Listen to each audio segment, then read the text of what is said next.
Dad called me a materialistic for not letting my sister trash my property, so I billed her $4,200, locked them out, and uncovered Dad's dark secret. I, 31 desperately need some perspective because my family is making me feel like I am losing my mind over something I bled to achieve. 4 years ago, I finally closed on a beautiful A-frame vacation cabin tucked away in the Blue Ridge Mountains, about 3.5 hours from the city where I live. Let me be crystal clear right out of the gate. This was not some generational wealth inheritance or a generous family gift. I saved for this for 7 agonizing years. I work in high-level financial consulting, routinely pulling 7-0-hour weeks. For years, I lived in a cramped, drafty studio apartment that smelled faintly of mildew, ate bulk pasta, and drove a rusting 1999 Toyota Corolla with no air conditioning, all just to make this dream a reality. The cabin is my absolute sanctuary. It is the only place I can go to decompress after brutal, soul-crushing work periods. It is where I sit on the wraparound deck to write the thriller novel I have been working on, and where I can finally breathe clean air without the suffocating pressure of demanding corporate clients and city smog.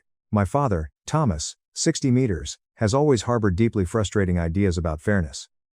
Growing up, his golden rule was equity over equality, which in practice meant my younger sister, Chloe, 24/5, always got significantly more resources because she needed them more. When I was working 2 grueling part-time jobs in high school just to save for college textbooks, Chloe was gifted a brand new Honda Civic for her sweet 16 because young women need reliable transportation to stay safe. When I graduated with $45,000 in heavy student loan debt that kept me up at night, Chloe's out-of-state college tuition was fully funded in cash because, as Dad put it, we learned from our financial mistakes with you.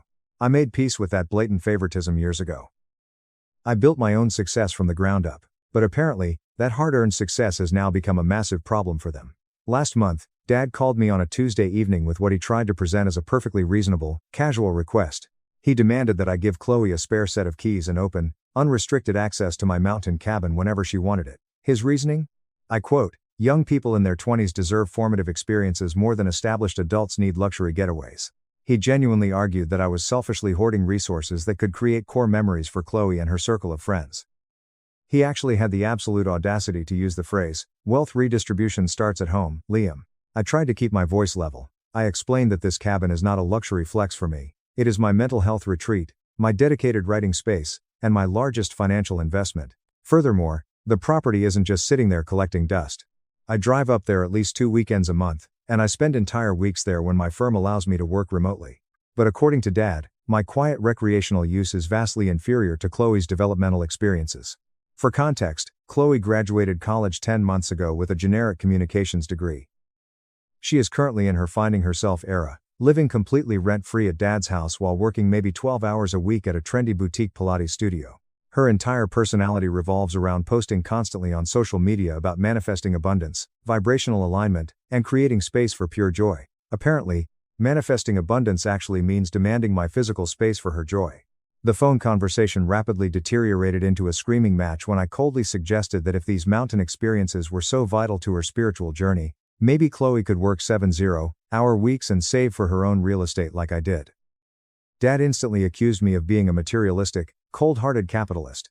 He said I was gatekeeping happiness, and that my scarcity mindset was actively preventing me from sharing my blessings with my own flesh and blood.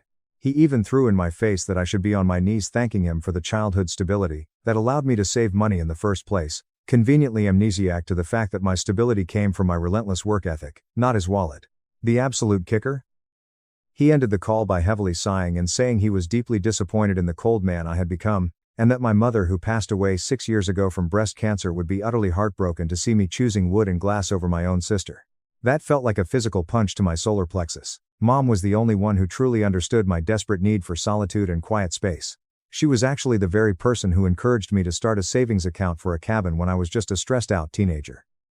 I ignored his follow-up text messages demanding I reconsider my toxic stance. Almost immediately, Chloe started posting highly passive-aggressive Instagram stories with quotes about family members who let money rot their souls, and the tragic difference between being financially successful and spiritually significant. My Aunt Brenda even called me at work to inform me that I was the main topic of gossip at the Sunday family barbecue, universally condemned as the selfish, arrogant nephew who refuses to share his toys. Am I really being the materialistic gatekeeper my father says I am for protecting the one thing I worked my entire youth to afford? Edit to clarify some recurring questions in the comments. Yes, I have actually let Chloe use the cabin before. Twice, in fact, shortly after I bought it. Both times she looked me in the eye and swore it would just be her and one quiet girlfriend doing yoga. Both times I arrived weeks later to find undeniable evidence of massive, raging parties. I found empty tequila bottles stuffed in the surrounding bushes, deep hookah coal burn marks scarred into my expensive cedar deck, and my furious neighbor complained about thumping bass music lasting until 4 a.m. She did hire a cleaner afterward, but sweeping the floors doesn't fix burned wood or broken trust. Also, the cabin is 100% paid off. I bought it entirely in cash to avoid the crushing stress of a 30-year mortgage. According to Dad, this makes my refusal even more sociopathic, since I don't even have monthly bank payments to worry about. Update 1 to 3 weeks later. Well, Reddit, you completely called it. The situation has absolutely exploded, escalating exactly as many of you cynically predicted. After reading through thousands of your comments on my original post, I decided to take the high road and attempt one last calm, rational conversation with my father. I literally wrote down talking points, practiced staying completely emotionally detached, and even offered a very generous compromise. I told him Chloe could use the cabin exactly once a month, provided she gave me 30 days advance notice, paid a standard $300 cleaning deposit, and signed a basic liability agreement respecting the property rules. I thought I was being incredibly magnanimous. Dad's response? He scoffed loudly into the phone. The simple fact that you feel the need to weaponize a legal contract against your own baby sister shows exactly how far you have fallen from our family values, Liam. He flat out refused to even entertain the compromise. So, I held my ground. I explicitly told him the cabin was strictly off limits without my direct, written permission for each individual visit. I foolishly thought establishing that hard boundary was the end of the drama. Last Friday, I decided to head up to the mountains for a long weekend of writing. I had just wrapped up a highly contentious merger project with a difficult client and my brain felt like scrambled eggs. I just needed the absolute silence of the pines. Imagine my sheer, unadulterated shock when I pulled my car up the steep gravel driveway only to find 10 different unfamiliar vehicles parked haphazardly across my lawn, and the unmistakable, obnoxious thumping of tribal house music vibrating through the walls of my sanctuary.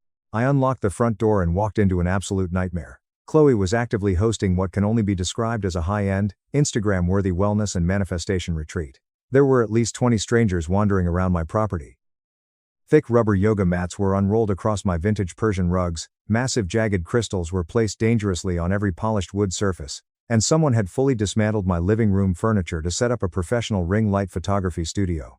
My pristine kitchen was currently being used for some massive, chaotic turmeric juice cleanse workshop, and there were 6 people I had never seen in my life doing aggressive, loud breathwork exercises on my back deck. Chloe's reaction when she finally noticed me standing frozen in the doorway, she didn't look guilty, she looked annoyed. Oh my God, Liam, you are severely manifesting negative energy into this room right now. We are literally in the middle of a sacred space activation ceremony. You need to leave. I saw completely red, the kind of blinding, hot fury that makes your hands shake. I stepped into the center of the room, unplugged the massive speaker system, and loudly announced that every single person had exactly 20 minutes to pack their bags and vacate my private property before I had the county sheriff arrest them all for criminal trespassing. Chaos erupted. Chloe ran up to me, aggressively pointing her finger in my face, arguing that Dad had explicitly told her it was completely fine to use the cabin this weekend. She yelled that my soul was spiritually blocked and that my aggressive capitalist energy was ruining her clients' healing journeys. One of her unhinged friends actually had the audacity to light a bundle of white sage and try to smudge my aura while I was physically dialing 911 on my cell phone. Once the police arrived and officially cleared the property amidst a lot of crying and threats of bad Yelp reviews from her clients, I finally got to assess the damage. Oh, let me list the absolute carnage they inflicted on my home in just 48 hours. Someone had burned raw incense cones directly on the surface of my handmade, Amish-crafted coffee table, leaving deep, permanent black scorch marks. My guest bathroom was smeared floor to ceiling in what I prayed was a charcoal face mask, but it looked like someone had tried to replicate a Jackson Pollock painting with mud. They had aggressively dragged my heavy oak furniture across the original hardwood floors to improve the feng shui, leaving deep, jagged scratches in the varnish. Someone had taken my vintage cast iron skillet, which I had meticulously seasoned for 5 years, and used it as a fire pit to burn a massive pile of pungent, sticky pine resin. They had completely ransacked my private bedroom, going through my personal items, including my writing desk, where someone had spilled a matcha latte all over 3 chapters of my printed novel manuscript. But the absolute final, devastating insult was my beautiful, custom-ordered cedar hot tub. It was completely ruined. What used to be crystal clear, perfectly balanced water was now a thick, murky, iridescent soup of cheap essential oils, rotting flower petals, and Epsom salts. The filtration system was completely clogged and making a horrific grinding noise. At the bottom of the tub, someone had constructed a massive healing grid out of sharp rose quartz crystals, which had deeply gouged and scratched the protective fiberglass shell beyond simple repair. I spent 3 hours photographing and documenting every single millimeter of damage. I called emergency cleaners and repairmen. Then, I sent Chloe a formally itemized invoice for exactly $4,200 in damages, deep cleaning fees, and hot tub filter replacements. Her immediate response was to ignore my text, and instead post a tearful, 10-minute video on Facebook about how money is just a fabricated energy, and how tragic it is that some toxic people value material objects over communal healing and human experiences. Dad called my phone within 2 hours of her video going live. Was he apologetic? Did he offer to help his son cover the thousands of dollars in damages his golden child caused? Absolutely not. He was blindingly furious with me for humiliating Chloe in front of her prestigious wellness community. He screamed that I had severely traumatized her nervous system by making her feel like a common criminal in a space that was supposed to be about family love. He actually asked me, "What would it really cost you to just be the bigger man and let this go?" I coldly replied, "It is literally costing me $4,200, Dad, plus the absolute principle of the matter." His final response before hanging up, "I didn't raise my son to be this petty and vindictive." The family explosion since that night has been purely nuclear. Chloe's highly curated version of events, which Dad has eagerly shared with every single relative who will listen, is that she was selflessly hosting a non-profit healing circle for burnt-out young professionals. And I violently and aggressively disrupted their safe space because I hate seeing her succeed. She conveniently omits the criminal trespassing, the thousands in property damage, and the complete violation of my boundaries. My Aunt Brenda called to formally inform me that I am officially banned from the family Thanksgiving dinner unless I issue a public, written apology to Chloe for making her feel unsafe. My cousin Leo sent me a barrage of text messages calling me a capitalist sociopath and stating I am everything wrong with modern society. The only sliver of family support I have received was a brief text from my Uncle Marcus, Dad's older brother, who wrote, "Your dad pulled this exact same manipulative bullshit with me over my lake boat 20 years ago. Do not cave. Stand your ground, kid." I am currently typing this update from my kitchen island at the cabin, where I am spending my entire weekend doing tedious repairs and supervising the deep cleaning crew. The professional hot tub repair technician actually laughed out loud when he saw the crystal grid at the bottom of the murky water. He told me this is the 4th wellness retreat disaster he has been hired to fix this month. Apparently, I am not alone in dealing with insanely entitled people who believe their spiritual awakening legally exempts them from respecting private property. Chloe still hasn't acknowledged or paid my invoice. Dad has sternly informed me via email that we will be addressing your behavior as a united family unit, which I know is code for an organized ambush at the next family gathering. I have already made the easy decision to completely boycott all family events until this is fully resolved and paid for. The thing that truly hurts the most? Finding my novel manuscript completely out of order, pages stuck together, with green matcha rings soaking through months of my hard work. But sure, I am the villain for not wanting my only sanctuary turned into a trashed backdrop for a fake Instagram influencer. I am currently researching security companies. I am installing high-definition exterior cameras tomorrow, and I have already changed every lock on the property. Family values, my ass. Update 2 to 6 weeks later. Reddit, I genuinely thought the ruined hot tub and the wellness retreat fiasco was the absolute peak of my family's insanity. I was so incredibly wrong. The last 6 weeks have been an absolute masterclass in psychological manipulation, gaslighting, and legal threats. I am honestly stunned at how far they are willing to push this. First, let's address the $4,200 invoice I sent Chloe. Of course, she didn't pay a single cent of it. What she did instead was create a highly dramatized GoFundMe campaign titled, "Help a Young Female Entrepreneur Recover from Family Financial Abuse." In the campaign description, she blatantly lied, claiming I was weaponizing my corporate wealth to maliciously silence her spiritual practice. She told the internet that the damage charges were completely fabricated by me to bankrupt her and prevent her from building a community-focused wellness business. She actually managed to raise $1,200 before I caught wind of the campaign, reported it directly to GoFundMe with my police report and timestamped photos of the damage, and had the entire page permanently taken down for fraud. Guess who the top contributors were before it was nuked?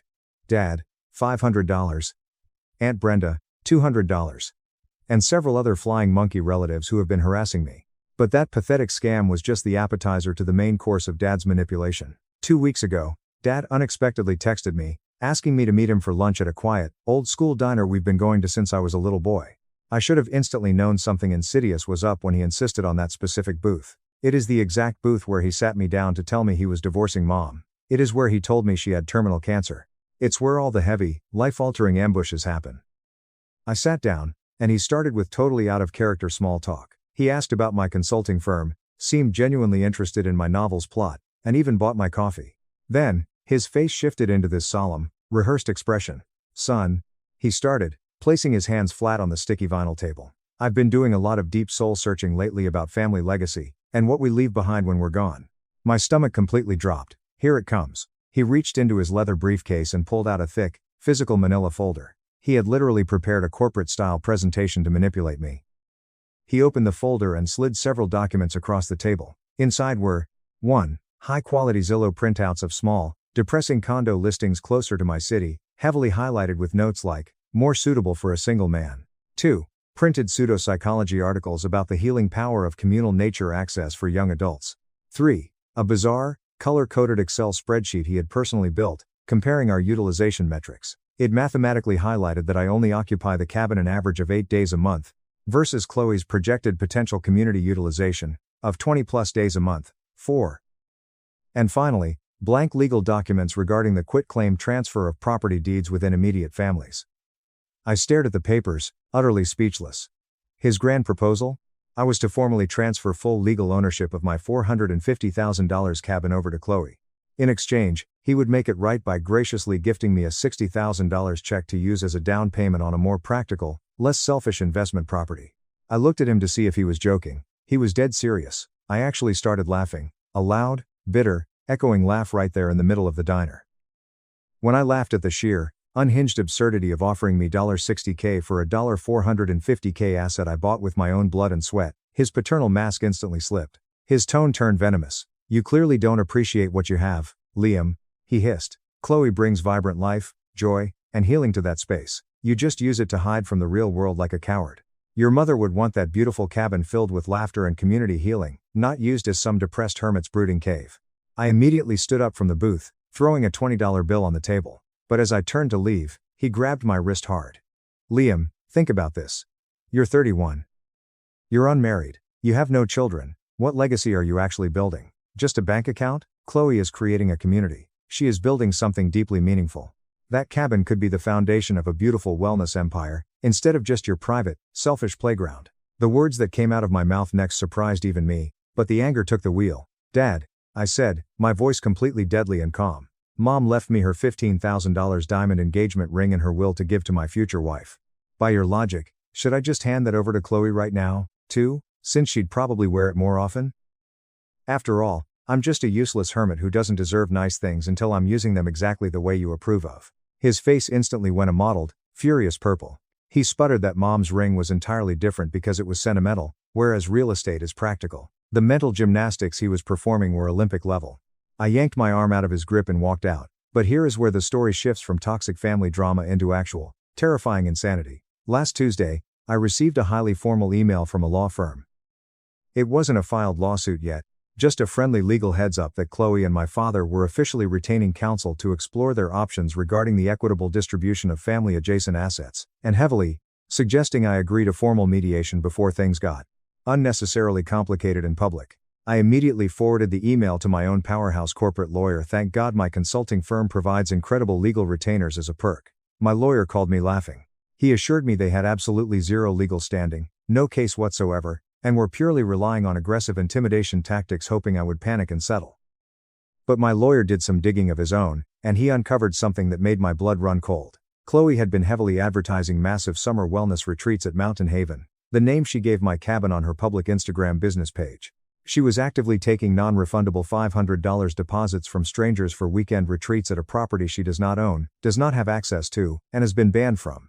The family fallout has reached apocalyptic levels. I am now universally painted as the sole reason this family is disintegrating. Cousin Leo called to scream that Chloe cries hysterically at every single family gathering about how I am violently denying her life's purpose. Uncle Marcus sent me another text saying, "Possessions are just things, kid, but don't let them take your dignity. You want to know what really matters to me? The absolute silence I get to experience on my deck while editing my chapters as the sun rises over the foggy pines. The peace I have fiercely earned after years of grinding my teeth to dust in a stressful career. A career, by the way, that funds not just my life, but has routinely bailed them out. Oh yeah, I forgot to mention that crucial detail in my first post. Guess who happily paid $3,000 to fix Chloe's transmission last winter? Guess who quietly covered the $8,000 gap in Dad's medical bills when his insurance refused to pay for his knee surgery 2 years ago? Me. But I am the selfish monster because I refused to hand over the deed to my legally purchased, meticulously maintained, fully paid off property to a spoiled 2-4-year-old who thinks dumping essential oils into a filtration system is a spiritual awakening. The absolute latest development happened just this past weekend. I got an automated alert on my phone from the new high-tech security system I had installed. I opened the app to watch a crystal clear, 4K live feed of Chloe and her new boyfriend actively trespassing on my porch. They tried multiple different fake keys in my new deadbolt. When that failed, I watched via the camera as her boyfriend pulled out a crowbar and actively attempted to jimmy open my reinforced kitchen window while Chloe kept lookout. When the reinforced glass wouldn't budge, they had the astronomical audacity to walk next door and ask my neighbor if he had a spare key because they were family just trying to get inside to prepare for a retreat. My neighbor, who hates them from the loud party incidents, told them to get off his property before he called the cops. My lawyer has officially served Chloe and my father with a terrifyingly aggressive cease and desist letter. I have also spent the week legally transferring the cabin's deed into a blind LLC to add a massive layer of corporate legal protection against any future frivolous claims. My lawyer has explicitly advised me that if they step foot on the property one more time, we are filing for a permanent restraining order. But amidst all this rage and legal maneuvering, there is a profound sadness. While packing up some old boxes in my apartment to move permanently to the cabin, I found a sealed letter from my mom. It was dated just 3 weeks before she lost her battle with cancer. I opened it with shaking hands. In her beautiful cursive, she wrote about how incredibly proud she was of my work ethic. She wrote that she knew my soul needed quiet, and she explicitly said, "I hope you never stop saving for that cabin in the woods, Liam. You have always carried the weight of the world on your shoulders. You deserve a sanctuary where no one can demand anything from you." She knew, she completely understood the dynamic of this family, and she wanted me to escape it. And now, my father is maliciously weaponizing her memory to guilt me into surrendering the exact sanctuary she dreamed I would have. So, that is my reality. I am the family villain who values property over people. Chloe is the tragic victim denied her divine calling. Dad is the righteous patriarch desperately trying to restore harmony. And I am sitting in my hermit cave, drinking black coffee, writing my novel, and finally accepting that the true price of peace is permanent distance from people who only view you as a resource to be consumed. I will update if the lawsuit actually drops, but I am done playing nice. Final update 2 months later. Reddit, grab a strong drink and pull up a chair, because this final update is a wild, incredibly satisfying ride. The last 2 months have been a complete whirlwind of aggressive legal drama, devastating family revelations, and honestly, the best, most liberating decisions of my entire adult life. First, let's talk about the legal situation. Chloe actually went through with her threat and attempted to formally sue me. Her official legal grounds? Intentional infliction of severe emotional distress, and unjust enrichment. Her lawyer was a guy she met in her hot yoga class who had literally just passed the state bar exam 3 months prior. His grand legal argument was that by purchasing a large cabin, I had created an implied familial expectation of access, and that by suddenly enforcing boundaries, I was causing Chloe severe financial ruin since she had already illegally pre-sold tickets to her wellness retreats at my address. My corporate lawyer, a terrifying man who charges $600 an hour, literally laughed out loud in the conference room when he read their initial filing. Their entire pathetic case spectacularly disintegrated during the mandatory pre-trial mediation. My lawyer absolutely eviscerated them. He forced Chloe to admit, on the official legal record, that A. She had never contributed a single penny to the purchase, taxes, or maintenance of the cabin. B. I had never, in writing or verbally, promised her any business access to the property. She had knowingly committed fraud by advertising commercial retreats and taking money for a property she did not own. When the mediator asked Chloe to define her emotional distress, she burst into tears and stated her distress was feeling spiritually unsupported by my brother's toxic, low vibrational energy. The mediator, a stern older woman who looked like she wanted to be anywhere else, took off her glasses, rubbed her temples, and strongly suggested to Chloe's amateur lawyer that they withdraw the suit immediately before I countersued them into oblivion for legal fees and property damage. They withdrew the case that afternoon. But not before Chloe tried to offer a spiritual compromise where I would just give her the cabin for the entire months of June, July, and August. I told her to get out of my sight. But the real, earth-shattering bombshell came from a completely unexpected source 2 weeks later. I received a private phone call from Diane. Who is Diane? Diane is my father's secret girlfriend. Yes, you read that correctly. My father, who has spent the last 6 years aggressively playing the tragic, grieving widower card to manipulate everyone around him, has been secretly dating Diane for over 3 years. Diane reached out to me because she was at her breaking point. She called me after what she described as the most humiliating dinner of my life, where Dad spent 3 hours screaming to his golf buddies about my unforgivable selfishness.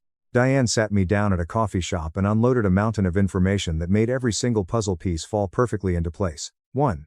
Dad has been secretly funding Chloe's manifesting abundance lifestyle to the tune of $3,500 every single month. 2. Dad actually took out a massive second mortgage on his own house to silently fund Chloe's previous string of disastrous, abandoned business ventures, which included a failed vegan soap company, a bankrupt dropshipping store, and now this fake wellness retreat. He is currently drowning in debt. 3. Dad has been lying to Diane, telling her that I am a multi-millionaire tech CEO who hoards wealth, and that I promise to support the family. I'm a consultant, I do well, but I am not a billionaire. 4. The massive kicker, Dad has been desperately trying to move into Diane's house to escape his own mortgage payments, but he couldn't do it while Chloe was still living with him rent-free. His master plan was to bully me into giving Chloe the cabin so she would move out, allowing him to sell his house, pay off his massive debts, and move in with Diane without looking like he abandoned his golden child. Diane was disgusted. She told me, I raised 3 successful children who all work hard for what they have. I am sick and tired of watching Thomas bankrupt himself to give Chloe a free ride through life, and I am sick of him making you the villain to cover up his own financial incompetence. This revelation changed absolutely everything. I finally realized that none of this was ever actually about the cabin. It was about Dad projecting his immense guilt over his secret relationship, his absolute financial ruin, and his desperate need to offload his spoiled daughter onto me. My peaceful sanctuary just happened to be the most convenient battlefield for their toxic dysfunction. Armed with this incredible knowledge, I executed a ruthless, permanent exit strategy. First, I hired a premium, local property management company to keep an eye on the cabin when I am not there. They have strict, legally binding instructions that absolutely no one is to access the property without my direct written authorization. Second, I upgraded my security. The cabin is now surrounded by discreet, high-definition cameras that immediately alert my phone and the local police dispatch if anyone crosses the property line. Third, my lawyer sent a formal, certified letter to every single member of my extended family. It explicitly stated that anyone who attempts to access my property, or contacts me regarding Chloe's finances, will be immediately prosecuted for harassment and trespassing.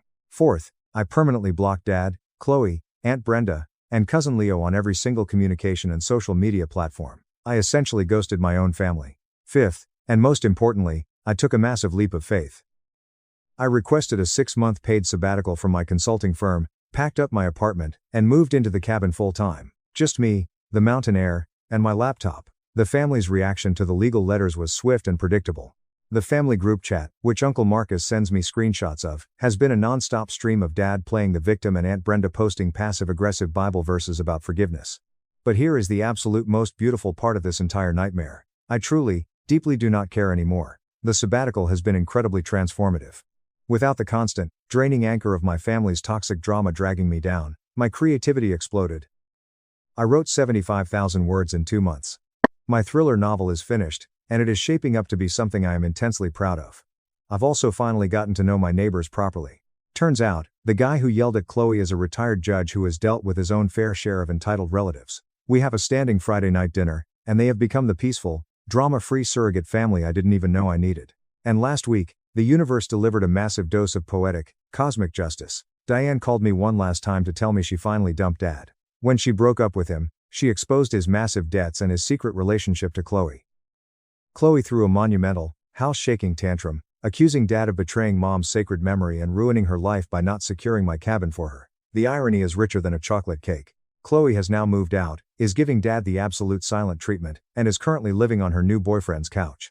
Dad is completely financially devastated, living alone in a house he can barely afford, weeping because his precious golden child refuses to speak to him. Diane asked if I would ever consider reaching out to Dad now that he has hit rock bottom. I sat on my pristine cedar deck, watching the morning fog roll over the Blue Ridge Mountains, drinking coffee made with water from my own well, in a house that I own free and clear. I told her, no, not today, probably not ever. Because I have learned a brutal but vital lesson these past few months. Family is not defined by blood or genetic obligation, it is defined by mutual respect, honoring boundaries, and actual support. Sometimes, the absolute best thing you can do for your own soul is to walk away from people who only view you as a battery to power their own delusions. My Uncle Marcus drove up to visit me last weekend. We didn't speak a single word about Dad or Chloe. We just drank cold beers, grilled steaks on the deck, and sat in my newly repaired, perfectly balanced hot tub. Right before he drove back home, he hugged me and said, Your mom would be so damn proud of you, Liam. Not just because you bought the dream house, but because you finally learned how to protect your peace.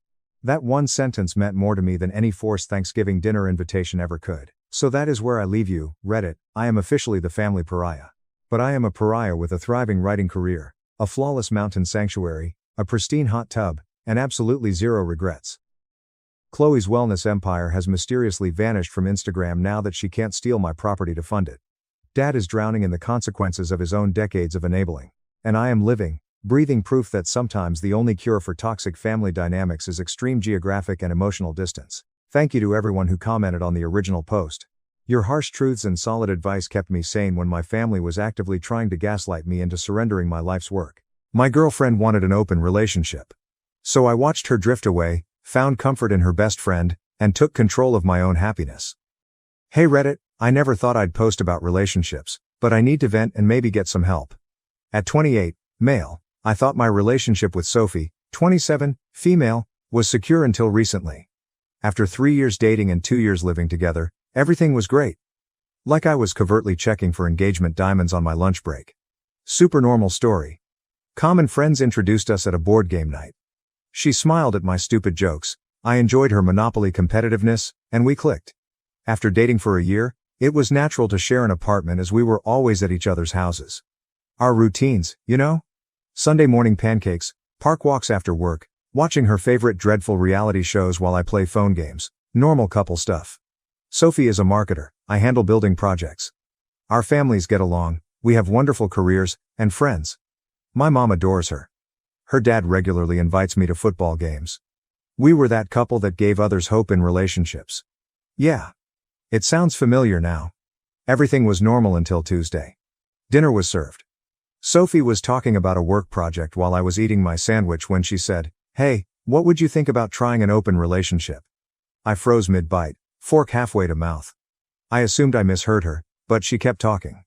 She told me she had been reading about it online, that many couples were trying it, and that it may help us grow and strengthen our relationship.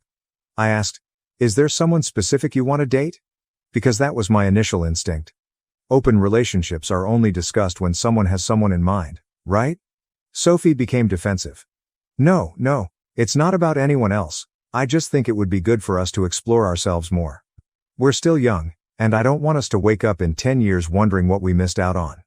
Sitting there, I tried to understand what was happening. When a waitress smiled too much at me, this girl became upset. Her new dating advice is like proposing we try a different restaurant.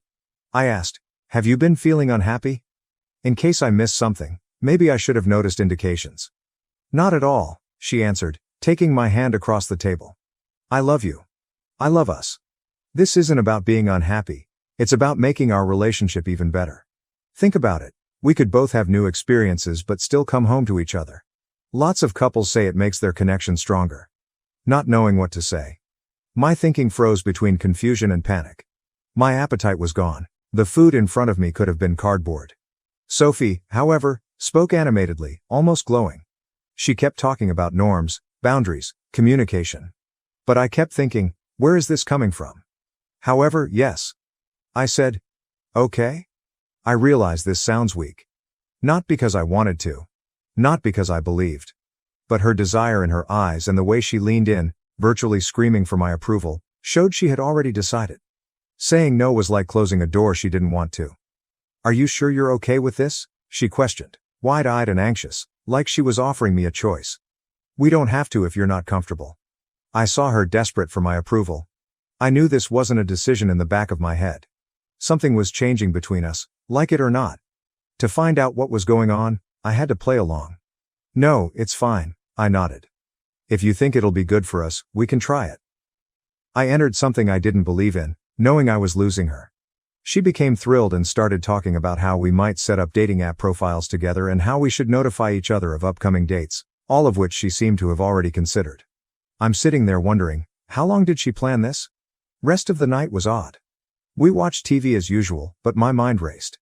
Sophie was cuddling with me on the couch, acting like everything was fine, like she hadn't just suggested changing our relationship. I kept wanting to return it and tell her I wasn't happy. I had no idea how. Every time I saw her browsing through her phone with a smile, I felt like I had made a big mistake. That night in bed, I couldn't sleep. Sophie lay cold next to me, serene, while I glanced at the ceiling, wondering what I had done. Part of me wanted to wake her awake and tell her I didn't want to share her. Some part of me was afraid. I was afraid she would do it or leave me if I said no.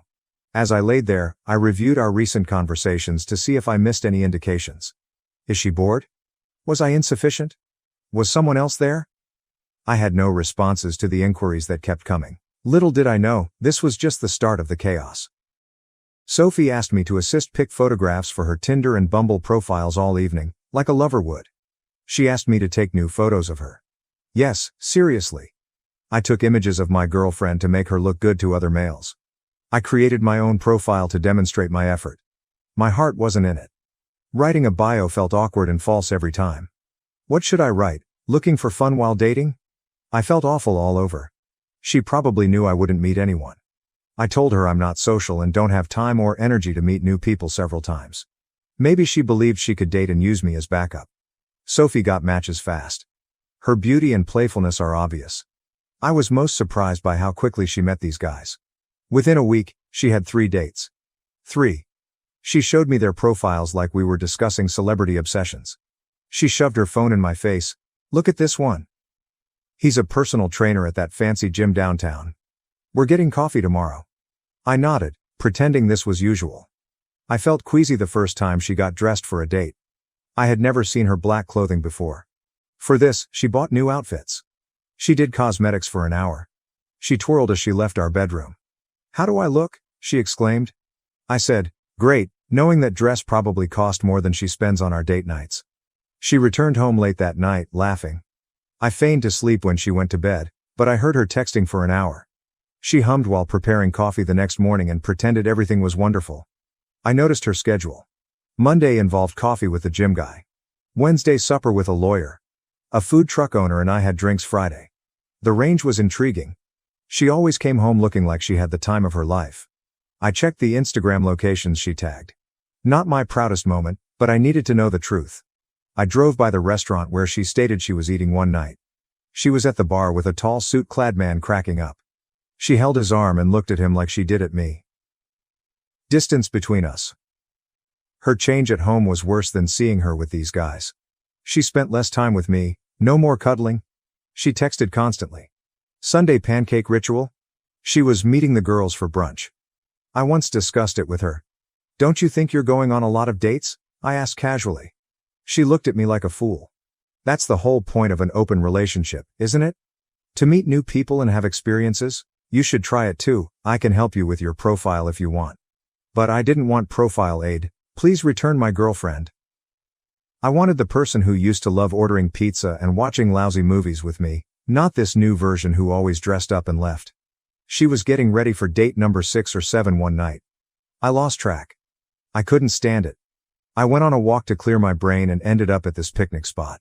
I sat there for 2 hours contemplating how quickly everything had fallen apart. Sophie's messages buzzed my phone. Hope you're okay. Don't wait. Have such a great time. She twisted the knife with each message. She tried to tell me about her date the next day, how hilarious he was and how he took her to this great new restaurant. Standing, I left the room. Following me, she seemed bewildered. I thought you were okay with this? She asked, shocked. Yeah, maybe I'm not, I answered. But you could be dating too. You're choosing to stay home and be miserable. That's when I understood she didn't understand. She didn't get that I didn't want additional dates. I wanted her. Her old self. He liked our boring, normal existence together. 3 weeks had passed since she started this open relationship thing. 3 weeks of watching her dress up for other guys and lying awake wondering where she was, what she was doing, and who she was with. My thoughts went crazy for 3 weeks. I assumed she'd understand how foolish she sounded. I kept waiting for her to wake up and realize how ridiculous this was and what she was throwing away. But she didn't. Without hesitation. Not guilty. She took pride in it. She moved around like she had discovered a higher level of dating that we were too foolish to understand. Worst part? I couldn't comprehend why. It seemed she liked me. Why burn it all down? Why say we didn't have enough? It finally clicked. This was unfixable. No return. The end was irreversible. For once, I wasn't sure I cared. I was inspired by the thought of her living her life carefree while I was drowning in it. I wanted her to regret everything. Show her what she threw away. I had no plan yet. I knew I wouldn't suffer while she had fun. I didn't know what to do next, but I needed to chat. Someone who would realize how messed up this was. Emma started visiting more often. Emma, Sophie's best friend since college freshman year, was Emma. She came to movie nights, helped us move furniture, and brought soup when someone was sick. One of those genuine people, you know? Being a kindergarten teacher suits her because she makes everyone feel heard and important. I always saw her as Sophie's friend. Though pretty, long brown hair, green eyes, constantly smiling, I put her in the buddy zone. In addition, she had dated Mark for 2 years. However, they split months ago. She first came over after Sophie started her open relationship to borrow mixing bowls for a birthday cake. Sophie went out with a new guy, and Emma sensed something was up with me. "You look terrible," she stated directly. "What's going on?" Although I didn't intend to tell her everything, it happened. How Sophie announced open relationships to me. How she dated various males practically every night. I felt crazy witnessing it all. Emma sat, listening. Truly listening, not just waiting for her to speak. She shook her head after I finished. "Not an open relationship," she remarked. "That's just Sophie doing whatever she wants without caring how it affects you." Something about hearing it from someone else made me less insane. After that, Emma visited more often, generally while Sophie was dating. Watching movies, ordering takeout, just hanging around. Talking to someone was nice. Someone who understood us and the situation. Confession: Emma appeared concerned one night after Sophie had been exploring for a month. I saw her fiddle with her jewelry when she was concerned. "I need to tell you something," she whispered from across the couch. "And it might make things weird, but I can't keep pretending." My stomach flipped strangely. Maybe I knew what was coming. "I've had feelings for you for a long time," she replied, holding her hands. "Like, since before you and Sophie even got together. But you were with her, and she's my best friend, so I never said anything. I started dating Mark hoping it would help me get over it, but," she replied. "It didn't work." I sat there trying to comprehend. Emma, kind, funny, lovely, had affections for me. How could I miss that? She assisted me in Sophie's gift selection. Sophie, who was undecided about a meaningful relationship with me. Sophie seldom texted to check in, but Emma made me homemade chicken soup when I was unwell. Was I blind the whole time? "You don't have to say anything," she said hurriedly. "I just needed you to know. Watching Sophie treat you like this, seeing how much it's hurting you, it's been killing me. You deserve better than this." I regarded her. Really regarded her. Her eyes shone in that modest green sweater. Her hair was in an easy sloppy bun that made her seem prettier. I was puzzled how I hadn't noticed before. Still, Sophie's actions haunted me. She believed I'd wait like a devoted idiot while she walked around with multiple guys. Like I was a safety net. Available whenever she was bored. It was her biggest error. She was out there doing what she wanted, assuming I'd be there when she returned. Nah. For me, that chapter ended. I no longer followed her rules. My game was personal. I shot my shot. I breathed deeply, feeling that shift. The moment when I took charge. "Emma," I said, surprised by my steady voice. She sat closer on the couch. "I know this is complicated. I know I'm probably making everything worse by telling you this. But seeing you so unhappy these past few weeks, I just couldn't stay quiet anymore." She kissed me, leaning in, kissing me. Should have stopped. I should have considered Sophie, our friendship, and how complicated this would be. So I kissed her back. Not simply a kiss. We slept together. This was different. Emma noticed me. She liked me. She noticed my countenance shift, inquired what I was thinking, and cared. After resting in the dark, I processed it. This had gone far. How everything changed. Knowing I slept with my girlfriend's best friend. It should have felt like crossing a line. But all I could think about was how good that felt. This was no meaningless rebound, an impetuous mistake. She turned, raising herself on her elbow, looking at me. "What are we going to do?" she inquired quietly but steadily. Staring at the ceiling, I sighed. I should have replied. I should have felt guilt, conflict, etc. I only felt relief. After weeks of choking in Sophie's wreckage, I could breathe. "I don't know," I said. Emma paused, then asked. "I don't regret it. Do you? That insane thing?" I didn't. Not even briefly. I saw things clearly for the first time since this open relationship tragedy began. Our demise wasn't my fault. I did not break trust. Maybe I deserve someone who wants me. Just me. Sophie's going to lose it when she finds out, remarked I.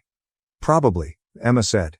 But isn't it funny how she thinks it's perfectly fine for her to date other people, but the idea of you doing the same would drive her crazy? It was her point. And then I thought, maybe Sophie should take her medicine. I didn't tell Sophie about Emma immediately. Part of me wanted to watch her reaction to hints first. Maybe that was petty. After seeing her show off with different guys for weeks, I thought she deserved to experience that. After Emma left, Sophie returned from staying at Jessica's place. Jessica was probably Jason, but whatever. She chatted about her girlfriend's night while pouring coffee. The first hint was dropped then. Oh, Emma stopped by last night, I casually said. We had a really good talk. Sophie's coffee pot grasp froze. Emma was here? Yeah, we hung out for a while. She's really easy to talk to, you know? Sophie dropped her coffee mug too hard, spilling some on the counter. What did you guys talk about? Just stuff, I shrugged. Life, relationships, feelings, it was nice. Her expression was priceless. Her next hour was spent contacting someone, likely trying to gain specifics from Emma, while pretending to watch TV with me. She looked at me every few minutes, trying to figure out what occurred. Over the next 3 days, I mentioned Emma more. She was hilarious. Her genuine understanding. How we texted. Sophie would always have a tight look, like she was trying not to respond but couldn't. Sophie almost ran across the couch when I smiled at my phone while emailing Emma one morning. Who are you texting? She inquired, failing spectacularly at casualness. Just Emma, I said. She's really into this new show I recommended. Sophie tried to grin but seemed in anguish. You guys have been talking a lot lately. Yeah. She's great to talk to. Really gets me, you know. Sophie started checking my phone when I left it sitting around. She thought she was sneaking, but I caught her browsing through my texts when I was in the bathroom or kitchen. The amusing part? I removed all Emma-related evidence. I left enough pleasant text to make her suspicious and insane. Sophie began appearing at my known locations. I would mention getting coffee at this cafe near work, and she would simply show up. Or she would arrive an hour after I said I was meeting friends at a bar, saying she was in the neighborhood. Best part? Self-date cancellations began. She suddenly came home more. I want to watch movies. Cook dinner together? It was like witnessing someone mark their territory without acknowledging it. She came straight out with it after many attempts to get closer, which I always blocked. Are you seeing someone else? Isn't that kind of the point of an open relationship? I ask. To see other people, yeah. But who is it? Is it Emma? Are you sleeping with Emma? I only answered. I thought we weren't supposed to share details about our other partners. Isn't that what you said when I asked about your dates? Sophie faltered. She looked at my Instagram followers, likes, and online interactions. She obsessively read Emma's social media posts and stories. Emma's coffee shop selfie was the final blow. Coffee establishment where I have my morning coffee. Sophie rang me immediately.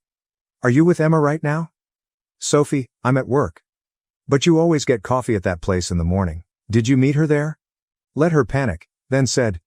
That coffee shop has, like, 1,000 customers every day. People can go to the same coffee shop without it meaning anything. Sophie wasn't convinced. She often asked where I was heading. The person I saw. What I did. She demanded to know my every move after weeks of arriving home late from dates and never telling me who she was with. Emma laughed at Sophie's behavior when I told her. We met discreetly at her house so Sophie wouldn't see us. I quickly lost my doubts about hooking up with her and felt justified. She really can't handle not being in control, can she? Emma asked one night while we sat on her couch. Okay, nope, I said. And the best part? She can't even complain about it without admitting she never actually wanted an open relationship. She just wanted permission to cheat. Sophie switched tactics. One night at home, she dropped a bomb that changed everything. Closed relationship proposal. I think we should close the relationship again. I saw Sophie sit on our couch, appearing serious and anxious, telling me we should focus on us again. The same person who had been dating randomly for weeks was now sitting there, acting like she was helping me. I think we've explored enough, she murmured, taking my hand, pulling it away. We could go back to how things were before. Just you and me. It made me laugh. Just you and me? Like the past few weeks never happened? Well, yeah, she answered, confused by my response. Isn't that what you wanted? You haven't seemed happy with the open relationship. I quit playing games then. You're right, I haven't been happy. Watching my girlfriend go on dates with a new guy every other night while barely acknowledging my existence. Her face did this odd thing because she wanted to look empathetic but failed. I know it was hard for you, but that's why I'm saying we should close things up again. We can work on ourselves. Work on us, I repeated. Like how you've been working on getting to know half the guys in this city. That's not fair, she defended. You agreed to the open relationship. You could have been dating too. Oh, I have been, I responded, observing her look. I've been seeing someone. Sophie paled. Really pale. What? Who? Does it matter? Isn't that what you wanted? Both of us are exploring and having new experiences. She leapt from the couch. Of course it matters. Who the hell is it? How long? Her eyes expanded. It's Emma, isn't it? I sat and let her spiral. She ran her hands through her hair and paced our living room. It is Emma, isn't it? That's why you've been talking about her so much. That's why she's been avoiding my calls. My best friend? Leaning back.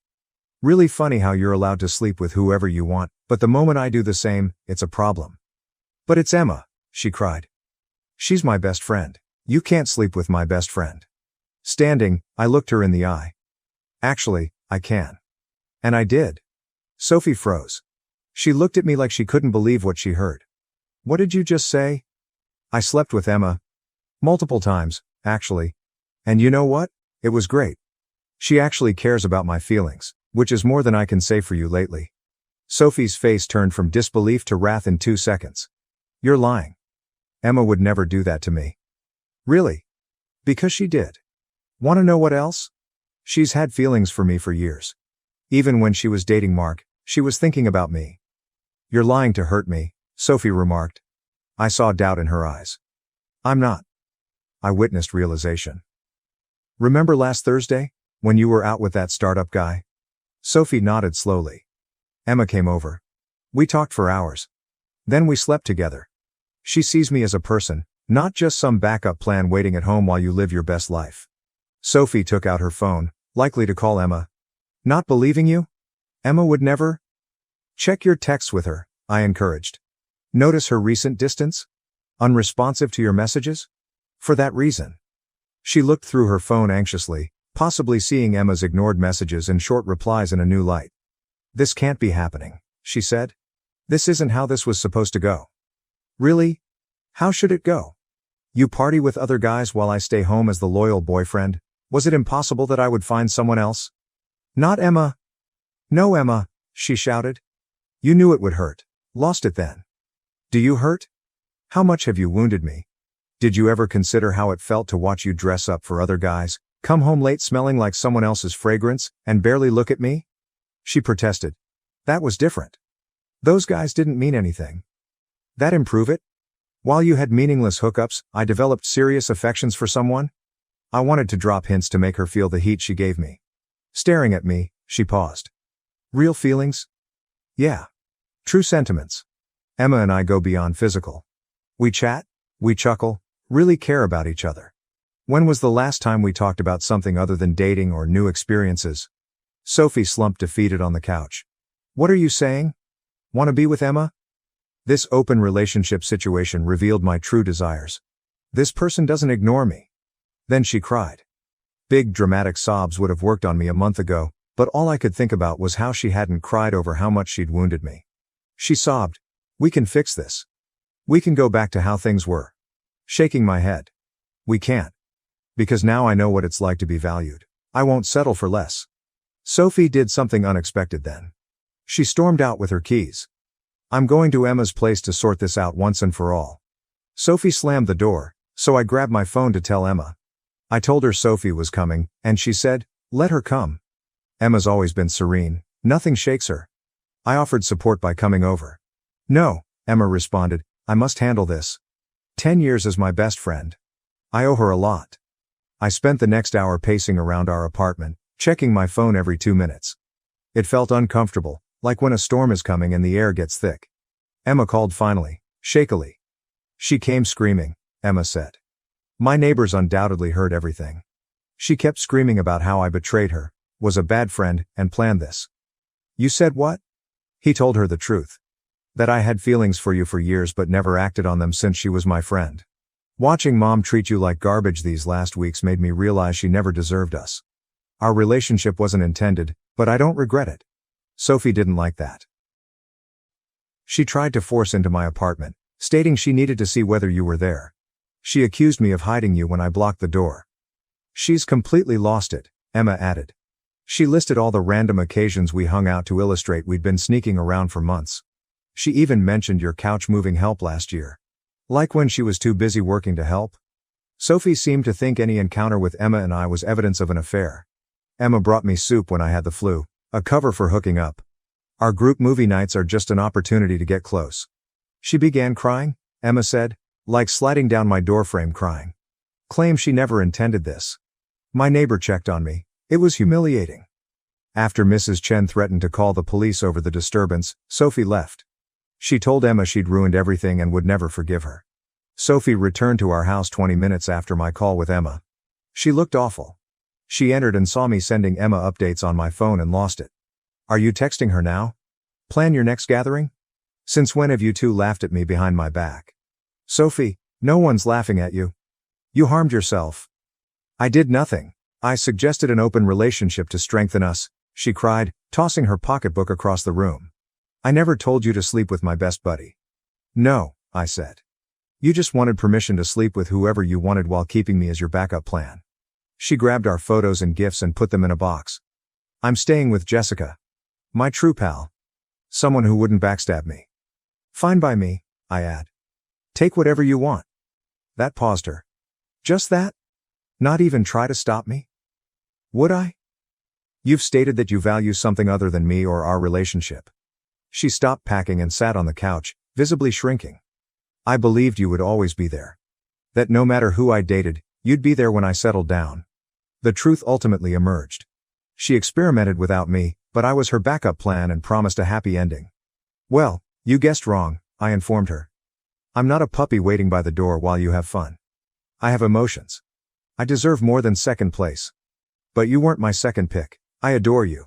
No, Sophie, you adore having me around when convenient. Differences exist. Her wailing resumed, but I didn't feel anything. Not wanting to soothe her, not guilty, nothing, emptiness. I'll get the rest of my stuff tomorrow, she said, taking up her box. I can't be here right now. After she departed, I called Emma. Just hearing her voice calmed me. That night, we chatted about Sophie, ourselves, and the future for hours. Some of their mutual friends were already taking sides, with most dubbing Emma a backstabber without knowing the full tale. I don't care, she said. Think what you want. I know reality. In my half-empty apartment, I noticed Sophie's stuff were gone. I was relieved. Like I could breathe again. I urged Emma, come over. Settle with me. Yes, she agreed. I was done caring. The next morning Sophie picked up her items. She brought Jessica and two other unfamiliar pals. Sophie had told them her story, so they looked at me like I was the bad person while helping her pack. I bought your Xbox for your birthday, she remarked, unplugging it. Fine. Take it. I didn't care anymore. Emma arrived halfway through packing after reading between the lines when I texted her about coffee. Sophie's pals whispered when Emma entered, but Emma ignored them and offered me my coffee. Really? You'll show me this? Sophie snapped. Emma remarked, nobody's flaunting anything. I'm just here to support my boyfriend. Neither of us had used the word before. Sophie appeared slapped. Packing got faster after that. Sophie's companions rushed around, gathering belongings, likely to get her out before another meltdown. After finishing, Sophie stood in the doorway. I really loved you, she whispered. No, I said. You liked having me on call, differences exist. Emma helped tidy up after they departed. You okay? She questioned, watching me put Sophie's stuff in a donation box. Yeah. First time in months, I am. 2 weeks later. Life has changed since then. Better. Emma and I are doing things right but slowly. We had coffee at Sophie's favorite restaurant last weekend and saw other pals. Ignored us completely. Emma smiled and squeezed my hand. Sophie continues to tell everyone how I cheated. Emma betrayed her, and we always desired each other. Some believe her. Important people don't. Emma brought over her kindergartner's artwork to decorate my fridge yesterday. Too empty, she said. I noticed something in those crayon drawings. This is my wish. Someone who notices details. Who cares about warming my place? Who brings coffee because I didn't answer her text? Instead, I graded Emma's class papers while we watched her new favorite mystery show. Simple, normal, real. Looking back, Sophie's open relationship suggestion was almost helpful, because that wasn't a good idea. But because it revealed my ideal companion. Someone picks me first. Not just when convenient. The thing about life. The worst choices can lead to the best locations. For me, to the proper person. She was always there. Edit. Thanks Reddit for your support. Emma is reading this over my shoulder, chuckling at my description of her. She's constantly happy. By the way, she says hello. I bought a house, but my family expected me to house my sister's family for free. I refused, cut them off, and I'm moving to London. I, 35F, work as an investment analyst and am pretty successful in my job. Growing up with an older sister, Victoria, 38 degrees Fahrenheit, I realized early on that if I wanted something, I had to work for it myself. From the start, our parents' treatment of us was noticeably different. When Victoria turned 16, she received a nice new Volkswagen Beetle with a large red bow on top. When it was my turn, I got Dad's ancient Honda, which had 150,000 miles and a tendency to break down.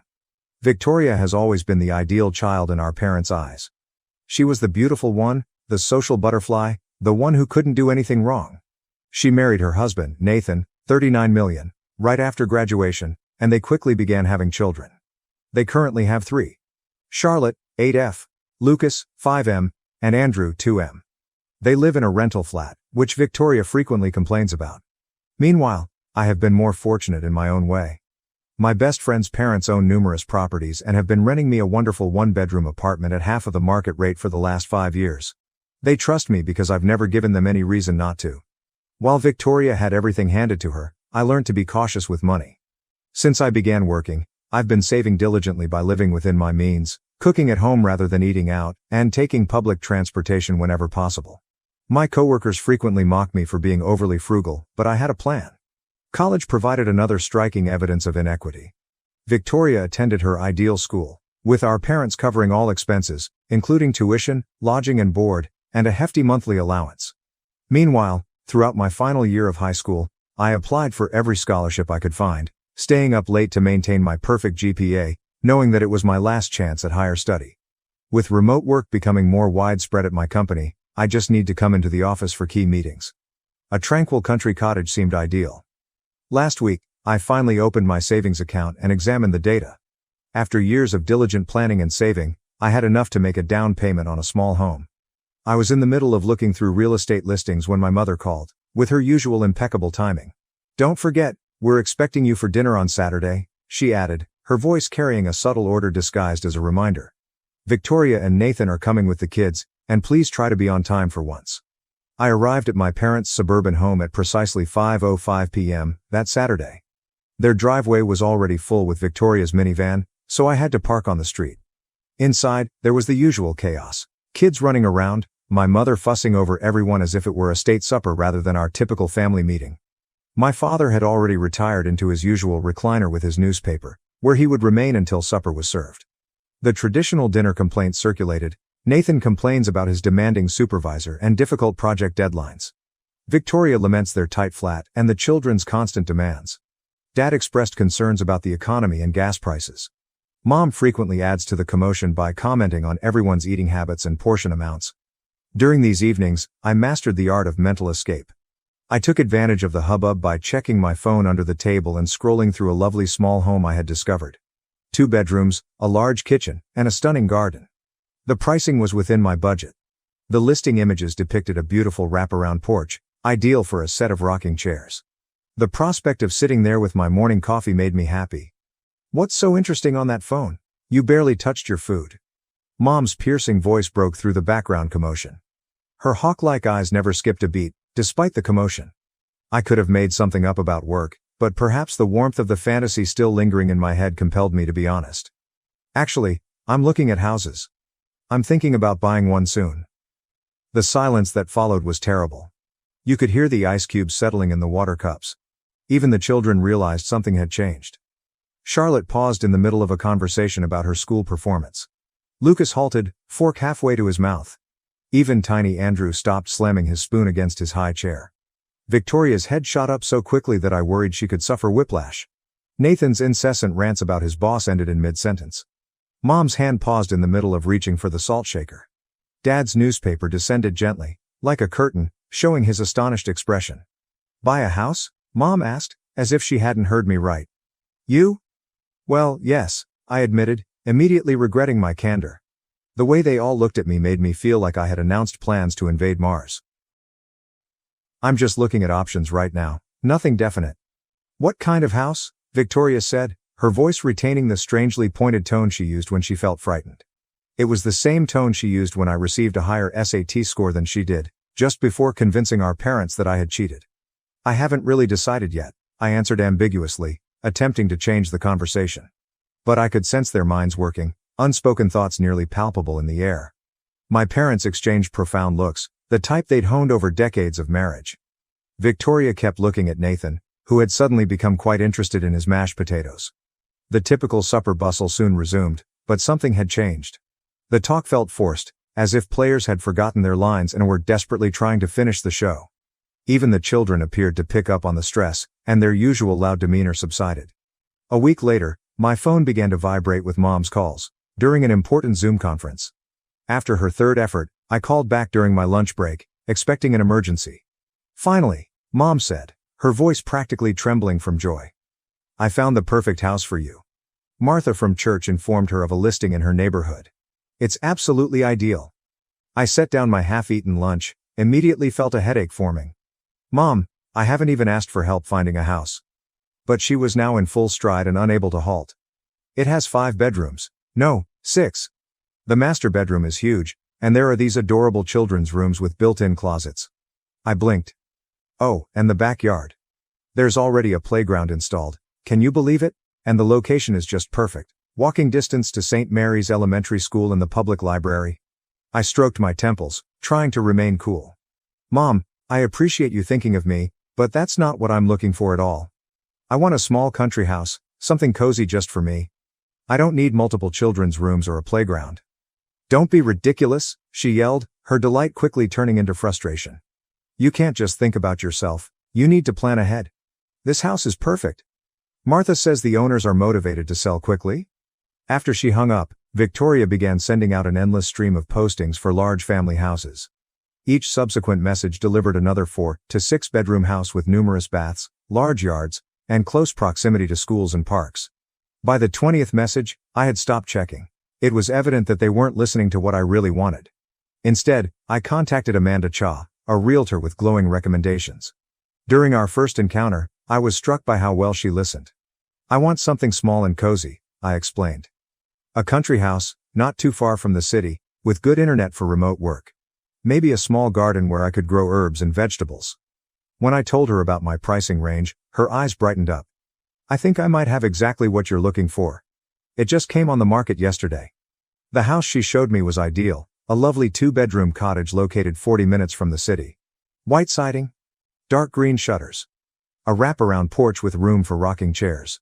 Sunlight poured in via huge windows onto an open-plan living room. The kitchen was not large, but it had been redone with butcher block worktops and modern appliances. A wood-burning fireplace dominated the living room wall, and I could envision nice winter days spent reading beside it. Upstairs, there were 2 modest bedrooms and a bathroom with a clawfoot tub, which I fell in love with right away. But the sunroom sealed the deal. There are windows on 3 sides that view a well-kept garden with raised beds and a small greenhouse. I could immediately envision myself spending weekends there, surrounded by greenery and natural light. The owner offered a quick closing discount, and I accepted without hesitation. The following few weeks were a blur of paperwork and preparation.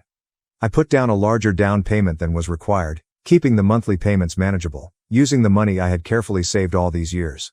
While my family undoubtedly believed I was being cheap, I was actually building my future. After everything was finalized, I planned to announce the news at the next family dinner.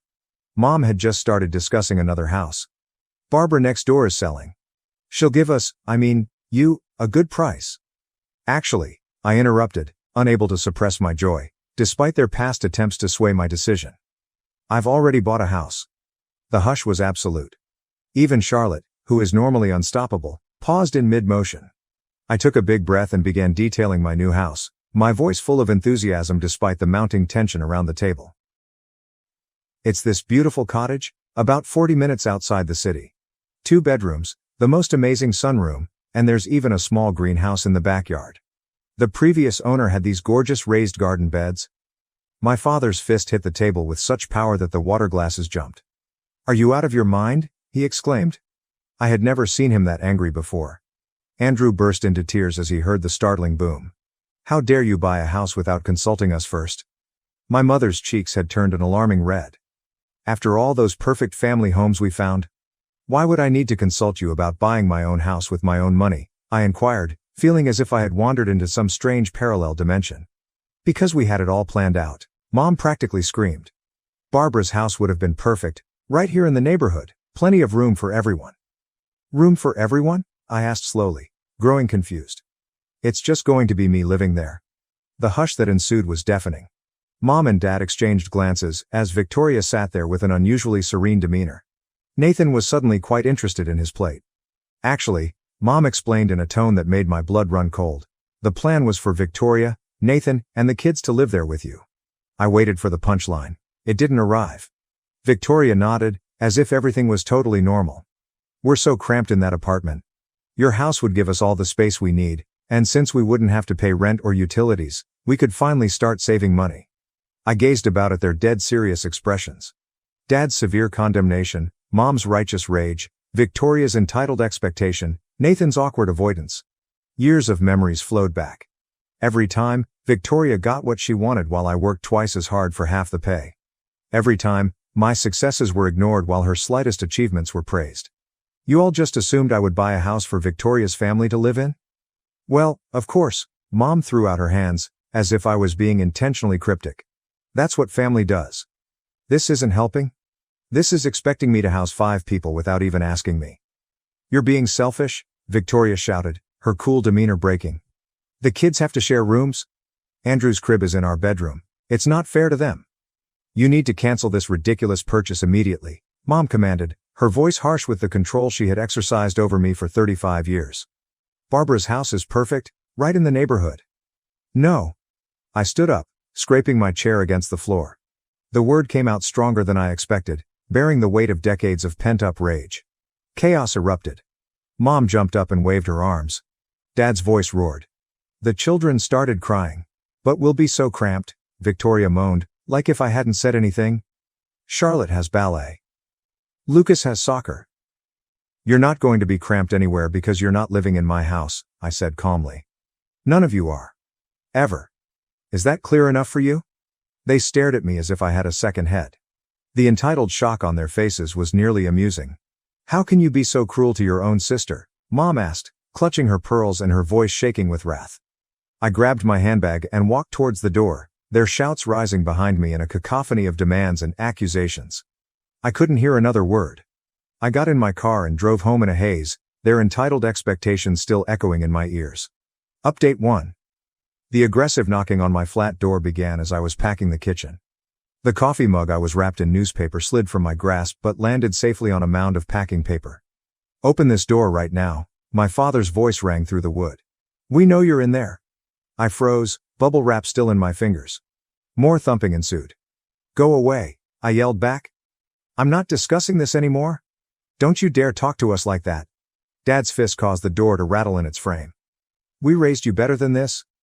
My hands trembled as I took up the phone. "If you don't leave right now, I'm calling the police, I mean it." I pulled up the keypad and purposefully pushed digits, ensuring that they could hear the beeping. "I'm dialing right now." Dad's curse was broken by Mom's sudden intake of air. "We're leaving." Mom's voice had become as icy as ice. "But this isn't over. You're making a terrible mistake." I slid down against the wall, my heart thumping, after hearing their footsteps disappear down the corridor. An hour later, Victoria sent the first message, which included a photo of Charlotte and Lucas squished together on their shared bunk bed. "Look how little space they have," the caption stated. "Charlotte can't even have a desk for homework."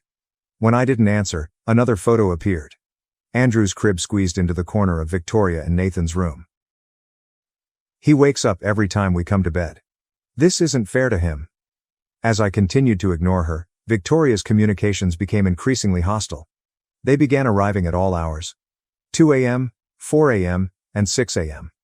You always were Dad's least favorite. Mom cries herself to sleep because of you. I hope you're happy all alone in that big house while your nieces and nephews suffer. I blocked her phone number. Then her Facebook. Then her Instagram. But she kept finding new ways to contact me, setting up new accounts, using Nathan's phone, and even inventing false email addresses. The phone calls began to come from different directions. First, there was Aunt Marie. Sweetie, I just heard what's happening with your sister. Surely, you can find it in your heart to help family. Uncle Bob was next. Kid, you need to think about what really matters here. Family comes first. Susan is my mother's dearest friend. Your mother is devastated. How could you do this to your own family? Even my former high school teacher, Mrs. Peterson, whom my mother still saw at church.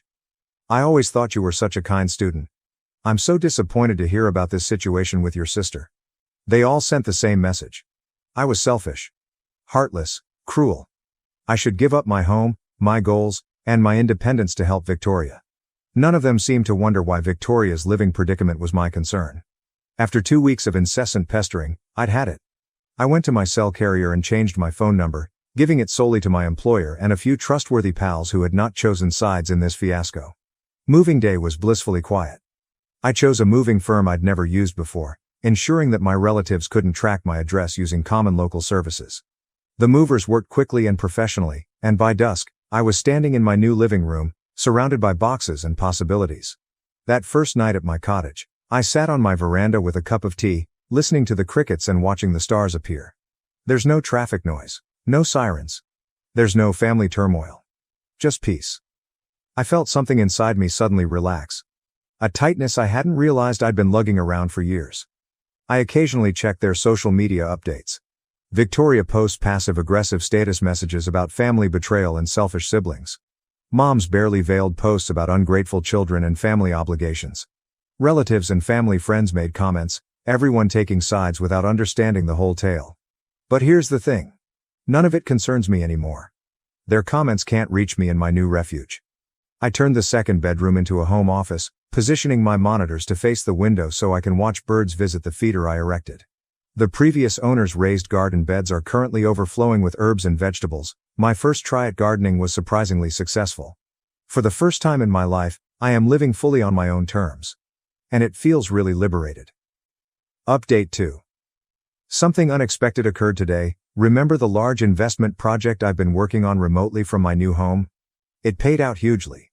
My manager summoned me to a virtual meeting to inform me that I had not only received a significant bonus, but was also being considered for a director job. My new environment's quiet and focus had enabled me to excel at work in ways I had never believed possible. Without regular family interruptions and emotional exhaustion, I found myself proposing new ideas and taking on leadership roles naturally. This triumph, however, resulted in an interesting development. Victoria's apartment complex was sold to a developer who intends to transform it into luxury condominiums.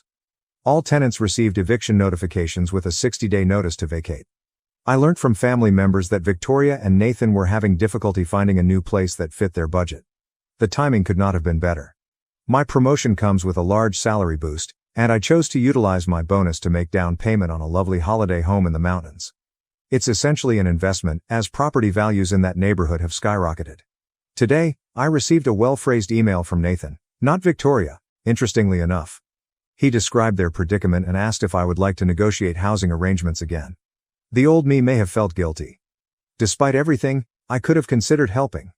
But I simply gave them some local apartment listings that fit their budget and wished them luck in their quest. Mom took a different approach. She showed up in my workplace building. I suppose she got the address from LinkedIn.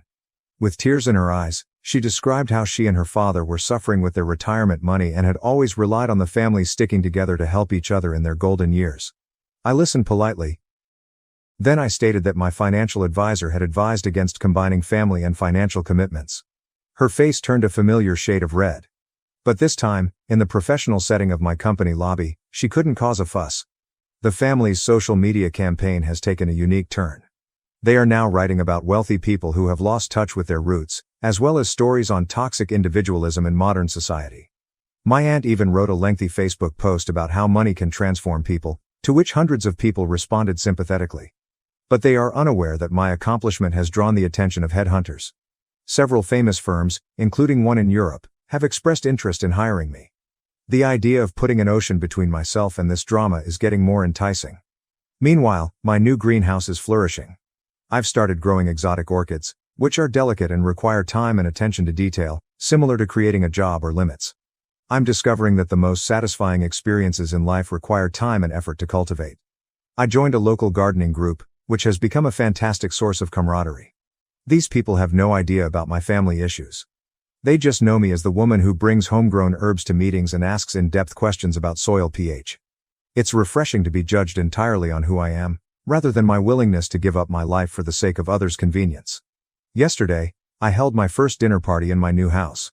Colleagues, gardening friends, and neighbors gathered at my dining table to share wonderful food and conversation. No one asked anything from me, except possibly the recipe for my herb-crusted salmon.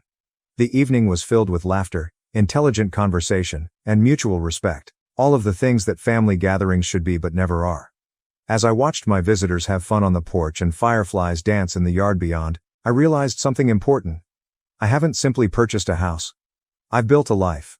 A life that is totally my own, free of the burden of others' expectations and entitlements. Allow them to submit their passive-aggressive messages. Let them discuss family duty and obligation. I'm too busy thriving to worry. Update 3. The last elements of my win fell into place today. Victoria and Nathan were unable to acquire a new apartment. Their credit check found some alarming findings. They're currently temporarily residing with our parents, with all 3 kids squeezed into the guest room. Meanwhile, I received an official offer for the director post in our London office. The remuneration package is outstanding, including a lovely, company-provided flat in Kensington. When I announced my acceptance on LinkedIn, professional congrats flooded in. The contrast between my colleagues' sincere support and my family's harsh silence was startling. The most rewarding moment was when Dad called. His voice lacked the usual authority. He began by casually asking about this London foolishness, but it soon became evident why he was calling. The recent market slump has significantly reduced their retirement savings. They'd reportedly planned to sell their home and move in with Victoria's family, in the house they anticipated me to buy. We always assumed we'd all be together, he added, his voice unusually shaky. Your mother and I aren't getting any younger. I stayed professional and detached, offering a great financial advisor I know. She specializes in retirement planning for seniors. I'll email you her contact information. My family is unaware that I have already made arrangements to manage my mountain home as a premium vacation rental. The predicted income is impressive, more than enough to pay Victoria's whole monthly rent, strangely. But it is not information I intend to convey. Today, I held a farewell garden party for my local friends. The greenhouse was in full flower, with orchids providing a beautiful backdrop. As I watched my visitors have fun, someone commented on how much I've changed since moving here, how I appear more confident and at ease. Later that evening, while packing for London, I discovered an old photo album. There was a photo of teenage Victoria receiving her brand new Volkswagen, and I was standing in the background next to Dad's ancient Honda. The recollection no longer stings. Instead, it makes me realize how far I've come.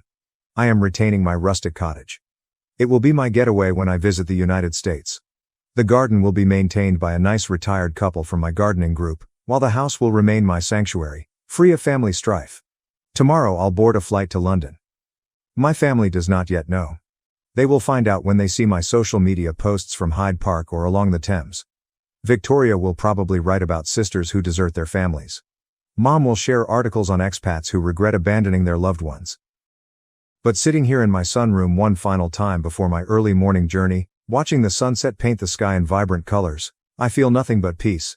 Sometimes the greatest victory isn't winning the battle, but choosing to leave the battlefield entirely. Allow them to deal with their cramped living conditions and financial challenges. I'll be too busy enjoying my new life in London to read their social media updates. Sometimes the best retaliation is simply living well. My parents manipulated me for money, favored my sister, and excluded my son from Christmas while inviting other kids. I never imagined I'd be a widow at 34, but here I am, Dakota, sitting at my kitchen table at 7 a.m., trying to get my 7-year-old son ready for school while holding back tears. It's been 8 months since Mark died in an accident on the building site, but it feels like yesterday. The initial months following Mark's death were a flurry of paperwork, sorrow, and sleepless nights. I honestly don't know how I would have gotten through without Sarah and Jim, my in-laws. They've been total angels, getting Tommy up from school every day so I can concentrate on work. I stop by their house afterward to get him, and every time, they want to give me money. Sarah, really, I can't take this, I told her last week, holding back the envelope she attempted to sneak into my purse. Dakota, sweetie, we want to help, she insisted, her gentle gaze finding mine. We know the insurance company paid well, but your family. Let us do this. She's correct about the insurance. Following Mark's death, the firm paid out $300,000. With that and my job as a marketing manager, we're doing well financially. But it isn't about money for Sarah and Jim. It's about the love they offer us every day. If only my parents were half as supportive. Mom and Dad have always made it plain that my older sister Rachel was their favorite child, and now they prefer her children over Tommy. Last weekend was normal. Tommy was eager to see his grandparents, but Mom was already fussing about his questions after only 20 minutes. Why does the clock make that sound? Tommy inquired, pointing to their antique grandfather clock. How does it work inside? Dakota, can't you control him? Mom groaned and rolled her eyes. He's always asking questions about everything. Rachel's kids never give us this much trouble. Dad nodded in agreement and reached for his laptop. Here, Tommy, why don't you play some games instead? Look, I downloaded some new ones. Tommy, however, did not want to play games. He wanted to communicate, learn, and connect. Meanwhile, Rachel's 3 children sat in the corner, engrossed on their phones and barely noticing anyone's presence. And my parents portrayed this as the perfect behavior. I've learnt to bite my tongue. Growing up as the under-favored child, I became accustomed to these comparisons long ago. Now I just shake my head and remain mute when people compliment Rachel's parenting while condemning mine. At the very least, they help Tommy on occasion, such as watching him when I have late meetings or picking him up if both Sarah and Jim are busy. It was intended to be just another Tuesday dinner at my parents' home. The warning signs were present from the time I went in. Mom had prepared my favorite lasagna, which she generally only cooks when she wants something. Dad was particularly chatty, inquiring about work, Tommy, and pretty much everything. They were building toward something. I simply didn't know what. So, Dakota, Mom remarked gently as she cut her lasagna into beautiful squares. We've been meaning to ask you something. I took a sip of water to brace myself. How much was Mark's life insurance payout? The question struck me like a slap in the face. I nearly choked on my water, taken aback by such a forthright question about something so intimate. Perhaps it was the shock, or perhaps I was simply tired of hiding secrets from my parents, but I responded truthfully. About $300,000, I replied gently. Mom's fork clattered against her plate. Dad's head shot up so swiftly that I felt he could injure himself. They looked at me as if I had just declared I had won the jackpot. Well, Mom began, carefully setting down her fork. What are you planning to do with all that money? I could feel their expectations weighing down on me. I've invested it, I said, trying to keep my voice steady. It's for Tommy's future, his college education, maybe to help him buy an apartment when he's older. Mark and I always talked about. But that's years away, Dad said, waving his hand dismissively. You should be thinking about the present, Dakota. About yourself and your family. The way he stated family made it apparent he wasn't referring to Tommy. I recognized that tone. It was the same one they used to aid Rachel with her down payment for her house or to fund her extravagant wedding. You could do so much with that money now, Mom added, leaning forward eagerly. You could help your family, people who need it today, not save it all for some distant future that might not even. I'm not discussing my money anymore, I interrupted her, my voice harder than I wanted. The hush that followed was oppressive. They both sat back, Dad's expression clouded with displeasure, something I had seen so many times growing up. Mom squeezed her lips together in a thin line that always indicated difficulty. The rest of the dinner was spent in tight quiet, interrupted only by the scrape of forks against plates. I assumed that would be the end of it. Knowing my parents, I anticipated them to give me the silent treatment for at least a month. It was what they always did when I failed to meet their expectations. But to my astonishment, Mom called only a week later. We're having a family dinner on Sunday, she said, her voice as friendly as if nothing had happened. Rachel and the kids will be there too. You have to come, sweetie. Something in her tone made me apprehensive, but I consented. When I came on Sunday, Rachel was already there with her 3 children, all of whom were hooked to their phones as usual. As we sat down to lunch, she began ranting about rising costs, accumulating bills, and how difficult it was to make ends meet. These days, everything is just so expensive now, she complained, passing the potatoes. Your father and I barely have enough for a normal life anymore, Mom explained, drying her eyes with a handkerchief as she discussed rising grocery prices and electricity bills. Rachel cleared her throat and sat straighter. "I've been thinking," she said, staring around the table with the same self-righteous attitude she'd had since we were children. "Dakota and I should help Mom and Dad financially. I'll send them $500 every month. I wish I could do more, but you know how it is. Jack's the only one working, and with 3 kids?" She paused, allowing that to sink in, before turning to me with a smile that did not reach her eyes. "But you, Dakota, you should send them $1,000 monthly." "Excuse me?" I nearly choked on the water.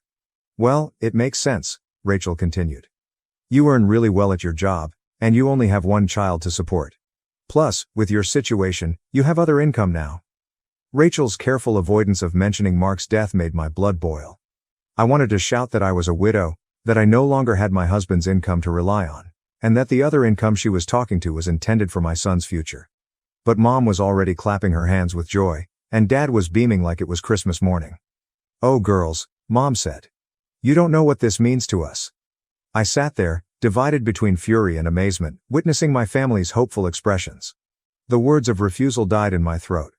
I'd spent my entire life trying to gain their approval, and now they were putting a price on it.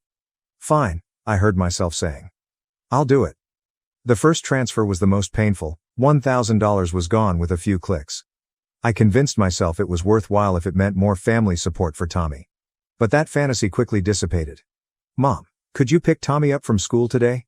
Sarah has a doctor's appointment and I have a late meeting." "Oh honey, I'm so sorry," Mom's voice cracked over the phone.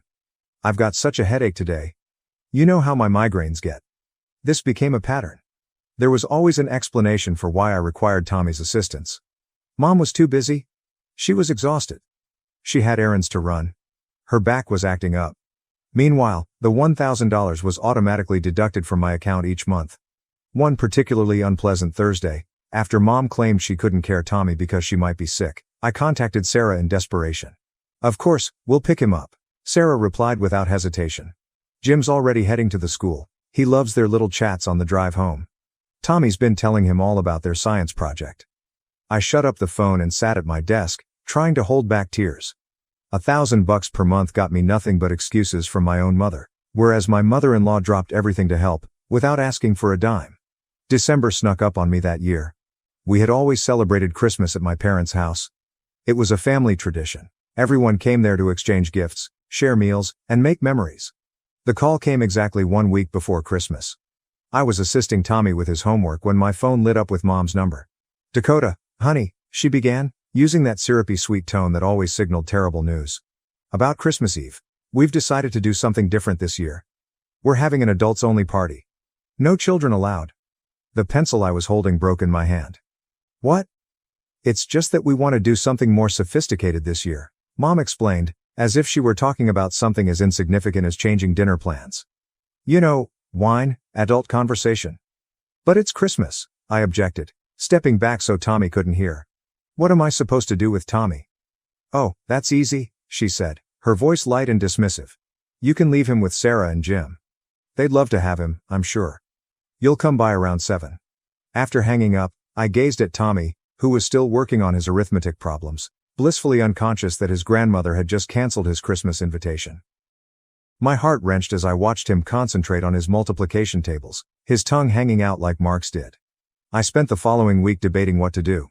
The idea of celebrating without Tommy felt terrible, but canceling the family Christmas together seemed too dramatic. Finally, I came up with a solution. I'd leave Tommy with Sarah and Jim for a few hours, go to my parents' place to exchange gifts and greetings, and then return to properly celebrate with my in-laws and son. On Christmas Eve, I arrived at my parents' house alone, carrying a bag of nicely wrapped presents. The driveway was packed with cars, more than typical for our family gatherings. Walking up to the front door, I could hear laughter and Christmas music filling the cold December air. When I opened the door, the world appeared to tilt sideways. The house was crowded with relatives, aunts, uncles, and cousins, but that wasn't what stopped me in my tracks. Rachel's 3 children ran through the living room wearing paper crowns. Near the Christmas tree, I noticed my cousin Linda's children eating cookies. More children emerged in my line of sight, my cousin Mark's twins and my cousin Susan's teenager. The room suddenly felt too hot and too cramped. As the truth of the situation dawned on me, I stood in the doorway with the present bag hanging limply from my palm. This was not an adults-only party at all. My son was the only one who was not invited to the celebration.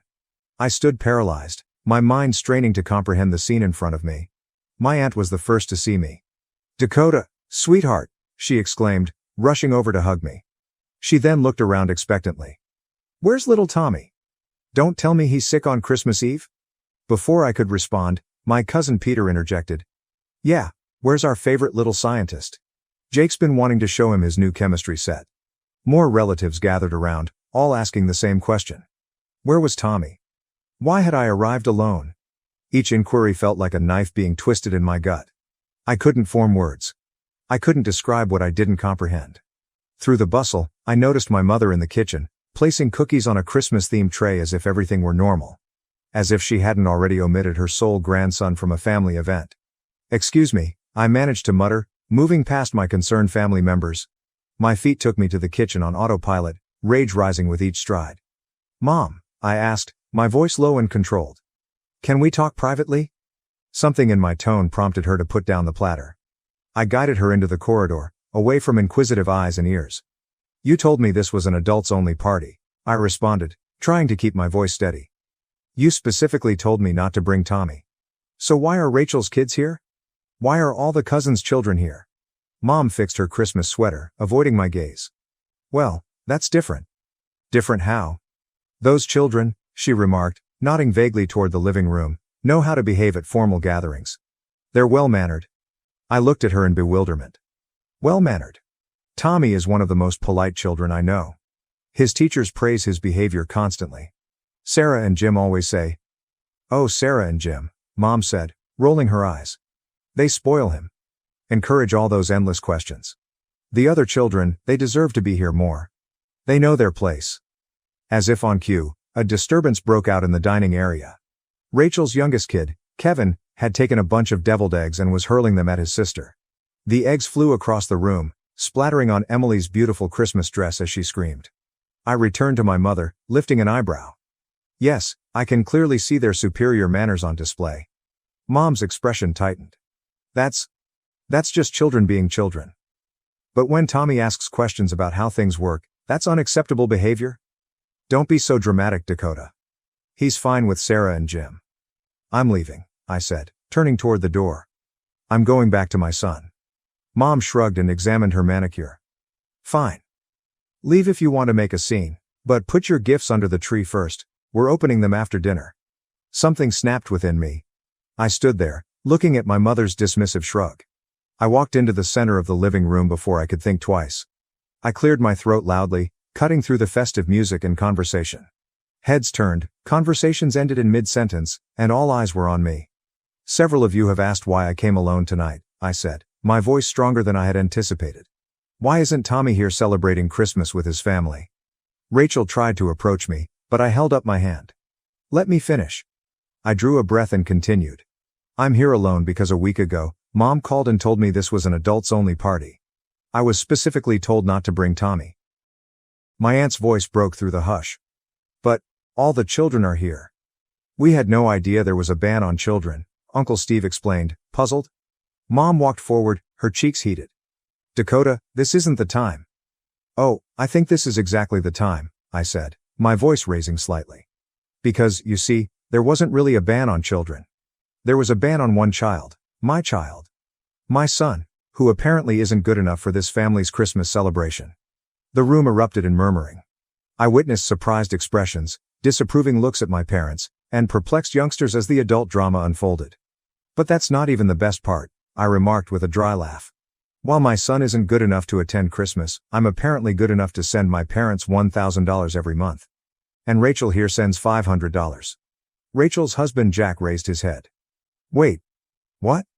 $500? Rachel's cheeks drained of color as Jack turned to face her. "You're sending your parents money every month? From where? Our account barely covers the bills as it is." Rachel's composure snapped. Her cheeks flushed scarlet as she stared at our parents and her husband. "I never actually sent any money," she said. The room was stunned into silence. Mom and Dad asked me to say I was sending $500 so Dakota would agree to help them financially. They said if she thought I was contributing too, she'd feel obligated. The hush that ensued was deafening. I watched as my relatives' features softened as they realized what had happened. How my parents and sister had duped me into financially supporting them while ignoring my child from family gatherings. Aunt Caroline's words rang out sharply and clearly. Aunt Caroline's words rang out sharply and clearly. You scammed your own daughter out of thousands of dollars? You're nothing but scammers, using your own daughter like an ATM while treating her kid like dirt. That's low, even for you two. The gathering erupted in overlapping voices, with some expressing disdain and others demanding explanations. Rachel was attempting to explain herself to an increasingly enraged Jack, as my parents stood there, their carefully constructed facade falling around them. I raised my hand, drowning out the continued disputes around me. I have something else to say. The room became quiet again, and all eyes returned to me. Mom and Dad remained motionless before the Christmas tree, their faces ashen. Rachel was still explaining herself to Jack, but even they paused to listen. From this moment on, my voice was clear and firm. I will no longer be sending you any money. And I won't be maintaining any relationship with you or Rachel. I'm done. Without waiting for an answer, I turned and went out, leaving the bag of gifts at the door. The sound of the door closing behind me felt final, like the end of a chapter I should have concluded years ago. Sitting in my car, I took out my phone and accessed the banking app. With a few fast touches, I canceled the monthly transfer to my mother's account. It felt like severing a cord that had been dragging behind me for months. The journey to Sarah and Jim's residence seemed to take both forever and nothing at all. When I parked into their driveway, I noticed Tommy through the window, helping Sarah decorate Christmas cookies. The sight of him, happy and loved, brought tears to my eyes. We spent the rest of Christmas with Sarah and Jim, baking cookies, singing songs, and watching Tommy's eyes light up as he assisted Jim build the nativity scene. This, I understood, is how family should feel. My phone rang the next morning, while Tommy was still sleeping among the goodies Santa had brought him. It was Aunt Caroline. You might want to hear how things ended last night, she said without elaborating. After you left, it was like a dam broke. Uncle Mike stood up and said he couldn't stay in that house another minute. Then Aunt Marie and Uncle Steve followed. Pretty soon, everyone was gathering their coats and kids. I listened as she told how the relatives had all departed together, without even saying goodbye to my parents. As they walked out, some appeared to make loud comments about deceptive behavior and family shame. And Jack? I inquired quietly. Oh honey, he was livid. Packed up the kids right then and there. Told Rachel he needed time to think about their marriage. Said he was taking the children to his parents' house for Christmas. Rachel was crying. Your parents were trying to do damage control, but it was too late. I overheard her take a deep breath. I want you to know, Dakota, we're all on your side. What they did to you and Tommy, it's unforgivable. After I hung up, I sat on my bed, absorbing everything. My phone began to buzz with notifications. Text messages from Mom, Dad, and Rachel. They all said variations on the same thing. We're sorry, we were wrong, please talk to us, we can explain. I read every message once. Then I archived them without replying. The week between Christmas and New Year's was a calm haze. Tommy and I spent quiet evenings with Sarah and Jim, playing board games, watching Christmas movies, and relishing the simple pleasure of being with people who genuinely loved us. On New Year's Eve morning, the doorbell rang. Through the peephole, I noticed Mom and Dad standing on my porch, clutching a large, carefully wrapped box. My heart pounded against my ribs as I considered whether to open the door. Dakota, we know you're home. Mom said, her voice muffled by the door. Please, we just want to talk. After a brief hesitation, I opened the door but remained firmly in the entryway, preventing their access. They appeared smaller, less threatening than they did a week before. We brought this for Tommy, Dad explained, holding out the item. Through the wrapping paper, I noticed the logo of a high-end electronics retailer. He doesn't need it, I said, making no attempt to accept the present. Please, Dakota, Mom came forward. We know we were wrong, the way we treated Tommy, the manipulation with the money, we're truly sorry. And we want you to know, he said hurriedly, that this isn't about the money you were sending us. We really do feel terrible about everything. I examined their faces, looking for authenticity.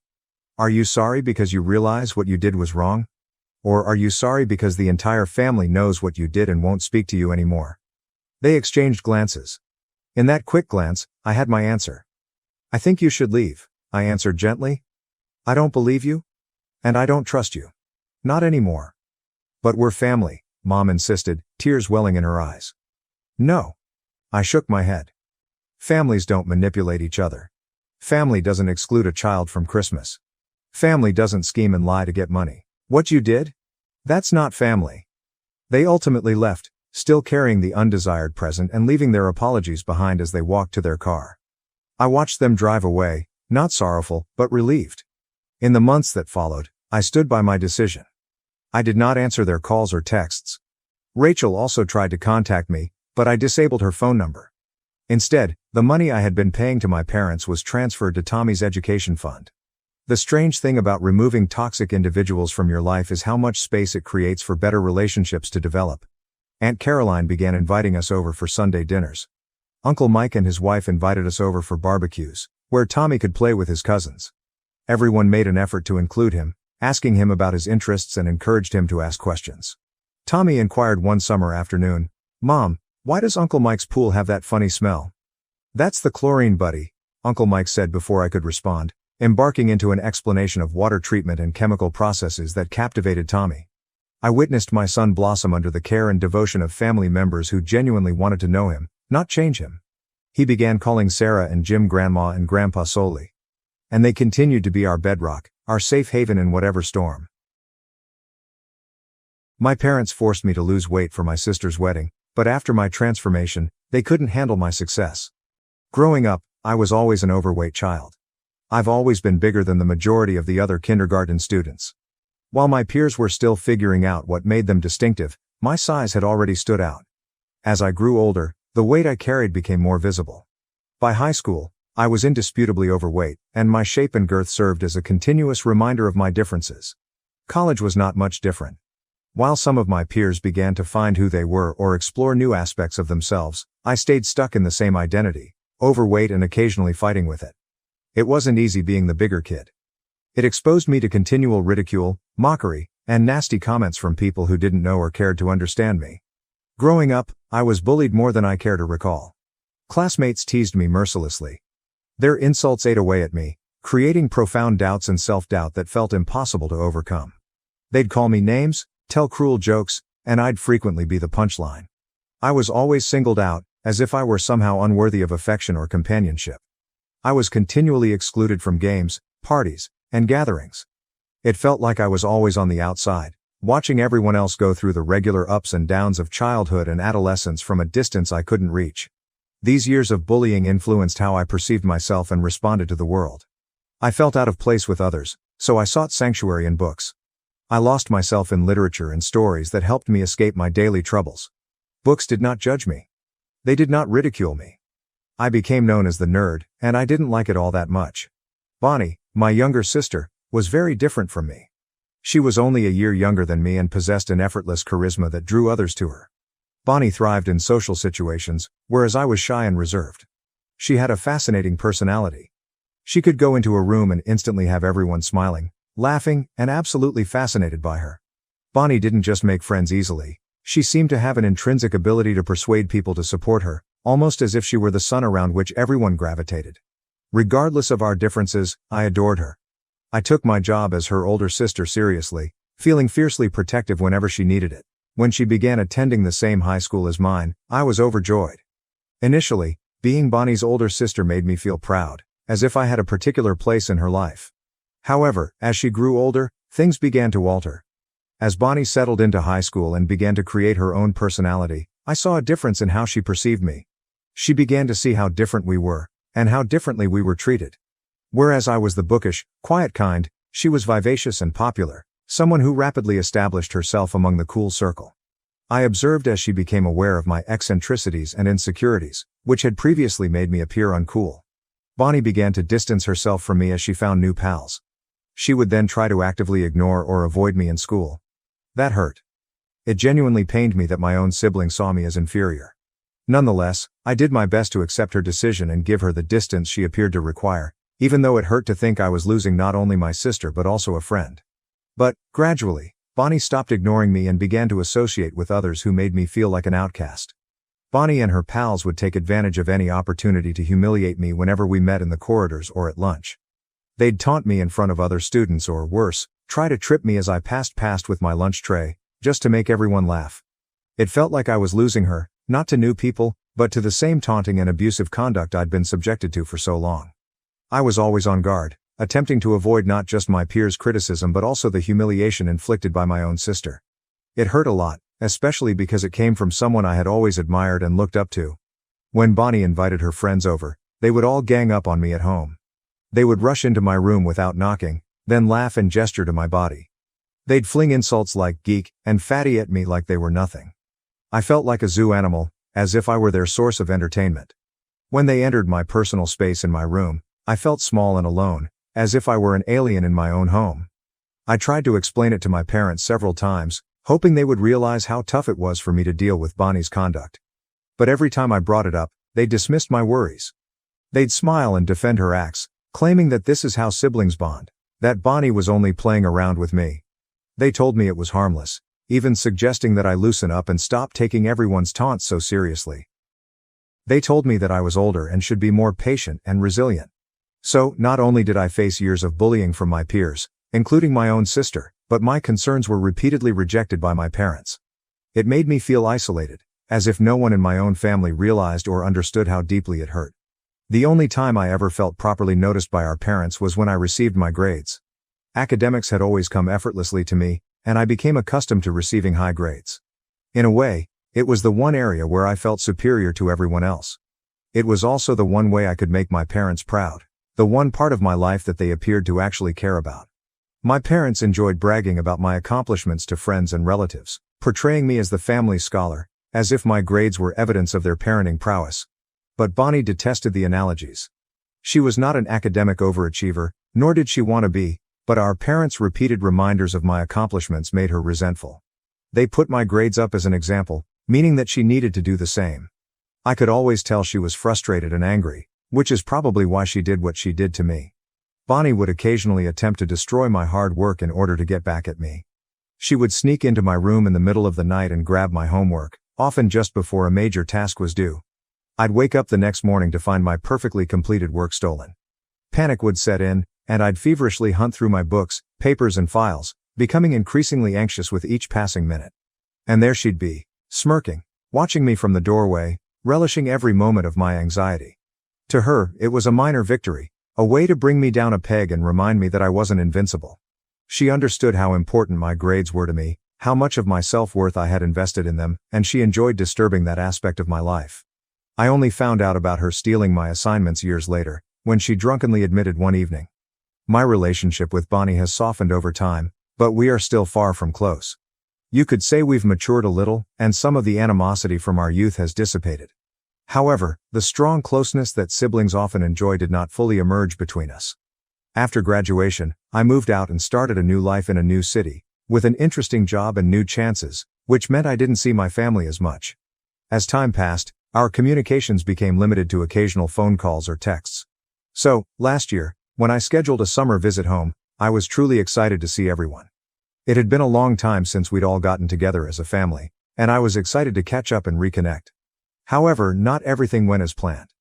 Our family lunch began well enough. Everyone appeared delighted to see me, and for a moment, it felt like old times. That changed, however, when Bonnie unexpectedly revealed her engagement. None of us saw it coming, and we initially assumed she was joking. However, it was instantly apparent that she was serious. She proudly put out her hand, displaying a gorgeous ring, and I couldn't help but remark how exquisite it was. I was genuinely happy for her, delighted that she had finally met someone she loved and who loved her back. Almost as soon as the congratulations subsided, Bonnie turned to me and inquired about my recent activities. I told her about my profession, my life, and how rewarding things had been for me. Before I could finish, she cut me off. "I can't help but say this," she started, smirking. "But why are you still fat? If your life is truly amazing, shouldn't you have shed weight by now?"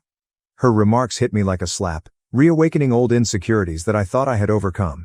The room became uncomfortably silent, and I could feel everyone's gaze on me, waiting to see how I would respond. I merely shrugged and tried to laugh awkwardly at her comment.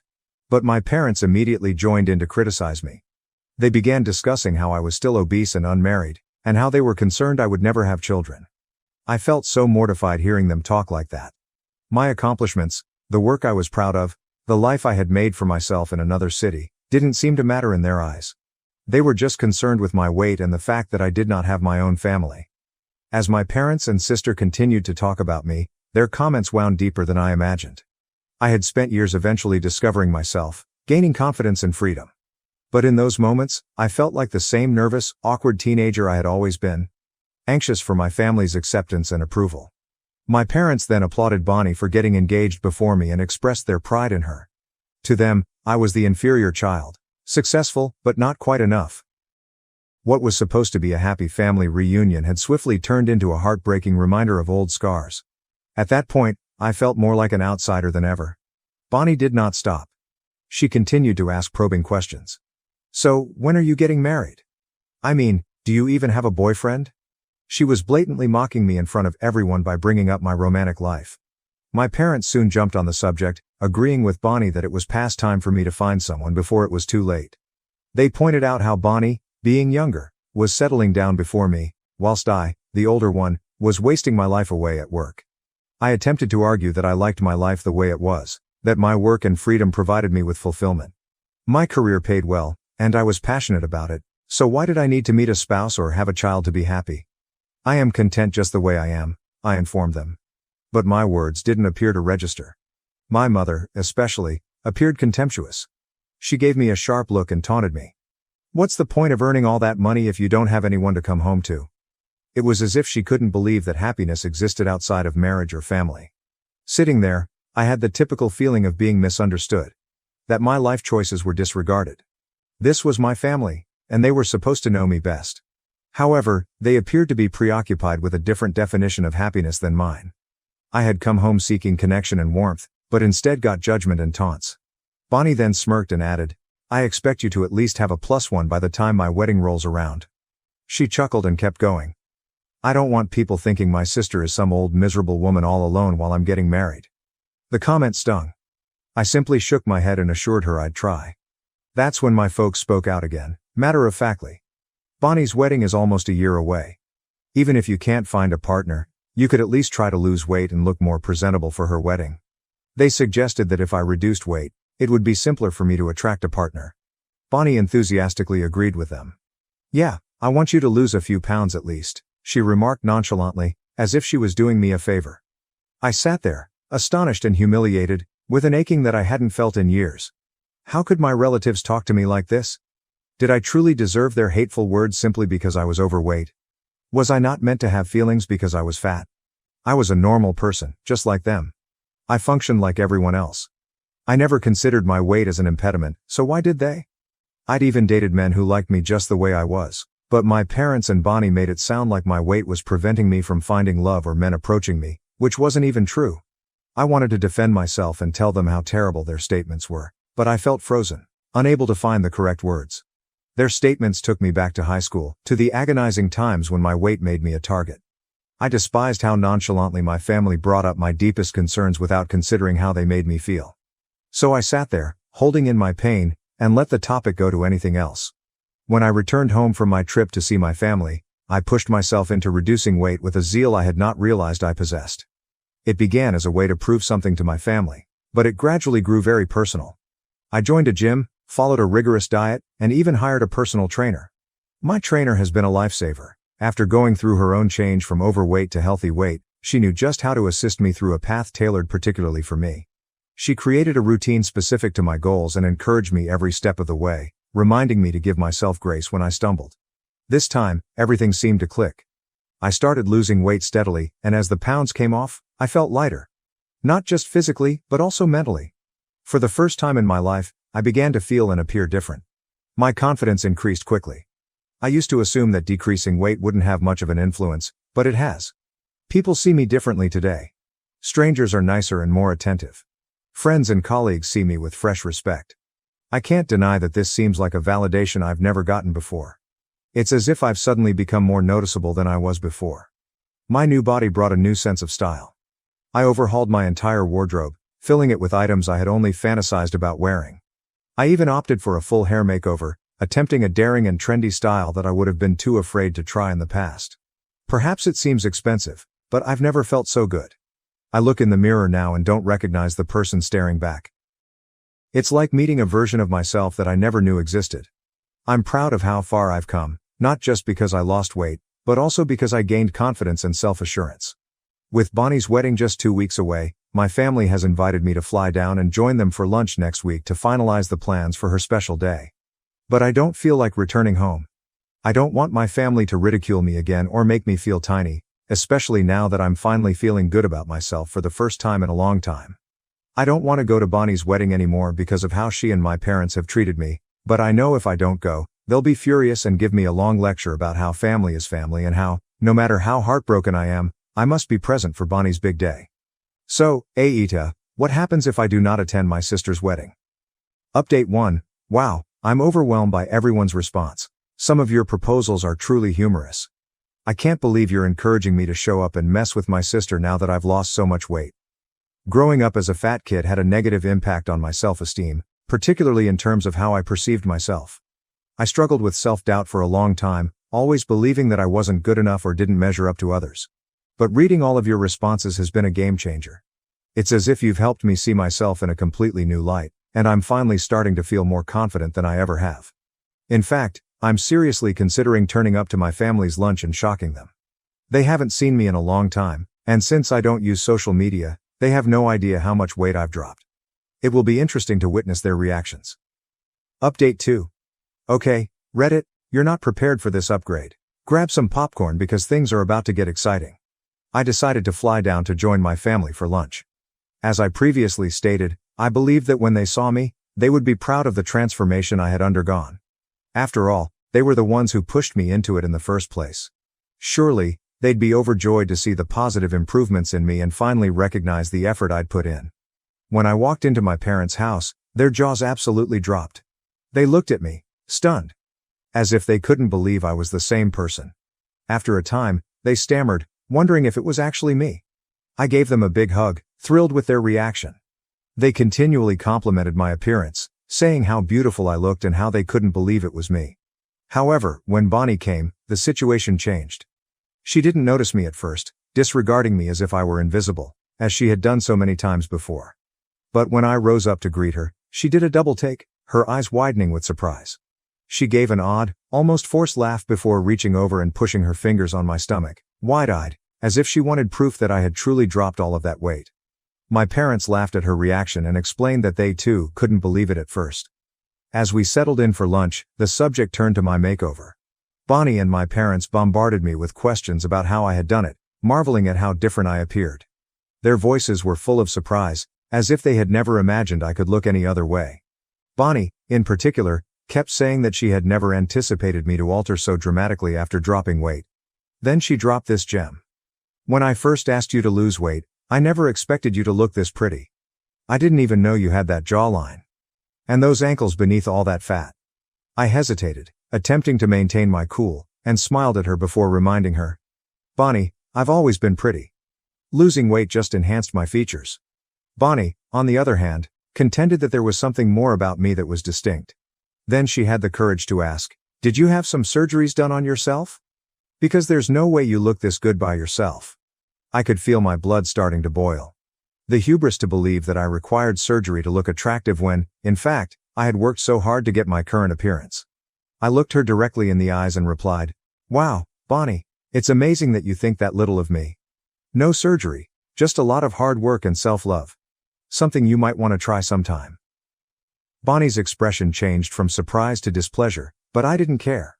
It felt amazing to finally say something and put her in her place. Before she could react, my parents jumped in, attempting to smooth things over in their own way. You shouldn't be offended, my mother replied. The three of us have just never seen you look this way before. Honestly, you look even more beautiful now than Bonnie does, and she's the one getting married. Bonnie appeared much angrier following Mom's remark.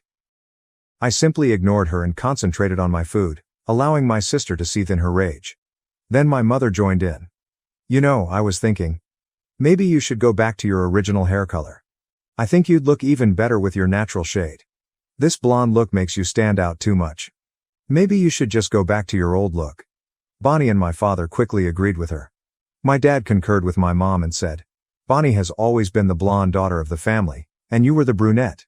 So, it would be a good idea for you to go back to your original hair color. It might make you look more like yourself. Hearing their statements, I was taken aback. I suddenly felt like the three of them were ganging up on me, attempting to bring me down. My hairstylist had suggested that I change my hair color to blonde because it better matched my skin tone and complexion. It had nothing to do with attempting to outperform or overshadow my sister. I could see why Bonnie was jealous of me. I looked nice now, but I couldn't figure out why my folks were so unhappy with me. It was as if they wanted to transform me back into who I was, despite the fact that they had wanted me to be more acceptable for their darling daughter's forthcoming wedding in the first place. But now that I did, they couldn't accept who I had become.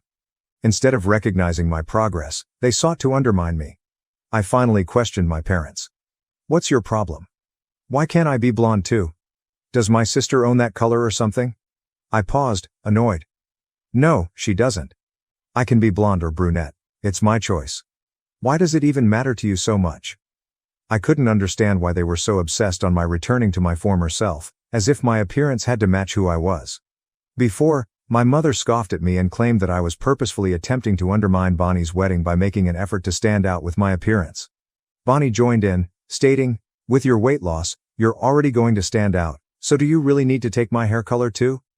My father, as usual, agreed with them, telling me that I was being difficult for no reason and that, as Bonnie's sister, I should be more tolerant. I couldn't believe what I heard. It was not about stealing anything, it was about having the ability to do whatever made me happy. But instead of supporting it, they were all concerned about how it would make Bonnie uncomfortable. You know what? I'm done with this, I murmured, the words almost burning as they from my lips. The three of you are so caught up in your own negativity that you can't even accept that I've changed. The truth is, I've always been amazing just the way I am, but none of you ever saw it. Now, even after I've lost weight, it's still not good enough for you. No matter what I do, it's never enough. I took time to process what I had just said. They only gazed at me, and it didn't matter. I was done with holding back. Since you all have so much to say about me, I think it's time I gave you some unsolicited advice, just like you love to give me. I turned to my mother first, feeling the words surge inside me like a deluge. Mom, I really hate how loose the skin is around your eyes and your lips. They droop on one side when you laugh. I can't help but notice all your crooked teeth, and honestly, it's just disgusting to me. I just gave her a second to react before turning to my father. Dad, I said with a stern voice, you're bald. You really have no right to say anything about anyone's hair or their hair color. How are you going to criticize someone's looks when you can't even keep a full head of hair? I noticed his face stiffening, but I wasn't finished yet. Finally, I resorted to Bonnie. And you, don't ever talk down to me again. Between the two of us, I've always been the better-looking sibling. But now, with all the weight I've lost, you look even fatter than me. Just look at those chubby arms of yours. Bonnie's face flushed with shame and she appeared to be about to burst into tears. I then hoisted my glass, downed my drink in one go, and walked out with a smirk, leaving everyone stunned and astonished. I had spoken everything I needed to say. I couldn't believe those words had come out of my mouth, but I didn't regret them one bit. They deserved to be humiliated after years of being criticized. After lunch, I flew directly back home. I did not want to stay behind and attend Bonnie's wedding. Since then, my phone has been overloaded with voicemails and texts from my parents and Bonnie. They've been calling me disrespectful and foul-mouthed for how I spoke to them and for simply leaving. Mom even insists that I fly back down to attend Bonnie's wedding because it won't look good to her in-laws if I don't. Update 3. So I ended up skipping Bonnie's wedding. Thanks to all of your suggestions, instead of returning home to attend, I decided to treat myself to an impromptu staycation at a 5-star resort. Honestly, it was one of the best moves I'd made in a long time. I spent the weekend doing whatever made me happy. No drama or pressure, just pure enjoyment. I treated myself to a spa day, binge-watched my favorite shows, and even visited some new places in the city I'd been longing to see. I've also blocked my relatives, so they can't contact me again. I'm weary of being bullied by them and want to avoid all of the poison and drama. Right now, my primary focus is on self-care. My mother abandoned me, took all my savings, then suddenly called asking me to pay $2,000 for her husband's stepdaughter's dorm room. My phone suddenly buzzed when I was in bed, minding my own business. It was my mother. I hadn't heard from her in months. So what did she have to say? She didn't say, "Hey, how are you doing?" Instead, she got right to the point. She needed $2,000 for my stepsister's dorm fees. Yes, you read it correctly. She didn't even check in, just made an abrupt demand for money. Backstory. Why this is a big deal. Before you pass judgment, please allow me to explain why this is such a significant event. This isn't a typical family request. When I was 16, my mother married Mark, her new husband, and it was brutally obvious that he had no interest in me. Mark had 2 children of his own. Noah, 14, Lily, now 17. They were treated like gold from the time they entered the picture. Almost immediately, my mother began acting as if I did not exist. I understand that mixing families can be difficult, but she didn't even attempt to make it work. The stolen college fund. When I graduated from high school, my grandparents graciously gave me $22,000 to help with my future. It was the first time I had truly felt free. On top of that, I had saved another $2,000 from my part-time work, giving me a $24,000 cushion for college or whatever came next. Then, one day, I looked into my bank account. Every single cent was gone. I confronted my mother, convinced that it must have been an error. She was still a co-owner of my account because I hadn't transferred it over yet. She looked me straight in the eyes, without a sign of guilt, and said she had taken everything. Her reason? It was my punishment for not respecting her new husband and their children. Or, at the very least, some ambiguous crap she cooked up on the moment. I lost it. She had treated my future as if it were nothing. That money was for college, my life, and she just took it. So I did the only sensible thing. I packed my bags and moved in with my grandparents, the only people who seemed to be concerned about what I was going through. What happens after that? I seldom spoke with my mother. Years later, she crawls back, move forward a few years. I just graduated college and am still trying to figure out my life. My mother called unexpectedly. Why? To ask for $2,000 to help Lily pay for her private dorm room. It appears that living with a roommate would be too difficult for her. Seriously. What 17-year-old wants a private dorm room? What happened to just coping with your roommate like everyone else? I did not even hesitate. No way. Not happening. The guilt trip begins. And how did she respond? No is not something you can say. We are family. Are you really going to refuse to help? She seldom asked how I was doing.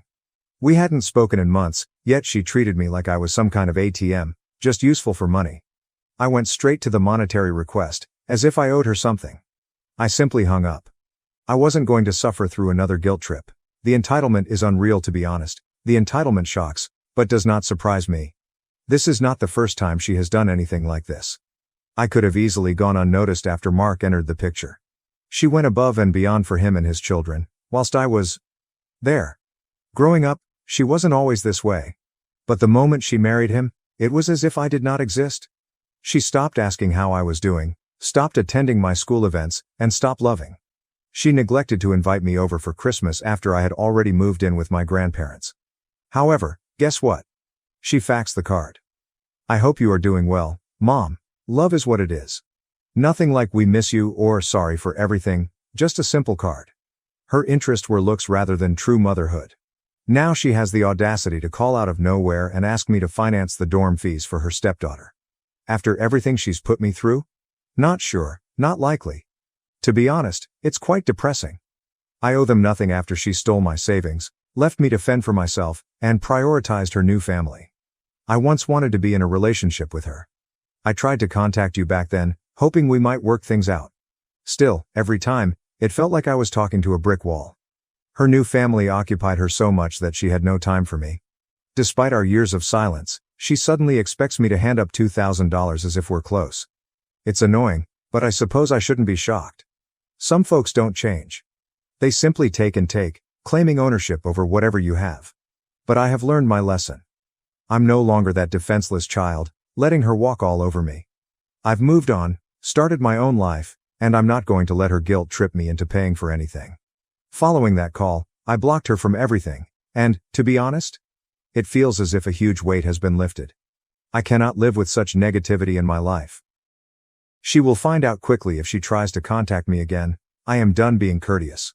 After hanging up with my mother, I understood that was it. I had made myself very plain. Error. A few days later, I was just lying around, trying to enjoy my weekend, when my phone called. It was her once again. I almost disregarded it. What positive outcome may this have? But something piqued my interest, perhaps the faint hope that she had returned, ready for a normal chat. She hadn't. With a note of smugness, she remarked, "Listen, I talked to Mark, and we came up with a new arrangement." I could almost see her patting herself on the back, as if she were about to provide me with excellent service. She went on. Lily definitely needs a private dorm room since sharing with others would make her uncomfortable. She apparently can only deal with shared toilets and roommates. Their great scheme? Lily would receive a lovely 2-bedroom apartment with her own bathroom. And who would they like to help fund the cost? Exactly, me. What is the total for the semester? $3,800. They said I should donate $1,000 per month. For a stepsister who hardly remembers me? They asked me to pay $1,000 a month for a room I would never visit. It was so ridiculous, I almost laughed. I asked her directly, "Why is this my problem?" She immediately went into full guilt trip mode. "You never gave anything to this family. It's time you give back. You have to correct your errors." Whose mistakes? I have not even handled them in this manner. Then Mom yelled at me for living off my grandparents, as if I were a freeloader.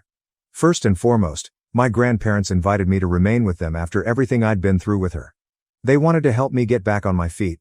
Meanwhile, she has done far more for her real family than she has for me. In her perspective, I owe her for every little thing she has done for me.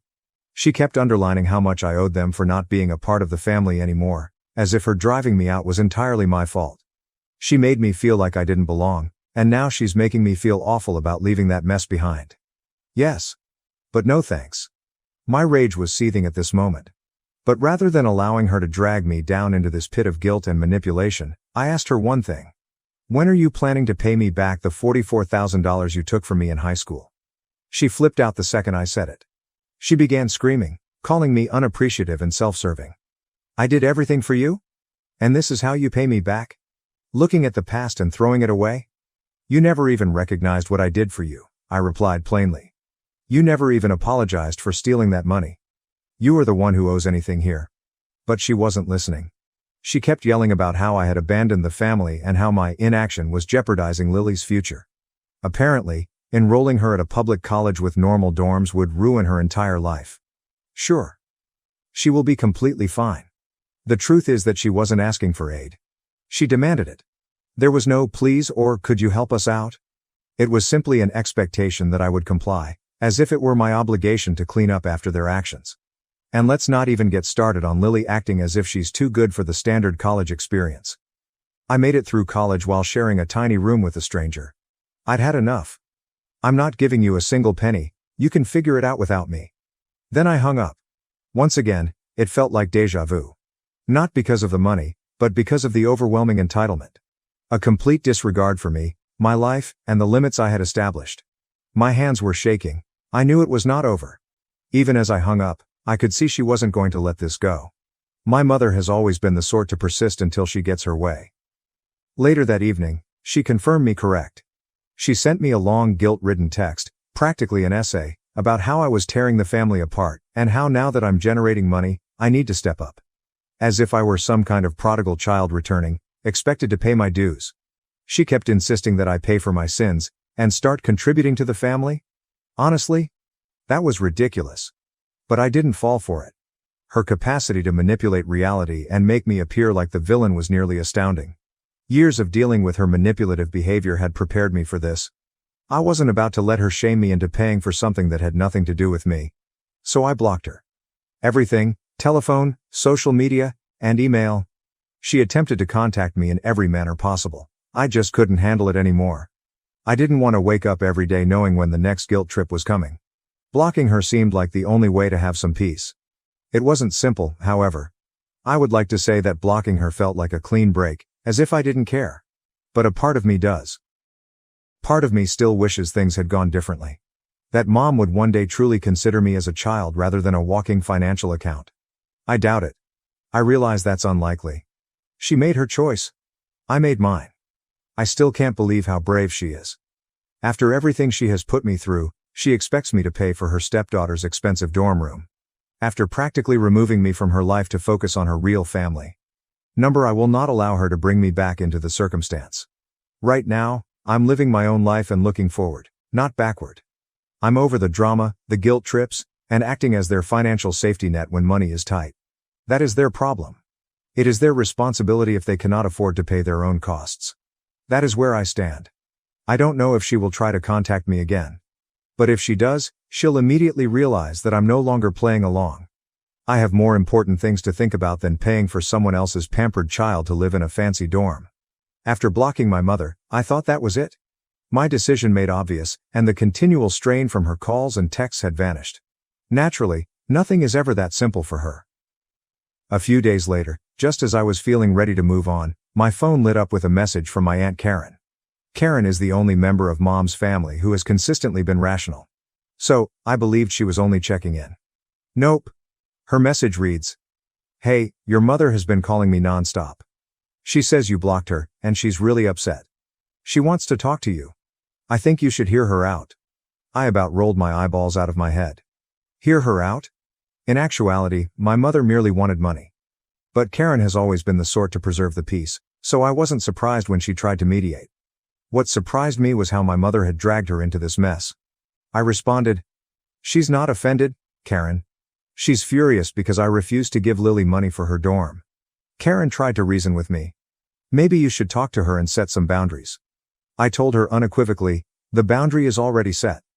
I could tell she was uncomfortable being caught in the middle, so I tried not to vent my aggravation on her. "I'm not paying for anything. And I'm done with the guilt trips."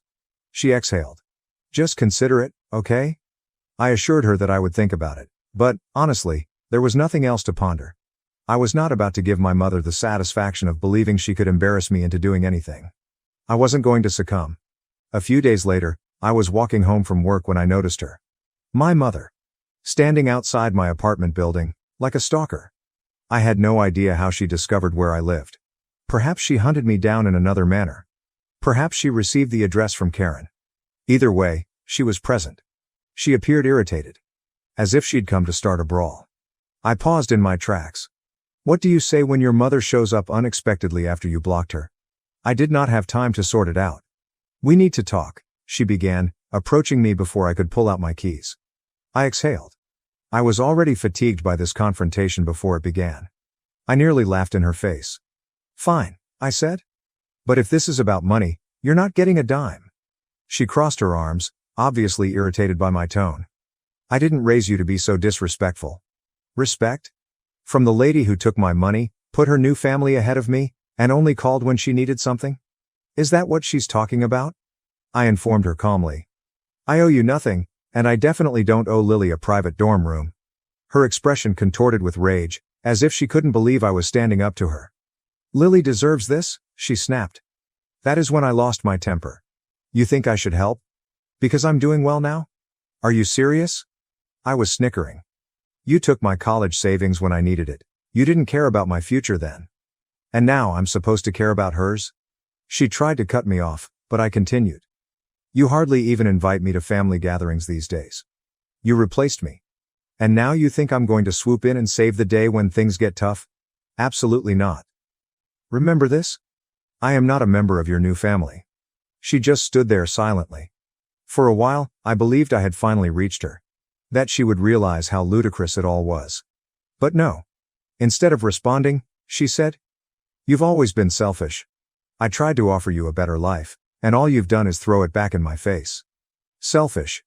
After everything she had done, she had the arrogance to label me selfish. I was not going to let her alter history. I was not going to let her paint herself as a victim. "You gave me nothing," I stated forcefully. "You borrowed from me. You took my time, my money, my peace. You chose them over me.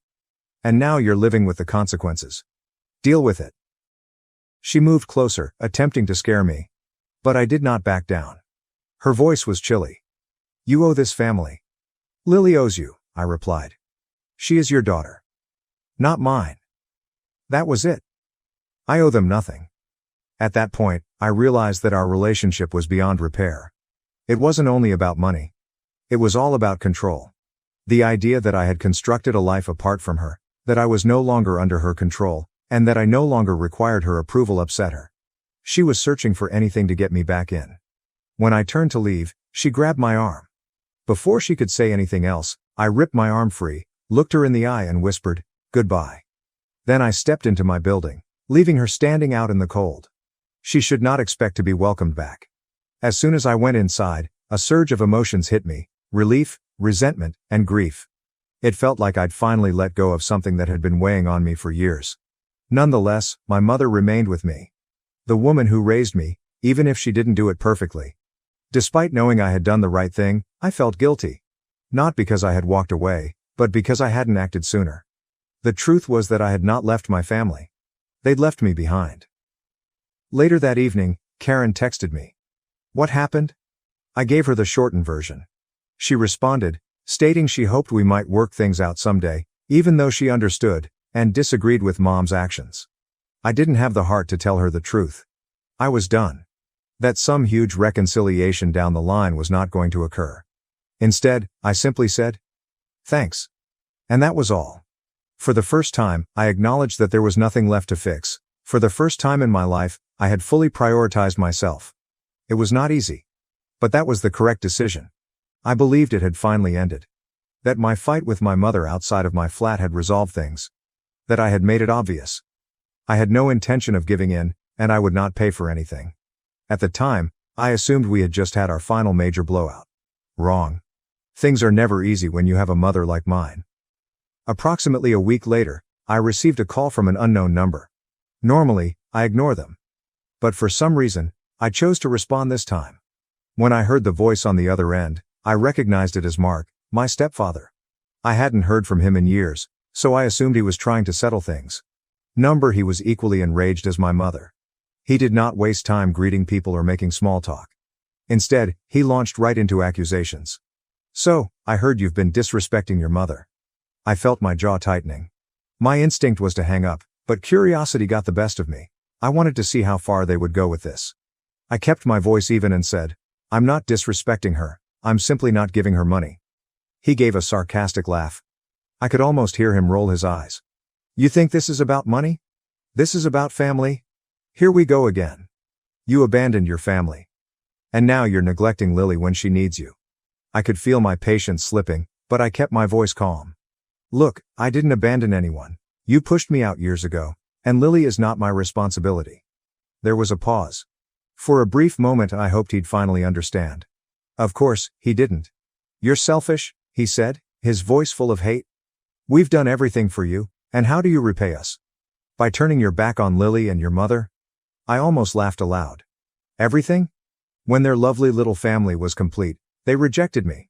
They stole from me, neglected me, and treated me as an afterthought. I'd had enough. You did nothing for me, I responded, my voice crisp and firm. You took from me. Once you had your new family, you both acted like I didn't exist.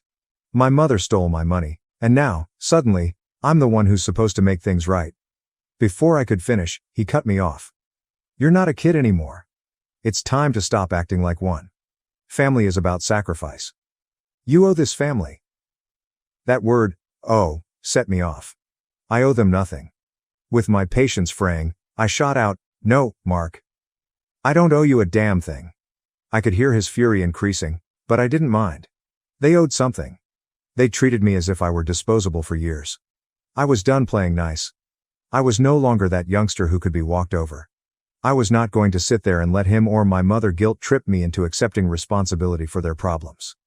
This isn't over, he added, his voice low and almost threatening, as if he hoped to terrify me into changing my decision. I did not even bother responding. We're family, he added. And we'll always be family, whether you like it or not. I hung up. And as soon as I did, I felt a sense of relief flood over me. It felt as if I'd finally closed the door on something toxic. I had drawn a line. There was no going back now. However, that was not the end of it. A few days later, I received an SMS. From Lily. She was now getting involved too. Though her message was less harsh than Mark's or my mother's, there was still a lot of guilt tripping. She wrote, Hey, I know things have been tight, but I really need help with this dorm situation. I looked at the message and shook my head. Not sure why you're acting so tough about it. It's just money, and it's not like you can't afford it. It's only money. The entitlement was ridiculous. She believed I owed her something, as if I were some wealthy uncle who could afford to grant her every dream.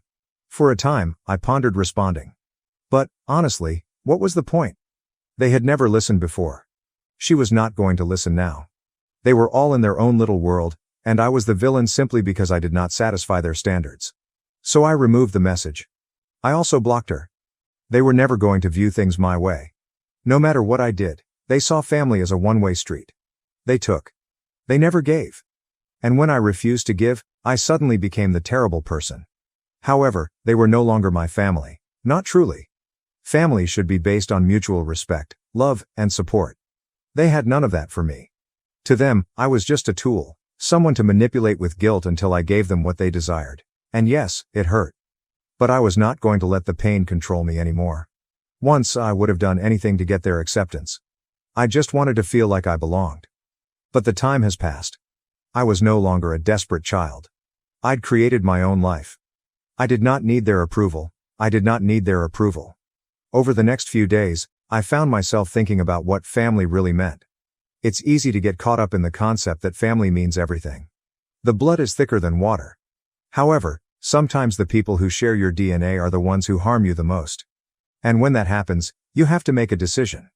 Do you continue to let them damage you simply because they are family, or will you walk away? Even if it means severing ties with those who should love you unconditionally.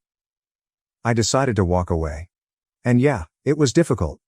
But that was the correct decision. I refused to allow them to pull me down any longer. That night, as I laid in bed, I experienced something I had not felt in a long time. Peace. For once, I wasn't awaiting the next phone call. The upcoming guilt trip. The next request for money. For the first time in years, I felt liberated. And to be honest, it felt fantastic. A few weeks passed without any further problems. I was working, going out with friends, and just living my life. For the first time in a long time, everything seemed normal. Then one day, after work, I discovered a note in my mailbox. There's no return address. Just my name on the front. At first, I considered tossing it. But something about it felt odd. So I opened it. And guess who it came from? My mother. But this wasn't a card. This is not an apology. Not even an ordinary letter. This was a legal notice. She actually attempted to take me to court. Over what, you ask? Familial responsibilities. Apparently, Mom had concluded that I was financially liable for Lily's college fees. Because we are a family. And she was attempting to present it as some type of legal responsibility. As if I was obligated by law to pay for Lily's dorm. I stood there and read it. And then, I laughed out loud as I stood in my living room, holding this absurd letter. It seemed like a joke. It was so outrageous, so absurd. But this was not a joke. She had indeed consulted a lawyer. She had them prepare a full document, claiming that I owed her money. The letter was full of legal language about how family must assist family and how I was morally required to step in, given my so-called success. Success? I was 23, fresh out of college, still sorting out my life, and barely able to pay my rent. She talked about me as if I was sitting on stacks of money. As if I had limitless resources and was being terrible by refusing to share them. But even if I were wealthy, if I had all the money in the world, that doesn't mean I owed them anything. Especially not after how they treated me. I immediately phoned my grandparents. They were as startled as I was. Grandfather was upset. "Don't you worry about anything," he said. They contacted a lawyer buddy, who informed me there was no legal basis for what my mother was attempting. "We'll take care of this. Courts don't enforce family guilt trips." After a few legal processes, the issue was settled. When my mother realized she had no case, she simply dropped the whole affair. Since then, I have not heard from her. Not from Mark. Not from Lily. And honestly, it seems like a weight has been lifted from my shoulders. For years, I allowed them to control my life via guilt and manipulation.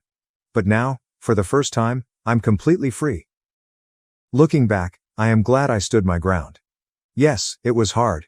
It was difficult for me to leave my own family. But that was the correct thing to do. Family is meant to be about love and support.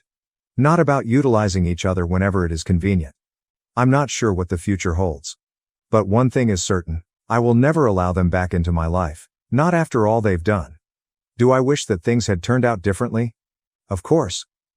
But, at the end of the day, you must maintain your peace. And sometimes that entails walking away, even from those who are meant to love you most. And that's fine. On my own terms, I'm moving forward. My mom and sister made me reject my dream job to support them, but I later discovered that my mom had illegally drained the college funds Dad left. Have you ever felt like your own family is purposely sabotaging your future? That is exactly what I, 22F, am struggling with right now. My mother, 45F, and sister, 19F, recently pushed me to turn down a fantastic job offer at a major tech company in San Jose, and I'm still trying to absorb what happened. Let me paint you a picture of how we arrived here. 2 years ago, my father died in a vehicle accident on his way home from work. He was the type of father who never missed any of my coding competitions or academic events, even when he was overburdened with work. Every Sunday morning, we had this custom where he'd cook his famous pancakes, which were simply regular pancakes with chocolate chips, but he was so proud of them.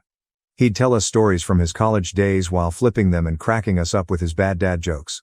Prior to the accident, our family life was not perfect, but it was stable. My parents had troubles, as do all couples, but they balanced each other out nicely. Dad was the calm, analytical kind who could settle any issue with his careful reasoning, whereas Mom was more emotional and impetuous. They made it work, and our home felt secure and predictable. Everything changed following Dad's death. It wasn't simply the evident loss, it was as if our entire family dynamic had collapsed. Mom became emotionally dependent on my younger sister Ashley, or perhaps the other way around. Regardless, they created a tight, even smothering bond that made me feel like an alien in my own family. Ashley became the focus of Mom's universe, while I was consigned to the role of the responsible one, expected to give up everything for the family's sake. I should clarify about Ashley. Even before Dad died, she was always the most theatrical member of the family. I was the quiet kid who spent hours coding in my room, while she was the social butterfly who required constant attention. Dad used to balance Mom's tendency to accommodate Ashley's every desire, but now he was gone, there was no one to provide a reality check. Their relationship evolved gradually but unmistakably. Ashley's little crises escalated into family emergencies. When she didn't make the cheerleading squad in her senior year of high school, her mother let her miss school for a week and maxed up her credit card with comfort items. When she didn't get into her first choice institution, Mom spent 2 weeks calling administrators and even applying for a loan to make a donation to the school. Meanwhile, I tried to keep everything together. I maintained a 4.0 GPA in computer science, worked part-time at the university's IT department to help pay bills, and cared for my younger brother, Tommy, 10 million. Tommy is such a sweet kid. He's the only one who still sees me as a real person, rather than a tool to be utilized when necessary. I graduated from college this year with a computer science degree, and against all chances, I received an incredible job offer from one of San Jose's top IT businesses. The interview process was harsh, with 6 rounds of technical interviews, coding challenges, and behavioral tests. I prepared for months, staying up late to learn algorithms and data structures while also fulfilling my family responsibilities. When I received the offer letter, I couldn't believe my eyes. The base salary was $125,000, plus a signing bonus and stock options that made my head spin. This wasn't simply a job. It was an opportunity to establish a legitimate career and possibly even aid my family financially. Once I was established, I could finally repay all of my student loans, which Mom couldn't co-sign for because she was too busy paying off Ashley's shopping bills. But last week, Mom entered my room with that expression on her face, as if she were going to explode a bomb that would destroy everything. She sat on my bed, took up the plush penguin Dad bought me for my 16th birthday, one of the few things I still have from him, and said, "Olivia, we need to talk about your job offer." My stomach immediately sank. She went on to tell me that Ashley was struggling with her first year of college and needed to take a vacation. She apparently has anxiety and needs to return home. This entails additional expenses, which Mom cannot handle alone. She advised me to ignore the San Jose offer and seek a local job instead so that I could help with the finances and care for Tommy. Ashley's worry manifests itself mysteriously when things don't go her way. She had no issue performing in a 3-hour dance showcase last month, but when her teachers required her to attend morning courses, she experienced crippling social anxiety. She can spend hours at parties with her friends, documenting every second to Instagram, yet she supposedly has panic attacks when it comes time to study for tests. I tried to reason with Mom. I spent hours showing her my financial plans, explaining how I would send money home once I had settled in, and even promising to assist Ashley in finding resources for her purported mental health difficulties. But Mom would not hear it. Family comes first, she kept stressing, as if my desires and goals were not important to the family's well-being. What is the worst part? While I was talking with Mom, Ashley was in her room, sharing images of her recent shopping trip on Instagram. The same sibling who claims she is too anxious to continue college spent hundreds of dollars on new clothes and makeup. I saw the receipts in her email. Yes, we have a family computer. She spent $876 at Sephora last week. That's more than I've spent on groceries in 2 months. When I pointed this up to Mom, she became defensive. Ashley is sensitive. She needs these things to feel better, she told me. You've always been the strong one, Olivia. You can handle disappointment better. That's when it struck me. I was the strong one in this family, which meant that my feelings and dreams were irrelevant. The following days were a flurry of anxiety and desperate planning. I contacted my college advisor, who was outraged by the scenario but couldn't provide much assistance. I called the company's HR department to explain my predicament and request additional time, but they could only extend the deadline by a few days. Without family assistance or a co-signer for an apartment contract in San Jose, my options were quickly dwindling. I even attempted to appeal to Mom's sensible side. I produced a detailed spreadsheet demonstrating how my San Jose salary will benefit the family more in the long run than a local job paying half the amount. I looked for local therapists that could help Ashley cope with her anxiety while still allowing her to attend school. I volunteered to schedule regular video conversations with Tommy to keep involved in his life. Nothing worked. How did Mom respond? Your father would be so disappointed in you for being so selfish. It stung more than anything else. Dad was the one who bought my first computer, stayed up late to help me debug my first programs, and always encouraged me to dream big. Using his memory to control me seemed like a new low. That's when something unexpected occurred. My Uncle James, 42 million, Dad's younger brother, arrived abruptly at our doorstep yesterday. He's always been the cool uncle who pays attention, but we hadn't seen much of him since Dad's burial. He'd apparently been trying to call Mom for weeks, but she was ignoring him. He looked at my face and knew something was amiss. While Mom was preoccupied with Ashley's current crisis, she was crying because someone had unfollowed her on Instagram. Uncle James and I sat on the back porch, where Dad used to educate me about constellations on clear evenings. I told him everything.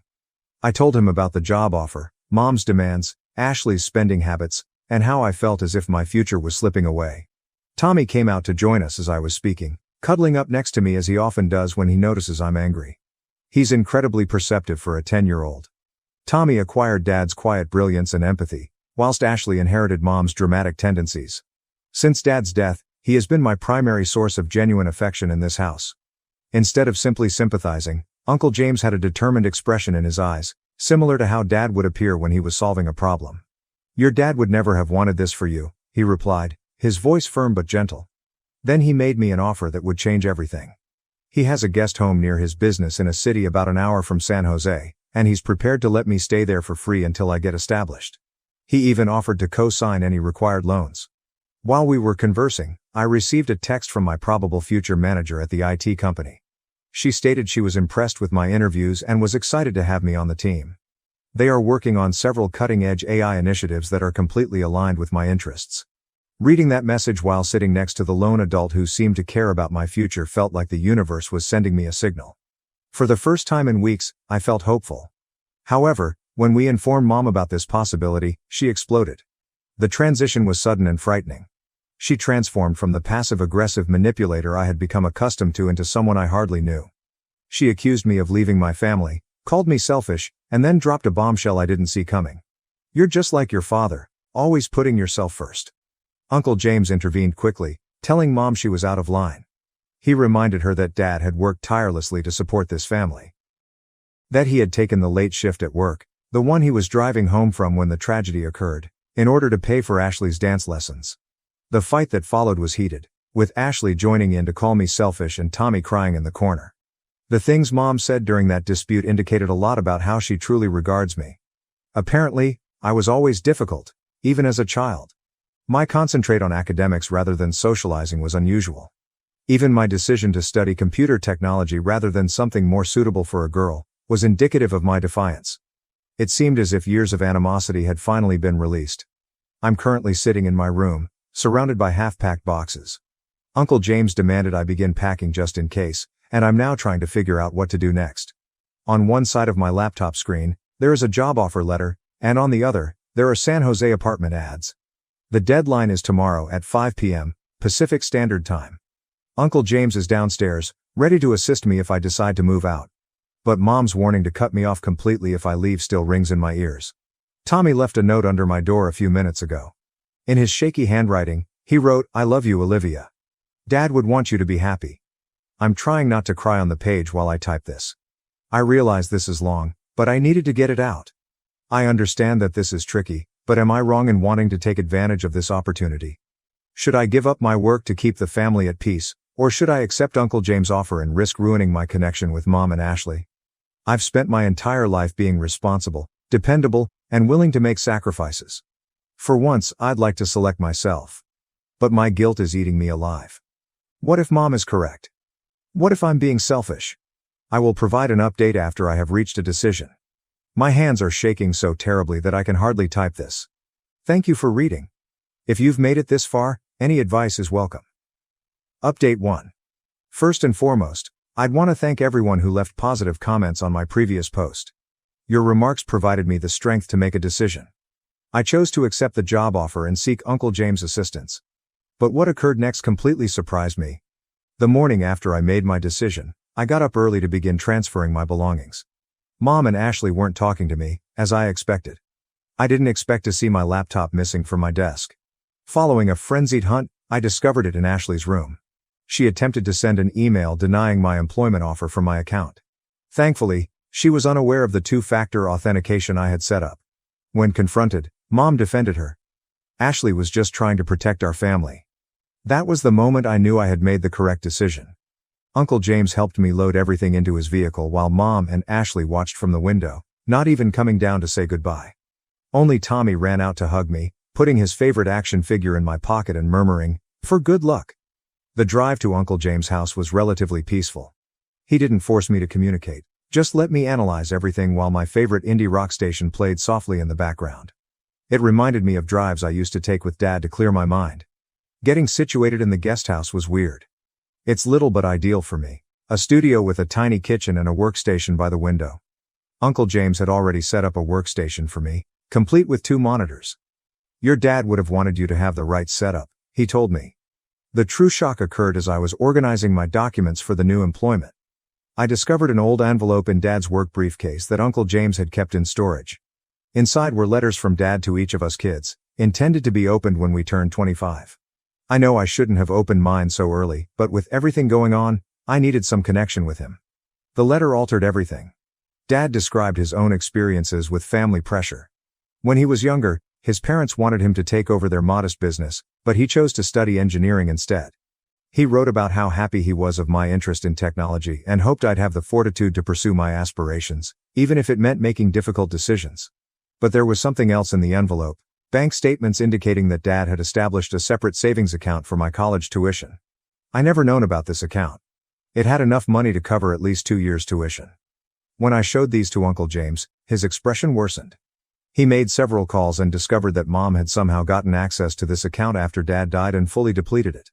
I started a new job yesterday. The staff is great, and the projects are even more exciting than I anticipated. My boss personally led me around and introduced me to everyone. During lunch, she mentioned that she had been pulling for me since my interview, especially when I solved a particularly difficult coding problem in an unusual manner. Mom has been phoning non-stop since I left, leaving voicemails alternating between guilt and rage. Ashley wrote a lengthy diatribe on social media about how I had abandoned the family. I've blocked them both for now. I need room to concentrate on my fresh beginning.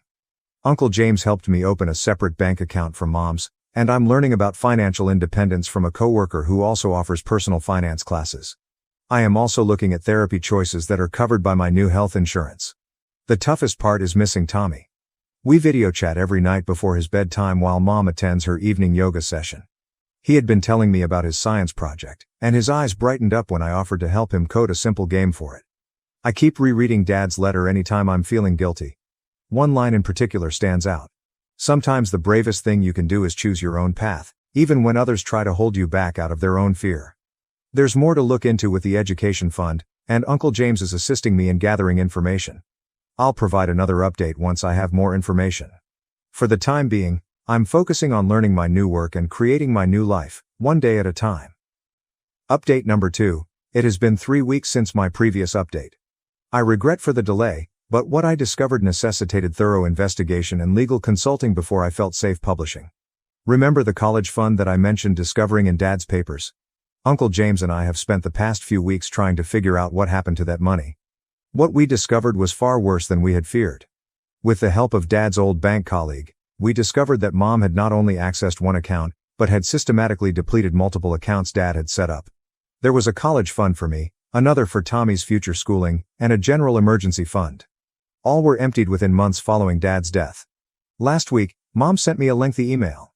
She sought to get ahead of the narrative, indicating that she was aware we were investigating. The email began with a half-hearted apology for possibly being too harsh, but gradually evolved into something else entirely. She left a message. "There's something you need to know about your father. When I was pregnant with you, he had an affair." The note went on to explain how she uncovered the affair, how Dad begged forgiveness, and how she graciously accepted him back. She said that this was why she was always aloof from me, because I reminded her of that difficult time. She concluded by offering that if I discontinued my research into the accounts, we could focus on repairing our relationship. Here's the thing, her story didn't add up. Uncle James and I dug through Dad's old records and discovered something unusual. While Mom alleged Dad was having an affair, he was actually working double shifts to pay off Mom's credit card debt. We discovered old credit card statements with enormous charges from that time period, all made by Mom. The major surprise occurred when we realized Dad's old email address was still operational. We discovered years of correspondence with his lawyer discussing his concerns about Mom's spending habits.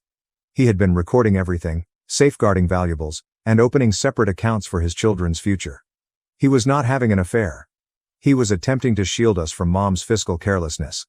The emails also revealed something heartbreaking. Dad had planned to leave Mom, not for another woman, but because he was concerned about her influence on the kids.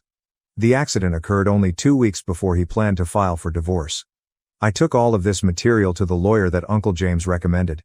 She was appalled. Apparently, what Mom did with the accounts following Dad's death was not only immoral, but unlawful. She had fabricated documents to obtain access to accounts that she was not permitted to touch.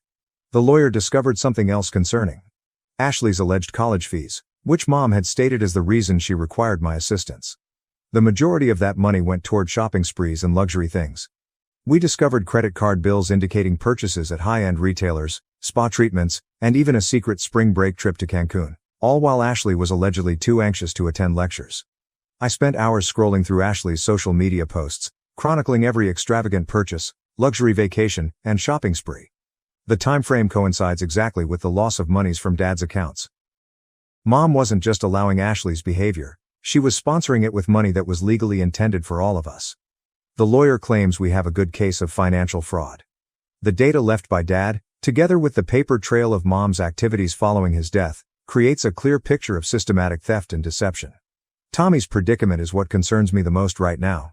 He's still living in that toxic environment, seeing Mom and Ashley spend money that should have gone for his future. Uncle James is exploring our options for obtaining custody. The lawyer believes we may have a case, particularly given the financial malfeasance. I have not responded to Mom's email yet. The lawyer advised against any direct communication at this time. But Mom and Ashley must have sensed something is amiss because they've launched a social media smear campaign against me, portraying me as an ungrateful daughter who abandoned her family for a high-paying tech career. The truth is that learning of Dad's impending divorce has been both painful and validating.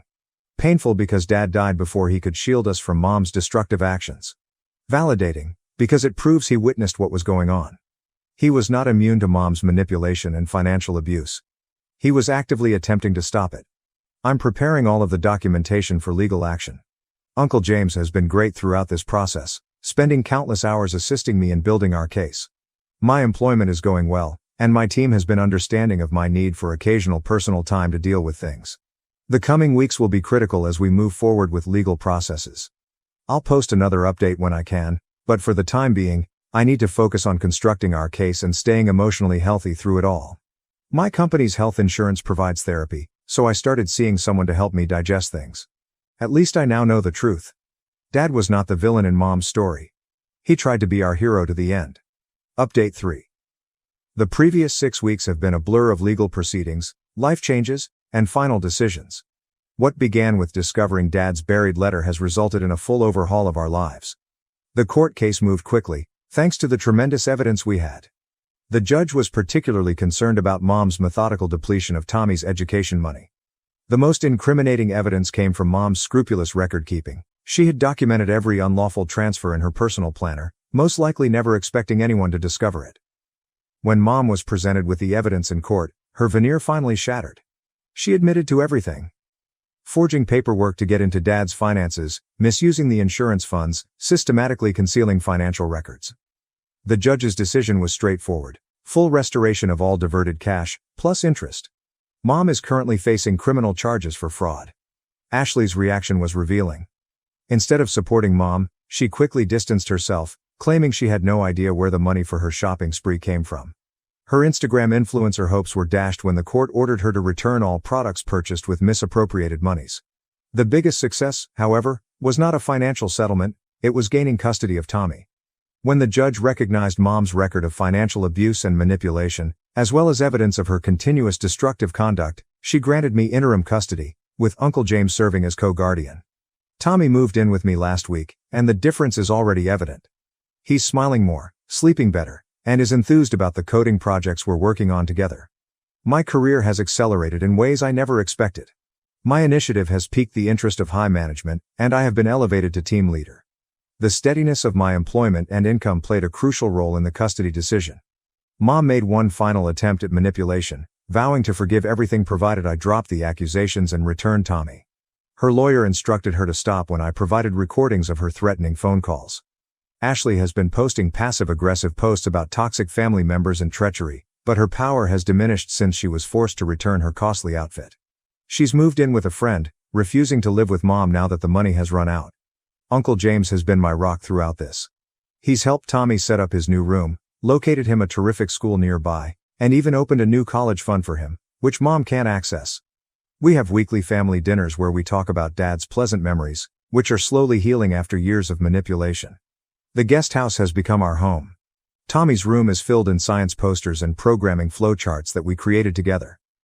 He's joined a robotics club at his new school, and his passion reminds me of Dad. I started therapy to analyze everything, and it's helping me realize that none of this was my fault.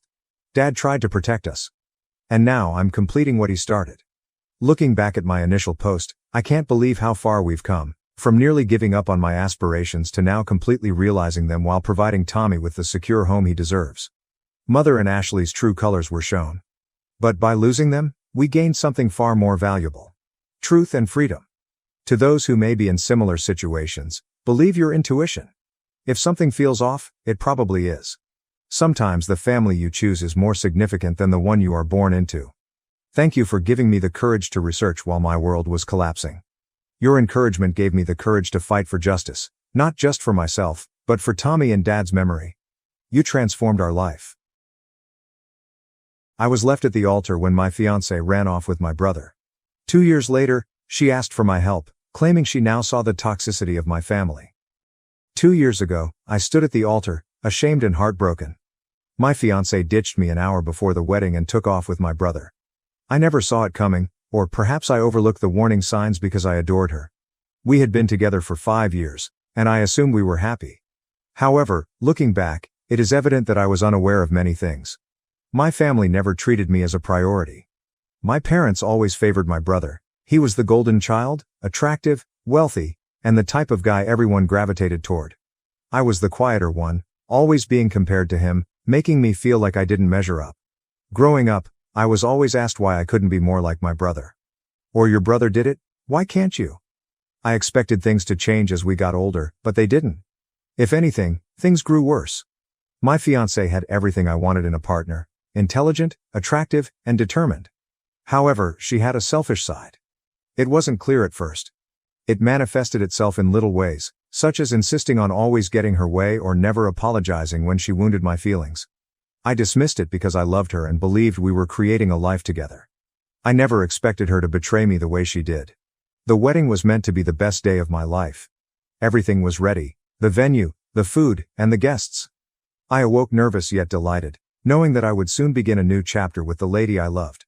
Then, 1 hour before the ceremony, she called me. Her voice was calm, almost frigid, when she told me she couldn't do it. She stopped loving me. Then she revealed the true bombshell. She had been dating someone else. That person was my brother. She didn't even appear guilty about it. She stated she didn't want to hurt me, but she felt compelled to follow her heart. I didn't even have time to digest what she said before hanging up. My parents, who had already arrived at the event, knew. My brother had told them earlier in the morning. Instead of supporting me, they tried to keep things calm to avoid humiliating themselves. When I addressed them, they defended her. They said things like, "Maybe it's for the best, and you don't want to marry someone who doesn't love you." My mother even had the arrogance to advise that I be happy for them. My father was no better. He simply stood there and ordered me to keep it together. It wasn't until later that I discovered my parents' involvement in all of this. My brother had always been interested in her, and they seemed to think she was too good for me. They decided she would be a better fit for him. They had been urging her to select him for months, even offering her financial support if she left me for him. I had no clue my family could be that deceptive. I walked out of the venue that day without looking back. I left everything behind, including my family, friends, and hometown. I couldn't stand being near any of them. I went to another state and started again. I got a job, a little apartment, and spent the next 2 years repairing my life. At first, it was difficult. I knew no one, and the loneliness was overwhelming. But as time passed, I discovered serenity. I met new people, began treatment, and concentrated on myself for the first time in my life. I did not inform anyone where I was or how to reach me. I didn't want anything to do with those who had deceived me. Then, 2 years later, my ex-fiancée arrived at my home. I had just returned home from work, and when I opened the door, I could scarcely recognize her. She appeared fatigued and worn out, as if she hadn't slept or eaten properly in days. Her once confident and polished manner was gone. She shook and her eyes were red from sobbing. She told me that living with my brother had become a nightmare. He was manipulative, emotionally abusive, and disloyal. Behind closed doors, the beloved golden child turned out to be a monster. They had married shortly after our wedding catastrophe and had a child together, but their relationship had crumbled. My parents, who had previously been so willing to assist her, turned against her when she failed to achieve their expectations. She stated that she felt caged, alone, and terrified. She intended to divorce my brother but was scared of what he may do. He possessed money, contacts, and a vicious streak. She was afraid he would wreck her finances and take their child away. She approached me because she believed I could assist. She asked me to testify in court about how toxic and manipulative my family was. She believed my testimony would boost her case and help her keep custody of her child. I stood there, listening to her angry. She had made her decisions.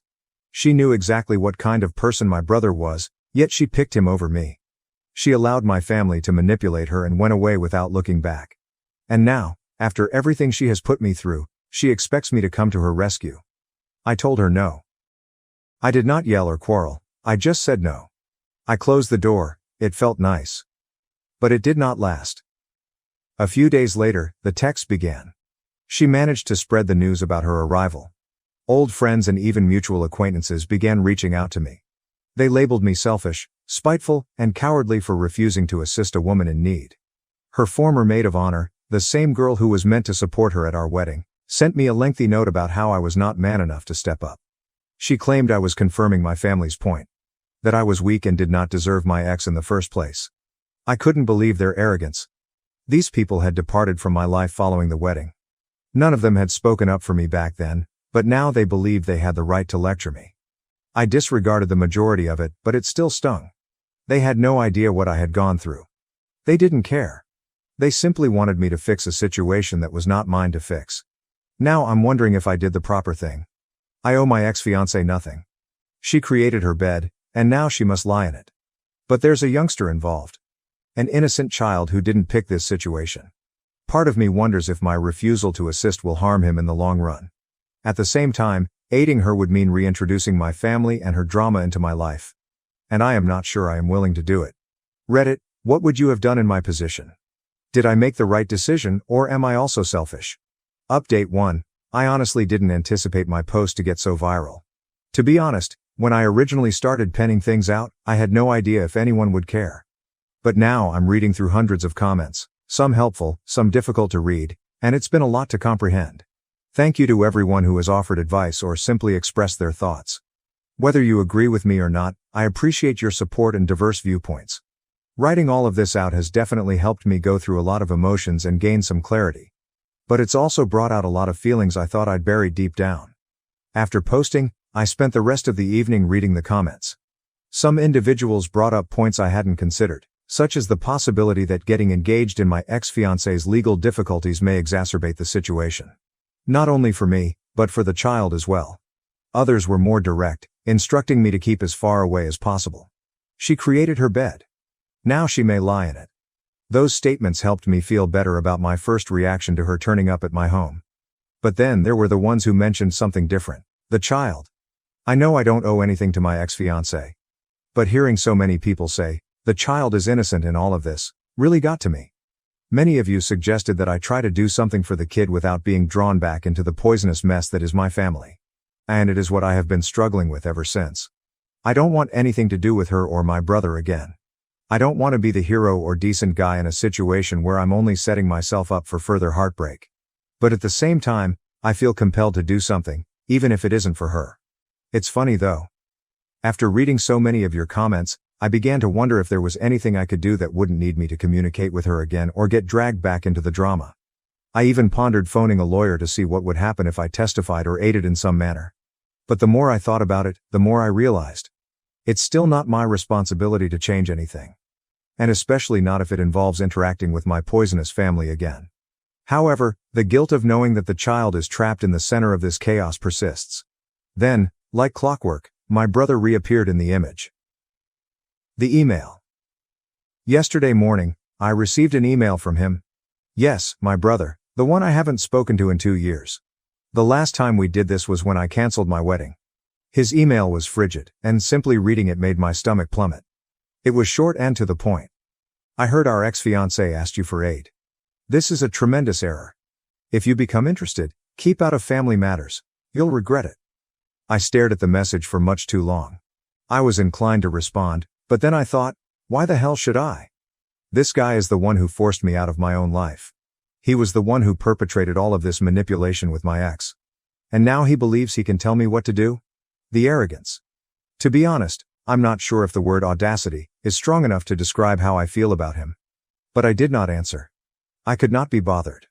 It's almost funny how entitled he still feels. He has no idea what I've been through or what I've had to deal with over the years, and yet he believes he gets to decide how I should handle things. Thanks. That was when the phone rang. An unknown number. And I am sure you can guess who it was. Yep. My mother.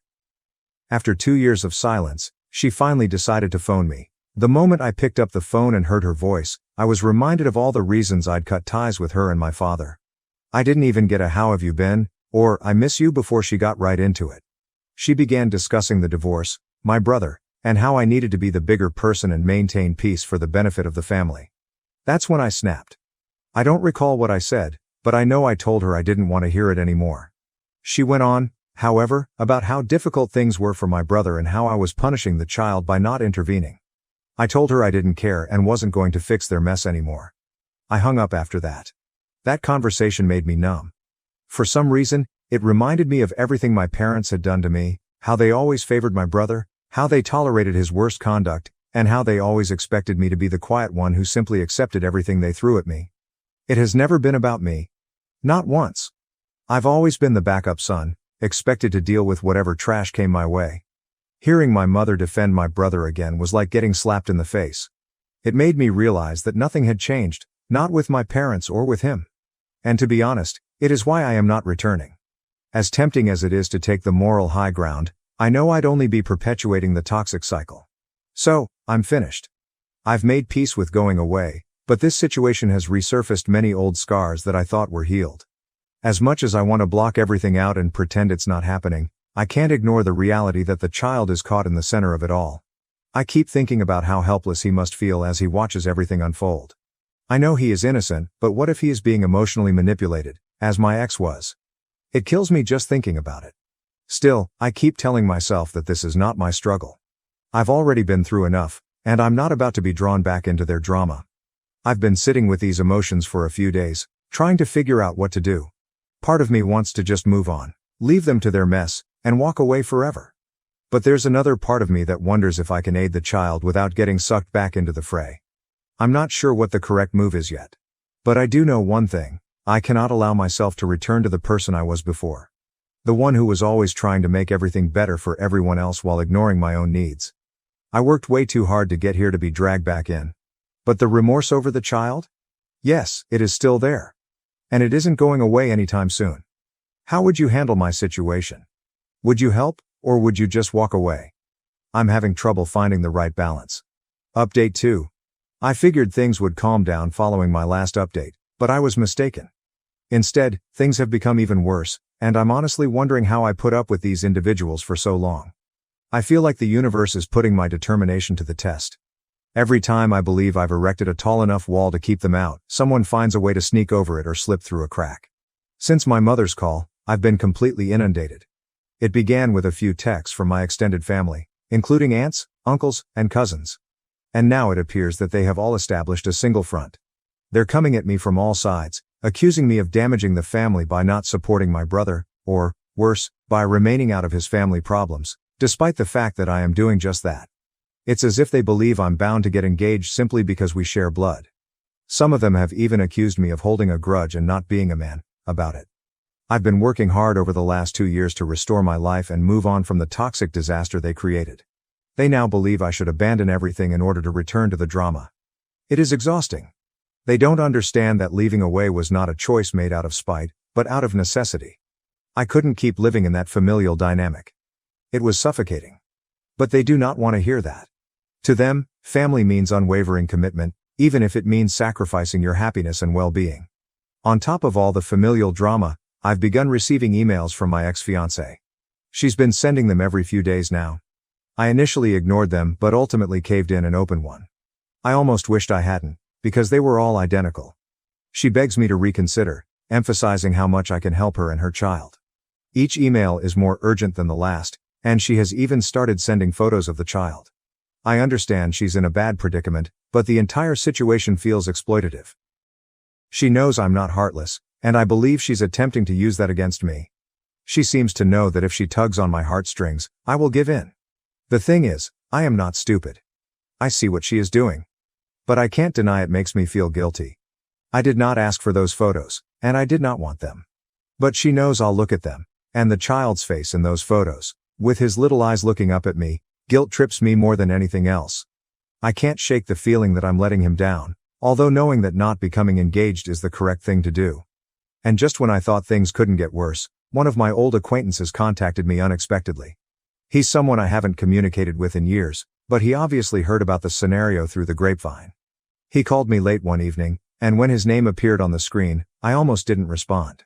I wasn't in the mood for another, "you should do the right thing" conversation, but I answered anyway. He didn't even waste time exchanging pleasantries. He stepped straight in, telling me to be the larger person and aid my ex-fiancée, even if it was simply to safeguard the child. He went on to say that I couldn't just let a child suffer because of my brother's actions. I'm not sure if he didn't comprehend the whole picture or if he just didn't care, but it was evident to me that he expected me to help simply because it was the moral thing to do. He depicted me as a monster for not immediately going to her rescue. I told him I couldn't help and that the matter was between her, my brother, and my family, not me. But he didn't hear it. He accused me of being stubborn, carrying grudges, and neglecting this child's needs. He made it sound as if I was abandoning someone who was obviously in need. But here's the thing, she's not the only person in need. I've spent so many years in this toxic environment, dealing with everyone else's problems but never my own. I am done with that. I quickly stopped the call, but it only made me feel more conflicted. I wanted to defend myself and explain why I wasn't going to get involved, but I didn't. I understand it is not my obligation to clean up this mess. I understand she and her family made their decisions, and they now have to live with them. But the guilt is still there. No matter how hard I try, it's been difficult to focus on anything else lately. I find myself questioning everything. I went out with some friends the other day to distract myself from the situation, but I couldn't stop thinking about it. One of them even joked that I was being a good Samaritan by not getting involved, which made me laugh. But it wasn't amusing. It only made me feel even more alienated. My buddies don't truly comprehend what I'm going through. The few friends I have left from my old life are either too afraid to speak up or simply believe I am doing the right thing. However, it does not feel right. Especially when a child is involved. I've also been thinking about how my ex-fiancée's situation could worsen if my brother and parents continue to press for full custody. I'm honestly not sure what could happen. My family has always been adept at manipulating the system, and I've witnessed them do so previously. I'm concerned that the youngster will be placed in a circumstance that is as horrible, if not worse, than what he is now suffering with. Despite these sentiments, I can't bring myself to get personally involved. So, I am still stuck. Part of me continues thinking that remaining out of it is the proper decision. But another part of me is questioning if I'm making the wrong decision. Will I live in regret if I don't help? And if I do help, would it only lead me back into their toxic world? This is a no-win situation.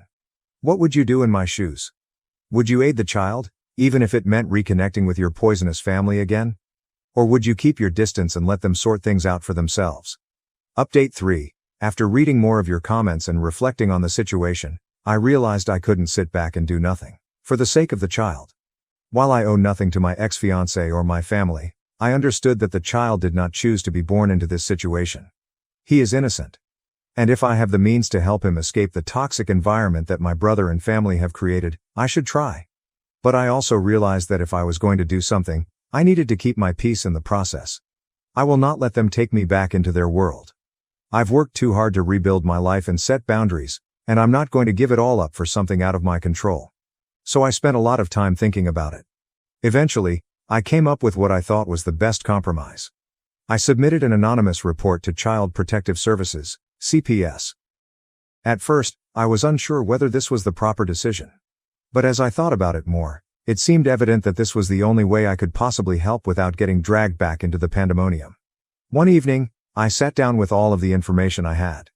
What my ex-fiancé had told me about my brother's behavior, how my parents treated her, and how toxic and manipulative the family dynamic had always been. I added all pertinent detail I could think of. I didn't simply talk about the physical and mental trauma my ex-fiancé had experienced. I also discussed how my brother's dominating behavior had impacted everyone around him, particularly her. I detailed how he had always used his charm to trick everybody, including my parents, into turning a blind eye to what he did. I made sure to explain how my parents had always supported him, making excuses for him and putting me aside in the process.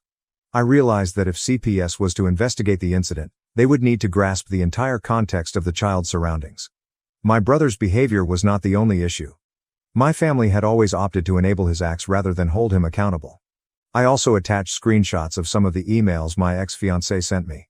She had expressed her fear for herself and the child, her sense of being imprisoned in the marriage, and her lack of a support system. I knew I didn't have first-hand evidence of abuse against the child, but I hoped CPS would find enough in what I presented to launch an investigation. They might not be able to locate enough to intervene, but they would at least be aware of the situation. I needed to know that someone was watching out for the child, even if it wasn't me. Filing that report felt like a weight was lifted off my chest. It was the proper thing to do, but I didn't have to return to the craziness of my old life.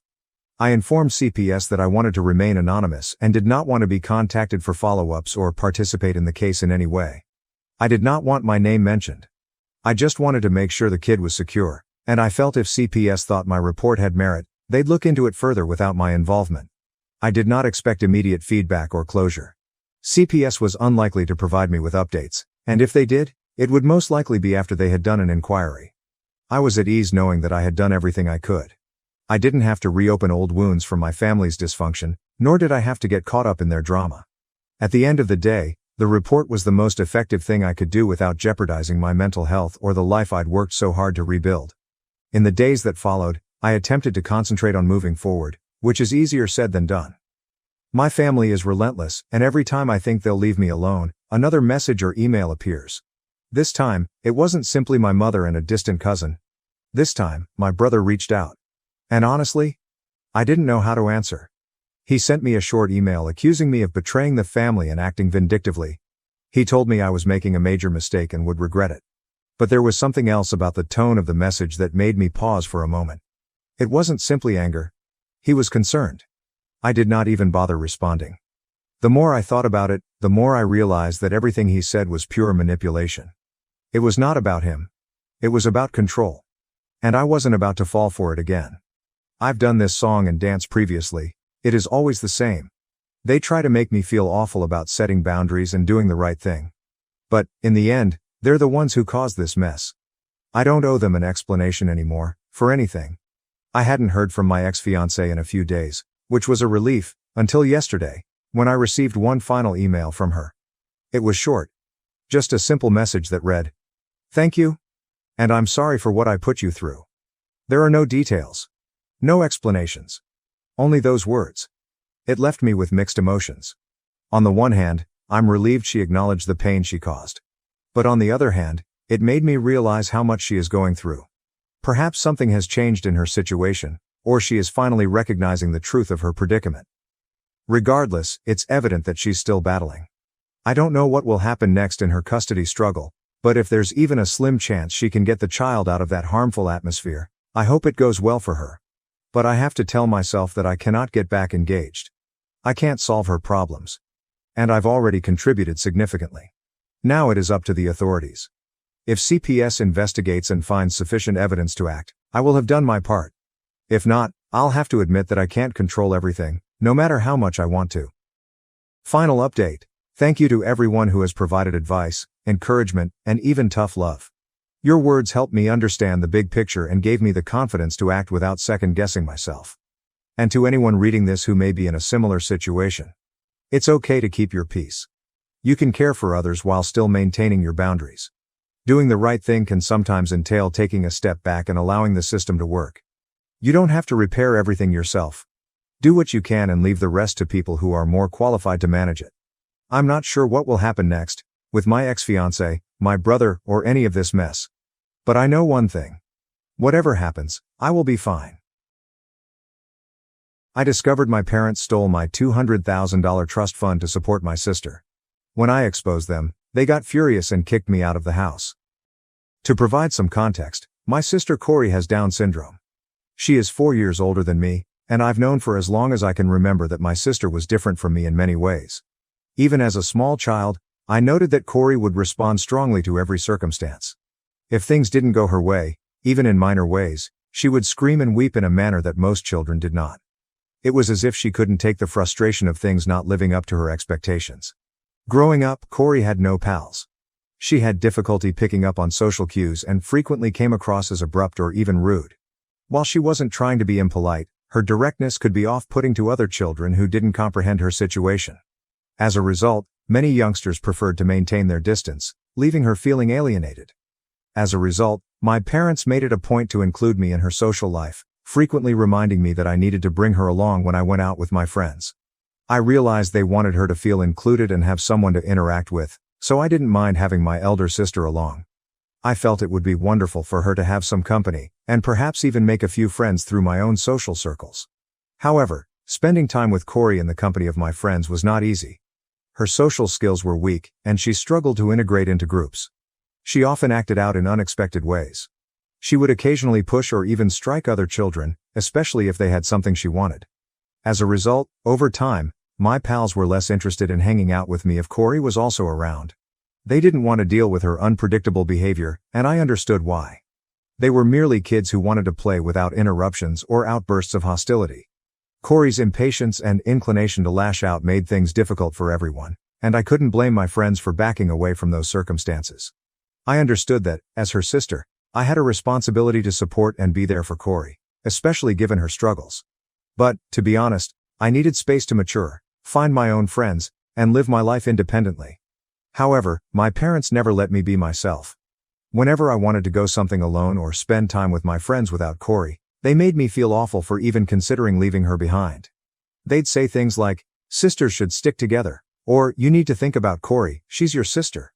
It was as if they expected me to always choose her over my friends or anybody else, no matter what I wanted or needed for myself. What made things worse was that they never seemed to put these same efforts into assisting Corey comprehend how to change her conduct or develop her social skills. They never sat her down to explain why sharing or being compassionate with others could help her connect with others more effectively. Instead, they seemed to accept that I would fill in all of the gaps in her social life. So, throughout the years, I became Corey's lone buddy by default.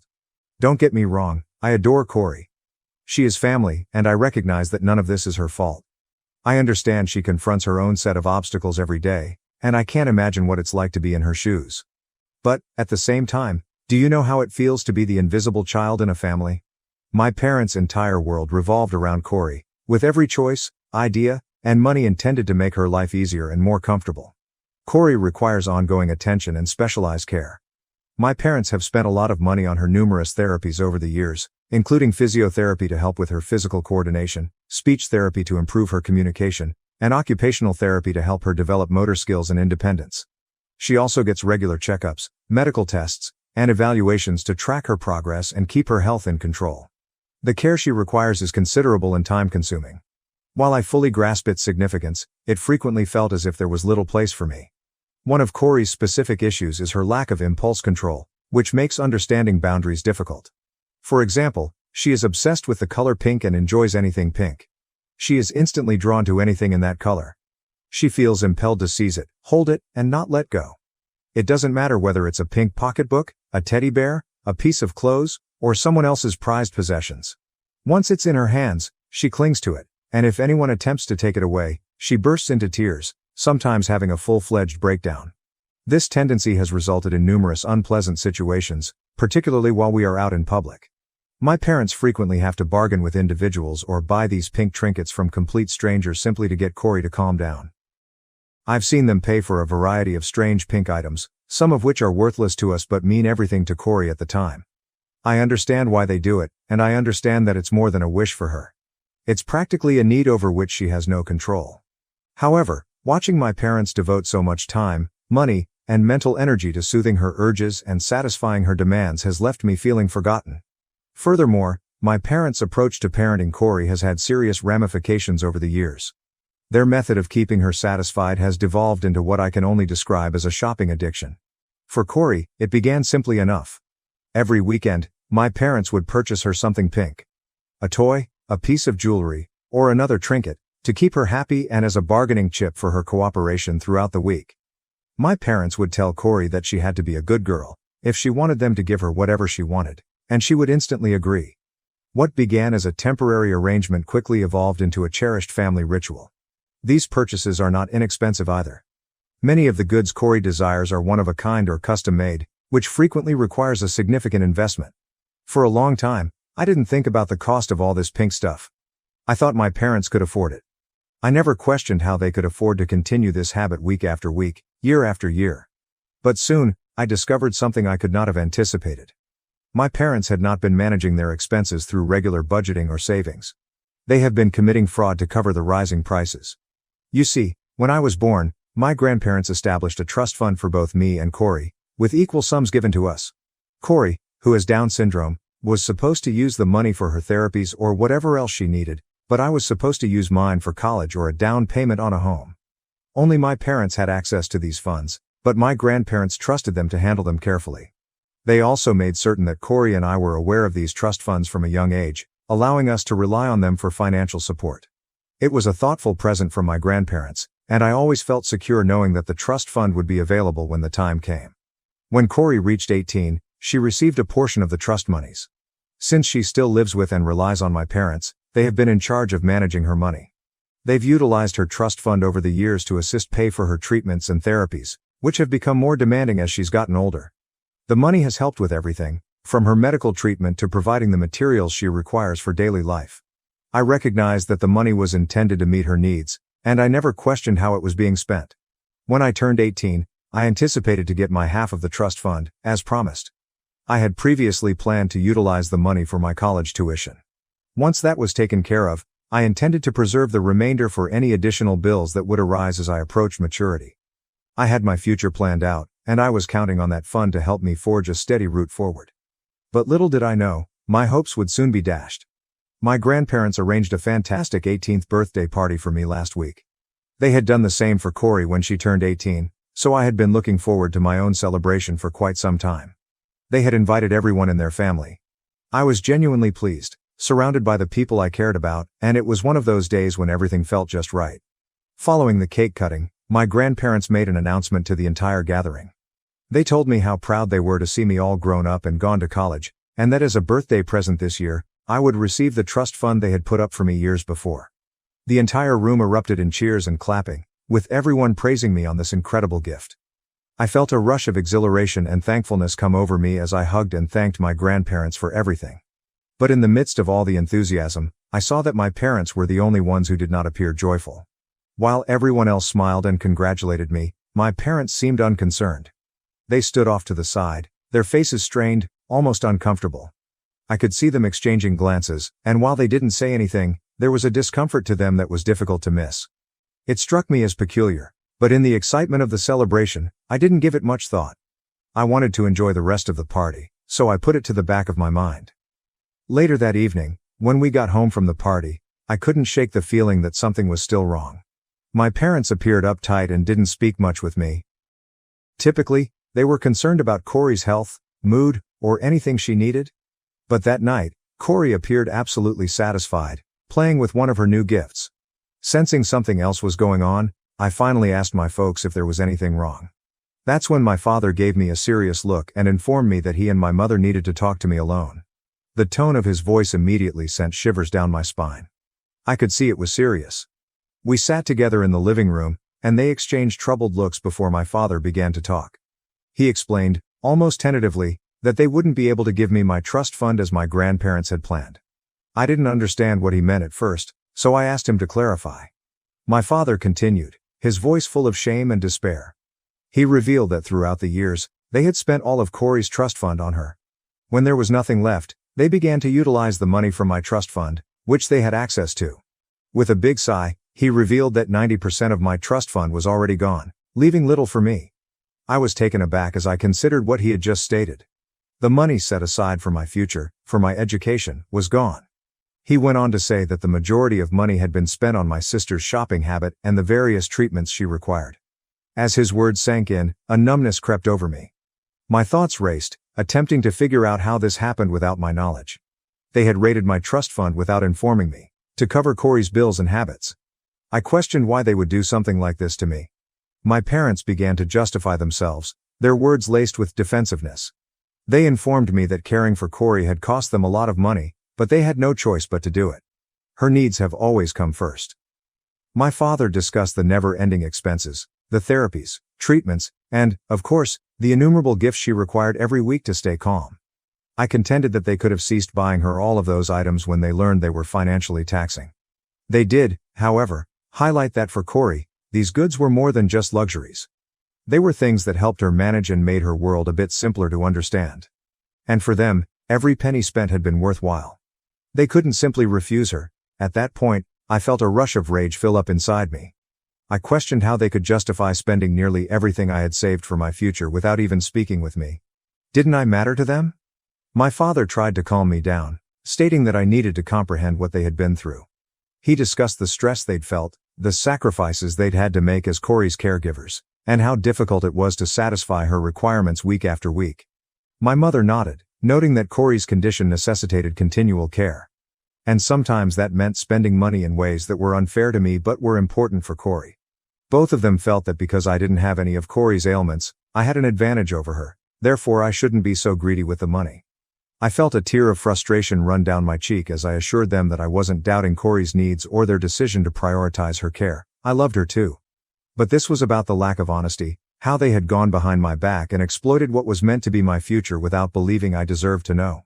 I informed them that this trust money had been my only source of security, the one thing I felt I could rely on to start my life on my own, and it was now almost completely gone. Instead of addressing how upset and betrayed I felt, they began gaslighting me, turning the subject around on me. They expressed disappointment that I couldn't be more understanding, and that as Corey's sister, I should appreciate that sometimes sacrifices were necessary. They said, "We are all in this together." I was astounded that they wanted me to simply accept it all as a fool. To realize that Corey's needs had to come first, no questions asked. I questioned them why it was always Corey and not me. Did they not want me to do anything in my life? That's when my parents revealed a plan they had for my future, which revolved solely around taking on the task of caring for Corey. They explained that they never cared about my education because it isn't that important. They expected me to step up and help them with Corey's financial and emotional needs. My mother looked at me with a mix of pleading and resignation, saying, "You know, we're getting older, and it's exhausting looking after Corey. We won't be able to do this forever, so we need you to step in." She went on to say that they didn't mind if I went to a local college rather than the college of my choice. She only hoped I'd get a steady job as soon as I graduated so I could bring Corey to live with me. Then she said we could finally rest. Dad advised that I start contributing financially sooner, while still in college, by working a part-time job and sending money home to Corey. It would help Corey have some independence in her life, he told me, by letting her buy whatever it is that she wants and allowing her to maintain the lifestyle we've provided for her. I sat there, stunned, trying to figure out what my folks expected me to do. At that point, I felt completely misled and frustrated. This was not the future I envisioned for myself. It seemed as if my parents expected me to abandon my own aspirations and plans in order to easily transition into their role as Corey's caregiver, without ever asking what I desired for my own life. Finally, I roared at them, my voice quivering with years of accumulated rage and hurt. "Have you ever thought about what I want? Or am I just here to live for Corey? You never even thought to ask me what I wanted, did you? All these years, I've been expected to just give, and now you're pushing me to be Corey's caretaker so you can rest. How is any of this fair? My voice trembled as the rage spilled out. You're making decisions for me without even considering what it means for my life. I can't just drop everything for Corey and pretend like my dreams don't matter. All of my bottled up anger spilled out, years of feeling forgotten, years of being told I needed to prioritize Corey, and years of watching them pander to her every whim while I was expected to quietly support from the sidelines. My folks constantly attempt to persuade me that I shouldn't be so selfish and inconsiderate. It was as if they wanted me to conform and embrace a life I had never planned for simply because they believed it was better for Corey. So, since last week, I've been completely ignoring my parents. All I feel for them is contempt. Am I the a-hole for reporting my parents for taking my trust fund and spending it on my sister? Update 1. Wow, this post has gone viral in just a few hours. Thank you for all your advice. I am currently on my way to tell my grandparents everything. Since the trust fund was created with their money, I believe it is critical that I have their support while I confront this matter. After I've explained everything to them, I plan to let my grandparents decide what we should do next. I trust their judgment and know they will have my best interests at heart as we find out how to tackle this together. I had kept my voice shut all this time because I truly believed my folks would finally come around. However, it is evident that they have not. Update 2. It has been 2 weeks since my last update, so I told my grandparents everything. They were as astonished as I was to learn that my parents had utilized my trust fund without my authorization. That same week, my grandparents came to question my parents about what had happened to my trust fund. My grandparents had worked hard to establish the fund for both me and Corey. They were deeply committed to ensuring that we have the financial resources we require for our futures. They were understandably upset when they discovered that my parents had illegally drained the money behind their backs. My parents answered by telling them the same sob story they had shared with me. They recounted, once again, how they had been obliged to spend the money on Corey's care and therapy. They urged my grandparents to explain why they did what they did, as if their rationale would somehow make it all right. But my grandfather would have none of it. He roared at them, his voice filled with fury and amazement.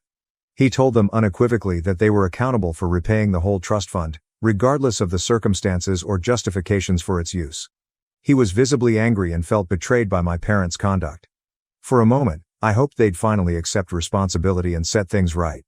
Then, frightened, my mother came to my grandparents and began pleading with them. She indicated that caring for Corey was difficult, and that her needs were numerous and frequent. She stated that Corey's trust money was insufficient to support the increasing costs of her treatments and ongoing bills. She rationalized taking my trust fund by claiming it helped them care for Corey. And then, in an almost horrible twist of fate, my parents turned against me.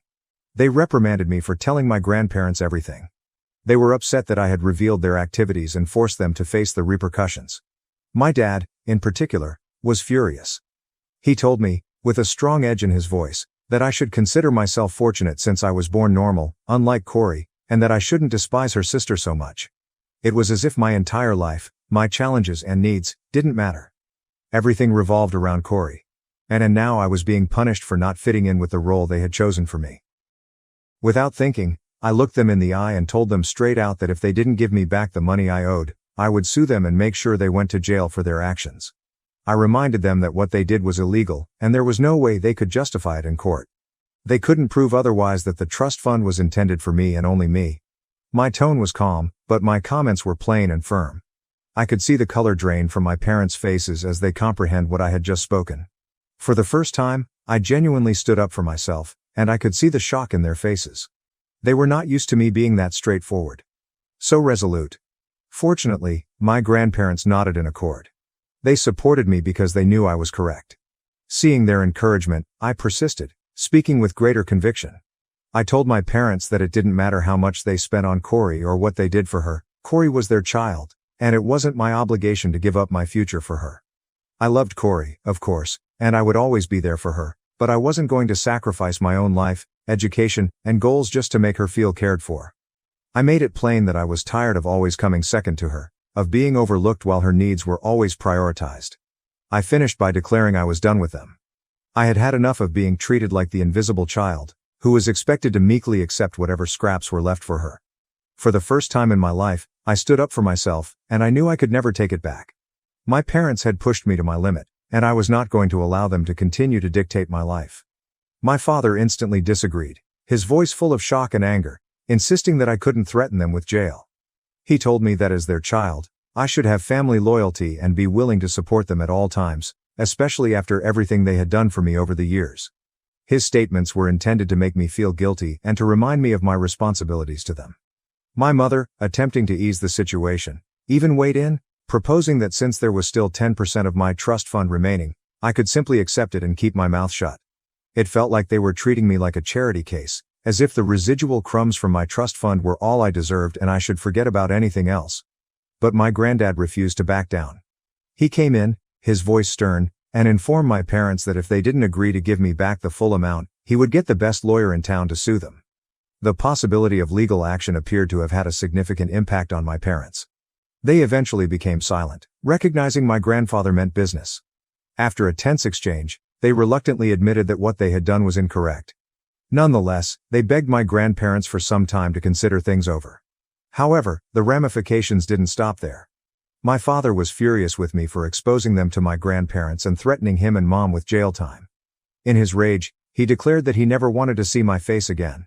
He urged me to leave his house, stating he had had enough of supporting a selfish person like me, someone who could backstab their own family, like this.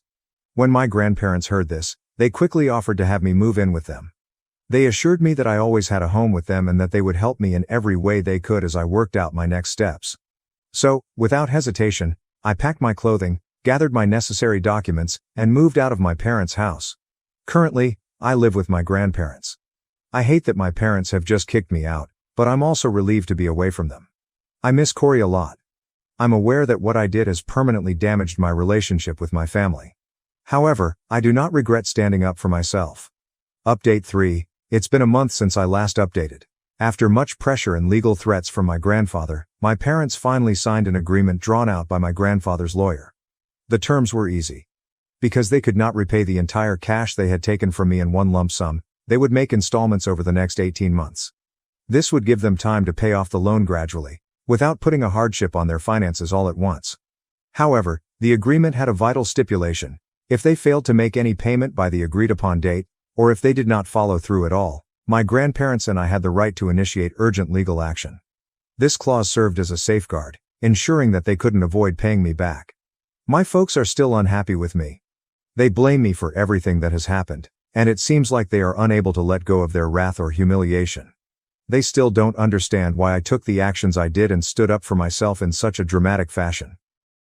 Despite their hatred, my grandma has assured me that none of this is my fault. She told me again today that I did what I needed to do to protect myself and my future, and that I should focus on moving forward now rather than looking back. I see Corey from time to time. She misses me, and I miss her also. She frequently inquires about me, and it is evident that she is unaware of the complete picture. But she understands enough to see that something significant occurred between us. She's noticed that I'm not as present as I once was and that my parents did something to injure me. It's horrible not to be able to help her understand how bad our parents are. Regardless, I'll always be there for her. My stepdad abandoned me in the hospital to go on vacation. I called my dad. CPS got involved when my mom tried to make me lie. Kevin, my stepfather, disgusts me. He is one of the most annoying, controlling, and disrespectful guys I've ever met. Since he married my mother, my life has been turned upside down. My parents divorced 3 years ago. Mom and dad didn't get along and fought frequently. When they announced their divorce, I wasn't surprised. They had never been a wonderful match from the beginning. They tried to make marriage work, but there was constant conflict, particularly over home obligations. Although my mother was legally a stay-at-home parent, she did not love any of the traditional household chores that come with that role. Cooking, cleaning, and even assisting me with my homework were never her top priorities, and she made no secret of her hatred for those activities. Instead, she spent the most of her time glued to her phone, attempting to grow an online following. She fancied herself a beauty influencer, often recording or publishing something, despite her modest following count. When she wasn't on her phone, she spent a lot of her time, and a good chunk of my father's money, on shopping trips, brunches, and beauty treatments. These were her regular activities. She never really fit the stereotype of a typical mother. While most parents check their children's schoolwork and ensure that they are keeping up in school, my mother's primary focus was always herself. She was preoccupied with her looks and wanted me to always be skinny and put together, as if I were a reflection of her image rather than an individual with my own needs. Following the divorce, both of my parents were granted shared custody, and my time was divided between them. It took me some time to adjust to living in two different families, and just as I was becoming settled, my mother met Kevin. She was smitten from their first date. They began dating officially within days, and after only a few weeks, my mother forced me to meet with him. Suddenly, this complete stranger was everywhere, and I was expected to warmly welcome him into our lives. Now, if Kevin were a great person, I wouldn't have had any problems embracing him, but he isn't. Kevin had excessive expectations from the beginning.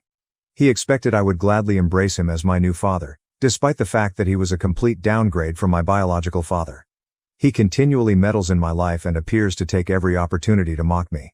Regardless of what I do, he finds a way to criticize or control me. For example, he has 2 sons, and he becomes visibly irritated anytime he believes I'm acting too girly, as he likes to put it. He has explicitly stated that I should not wear dresses or tight skirts, as if how I dress is any of his business. He also insists that I never let my hair down and that I always wear my long hair in a bun. It does not stop there. When I have friends around, he always interrupts us, claiming he's just checking in. But it's not just a brief hello or a casual query. He barges in and hovers around, as if he doesn't trust me and my friends to be alone. It's really obtrusive and, frankly, humiliating.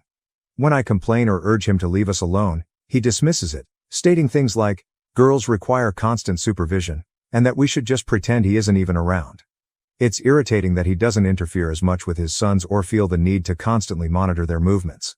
When I've tried to express how much this worries me to my mother, hoping for support or at least some understanding, she just dismisses it.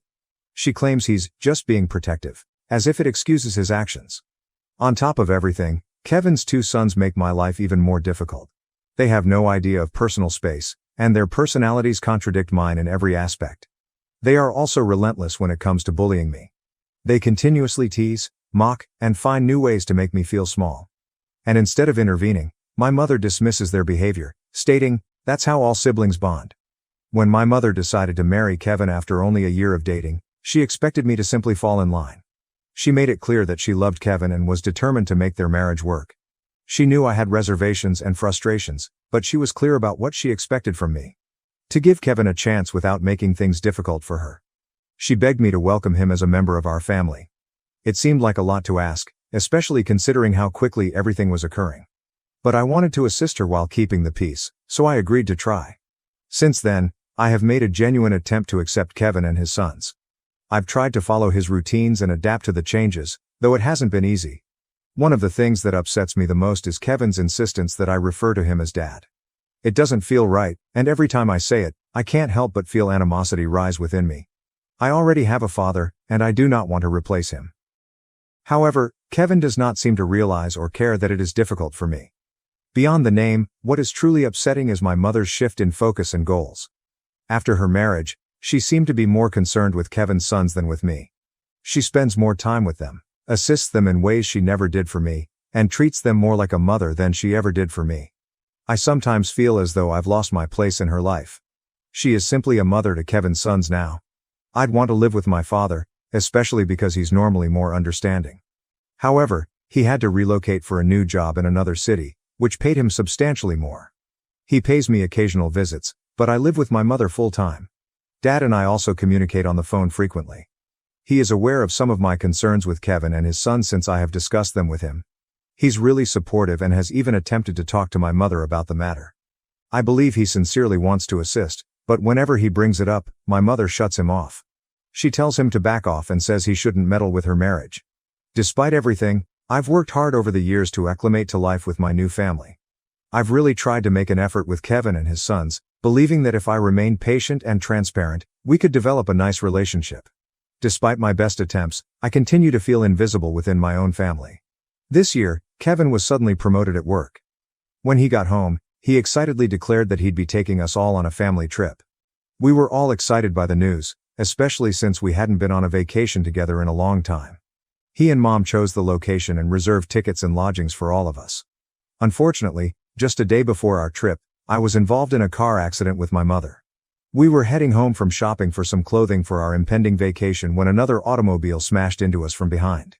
It wasn't a major collision, but it was enough to throw us off course and cause some injuries. My mother was generally fine, with a few scrapes and bruises here and there, but I wasn't that fortunate.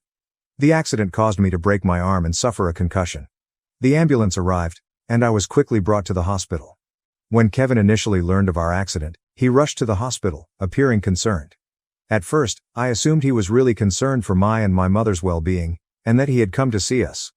But then he kept bringing up the trip, agonizing about whether we'd still be able to travel and worried that the money he'd invested would be wasted. The physicians eventually advised us that, due to my concussion, I would need to spend a few days in the hospital for observation. They wanted to make sure I was okay before allowing me to return home, but travel was obviously out of the question for me. Kevin glanced at me, irritated, as if I was to blame for getting into the accident and wasting his money. My mother half-heartedly offered to remain with me while I was in the hospital. It gave me hope that she would choose to help me during such a tough moment. Kevin, on the other hand, was quick to respond, stating that because our plane tickets had already been purchased, we were already losing money by not going. He argued that my mother should not waste even more money by staying behind. He then turned to me and said that at my age, I should be able to stay in the hospital alone for a few days. He mentioned how safe the hospital was, with physicians and nurses available 24 hours a day, 7 days a week, hinting that I had nothing to worry about. Kevin then insisted that once I was discharged, he would arrange for a babysitter to stay with me at home. I argued with Kevin that I didn't want to be alone in the hospital or have a babysitter look after me at home. I urged my mother to stay with me instead. At first, my mother tried to defend me, telling Kevin that it wasn't proper to leave me alone in the hospital. She knew it was wrong. Kevin, however, continued to push back. He insisted that my mother's presence was unneeded and that her staying would mean sitting by my side doing nothing meaningful all day. He made it appear as if her presence was pointless, entirely neglecting the emotional support she could truly offer. Kevin prioritized avoiding spending his vacation money over anything else. It was evident that he didn't consider me to be his biological child, thus he didn't care how I felt or what had happened to me. I pleaded that at 15 years old, I shouldn't be left alone in the hospital. I was terrified and in agony, and the prospect of going through this without any family members around was overwhelming. I proposed a solution, stating that Mom could contact my father to come and stay with me while she and Kevin went on their trip. Sure, it would take him some time to get here because he lived in another city, but I was confident he'd come right away if he realized I was in the hospital. I figured this would allow them to continue their vacation while keeping me company. But Kevin rejected the notion almost immediately. He ignored my concerns, calling me foolish for making such a huge deal about small injuries. He dismissed my notion of calling my father, arguing that it would just make him worry more. Kevin felt there was no need to interrupt anybody else's plans over something as minor as a concussion and a fractured arm, which he believed would mend well with a few days of hospital rest. In the end, Kevin's pressure was effective.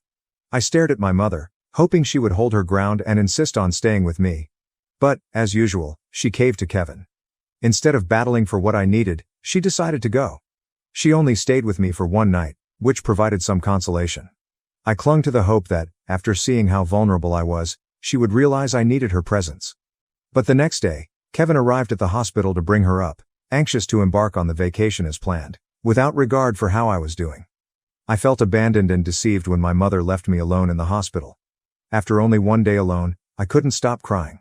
One of the nurses saw me crying. When she realized I didn't have anyone nearby to check on me, she offered to phone my mother. I told her it was all right, that they would probably not respond, but she insisted. So I gave her my father's number instead. I partly expected my father to chastise me or, like Kevin, tell me that I was exaggerating and that being alone in the hospital was no big issue. But when my father answered the phone and the nurse told him about my position, he was immediately alarmed. He sounded more concerned than I had heard Dad in a long time and inquired whether my mother had truly gone on the vacation without me. I described everything, including how Kevin insisted on leaving me behind because he didn't want the trip money to go to waste, and how my mother eventually consented. My father was outraged. As I told him everything, he became silent. But I could sense his rage simmering. He then told me that my mother had just indicated that we had been in a little fender bender, downplaying the entire incident. She hadn't mentioned my fractured arm, concussion, or the fact that she and Kevin had left me alone in the hospital. According to what she told him, there was nothing to worry about, therefore he didn't feel the need to contact me. Hearing that my mother had willfully lied about my circumstances to my father made me feel even more hurt and betrayed. My father instantly told me that he will come over as soon as possible. He said he'd drop everything, drive to the hospital, and remain with me for as long as it took. For the first time since my admission, I felt relieved. Knowing that my father was on his way to be with me and that someone was finally taking my condition seriously. As I sat there waiting, I realized how much I needed this type of support in my life. Within 2 hours, my father arrived at the hospital. Seeing him enter through the door felt like a great weight had been lifted off my shoulders. I started crying as he hugged me and promised me that everything will be fine. He then went straight to my doctors, making sure he grasped every aspect of my injuries. I could see relief on his face as he affirmed that, while my injuries were severe and significant, they were not life-threatening. He genuinely regretted not being there for me sooner and not challenging my mother's version of events. He told me he regretted assuming that everything was good without personally checking in on me, and it was evident he was beating himself up over it. My father was visibly angry at Kevin. He was upset that my stepfather had the audacity to dismiss my demands and then choose to go on a trip rather than ensure my well-being. Kevin's lack of respect and concern by leaving me alone in the hospital demonstrated how little I meant to him. His behavior screamed volumes, indicating that despite being married to my mother, I was nothing more than an annoyance to him. My father tried contacting my mother and Kevin, but neither answered. This infuriated Dad even more, and he vowed that he would give Kevin and Mom a lesson for abandoning me like this. Over the next 2 nights, my father stayed by my side, having taken time from work to ensure that I was not alone. He never left me alone till I was released. Even then, he wasn't keen about me returning to Kevin's place, where I'd be left with only a babysitter until everyone returned. Instead, he insisted I accompany him home, and I consented. Once I arrived at my father's house, he attempted to contact Mom again. She claimed to have missed his previous calls since she was having so much fun with Kevin and his sons. Hearing this inflamed his rage even more, and he did not hold back. He forcefully told her that her actions were unacceptable, that abandoning me in the hospital was a major act of neglect, and that he intended to take legal action to hold her and Kevin responsible. He even mentioned taking her to court if necessary, which implies she could lose custody of me. He made it apparent that he was ready to report her and Kevin for their activities. Since then, my phone has been constantly vibrating with calls and texts from both Kevin and my mother. Instead of accepting their actions or apologizing, they've been sending messages accusing me of ruining their vacation by informing my father about my position. Kevin has even gone so far as to claim that all I had to do was keep my mouth shut and silently remain in the hospital without causing a scene. They said everything would have been okay if I had just complied. I was made to feel bad about throwing my mom and stepdad under the bus. Update 1. For everyone who is asking, now that I've had some time to think about it and spoken with my father, I know how many times Kevin and Mom have neglected me over the years, and I've just let it happen. I remained silent, thinking things would change, but they never did. It's difficult to accept, yet I let myself be pushed aside for their convenience. Now, thinking back, I can't believe I put up with it for so long. For example, Kevin frequently strained my relationship with my father. He would continually make disparaging comments about him, calling him a deadbeat or a loser in comparison to him. Kevin believed my father was not a good spouse to my mother, and as a result, he felt he had the right to criticize him whenever he wanted. Mom never asked him to stop. When I experienced problems at home or tried to talk to my mother about them, Kevin always rejected my concerns. He would tell me that I was exaggerating things or that I was overly sensitive because I was a girl. He often said that this was why he was so fortunate to have only boys. Kevin consistently demonstrated preference for his sons, even in minor everyday exchanges. He was always willing to help them with their bills. But if I asked my mother for anything, Kevin would probe me with endless questions. He often accused me of buying useless items and wasting money, even though it wasn't his money. It was my father's money, therefore I should have had the freedom to spend it any way I chose. Despite living in the same house, we never had quality time together as a family. Kevin and Mom would frequently make plans with his sons and exclude me, claiming they didn't want to bother me or wanted to spend quality time together without me. This often made me feel abandoned and unimportant. They'd go out to dinner or do activities they enjoyed without thinking about whether I'd want to join. This is perhaps why I was so delighted to accompany them on their vacation. They rarely engage me in their plans. Kevin and Mom also do not like to celebrate my birthdays. They usually tell me that since Kevin's sons don't make a big fuss about their birthdays, I shouldn't expect much either. It's as if they assume I don't deserve particular attention simply because it's not their style. When it comes to gifts, I constantly wind up with stuff I don't like or utilize, as if they didn't think about what I genuinely appreciate. Whenever I was failing in school, Kevin would say stuff like, "You're just lazy, that's your problem, and why do you even bother with that stuff?" Instead of asking what was wrong or providing assistance, He complained about how it inconvenienced him. Mom, on the other hand, would remain mute, offering no words of comfort or support despite knowing how badly it affected me. Update 2. So, my father did report Mom and Kevin to CPS. He didn't make this decision lightly, but he felt it was vital to ensure that what had occurred was not forgotten. He couldn't just sit back and let them treat me that way, abandoning me in the hospital with no second thought. When Kevin and my mother came home, they were called by CPS.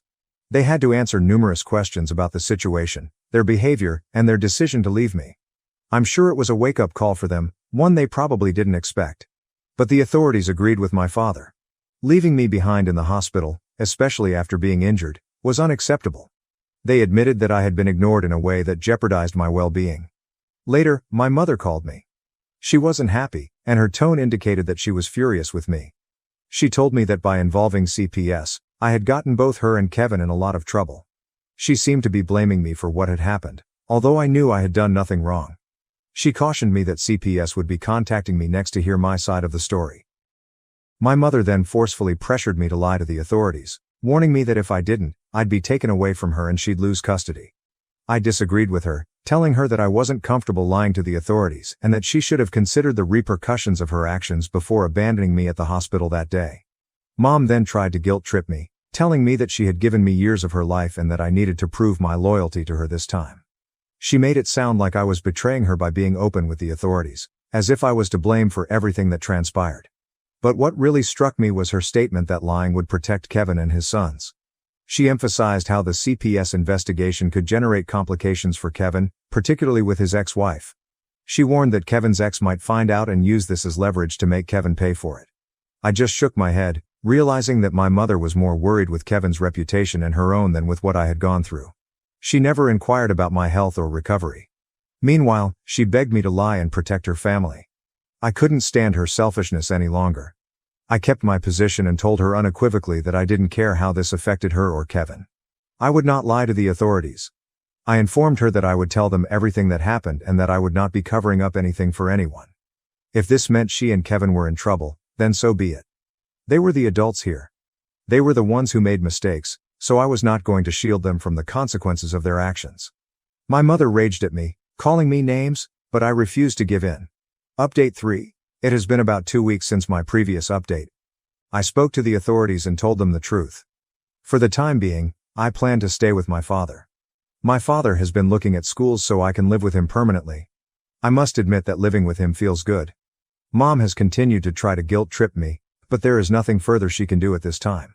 She has received a warning from CPS. Mom had clearly abandoned her obligation to me, and this could not be overlooked. CPS has urged my mother to make significant adjustments, including required parenting classes and counseling, to address her neglect issues and her connection with me. Kevin was also questioned since he had demonstrated a lack of respect and concern for me, particularly following the hospital episode. CPS made it plain that they would closely watch the issue if and when I came over to stay with them. They warned that any more negligence or cruelty would result in more severe punishment. 4 months later, I can't believe it's been nearly 4 months since I lived with Dad. I feel like I'm finally in a place where I don't have to walk on eggshells or question my worth. Living with Dad has been a tremendous relief. He is encouraging, listens to me, and, most importantly, respects my space and decisions. It's been a full 180 degrees from what I was dealing with previously. I feel heard here.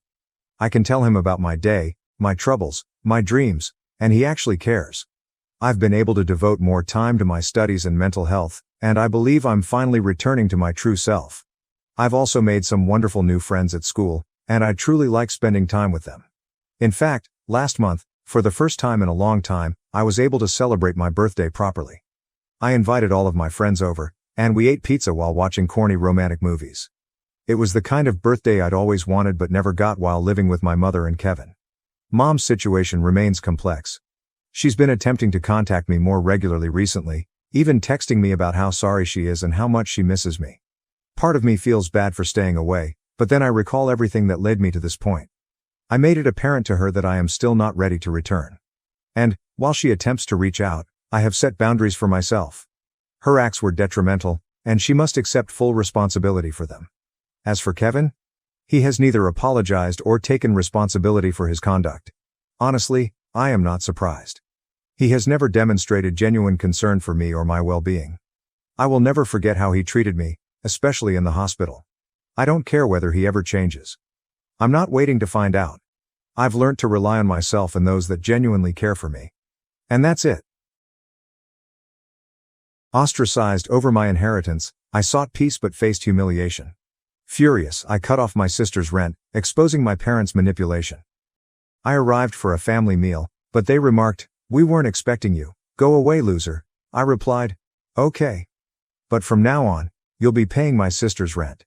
They begged, but it was too late. I did not want to go at first. Why would I, given what had happened in the previous years?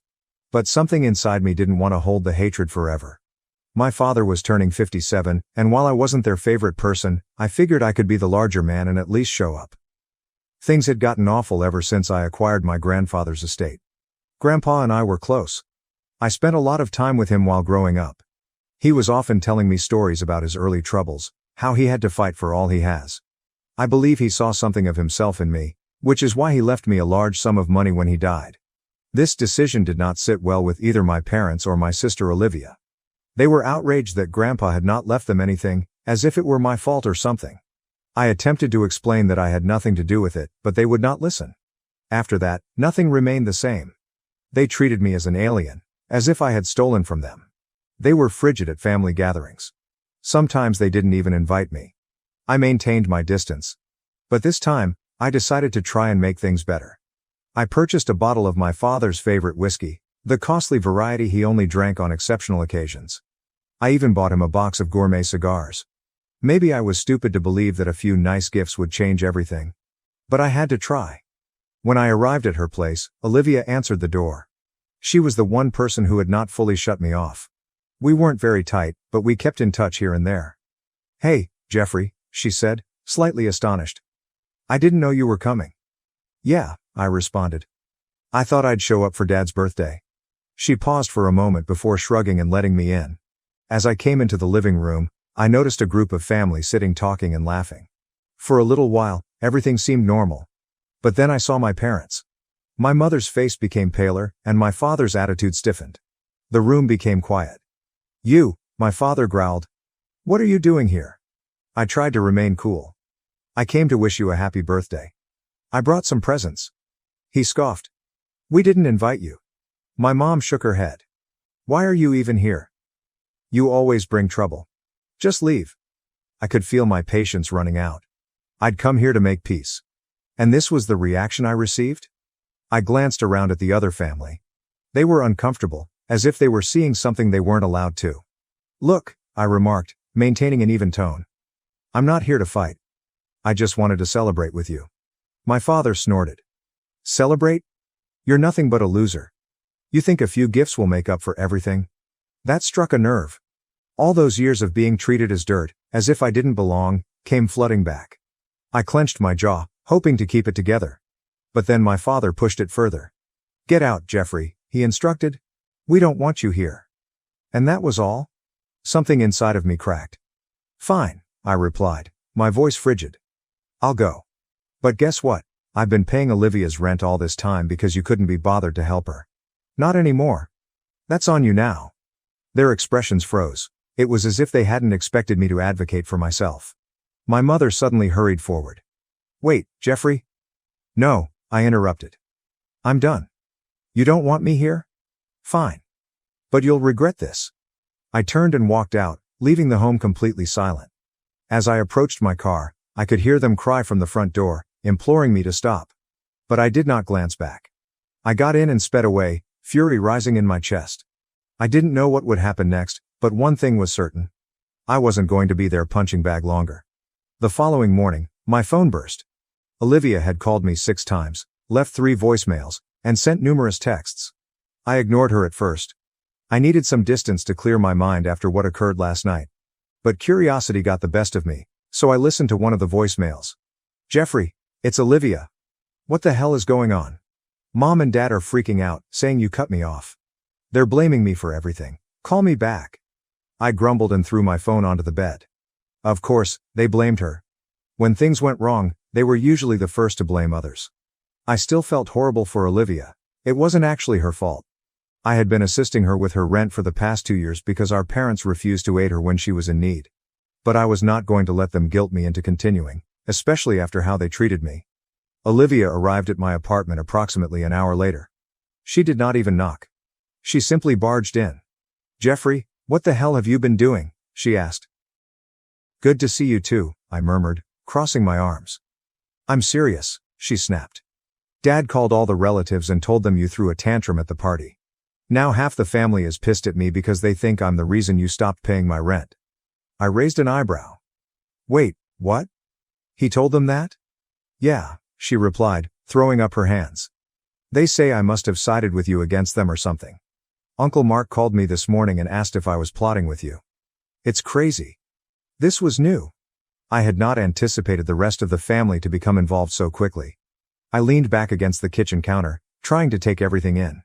"Well, Olivia, I'm sorry you got caught in the middle," I told her. "But I'm done being their scapegoat. They've treated me like crap ever since Grandpa's inheritance. They didn't even want me there last night. I'm not going to keep playing nice when all they do is insult me." She crossed her arms and stared at me. "They could have at least talked to me first, you know. I need that money." "I know," I admitted, softening my tone. "But maybe it's time for them to take some responsibility. They're your parents too. Why should I be the one to keep you afloat while they sit on their hands?" Olivia did not respond soon away. I could tell she was split. On the one hand, she knew I was correct. On the other hand, she was torn between her allegiance to me and the pressure from our parents. Eventually, she shook her head. "This is going to get ugly," she grumbled. "I'm ready for it," I said. And things did get ugly. Faster than I thought. By the afternoon, word had spread among the wider family. My cousin Megan, who always liked to play the role of mediator, called me. "Hey, Jeffrey," she said cautiously. "I heard about the fight last night. What's going on?" I gave her the outline, omitting some of the harsher aspects. Megan listened carefully and sighed. "You know they say you ruined the party, right? But honestly, a lot of people are on your side. Uncle Rob thinks your dad and mom crossed the line. And Aunt Lisa told them off for the way they treated you." This was surprising.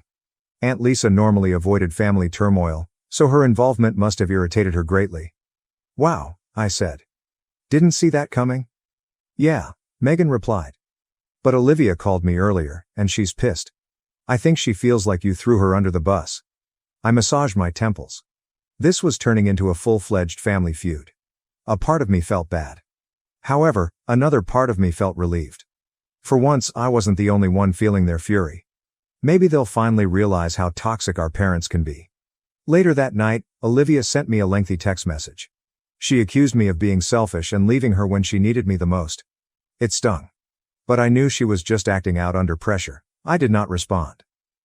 2 days later, things erupted again. My father showed up at my workplace. I worked at a downtown marketing business and was astonished to find him standing in the entrance. He wasn't even attempting to mask his rage. "We need to talk," he stated bluntly. "I'm working," I said, my voice calm. "You can call me later." "No," he replied. "We're doing this now." I sighed and let him outside. He didn't spend any time lying to me. "You embarrassed this family," he remarked. "Do you realize how many people are turning against us because of your stunt? You think you're better than us now, don't you?" "Better than you?" "No," I replied. "But I'm not going to let you treat me like dirt anymore. I came to your birthday out of respect, and you threw it back in my face." His eyes narrowed. "You think you're entitled because of Grandpa's money? Without him, you'd have nothing." "That's rich," I replied. "You're the one who's bitter about not getting a share. This isn't about respect or family, it's about control."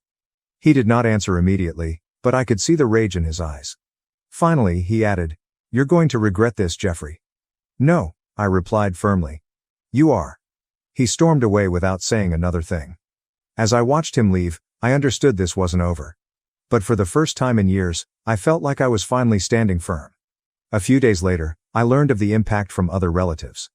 Aunt Lisa called to complain about how my father had gone around attempting to turn the entire family against me. Apparently, he told everyone that I had betrayed the family and cut off Olivia as punishment.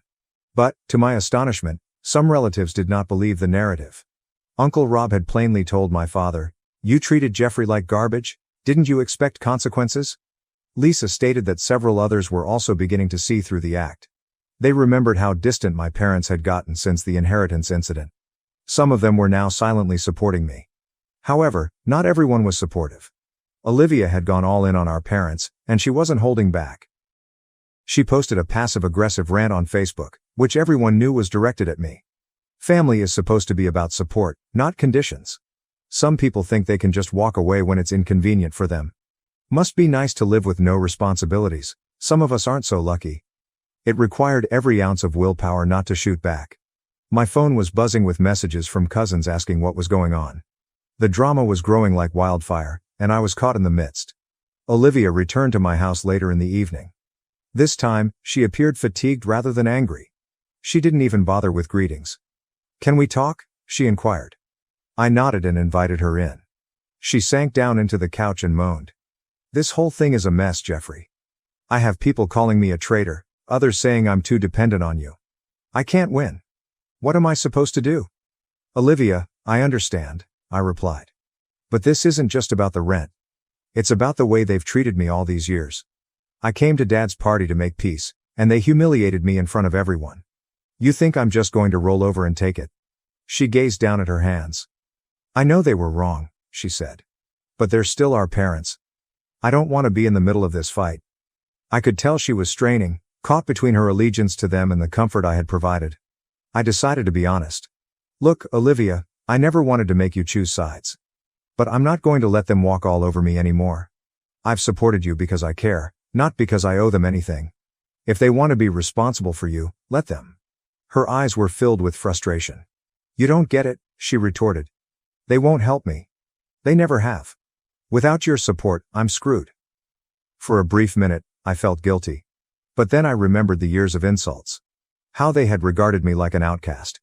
I was not going to give up my mental health for those who did not appreciate me. "I'm sorry, Olivia," I whispered quietly. "But I can't do this anymore." She stood and shook her head. "Fine. But don't come crying to me when this all backfires." She went without saying anything else. The following day, events took an unexpected turn. Uncle Rob called to ask if I could meet him for coffee. I agreed, curious to know what he wanted. When I arrived, he quickly got to the point. "Look, Jeffrey, I know things have been tough with your parents, but I want you to know that you're not alone. A lot of us have seen the way they treated you. It's not right." "Thank you, Rob," I replied, drinking my coffee. "But I'm not sure what good it does." "They're not going to change." "Maybe not," he acknowledged. "But I think it's time we stop letting them control the narrative. You don't have to fight this fight alone." He went on to say that other relatives were preparing to confront my parents about their behavior. I had not expected this. Most of them normally avoided family conflict, but this time they were taking a stand. That night, Aunt Lisa called me. "We just had a meeting with your parents," she stated. "It got heated. We told them they needed to apologize to you and start treating you with respect. Of course, your dad was stubborn as hell, but I think we got through to your mom a little." I was stunned. For years, I felt lonely, as if I were the only one who recognized how toxic my parents could be. The family was starting to push back against their actions. Still, I wasn't waiting for an apology. People, including my father, did not change overnight. Then, just when I thought things couldn't get weirder, Olivia sent me a message. It was short and mysterious. "We need to talk. Something's happened." Olivia's message made me nervous. I debated ignoring it, but curiosity got the best of me. I texted her back. "What's going on?" Her reply was immediate. "Come to Mom and Dad's. It's serious." Despite my better judgment, I drove over. I knew I was in an enemy country, but if something was truly wrong, I decided I should at least listen to her. When I arrived, Olivia met me at the door. She had a solemn expression on her face, as if she were bracing herself for something heavy. "They're in the living room," she replied softly. I followed her inside and found my parents sitting stiffly on the couch. They both appeared tight, but there was also a hint of something strange. My father motioned for me to sit down, but I remained standing. "All right," I replied, crossing my arms. "What's this about?" My mother sighed heavily. "We didn't want to tell you this way, but Olivia's in trouble. She's behind on her rent again," my father explained. "We just found out that she might be evicted." I looked at Olivia. She looked aside, biting her lip. "We can't let that happen," my father added. "She needs your help, Jeffrey, just until she gets back on her feet." I stared at them for a time, allowing the words to sink in. Something did not feel right. "How did you just find out about this?" I requested an explanation.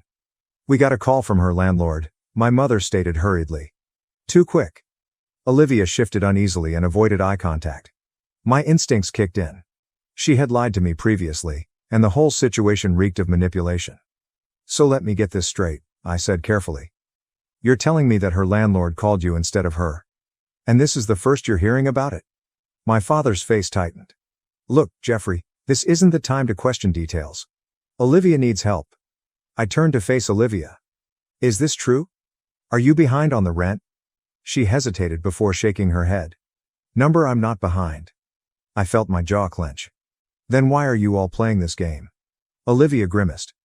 They thought if you thought it was serious enough, you'd help again. That was it? I snapped. Are you kidding me? You dragged me here with a fake emergency just to manipulate me into giving you more money? I turned to my parents. What is wrong with you people? You couldn't just ask me like normal people. Jeffrey, don't overreact, my mother said, her tone defensive. We were trying to protect Olivia. You're the one who cut her off. No, I snapped back. I cut you off. Olivia is a grown woman, and if she's in trouble, it's between her and me. But instead of coming to me honestly, you chose to lie. And you wonder why I want nothing to do with you. I turned to face Olivia. You went along with this? She seemed embarrassed. They pressured me. I didn't know what else to do. Well, congratulations, I replied bitterly. You all just made things 10 times worse. I stormed out. But I wasn't finished. My rage only escalated on the way home. I'd put up with their manipulation for years, but this was the final straw. Did they want to play games? Fine. I was going to set the record straight. When I arrived home, I began phoning and messaging the family who had been in contact with me.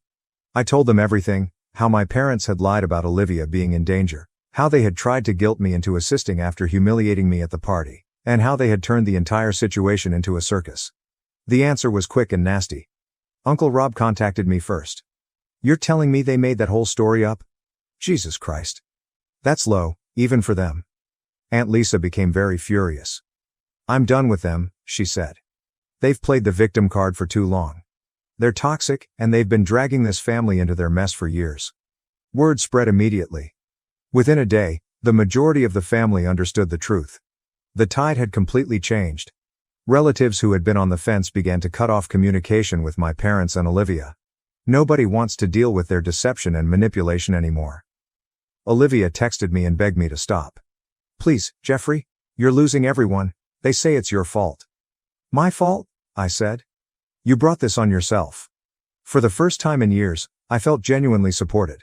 The family finally realized what I had been struggling with all along. My parents and Olivia attempted damage management, but it was too late. Nobody bought their justifications anymore. It was bizarre. For so long, I'd felt like the black sheep. But suddenly I was no longer an outcast. My parents were. Quite frankly, it seemed like justice. A week later, the aftermath was complete. My parents attempted to rally support from the rest of the family. However, their expectations had not been met. Megan told me that they had even sought out some of their more distant relatives, whom they hadn't spoken to in years, in an attempt to elicit sympathy. They called Aunt Marie, Megan remarked, laughing as she told me. You know, the one who never puts up with anybody's nonsense. Apparently, my father told her a sob story about how I turned everyone against them. He replied, maybe if you weren't such a control freak, your family wouldn't hate you. Then she hung up with him. Hearing that was more satisfying than I want to admit. But the big shock came when I discovered they were attempting to seek assistance from Uncle Peter, the wealthy individual who resided out of state. Peter had always been rather indifferent about family problems, but he was not ignorant. He had seen through my parents' games years before. I later learned that when they phoned him, he did not hold back. Peter told them straight out, Megan explained. Don't call me again. I'm not wasting my time with your theatrics. It was horrible. Every lifeline they attempted to clutch crumbled into dust. The people they formerly ruled had had enough. By the end of the week, my parents were almost completely separated. Olivia attempted to contact a few cousins, but none of them were interested in getting involved anymore. The entire family had cut her off. They're done, Rob informed me. No one wants to deal with their drama. It's just them now, Mom, Dad, and Olivia in their little kingdom of misery. I nearly felt bad for Olivia. Almost. She had decided to side with them and support their lies. Now she was stranded on their sinking ship. A few days later, my father contacted me. I pondered ignoring it, but ultimately chose to respond. I was curious to hear what he would say. Jeffrey, he said after a pause. We need to talk. Do we? I said, my tone icy. We made some mistakes, he said hesitantly. But you've made things worse by turning everyone against us. Don't you think it's time to end this feud? I laughed bitterly. You think this is my fault? You brought this on yourself. You lied to me. You humiliated me in front of my family. Now you're facing the consequences, and you want me to fix it for you. Jeffrey, please. We're still family. Funny, I said. You didn't care about your family when you called me a loser in front of everyone. Now that you have no one left, you want my help? I'm done. He tried to argue, but I hung up. That was the last time I spoke to him. It was the last time I spoke with any of them. I later learned through the grapevine that they were fighting to maintain appearances. With their family ties cut, they had no one to rely on. Olivia, who had previously relied on my support, was now discovering the hard way that our parents had no intention of assisting her. As for me, I felt free. For the first time in years, I was not burdened by their toxicity. I had my life back, and the support of loved ones who genuinely cared about me. My parents and Olivia were left in their self-created realm. There is no one to blame but each other. And honestly, I was fine with that. My mother-in-law and sister called me a freeloader while I secretly paid their bills. They threw me and my son out. They'll regret it. My life was rather straightforward until Jake came around. I worked as a fitness trainer at a neighborhood gym, where I helped others get into shape. It kept me busy enough not to think about the absence of drama in my personal life. Everything changed the day Jake stepped into my gym. Hey, I'm looking to switch up my routine. Got any killer moves to start with? He inquired, his tone light but his stare serious. I gave him a once-over. He wasn't your typical rookie, unsure which machine to try first. No, he appeared to know his way around a gym but was looking for something more. Sure, I said, directing him to a set of weights. Let's see what you've got. The initial session turned into a week. Then a month. Our casual conversations became longer and more personal. Jake owned a modest family restaurant known for its authentic Italian cuisine. It's all about the sauce, he'd explain. And nobody makes it like my mom. He spoke about his mother with admiration and frustration, hinting at strong family ties. He surprised me one afternoon as we finished a particularly strenuous workout. Listen, Emily, I've been thinking, how about dinner at my place? You can meet my mom and try that sauce I keep bragging about. I paused, more out of surprise than disinterest. Yeah, why not? I'm curious if it's as good as you claim. Dinner was cozy. The food was fantastic, and the company was surprisingly comfortable. His mother, Anna, smiled warmly and laughed heartily, but her eyes seemed to size me up with each glance. Sophia, his younger sister, also stopped by. Her presence was more prickly, her remarks crisp and rapid. So, Emily, Sophia began, a sneer flashing on her lips as she examined the muscles I had worked so hard to develop. Jake tells us you're quite the fitness guru. Ever deal with hopeless cases, or do you just make the fit fitter? I chuckled and took her jab in stride. I believe everyone has potential. It's all about finding the right motivation. Jake became a continuous presence in my life. He consistently arrived at the gym at the same time and always found an excuse to talk a bit longer. You know, I never believed in fate or any of that stuff, he admitted one evening as we closed the gym together. But meeting you, maybe I was wrong. His statements were a combination of gruff charm and clumsy earnestness. It was refreshing. Despite the niggling voice in my head telling me to take it slowly, I found myself falling for him, hard and quick, like a rookie carrying too much weight without a spotter. One frigid evening, as we went to our cars, he came to a halt and turned to face me, his demeanor solemn. Emily, I'm not good at this fancy talking, and I don't have a smooth line to throw your way, but I like you, a lot. What do you say we make this official? It was abrupt and honest. No games. There will be no delaying the inevitable. That was Jake, straightforward and all in. I grinned as my heart pounded in my chest. I say yes. Let's see where this goes. And with that, I was no longer merely a fitness trainer at the neighborhood gym. I was Jake's girlfriend, and eventually, his wife. Moving into Jake's mother's house shortly after we married was not exactly what I had envisioned for our happily ever after. Jake explained that it was essential to him because of his familial links.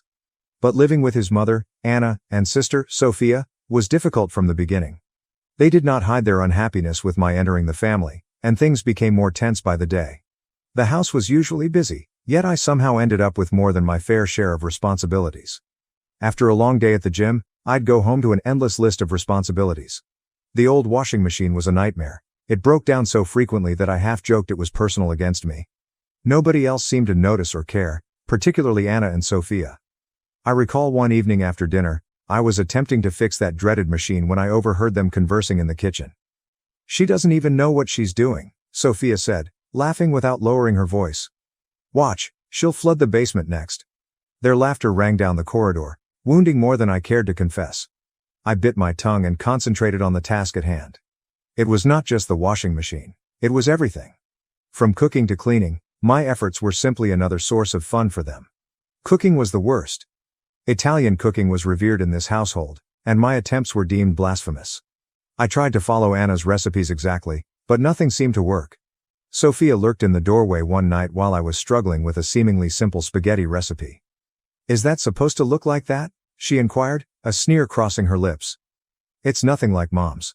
I gritted my teeth and stirred the sauce, which wouldn't thicken. "Well, I'm trying my best here." Sophia snorted. "Maybe your best isn't good enough. Did you ever think of that?" I wanted to respond, to defend myself. But what was the point? Everything would remain the same. Jake appeared to shrink slightly whenever his sister or mother chastised me. He never stood up for me. His quiet was as audible as their laughter. "Hey, Emily, just leave it," Jake said quietly later, attempting to avoid confrontation. "It's not worth it." Dinner time was a hassle. I had arranged the dishes on the table in the hopes of having a tranquil supper, but it seemed like I was sitting in a lion's den. "You know, in Italy, they'd probably ban you from the kitchen for this," Anna joked as she tried my food, and the others laughed along. "Yeah, maybe stick to what you know, gym stuff," Sophia would say, distributing the salt as if it were a peace gift I did not deserve. I'd nod, grin, and swallow the hurt, my irritation simmering like the sauce that never worked out. Living with Jake's family made each day feel like a war I was unprepared for. As my pregnancy progressed, the housework, which already felt like it was all on me, became increasingly stressful. Instead of receiving assistance or sympathy from Anna and Sophia, I sensed their hostility grow worse. One afternoon, I attempted to sweep the living room while moving slower than normal due to my increasing tummy. Anna strolled in, regarded me for a bit, and then gave out a sigh of displeasure. "Emily, you missed a spot over there, and look at how slow you're moving. This house is going to fall apart at this rate," she observed, pointing to a corner I hadn't yet arrived at. I straightened up, feeling a tightness in my back. "I'm doing the best I can, Anna. It's a bit harder with the baby," she scoffed, shaking her head. "In my time, we didn't let a little thing like pregnancy slow us down. You need to toughen up." The lack of sympathy hurt, and I bit my tongue to avoid snapping back. Sophia fared no better. Later that day, as I was folding laundry, she entered the room and began flipping through the clothing I had just carefully put. "You do know these aren't folded right, don't you? They should be able to stand up on their own, like how Mom taught us. Here, let me show you again." She tossed the shirt she was holding back into the pile, undoing what I had previously done. Then, with precise movements, she refolded the same garment. I felt my frustration increase. "Sophia, I appreciate the lesson, but I've folded clothes before. I'm not an idiot." She only raised her brow, a cold smile flashing on her lips. Could have fooled me. But hey, if you're okay with being mediocre, who am I to argue? Her words felt like a slap. For a time, I just stood there, watching her make my efforts appear futile. It was the same with cooking. Every dish I tried was met with criticism or downright ridicule, especially if I tried to create something Italian. One evening, I decided to try again, this time with a basic pasta dish that I believed I had nailed. Sophia arrived into the kitchen just as I was stirring the soup. "What's that supposed to be?" she inquired, staring into the pot with a doubtful expression. "It's spaghetti carbonara." "I thought it might be nice for dinner," I added, hoping for a difference in her typical gruff tone. She took a fork, tossed some pasta on it, and tasted it with an exaggerated distaste. "Nice? This is what you call nice? I wouldn't feed this to the dog, it's all wrong." I banged the pot's lid down slightly harder than necessary. "Well, it's what's for dinner. If you don't like it, you're welcome to make something else." Every day, the tension in the house increased, and Jake's absence exacerbated the situation. He was usually at the restaurant, always busy. When he was at home, he avoided all conflicts. When I tried to tell him about how his sister and mother treated me, he would just sigh and say something like, I know it's tough, Emily, but try to hang in there. They'll warm up to you eventually, just give it time. After giving birth to my kid, I hoped things would improve. But the truth was quite the contrary. I had gained a significant amount of weight during my pregnancy, which became their new source of mocking. Look at how much she's eating, Anna would chuckle as I tried to fuel myself for breastfeeding. Are you feeding a child or a small army? One day, as I was feeding my kid in the living room, I heard Sophia imitate a cow mooing from the kitchen. The sound cut through me. Tears stung my eyes. It was obvious that they considered me as nothing more than a cow, a utility for my son. I reached a breaking point. The relentless ridiculing and frigid treatment at home became unbearable. I needed a place for myself, where I wasn't just the scolded daughter-in-law or the underappreciated wife. That is when I decided to create my own YouTube channel and Instagram page. One morning, while Jake was at the restaurant and Sophia was out shopping, I put up my old camera in the corner of our tight guest room as my new impromptu gym. I'm doing this, I whispered to myself while adjusting the angle. For me. Not for them. I began filming easy training videos that could be done at home, particularly appealing to moms like myself who couldn't always get to the gym. Talking to a camera felt strange at first, as if I were addressing an audience who was interested in what I had to say. However, it soon became my haven. The first several videos were amateurish, with stiff commentary. Hey everyone, it's Emily here, bringing you a quick 10-minute workout, perfect for busy moms. Let's get started. But as time passed, my follower count increased, as did my confidence. I bought a better camera, watched online courses on lighting and editing, and my little project began to take shape, something wholly mine. Sophia barged into the room one afternoon while I was filming a low-impact exercise sequence for a new video. What the hell are you doing? She said, her gaze jumping from the camera to mine. You turning our home into your personal TV show now? I paused the tape, my heart racing, not from the workout, but from the confrontation. Yes, I am actually. It's something important to me. I need something of my own. Sophia grumbled and looked about with scorn. You think you're some kind of star? Please. Get over yourself, Emily. Her words stung, but I was getting better at dealing with her jabs. Well, it's not like I have your approval for anything else around here. I might as well do one thing I enjoy.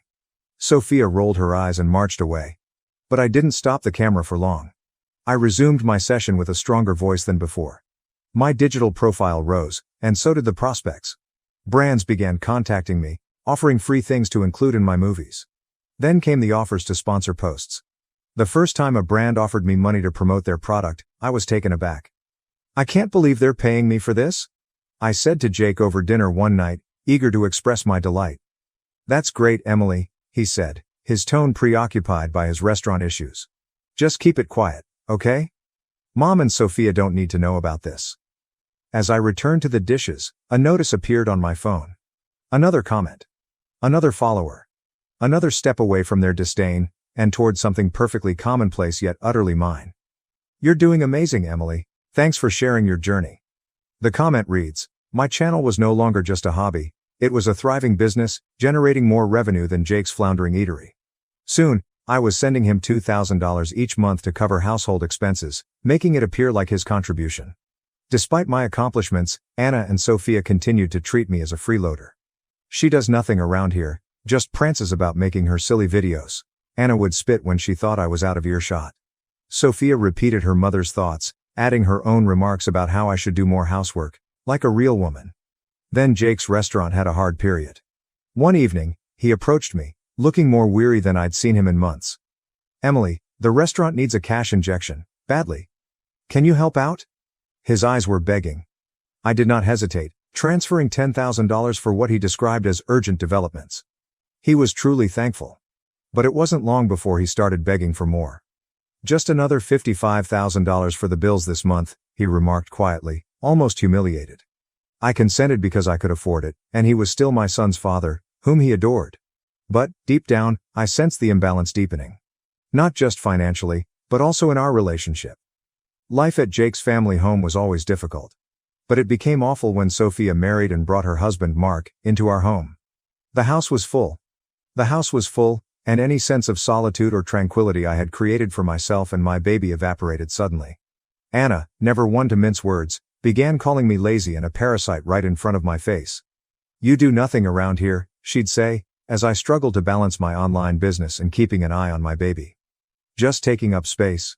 It didn't help that Sophia was expecting her first child, and Anna made it apparent that they wanted more space, hinting that my kid and I were in the way. Soon there'll be another baby in the house, and we can't have freeloaders taking up space, Anna remarked one evening, her gaze drawn to my direction. The atmosphere became cooler, and then, just when things couldn't get much worse, Jake stated that he needed to leave town for a few weeks to handle essential restaurant affairs in another city. He packed up and went, hugging me and our baby goodbye, ignorant to the storm he would leave behind. I attempted to keep things normal by taking my son to school and finishing my videos in the park.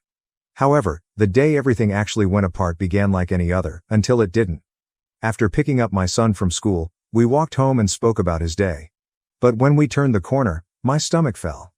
Our stuff was stacked up on the front doorway, including suitcases, bags of clothes, and even my son's toys. Confused and heartbroken, I rang the doorbell.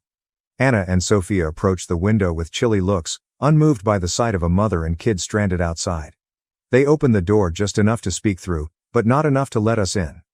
"You need to find somewhere else to stay," Anna stated, her voice stern and uncompromising. I looked at her shocked. "What are you talking about? What about Jake? What will I tell him?" I asked, my voice rising with fear and rage. Sophia chuckled in a nasty, cutting tone. "Tell him whatever you want. He's not here to care, is he?" I frantically tried phoning Jake, but my calls remained unanswered. I had no alternative but to sink deeper into despair and hatred. With no other options, I gathered our belongings and secured a room at a neighboring motel. Sitting in that sterile, darkly lit room with my confused and upset son, I felt something shift inside me. This was more than simply a brief getaway. It was a forced eviction from a life I could no longer bear. I had just finished unpacking our things when my phone vibrated with a new message. It came from Sophia. That was strange. We rarely interacted directly, especially since the fallout. Her message was surprisingly cheerful. "Thought you might want to see what your beloved husband has been up to. A link is also provided." My curiosity piqued. My anxiety increased in my chest. I clicked the link. It redirected me to a social media page with images of Jake. But not on a work trip. The photos showed him cozying up to another woman, having candlelight meals and strolling down the beach with his arms wrapped around her. What is the newest photo's timestamp? Just yesterday. I sat there numb, my phone slipping slightly from my grip as the realization dawned on me. Jake wasn't only away for business. He was living a completely different life, without us. Anger, hot and bitter, welled up inside me. But before I could drown in it, I felt a gentle tug on my sleeve. "Mommy, are you okay?" My son's sweet voice, filled with sincere compassion, drew me back from the edge. I feigned a smile and scooped him up in my arms. "Yeah, buddy, I'm okay. Just a little tired, that's all." I sat there, staring at the television, a mix of rage and betrayal running through me. All this time, I had been the financial backbone for Jake's faltering restaurant and his ungrateful family, who had essentially discarded me and my baby like garbage. And here he was, leading a double life, at my expense. My phone buzzed nonstop for the next week with Jake's calls. When I eventually spoke, his voice was filled with false worry. "Emily, where are you guys? I heard about what happened. You should come back. We have bills to sort out, and the restaurant needs more funding." His statements made my blood boil, but I maintained a neutral tone. "Sure, Jake, we can discuss it. I'll come by tomorrow." "Great, I really think it's best to handle these things in person," he said, relieved. After hanging up, I felt a chilly determination descend over me. He had no idea I knew about his affair. And he had no idea I had no intention of being the forgiving wife who paid his debts. Tomorrow's meeting would be pivotal, and I was prepared. Dropping up my son at school that morning felt like the quiet before the storm. As I traveled to my mother-in-law Anna's house, where Jake, Anna, and my pregnant sister-in-law Sophia would be waiting, my stomach churned with nervousness and determination. When I arrived, Jake appeared relieved, if not delighted to see me. Unlike Anna and Sophia, whose expressions were filled with dissatisfaction. I quickly dug out the divorce papers from my suitcase and presented them to Jake. As he scanned the paperwork, his eyes widened in disbelief. Anna and Sophia smirked, believing it was their victory. But when I turned to face them, the smirk evaporated instantly. "Don't be too quick to celebrate," I cautioned, my voice calm but sharp. "You've been living off my efforts all this time." Jake's face dropped as he confessed to them. "The restaurant, it isn't doing well. It hasn't been for a long time." Anna and Sophia's joy faded, replaced by horror and rage. They immediately turned on him, their earlier delight transforming into wrath. You've been keeping this from us? Anna yelled. Sophia yelled, how could you let this happen? They were angry not at Jake's lies, but at the loss of their financial safety net.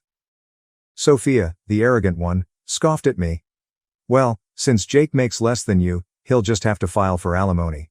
How's that for justice? Jake perked up and nodded enthusiastically, as if he had just discovered a way to win. I nearly chuckled at the stupidity. That's where you're wrong, Sophia, I corrected, turning to face them both. And Jake, you won't see a cent from me, not for alimony, not for anything. Jake's arrogant grin vanished. What? That's not how this works. Oh, but it is, I answered. Because I know about the affair. His face lost its color. How did you? I tilted my head, pretending innocence. Your sister sent me everything, pictures, dates, and locations. I gestured to Sophia, whose face had turned pale. Thanks to her, I have all the evidence I need. The room burst in turmoil. A flurry of accusations, denials, and frantic explanations flew between them. I let them sink in their own muck for a time before I spoke out. Oh, and one more thing, I said, my voice frigid. I'm taking back everything I paid for. The room became silent. Every appliance, every piece of furniture, everything. As truth dawned on them, their arguments came to an end. I'd previously arranged for movers. Anna and Sophia worried as they began carrying away the refrigerator, washing machine, flat-screen television, and even the beautiful blender I had purchased for them last Christmas. You can't do this? Anna exclaimed, gazing helplessly. We need those things. I caught her gaze, my tone steady but not harsh. I did this? And I need them too. The movers kept working, cleaning out about half of the house. As I watched them remove the last of my belongings, I felt lighter than I had in years. A weight lifted from my shoulders. I was no longer obligated to this house, these people, or their deception. I returned my gaze to Jake, who appeared little and forlorn, his hopes for quick money dashed. Take care of your sister and mother, Jake. That's your job now, I murmured politely, turning to go. As I walked away, I realized it wasn't just a physical departure. It was my final step out of their deceptive clutches, a step toward regaining my life and ensuring a better future for my son and me. Overall, the divorce was a relief rather than a hardship. I battled for compensation for Jake's adultery and obtained alimony for our son. My lawyer handled everything, making the procedure run as smoothly as possible given the circumstances. Jake's family's lives changed considerably as well. Without my financial backing, his restaurant went bankrupt and couldn't survive. The family house was sold to pay off debts, demonstrating their unsustainable lifestyle. Meanwhile, Anna and Sophia scrambled to contact me, their messages a combination of apologies and desperate begs for aid. Despite everything, I couldn't allow myself to be drawn back into their madness. I immediately blocked their numbers. Sophia's husband abandoned her, and now the entire family, Jake, his mother, his sister, and her child, is crowded into a small rented apartment. They created this difficult position for themselves. In contrast, life for me and Alex is improving. We've fallen into a comfortable routine in our own rented flat, which feels more like home every day. My YouTube channel and Instagram page have taken off, resonating with women, particularly new mothers, who are striving to get back into shape. Seeing the beneficial impact of my work has sparked a new idea. Create online fitness courses designed exclusively for postpartum mothers. I'm enthused about the possibilities and the opportunity to assist others who have been in my position. There was a lot to accomplish, but for the first time in a long time, the future appeared bright and full of possibilities. I had a deep feeling of serenity here, in our tiny sanctuary, with my son's laughing booming off the walls. We had made it through the storm. And now was our turn to shine. I stopped babysitting for my Sil due to poor health. She didn't understand and even accused me of stealing money and even sued me for defamation. For the past 2 years, I, Aria, 33F, have been the primary babysitter for my sister-in-law Gui, 37F. Her children, Mia and Noah, were adorable, and despite Guiofir's entitled demeanor, I really enjoyed spending time with them. I recall when Mia was a toddler and Noah was a newborn. I would spend hours with them while Guiofir did whatever she wanted. I would play games with Mia, assist her with her arts and crafts, and even read books to Noah. It was a lot of fun. Even though I didn't have my own children, I became really devoted to them. However, things began to alter a few months ago. I was diagnosed with a chronic disease, which affected me more than I anticipated. I had to dramatically change my lifestyle. I used to be full of energy, constantly doing something, whether it was running errands or assisting with family matters. But suddenly, My body couldn't keep up with the speed. I was continuously exhausted, and even basic things felt like mountains I had to conquer. The doctor gave me severe advice. I needed to reduce physical and mental stress. At first, I attempted to ignore it, hoping to get through. But it rapidly became evident that this was not something I could just dismiss. Some days, I couldn't even get out of bed without feeling absolutely exhausted. So, regrettably, I informed Gui that I would no longer be able to babysit regularly. I described everything, how my health had changed and how I needed to prioritize self-care. I wasn't seeking compassion, but rather understanding. But instead of providing the assistance I expected, Guiofir snapped. I vividly recall her precise words. "What do you even do all day?" It stung. I felt as though I had been slapped. But I tried to remain cool. I wasn't just lounging around all day, I was in constant pain and exhausted, which she couldn't understand. Yet here she was, making it appear that I was simply being lazy. It hurt. She went on to add that babysitting her kids wasn't even difficult, and that I was selfish for not assisting. I attempted to explain again, but reasoning with Guiofir is like talking to a brick block. She didn't listen. No matter what I stated, she was convinced I was exaggerating.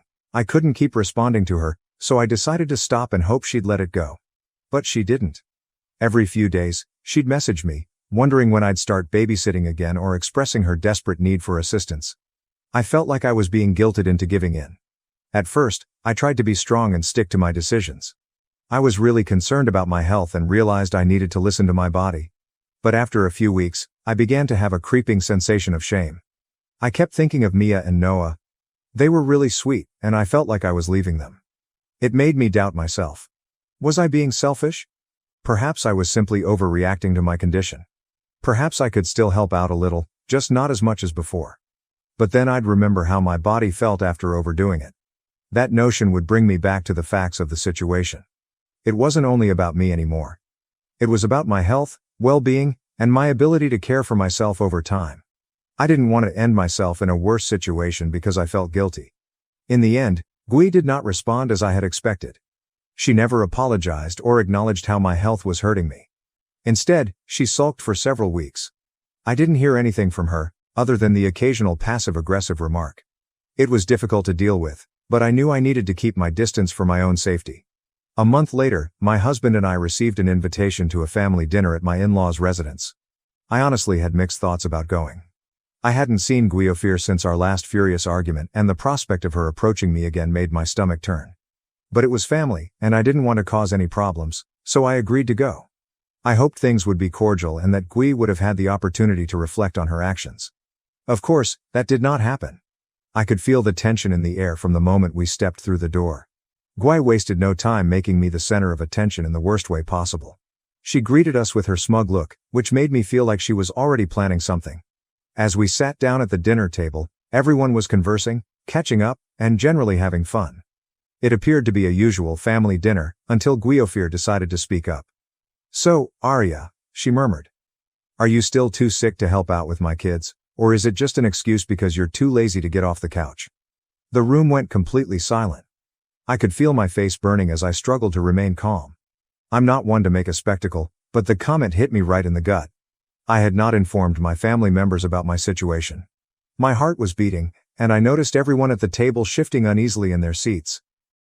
I took a long breath and responded, attempting to keep my voice calm. "I've already explained my condition to you, Gui. It's not an excuse, I'm just trying to take care of my health." She did not even flinch. Instead, she smiled and remarked, "Health, huh? Maybe babysitting would do you some good. Get you off your pity train." She chuckled as if she had just told the best joke of the century, while the rest of the table exchanged uneasy glances.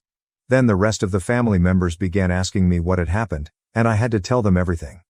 I was outraged, but I didn't want to exacerbate the situation, especially in front of my in-laws.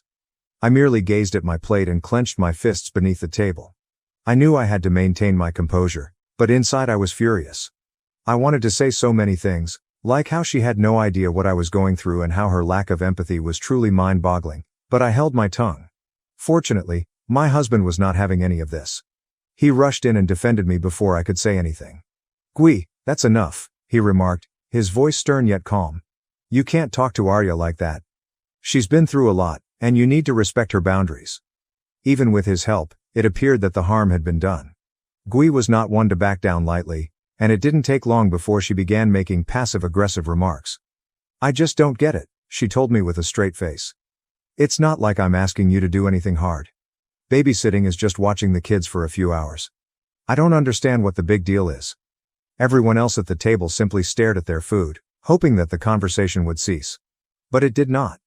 Gui continued to press. "Maybe if you actually helped out, you wouldn't be so tired all the time." At this moment, I was finished. I was about to snap, but I did not want to cause a scene. So I took a big breath, feigned a smile and said, "Gui, I've already told you that I can't babysit on a regular basis right now. If you don't understand that, perhaps we should just leave it at that." She didn't say anything after that, just looked at me curiously. I attempted to dismiss those ideas and concentrate on the fact that I had stood up for myself. But it was difficult not to feel insignificant in the face of Gui's complete disregard for my sentiments. The rest of the evening was as miserable as you might expect. Gui maintained her distance, but the tension in the air was strong, and I felt unable to relax. Unfortunately, her resentment did not stop there. Oh no, it got much worse. A few days after the family meal, I was sitting at home, trying to relax after another long day, when there came a tap on the door. I wasn't expecting anyone, so when I opened the door, I was surprised to see a police officer standing on my porch. My heart sank into my stomach as I struggled to make sense of what was occurring. I stood there in full shock as the police officer claimed that he was coming to investigate a theft report. Apparently, Gui had filed a lawsuit accusing me of taking money from her home. The words barely registered in my head at first. A theft report? Against me? I was unable to make sense of it. I immediately called Gui to try to acquire some information. My hand shook as I held the phone to my ear, my heart thumping in my chest. The phone rang for a few seconds before she answered. "Gui," he replied. "What is going on? Why are the police at my door? Why would you accuse me of stealing from you?" She wasted no time flinging insults at me. "You think you can just ditch my kids and get away with it?" she said over the phone. "Maybe this will teach you not to mess with me. I'm not going to let you get away with anything." I was shocked. This woman had truly gone to this length to make my life miserable. The claim was ridiculous, and I couldn't believe I was actually having this conversation. But it wasn't about reason or logic for her, it was about vengeance. She appeared to be eager to go to any length to punish me for setting boundaries and asserting my rights. I tried to remain calm, but my rage was boiling over. "Gui," I muttered through clenched teeth, "I didn't steal anything from you, this is insane. Why would you even make something like that up?" But she laughed, as if she relished seeing me upset. "I'm not talking to you about this anymore," she said abruptly, hanging up the phone. I stood there in shock, staring at my phone. How could somebody be so petty and malicious? I had no idea how to digest what had just happened. The police officer was standing there, and Gui had gone as far as accusing me of stealing. Stealing. It was ridiculous, and yet here I was, forced into this nightmare. Fortunately, the police officer recognized that something was not adding up. After a little talk, he had begun to see through her tale. Maybe I was an easy target for her. But I had no motivation, no opportunity, and certainly no experience with anything like this. In fact, I had been home the whole day the money allegedly went missing, and I had a solid alibi. The officer even checked our security camera to verify my whereabouts. It wasn't long until the entire situation imploded. The officer was courteous and professional, apologizing for any difficulty and assured me that everything had been resolved. But the harm had already been done. Gui had attempted to drag me through the mud, and I had to cope with the consequences of her petty behavior. Despite the fact that I was not in trouble, the entire experience left me shaken. Her scheme backfired spectacularly. When Mark found out about the police complaint and what Gui had done, he was furious. I'd never seen him that angry before. He'd always been the calmer, more patient one in their relationship, but this was the final straw. From what I could tell, he hadn't been pleased with her recent behavior, but the theft claim appeared to be the tipping point. It felt like something inside him cracked. He marched up to her and demanded she apologize to me. Of course, Gui refused. She was too proud, headstrong, and, frankly, humiliated to accept her mistake.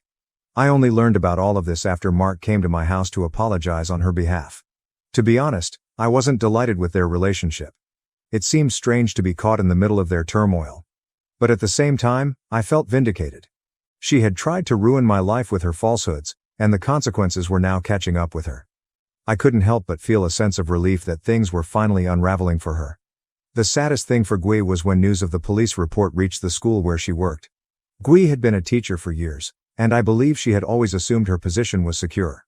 However, after the school learned about the fabricated theft claim and the participation of the police, things began to fall apart for her in a dramatic manner.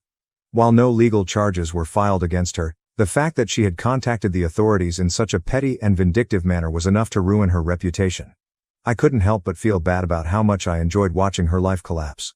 I knew it wasn't polite to enjoy someone else's demise, but after everything she'd put me through, it almost felt justified. It was as if the cosmos was finally serving her a dose of her own medication. For so long, she moved around with a sense of entitlement, as if the world revolved around her. And suddenly, everything was falling apart. Of course, none of this was without consequences for me. As much as I wanted to move on and leave this mess behind me, it seemed like every time I took a step forward, I was drawn back into the drama. I began to feel sorry for the folks in our family who were caught in the middle, trying to decide which side to take. A few family members felt sorry for her and suspected that I had exaggerated or misread her intentions. But for the most part, they supported me. Still, there were awkward occasions at family gatherings when I had to act as if nothing was wrong when, in reality, things had gotten exceedingly strained. Gui's life has fallen apart, and it appears that she is blaming everything on me. She lost it during another one of our family confrontations, pointing her finger and yelling that I was to blame for everything that had gone wrong. She exclaimed that if I hadn't been so theatrical during babysitting, none of this would have occurred. It seemed as if everything that had gone wrong in her life was now my fault. But I had already learned to maintain my composure. I did not participate in the yelling match. Instead, I answered calmly, "Gui, I didn't make you mock me at dinner. I didn't force you to file a false police report. You did this to yourself." It felt strangely empowering to speak those words. For once, I was not going to let her twist the story or make me feel like I was wrong. I won't lie. As I watched her spiral, I felt a little sense of justice. Seeing someone so toxic face the repercussions of their actions seemed natural, even if I didn't take joy in her suffering. I'd endured enough of her harshness. I had to tell myself that this wasn't some small victory for me. It was merely the result of her own actions. The fact was, I never wanted to be a part of this drama in the first place. I merely requested some space to concentrate on my health and well-being. But Gui interpreted that request as a personal attack. Everything that followed, her allegations, lies, and attempts to tarnish my reputation, was entirely her doing. I was not the one who escalated things. But I wasn't going to back down. Gui no longer talks to me, and honestly, I'm perfectly okay with that. If she cannot respect my boundaries, we cannot recover our relationship. I've realized that certain individuals are simply not intended to be in your life, no matter how close you were before. I have moved on from the drama and am finally at peace with it. The only thing I regret, if you can call it that, is the impact this entire situation has had on her children. Mia and Noah were completely innocent throughout all of this, and I have always loved them as if they were my own. I remain hoping that kids will grow up to be kinder and more understanding than their mother. I do not want children to inherit her bitterness and venom. However, the situation does not end here. Gui now faces serious consequences for making a fraudulent police report. I honestly didn't expect her to be held accountable, but it appears she is being investigated for making a fraudulent allegation. It appears that she may be required to pay a fine or face some type of penalty. Frankly, it could not have occurred to a more worthy individual. I'm not sure what the legal implications will be for her, but it appears that she'll have to deal with it one way or another. Of course, even as the walls close in on her, she refuses to accept responsibility for her deeds. Gui began calling me in an uncharacteristically out-of-touch manner. She's actually asking me to pay her fine. Yes, you read that correctly. She wants me to pay for the mess she made, as if I owe her anything after everything she's put me through. It's truly comical, and I'm just sitting here shaking my head. At first, I had no idea how to reply. It's not like I want to go back and forth with her. Every time we communicate, I feel like I'm taking a step back in my healing journey. But this was different. This was her attempt to manipulate me one more time. And I was not having it. I've spent the last 2 months focusing on myself and regaining my peace. And this phone call felt like a slap to the face. She had no right to ask for anything after how she treated me. But then she brought her children into it and attempted to make me feel bad. I don't know what to do now. Do you have any suggestions? Update. 1. Hello, folks. I know some of you have asked about my condition, and I'd like to clarify that I don't feel comfortable posting too many specifics about it here. I hope you understand. But I will admit that it causes me to feel physically weary pretty quickly. I'm still getting used to it, and it's been a challenge. I'm learning to pace myself, but it's not always simple to explain, especially given other people's expectations. A couple of you also wondered how I ended up babysitting for Gwai, so I thought I'd tell you a little bit about it to provide some perspective. Several years ago, I lost my job. To be honest, I had a difficult time. I'd been working in a tough capacity that frequently left me feeling burned out. After losing that job, I was at a crossroads, wondering what to do next. I didn't want to rush into another full-time job that would be equally hectic, so I decided to take some time to figure things out. Around that time, I acquired a part-time remote job that proved to be a true blessing. It's flexible, pays well, and I can work from home, which gives me more control over my schedule. Honestly, it's been a terrific balance that I've been able to maintain. Even though it is only part-time, my husband has an excellent job, which helps. We've been able to maintain a decent financial situation together, so things worked out, even though it wasn't the job route I had planned. Now that I was working from home and had more spare time, I began looking for activities to occupy my days. That's how I ended up babysitting for Gwai. You know, Gwai and I have always been related, but our relationship has had its ups and downs. She's not the easiest person to get along with, but when I lost my job, I had a lot of free time and figured I could help out with her kids. It began when she had to leave for a trip with her pals and her regular babysitter canceled at the last minute. She asked if I could step in, and I agreed, despite my reservations about the concept. I assumed it would be something transitory, but it eventually became my second job. She kept asking me to babysit, even when she wasn't on a trip. Her children, Mia and Noah, are wonderful, and I actually enjoy spending time with them, so I didn't fear it. But this is when things began to become difficult. What began as a courtesy quickly became something that seemed like an obligation. Gwai grew to rely on me more and more, and before long, I was babysitting on a regular basis. I didn't mind at first, but after a while, it felt like I was doing it for her convenience rather than out of a real desire to assist. It wasn't long before I was juggling a part-time job with babysitting, which was okay when I was feeling well. However, when my situation began to worsen, I felt stretched too thin. Looking back, I can't help but wonder whether I should have established boundaries earlier. I guess I wanted to be the kind, helpful family member who could do everything. However, in the end, it left me exhausted. It's acceptable to say no. Even if someone else is vying for your time and attention, it is okay to prioritize your own needs. Update 2. Hello folks, I realize it's been a while, but I finally have some updates. First and foremost, I'd like to thank everyone who contacted out and offered support during the crazy situation with Gwai.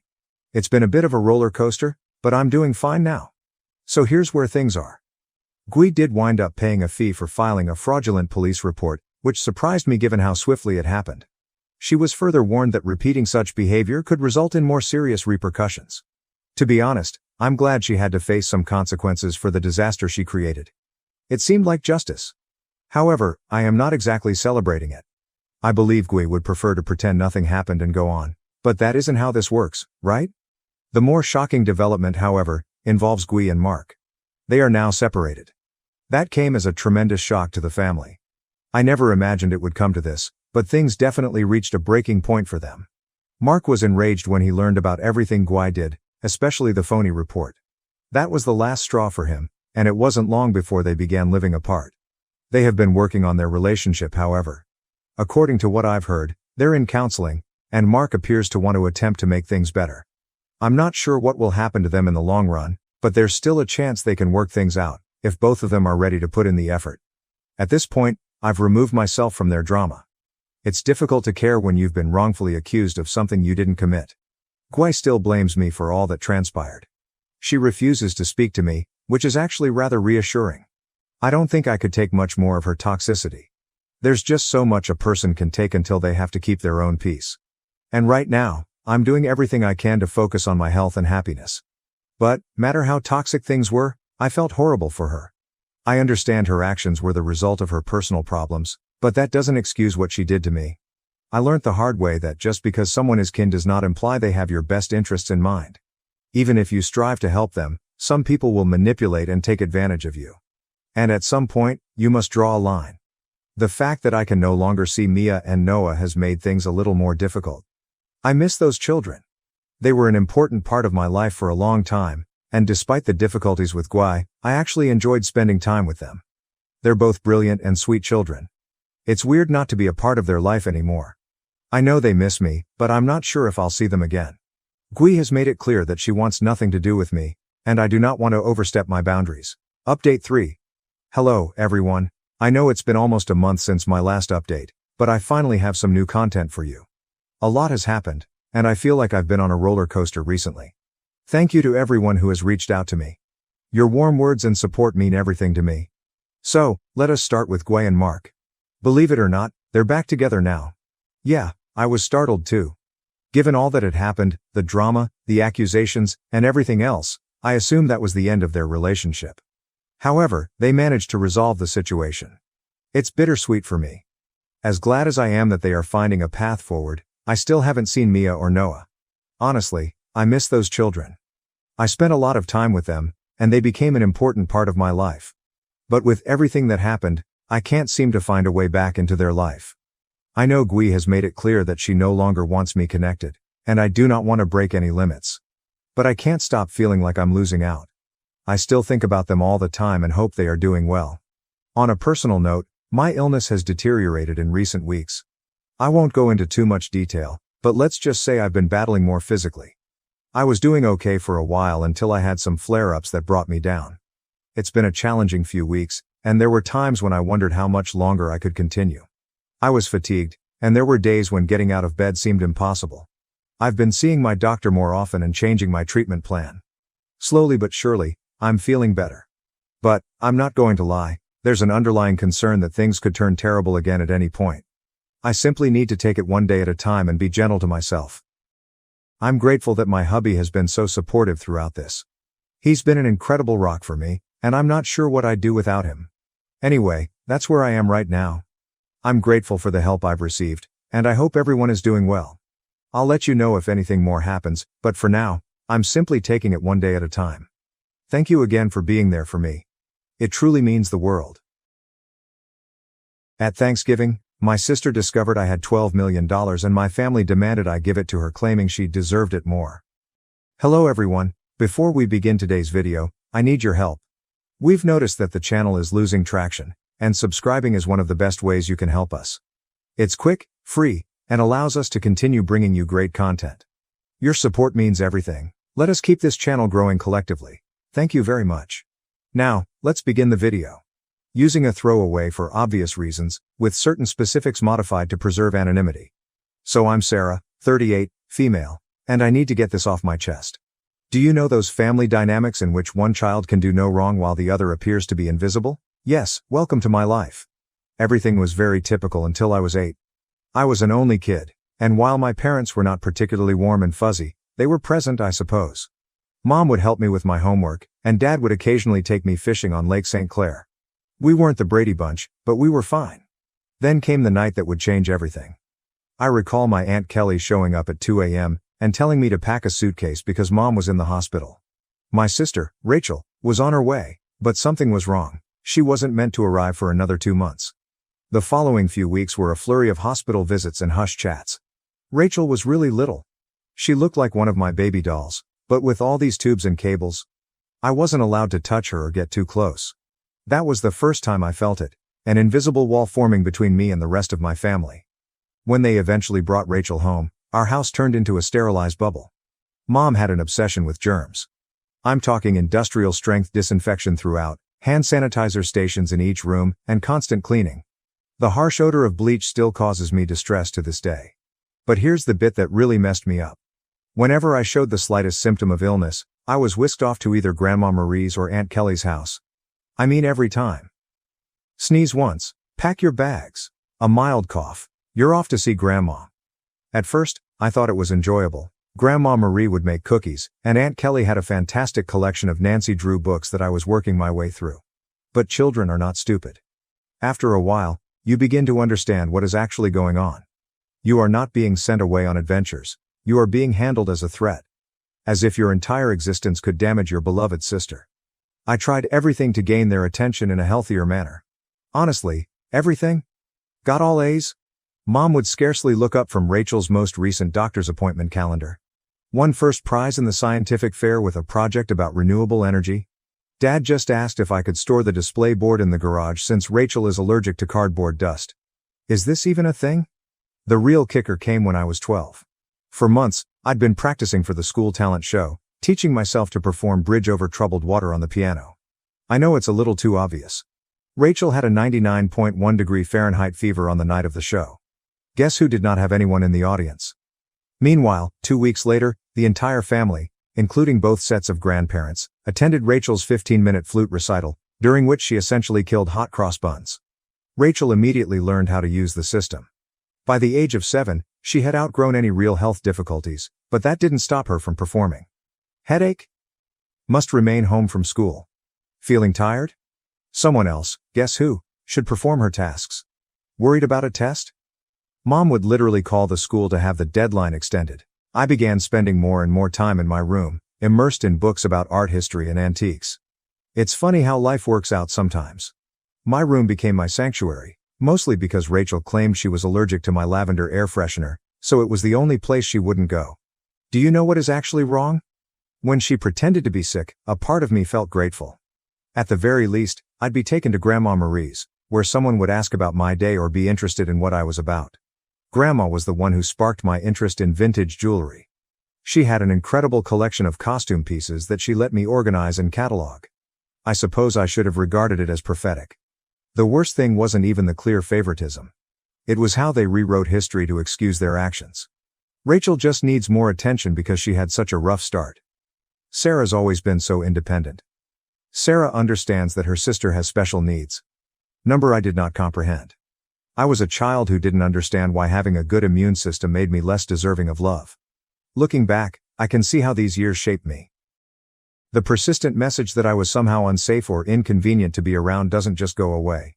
But hey, at least it taught me to be self-sufficient.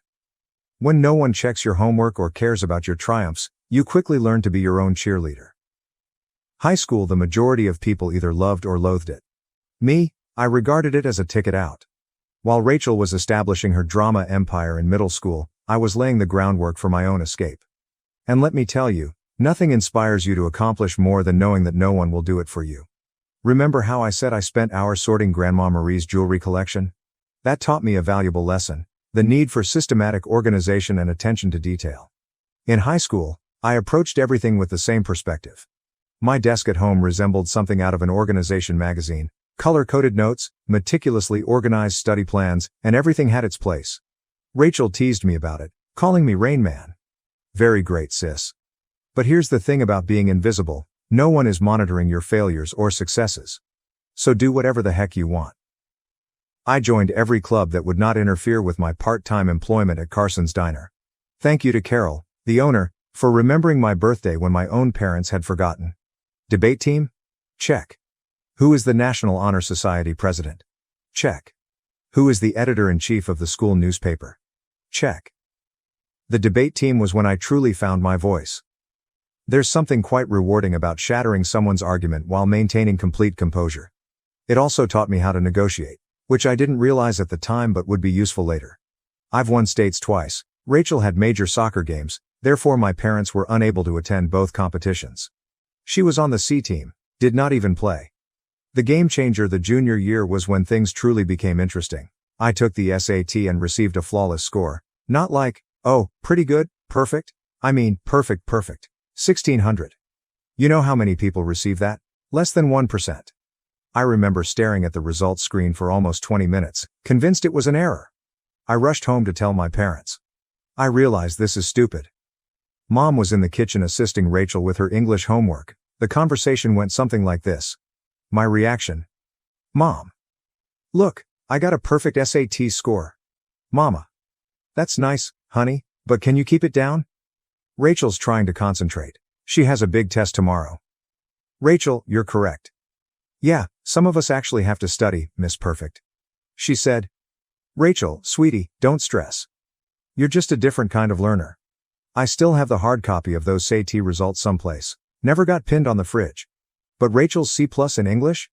That infant received primo refrigerator real estate, complete with a "we're so proud of you" magnet. College applications. The college application procedure was interesting. I applied to 15 schools without informing anyone. I wrote all of my own essays, gathered my own recommendations, and handled all of the financial assistance paperwork myself. My guidance advisor, Mr. Chen, was the true MVP. My parents were too busy to help me with the FAFSA, so I stayed late after school. Then acceptances began to arrive. Harvard, Yale, Princeton, Michigan, and each one comes with a scholarship offer. I stored them all in a locked box under my bed, knowing what would happen if Rachel discovered them. They'd suddenly shifted their focus entirely to her. But if Sarah goes to Harvard, I'll be all alone. Or some nonsense like that. The day I received my full ride offer from UMich, Rachel joined JV cheerleading. Guess which one was celebrated with a family feast? Hint, I had microwave mac and cheese in my room while they went to Olive Garden. But, you know what? The scholarship was my golden ticket. Tuition, lodging and board are all included, as is a book allowance. I could finally leave that house, where I was either invisible or inconvenient. The day I received my acceptance package, I went to my favorite spot in the local library, a fourth-floor window seat overlooking the park, and grieved for an hour. Not sad tears. There were tears of relief. When I told my parents at supper that I was going to UMich, they were ecstatic. He said, "Michigan? But that's so far. What if Rachel needs you?" She replied, "I hope you're not expecting us to help with expenses. Rachel's cheerleading competitions are very costly." Rachel is crying. "Oh my God, finally. Can I have your room? I need space for my TikTok videos." The summer before college I worked double shifts at Carson's Diner to save money. Carol, bless her heart, always gave me additional tips and made sure I got to take home leftover pie at the conclusion of my shifts. She also taught me a vital skill, how to recognize genuine people in a society full of fakes. "Baby," she'd tell me, "in diners and in life, the ones making the most noise usually have the least to say." Move-in day at U Michigan? My folks couldn't attend because, surprise, Rachel had a cheerleading competition. Aunt Kelly drove me instead, helped me set up my dorm room, and gave me a $500 envelope. "Your Grandma Marie wanted you to have this," she told me. "She's so proud of you." Later, I learned that Grandma had been saving that money from her Social Security checks for months. That first night in my dorm room, I promised myself, I was going to create such a wonderful life that being overlooked would be inconceivable. Not for vengeance. Nothing to prove to my family. But what about the 8-year-old girl who used to get sent to Grandma's house for sneezing? College and the beginning of something new. College went by in a flurry of all-nighters, instant ramen, and heavenly independence. I graduated summa cum laude from the University of Michigan. Not that my folks noticed. They were too busy helping Rachel transfer to her third college in 2 years. But this is where the plot takes an unexpected turn. I got an entry-level job at Everett and Phillips Auction House in Detroit. I won't use the real name for obvious reasons, but if you're in the business, you probably know who I'm talking about. A genuine high-end establishment, many old money clients, that type of transaction. I began with their estate sales business, which involved documenting the belongings of wealthy individuals after their deaths. Not exactly glamorous, but it paid the bills. The breakthrough. My first several months were very standard, logging countless china sets, categorizing vintage furniture, and so on. Next followed the Kingston estate. Mrs. Kingston was an elderly widow who had died with no children, leaving behind what everyone assumed was a huge collection of costume jewelry. Rooms filled with the material? This is where those hours at Grandma Marie's came in useful. I'm looking through this stack of jewelry when something catches my attention. It's an Art Deco brooch. Nothing really showy, yet something about it felt different. The weight was unsuitable for costume jewelry. The clasping mechanism was far too complex for a copycat. I believe I spent my whole lunch break that day researching old jewelry markers and signatures.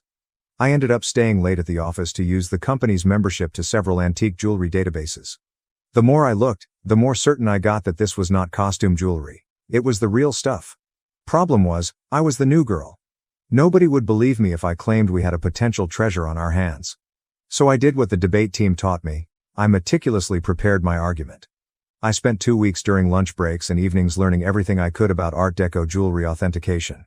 I even used some of my pitiful excuse for savings to pay for an online gemology course. Finally mustered the guts to approach my boss, Mr. Harrison. I brought the entire presentation, which included comparative images, historical documentation, and the works.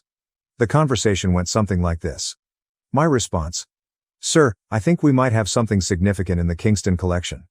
Harrison, scarcely looking up from his phone, says, "Sarah, we've already cataloged those as costume pieces." You are correct. I know, but look at these maker's marks.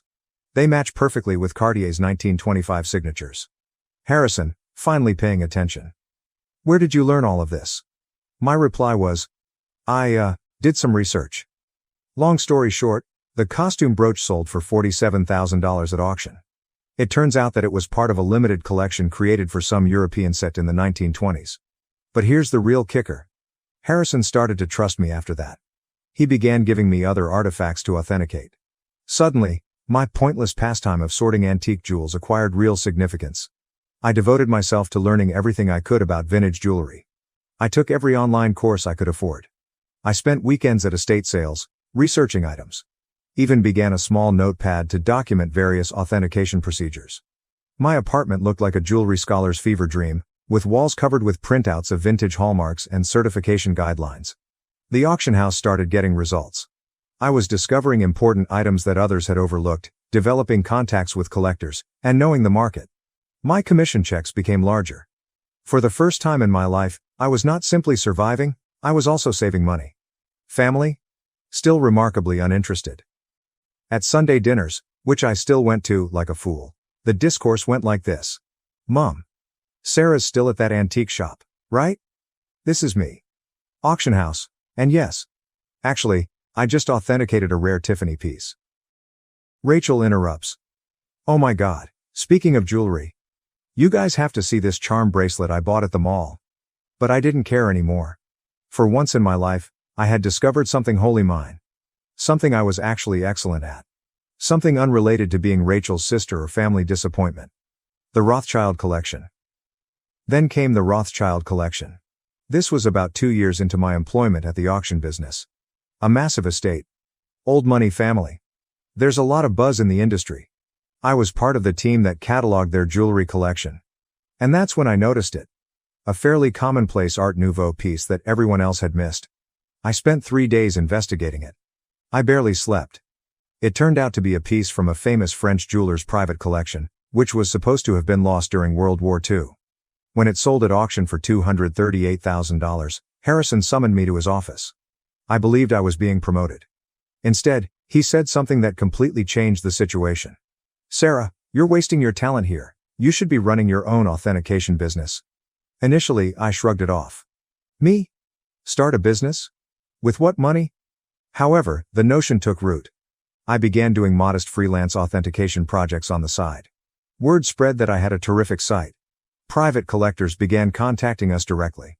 One night, I was sitting in my modest apartment, surrounded by jewelry manuals and authentication tools that I had gradually accumulated, when I had an epiphany. This is something I could actually do. I could create anything on my own. So I did what any reasonable person would do. I took out a large debt against my car. I emptied my savings account. I rented a small office space in a less desirable area of town. People believed I was insane. Perhaps I was. I transformed a storage room above a Chinese restaurant that was about the size of a college dorm room. The rent was low because it always smelled like Kung Pao chicken, and the Wi-Fi only functioned if you sat in the corner by the window. But it was mine. The struggle. The first few months were interesting, and by interesting, I mean scary. I'd awaken at 4 a.m. with cold sweats, calculating how many months till my savings ran out. Loan payments felt like a rope around my neck. My office furnishings comprised of, I purchased a card table from Goodwill. A chair I literally found on the curb. Don't worry, it was thoroughly cleaned. However, in the world of high-end jewelry, reputation and contacts are everything. And my experience at the auction house provided me with both. I started small by doing authentication work for local antique dealers. My fees were lower than the larger organizations, but my attention to detail was becoming known. Word spread. 6 months later, a watershed moment occurred. A dealer I had dealt with at the auction house inquired about a collection of Victorian-era brooches. The owner requested confirmation before selling. It turned out to be a massive collection, with pieces from 3 generations of families. I worked on it for 2 weeks straight, rarely sleeping and documenting everything. I discovered 2 extremely rare pieces that had been misinterpreted as later replicas. The owner was so delighted with my detailed analysis that she not only paid my fee, but also offered me a 10% commission when the piece sold. Was that a commission? $86,000. More money than I had earned in the preceding 2 years combined. Suddenly, my phone rang. A lot. Private collectors have heard about my knack for finding missed pieces. Estate lawyers seeking advice on inherited jewelry. Even my previous auction house began sending me authentication work. I'm quite sure Harrison was secretly helping spread the news. Thanks, boss. Scaling up. By year 2, I'd hired my first employee, Jenny, a fresh gemology graduate who reminded me much too much of myself at that age. She was extremely intelligent, yet she was neglected since she was quiet. She is now my head of authentication and is well worth her weight in gold. The firm expanded quicker than I could have predicted. Moved to a proper office downtown, goodbye, Kung Pao chicken odor. Created a team of specialists. I've earned a reputation for finding misplaced items. You wouldn't believe how many important historical jewelry items get misinterpreted as costume jewelry in people's attics. Keeping it secret from my family. However, success came with its own set of obstacles. The bigger we became, the harder it became to keep it a secret from my family. They still thought I worked in an antique shop. Rachel would make these sarcastic remarks during family dinners. Rachel asks, "Sarah, I have some old jewelry I was going to donate to Goodwill. Maybe your little shop would want it?" Me, having just authenticated a $1.2 million Fabergé item that morning. "Sure, I'll look into it." Mom continues to introduce me to everyone as my other daughter. She works with old jewelry or something. Meanwhile, I was quoted in Forbes, luckily under my company name, and we had recently built our third office. What's strange about it? Keeping the secret became almost enjoyable, like this private joke with myself. I'd sit at Sunday dinner in my Target discount outfit, really Chanel, listening to Rachel speak about her entry-level marketing job, knowing I'd just closed a deal for more than her annual income. I even started playing tiny games with myself, such as wearing authentic Harry Winston pieces to family gatherings and seeing whether anyone noticed. They never did. Rachel once spent 20 minutes showing off her expensive $200 Michael Kors watch. I was wearing a vintage Patek Philippe that cost more than her automobile. Managing growth. However, the real challenge was managing growth. By year 5, we'd established offices in Detroit, Chicago, and New York. I spent more time on airplanes than in my own bed. We built a reputation for discretion. It turns out that many wealthy people want their jewels verified without the rest of the world knowing. The money was enormous. For example, we needed to hire a large team of financial advisors. Nonetheless, I maintained a relatively modest lifestyle. I purchased a nice, but not flashy house in a desirable neighborhood. I drove a high-end, but not obvious car. The only place I truly splurged? My home office. Advanced authentication equipment. The most effective security system money can buy. A custom-built vault to make Fort Knox envy. What's with the irony? They believed I was being frugal by aiding them. Mom would remark things like, "It's so sweet of Sarah to help out. She must be eating nothing but ramen to manage it." Meanwhile, I had just validated a collection, which earned me a commission greater than their mortgage. You know what's strange about success? The more you have, the more difficult it is to explain to others who have always perceived you as inferior. It's like explaining color to someone who has only seen black and white. They lack the necessary context. By this stage, my company was doing really well. We had the Midwest's high-end jewelry authentication industry cornered, and our reputation was solid gold, pun intended. But every Sunday, I'd travel to my parents' house for dinner, playing Sarah, the modest antique shop worker. The cognitive dissonance was becoming ludicrous. I'd spend my mornings on conference calls with Dubai collectors, my afternoons authenticating million-dollar pieces, and my evenings at my parents' house in carefully chosen normal clothes, eating Mom's overcooked pot roast while Rachel dominated the conversation with stories about her latest marketing triumph. Usually something like bringing her boss's coffee without spilling it. A defining moment. One Sunday is very memorable in my mind. I had just completed a huge transaction, authenticating a missing Cartier piece that had been resting in someone's safe deposit box for 40 years. Was it just the commission? 7 figures. I drove directly from the meeting to my parents' place, still euphoric from the successful authentication. She said, "Sarah, honey, is everything okay? Your clothes are looking a bit worn." "Oh, trying to save money," I said, wearing a $3,000 cashmere sweater that I had purposefully chosen for its subtle appearance. Rachel responded, "Well, if you'd gotten a real job instead of playing with old jewelry. Your dad." "Rachel, be nice, not everyone can be as successful as you." I almost choked on my pot roast, trying not to laugh. The anonymous transfers monthly payments to my parents began about this time. Aunt Kelly informed me that they were struggling to pay Rachel's educational loans and medical bills. Mom casually stated that they might have to sell the house. I couldn't let that happen. Despite everything, it was still the home I grew up in. So I initiated an anonymous monthly transfer of $5,000 to their account. When asked, I said I was giving $1,000 by living on rice and beans. They imagined the rest came from Aunt Kelly or another family. Rachel, of course, claimed responsibility for inspiring family members to help. Watching Rachel spend my money. The money was helpful, but it also had unexpected consequences. My parents began treating me with a strange combination of sorrow and patronizing pride. As if I were some kind of noble poverty case, sacrificing everything to support the family. Meanwhile, Rachel's spending became more extravagant. She'd arrive for dinner with new expensive bags, claiming they were outlet finds. They weren't. I can recognize a genuine Gucci at 20 paces. She began taking extravagant vacations and bragging on Instagram about her fortunate life. I'm very convinced she used my support money for shopping sprees. However, I remained silent. The irony was simply wonderful. The MBA drama. Then came the college fund drama. Rachel revealed that she wants to return to school for her MBA. Another private university, of course. Only the best for the golden child. Mom contacted me in tears, explaining how they couldn't afford it. I say, maybe Rachel could look at state schools? They have good programs too. My mother. Oh honey, you don't understand? Your sister needs to maintain certain standards. But, speaking of assisting, may I increase my monthly contribution for a few years? I increased it to $7,000 per month. My accounts were unaffected. But witnessing them compliment Rachel for taking initiative with her education, while presuming I was living on ramen to help out, that stung a little. The actual kicker? I was giving a guest seminar at the same business school Rachel wanted to attend. My family didn't know that. The dean personally invited me to give a lecture on luxury goods authenticity and business growth. I had to come up with an excuse as to why I couldn't attend Sunday dinner that week. My own achievement started to feel like a distinct life. As if I were some kind of corporate superhero with a hidden identity.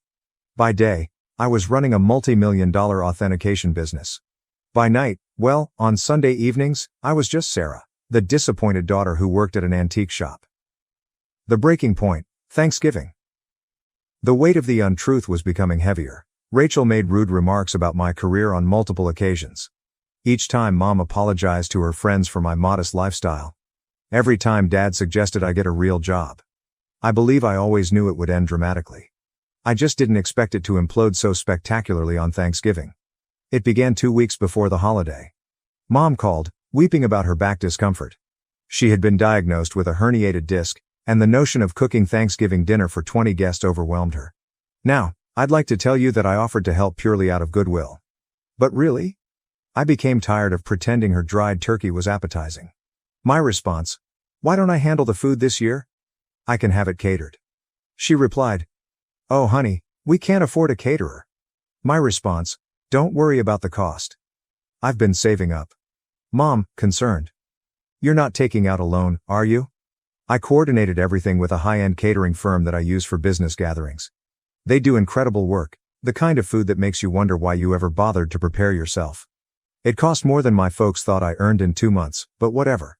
Thanksgiving morning dawned, and I was feeling quite good. I had my laptop with me because I needed to monitor a major online auction in Hong Kong. This magnificent Art Nouveau necklace was for sale, and I had a customer who was interested in authentication if they won the bid. The lunch arrived on schedule, and everything was properly prepared. Rachel, of course, had to respond. Rachel inquired. Store-bought stuffing? Really, Sarah, Mom's is so much better.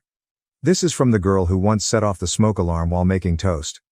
Mom was apologizing to everyone for not cooking herself, but you could tell they were enjoying the meal. Rachel shut up after tasting the maple-glazed Brussels sprouts, which, by the way, cost more per plate than her weekly grocery budget.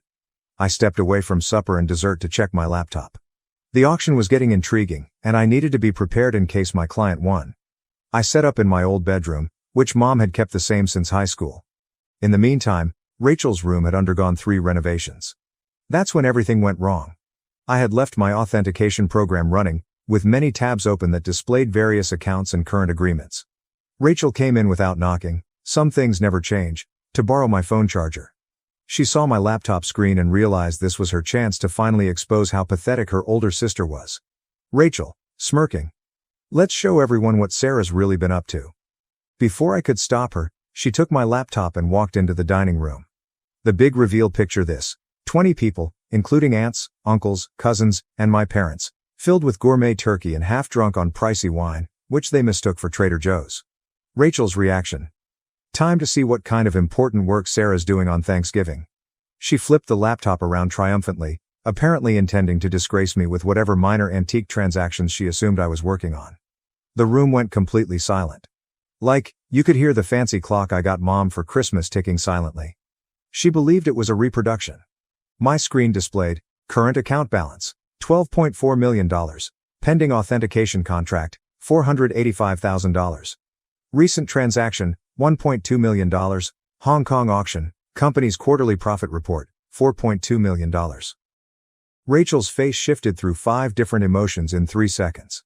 The final one landed somewhere between astonishment and nausea. She actually swayed slightly on her feet.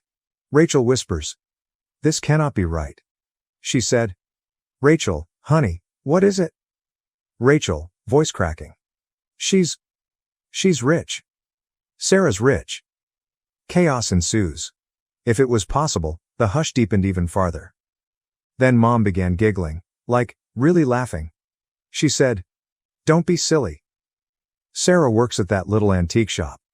I rose up carefully, straightening out my basic cashmere sweater, which cost more than their monthly mortgage. "Me? Yes. Actually, Mom, I own one of the largest jewelry authentication companies in the country. For years. Those antique shop comments? I authenticate pieces worth millions. That little business you never asked about? It has offices in 3 cities." Dad choked on the liquor. Aunt Kelly dropped her fork. Uncle Mike began coughing terribly. Then Mom's laughing transformed into something else. Her face turned red, then purple. She stood up so quickly that her chair tumbled over.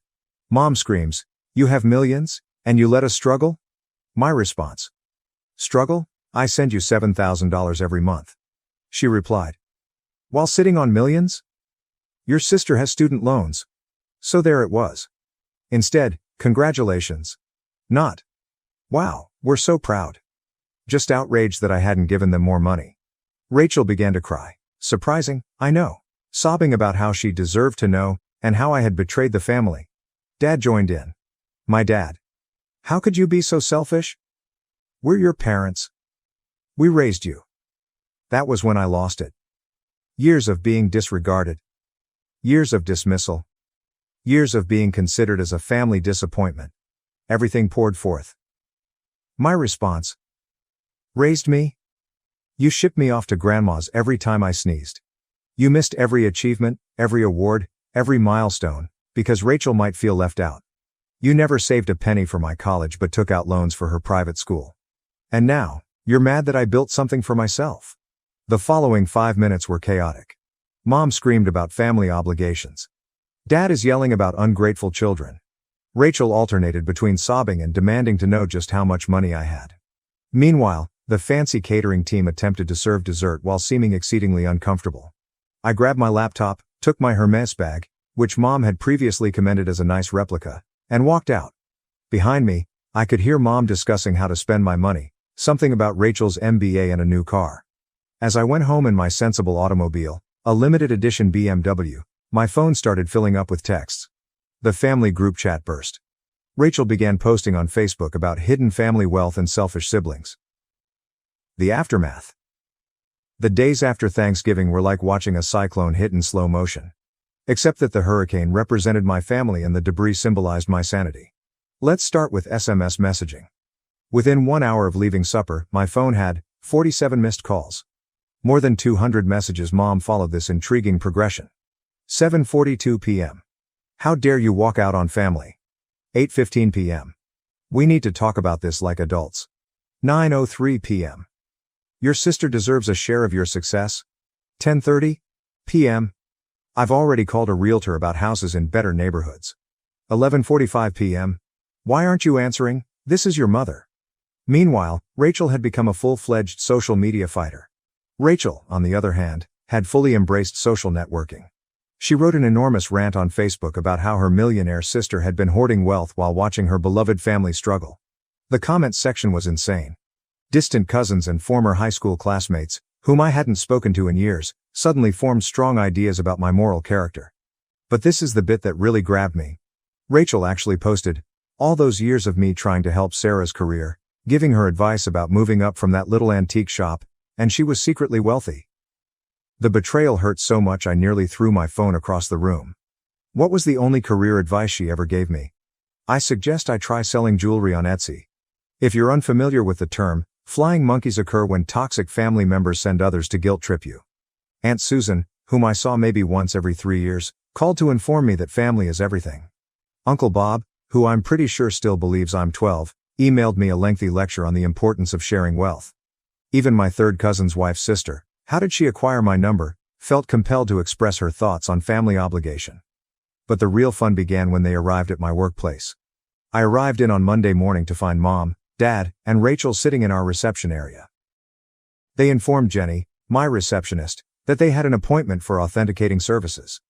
Rachel clutched her Michael Kors bag as if it was genuinely worth something. The conversation went about as well as one would expect. Your mother. We've discussed it as a family. I said. A family discussion, without the family member you're discussing. Mom, ignoring me. And we think it's only fair that you set up trust funds for everyone. Rachel responds. I need at least $2 million to start my new life properly. Dad said. And your mother and I would like to retire. We're thinking a beach house in Florida. This is me. Did you miss the part where I've been sending you $7,000 monthly? Rachel responds. That's nothing compared to what you have. You owe us. You're thinking, I owe you? For what, exactly? The years of being ignored? The missed graduations? The constant comparisons? Mama. Don't be dramatic, Sarah. We gave you everything. My response. No. I gave myself everything, and you know what? I'm done. Right there in my own office lobby, I took out my phone and canceled the monthly transfers to their account. Mom gasped as if I'd slapped her. Rachel began her phony crying performance, but quickly stopped when she saw it wasn't working. Then things became ugly. They refused to leave. I had to contact security. Seeing my 60-year-old mother being dragged out while yelling about ungrateful children was bizarre. Jenny asked whether I wanted to press charges. I said no. However, I did have their names placed on the building's do not admit list. The harassment lasted for weeks. New telephone numbers. Fake email addresses. Even tried to contact me through my company's customer service. I finally had to issue a formal legal notice, threatening harassment charges. Mom then played her final card. She called Grandma Marie, but here's the thing about Grandma Marie, she is wiser than all of them together. How did she respond? Good for Sarah. About time someone in this family succeeded on their own terms. Mom did not speak with her for 2 months after that. It has been 6 months since Thanksgiving. I relocated to a new home, with better security. I changed all of my numbers. What about the company? We are doing better than ever. It turns out that my family problems attracted several high-profile clients who respected my caution in the circumstance. Rachel continues to write passive-aggressive updates about toxic wealth and family betrayal. According to what I've heard, she is beginning her own jewelry authentication firm. Good luck on that. Mom and Dad finally stopped trying to contact me when my lawyer wrote them an official letter outlining how the harassment charges would affect their lives. They're now informing everyone that they never wanted my money anyway, and that they're praying for my salvation. What's the best part? For the first time in my life, I feel liberated. No more Sunday dinners full of sly insults. No more downplaying my accomplishments to spare their feelings. No longer financing for the Rachel show. My therapist believes I am finally establishing healthy limits. I say, I am finally living authentically. So, that is my story. Reddit? Thanks for allowing me to share it. Special thanks to the catering firm, who sent me a Christmas letter stating that the Thanksgiving meal was the highlight of their year. Edit, responses to common questions. Yes, I am still in treatment. No, I do not regret cutting them off. Yes, Grandma Marie is doing well. She's coming to visit next month to help me catalog a new collection. One last thing. To Rachel. I know you're probably reading this. What about the Cartier bracelet you're wearing in your most recent Instagram post? Definitely a fake. Just saying.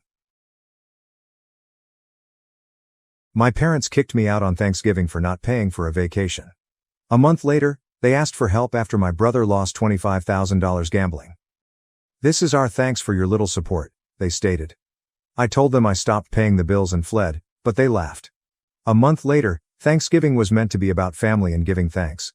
Instead, my father looked me dead in the eye in the middle of supper and told me, "You have to leave." I froze, fork halfway into my mouth. What?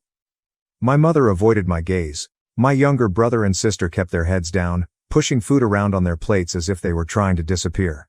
My father, on the other hand, appeared serene, as if he'd already made up his decision. "This is our gratitude for your small assistance," he remarked, shaking his head. I gave out a quick laugh, believing it was some sort of strange joke.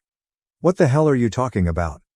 My father reclined back in his chair, arms crossed. "You're not pulling your weight, Jack. You've been here for months, and we don't see much help from you."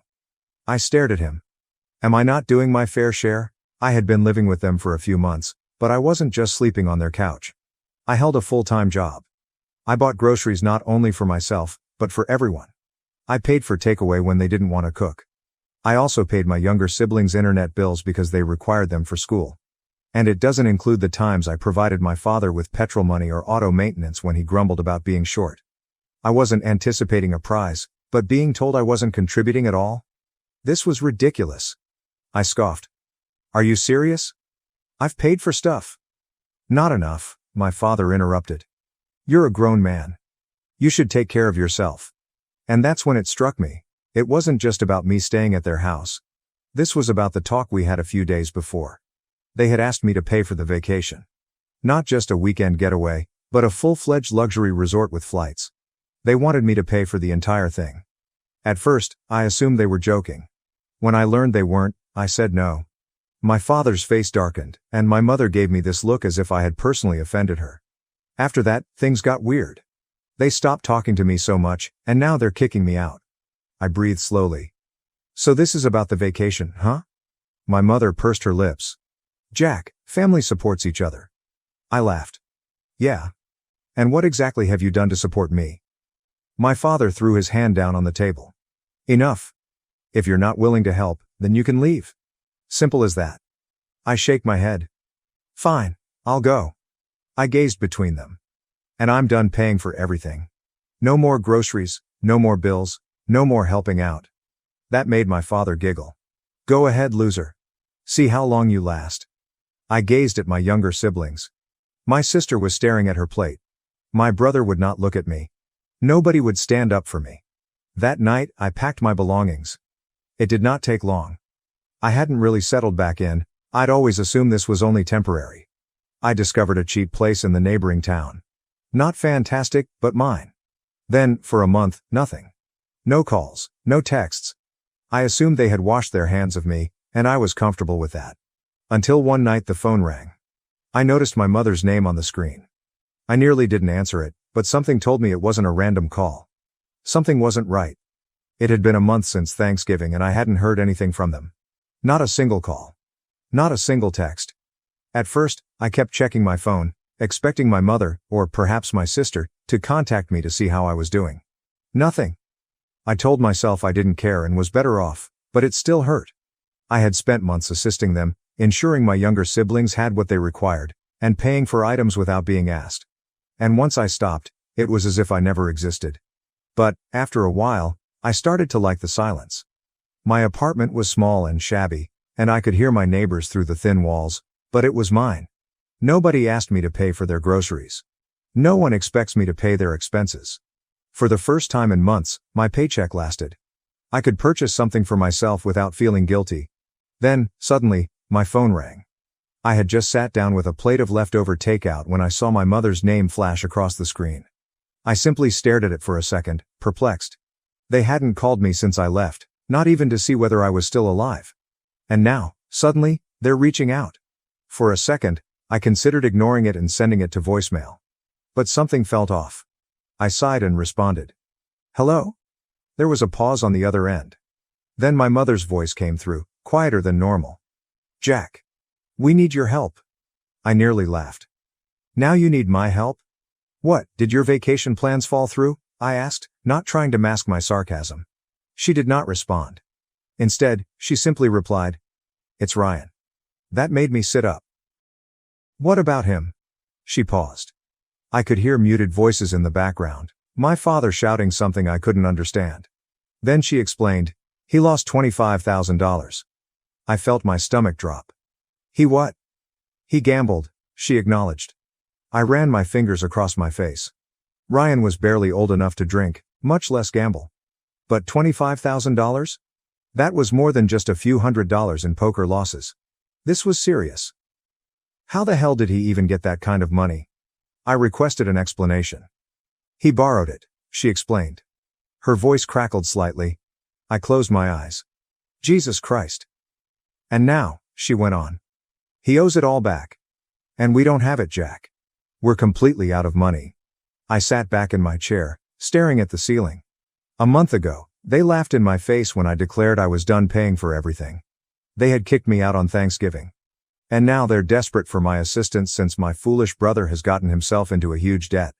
It would have been so easy to hang up on them and tell them it wasn't my problem. Allow them to deal with it.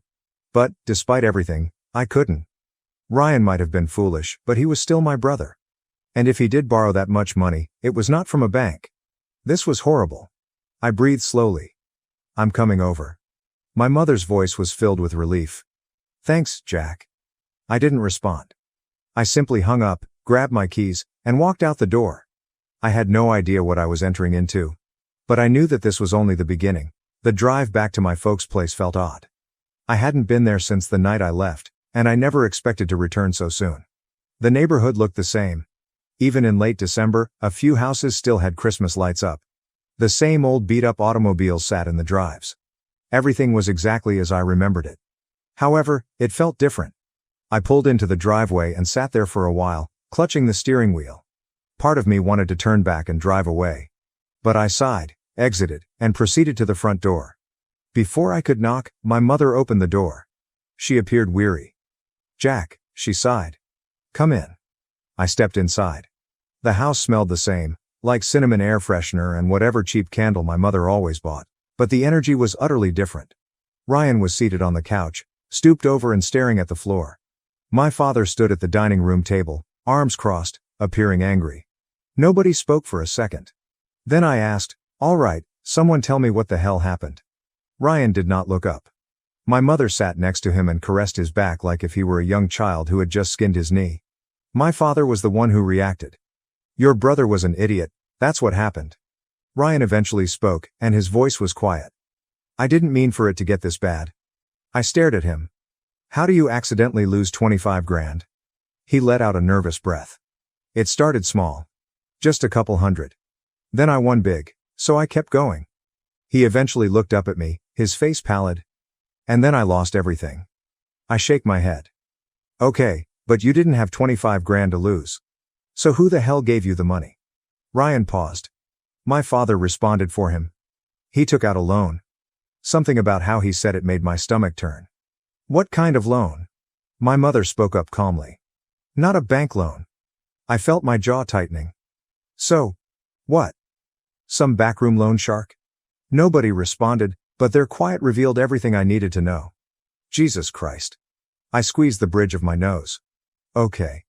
And when exactly is he supposed to pay this back? End of the week, my father mumbled. I let out a slow breath. And you have nothing? My mother shook her head. We're already maxed out on our credit cards, we don't even have enough for next month's rent. I leaned against the wall and took everything in. A month ago, they declared me a loser and kicked me out. They were now drowning in debt, desperate, and looking to me for help. I had the money. Not all of it, but I'd been saving since I moved out. I could handle at least half of that. But, should I? They had completely abandoned me. My father had literally laughed at me as I walked out the door. But Ryan, he was different. Yes, he'd been a jerk, but I could see fear in his eyes. If he owed money to the wrong people, this was more than just a lesson to learn. It was risky. I breathed sharply. I can cover some of it. My mother gave a sigh of relief. My father said nothing. Ryan only nodded, his gaze fixed on the floor. I'll wire you 12 grand, I announced. That's all I can do. My mother grabbed my hand. Thank you, Jack. I drew away. Don't. Just make sure this never happens again. I turned to Ryan. And you? You're going to pay me back, every damn cent. He gulped heavily. I will. I did not believe him. But I'd deal with it later. For the time being, I had simply bailed them out. Even though I knew I shouldn't have, I couldn't help but wonder if this would make a difference. Little did I know how incorrect I was. I wired the 12 grand that night. My mother nearly sobbed. My father whispered what I believe was a thank you, but he couldn't look me in the eye. Ryan only nodded, still looking sick to his stomach. I did not remain after that.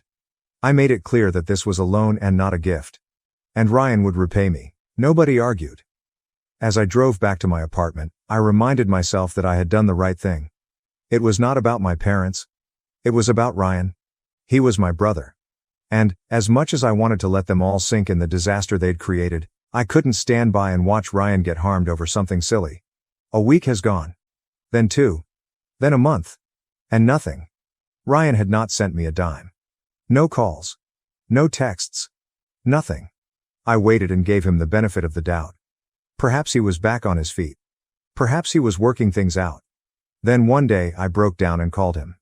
He responded after a few rings. "Hey, Jack." I got straight to the point. "Where's my money?" There was a pause. I don't have it yet." I clenched my jaw. "You said you'd pay me back."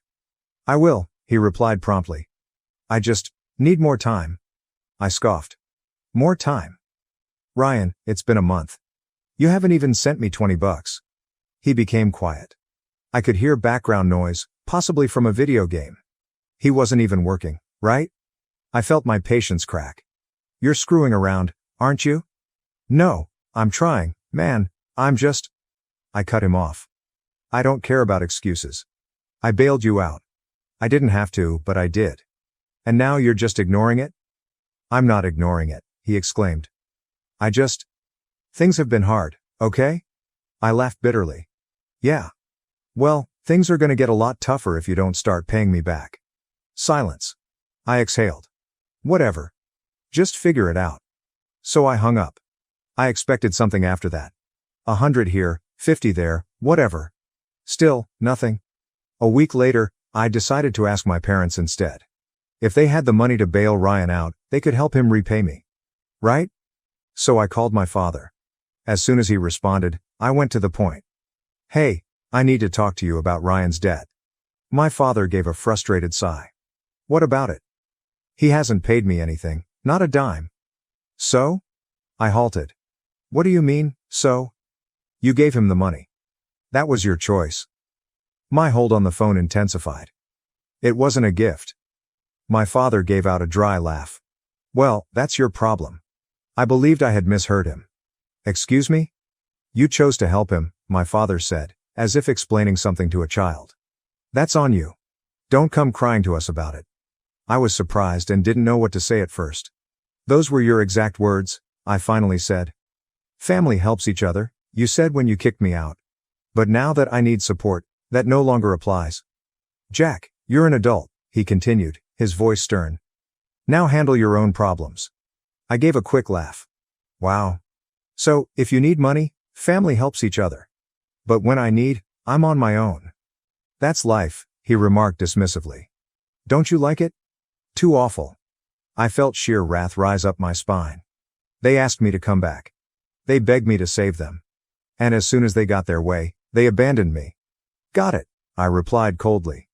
"Enjoy your life, Dad." I hung up. I sat there for a minute, staring at my phone, trying to understand how deep their selfishness went. That's when I realized something. I wasn't about to let this go. Not this time. They assumed they could walk all over me. They were about to learn how mistaken they were. I sat in my apartment, staring at my phone and repeating my father's words over and over. Handle your own concerns. That is life. They genuinely felt they could just use and discard me. That I would continue playing their game. Keep bailing them out while they trample all over me. They didn't know who they were dealing with.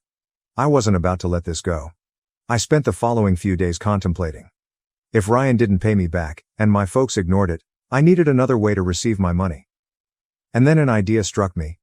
One so basic, I couldn't believe I hadn't thought of it sooner.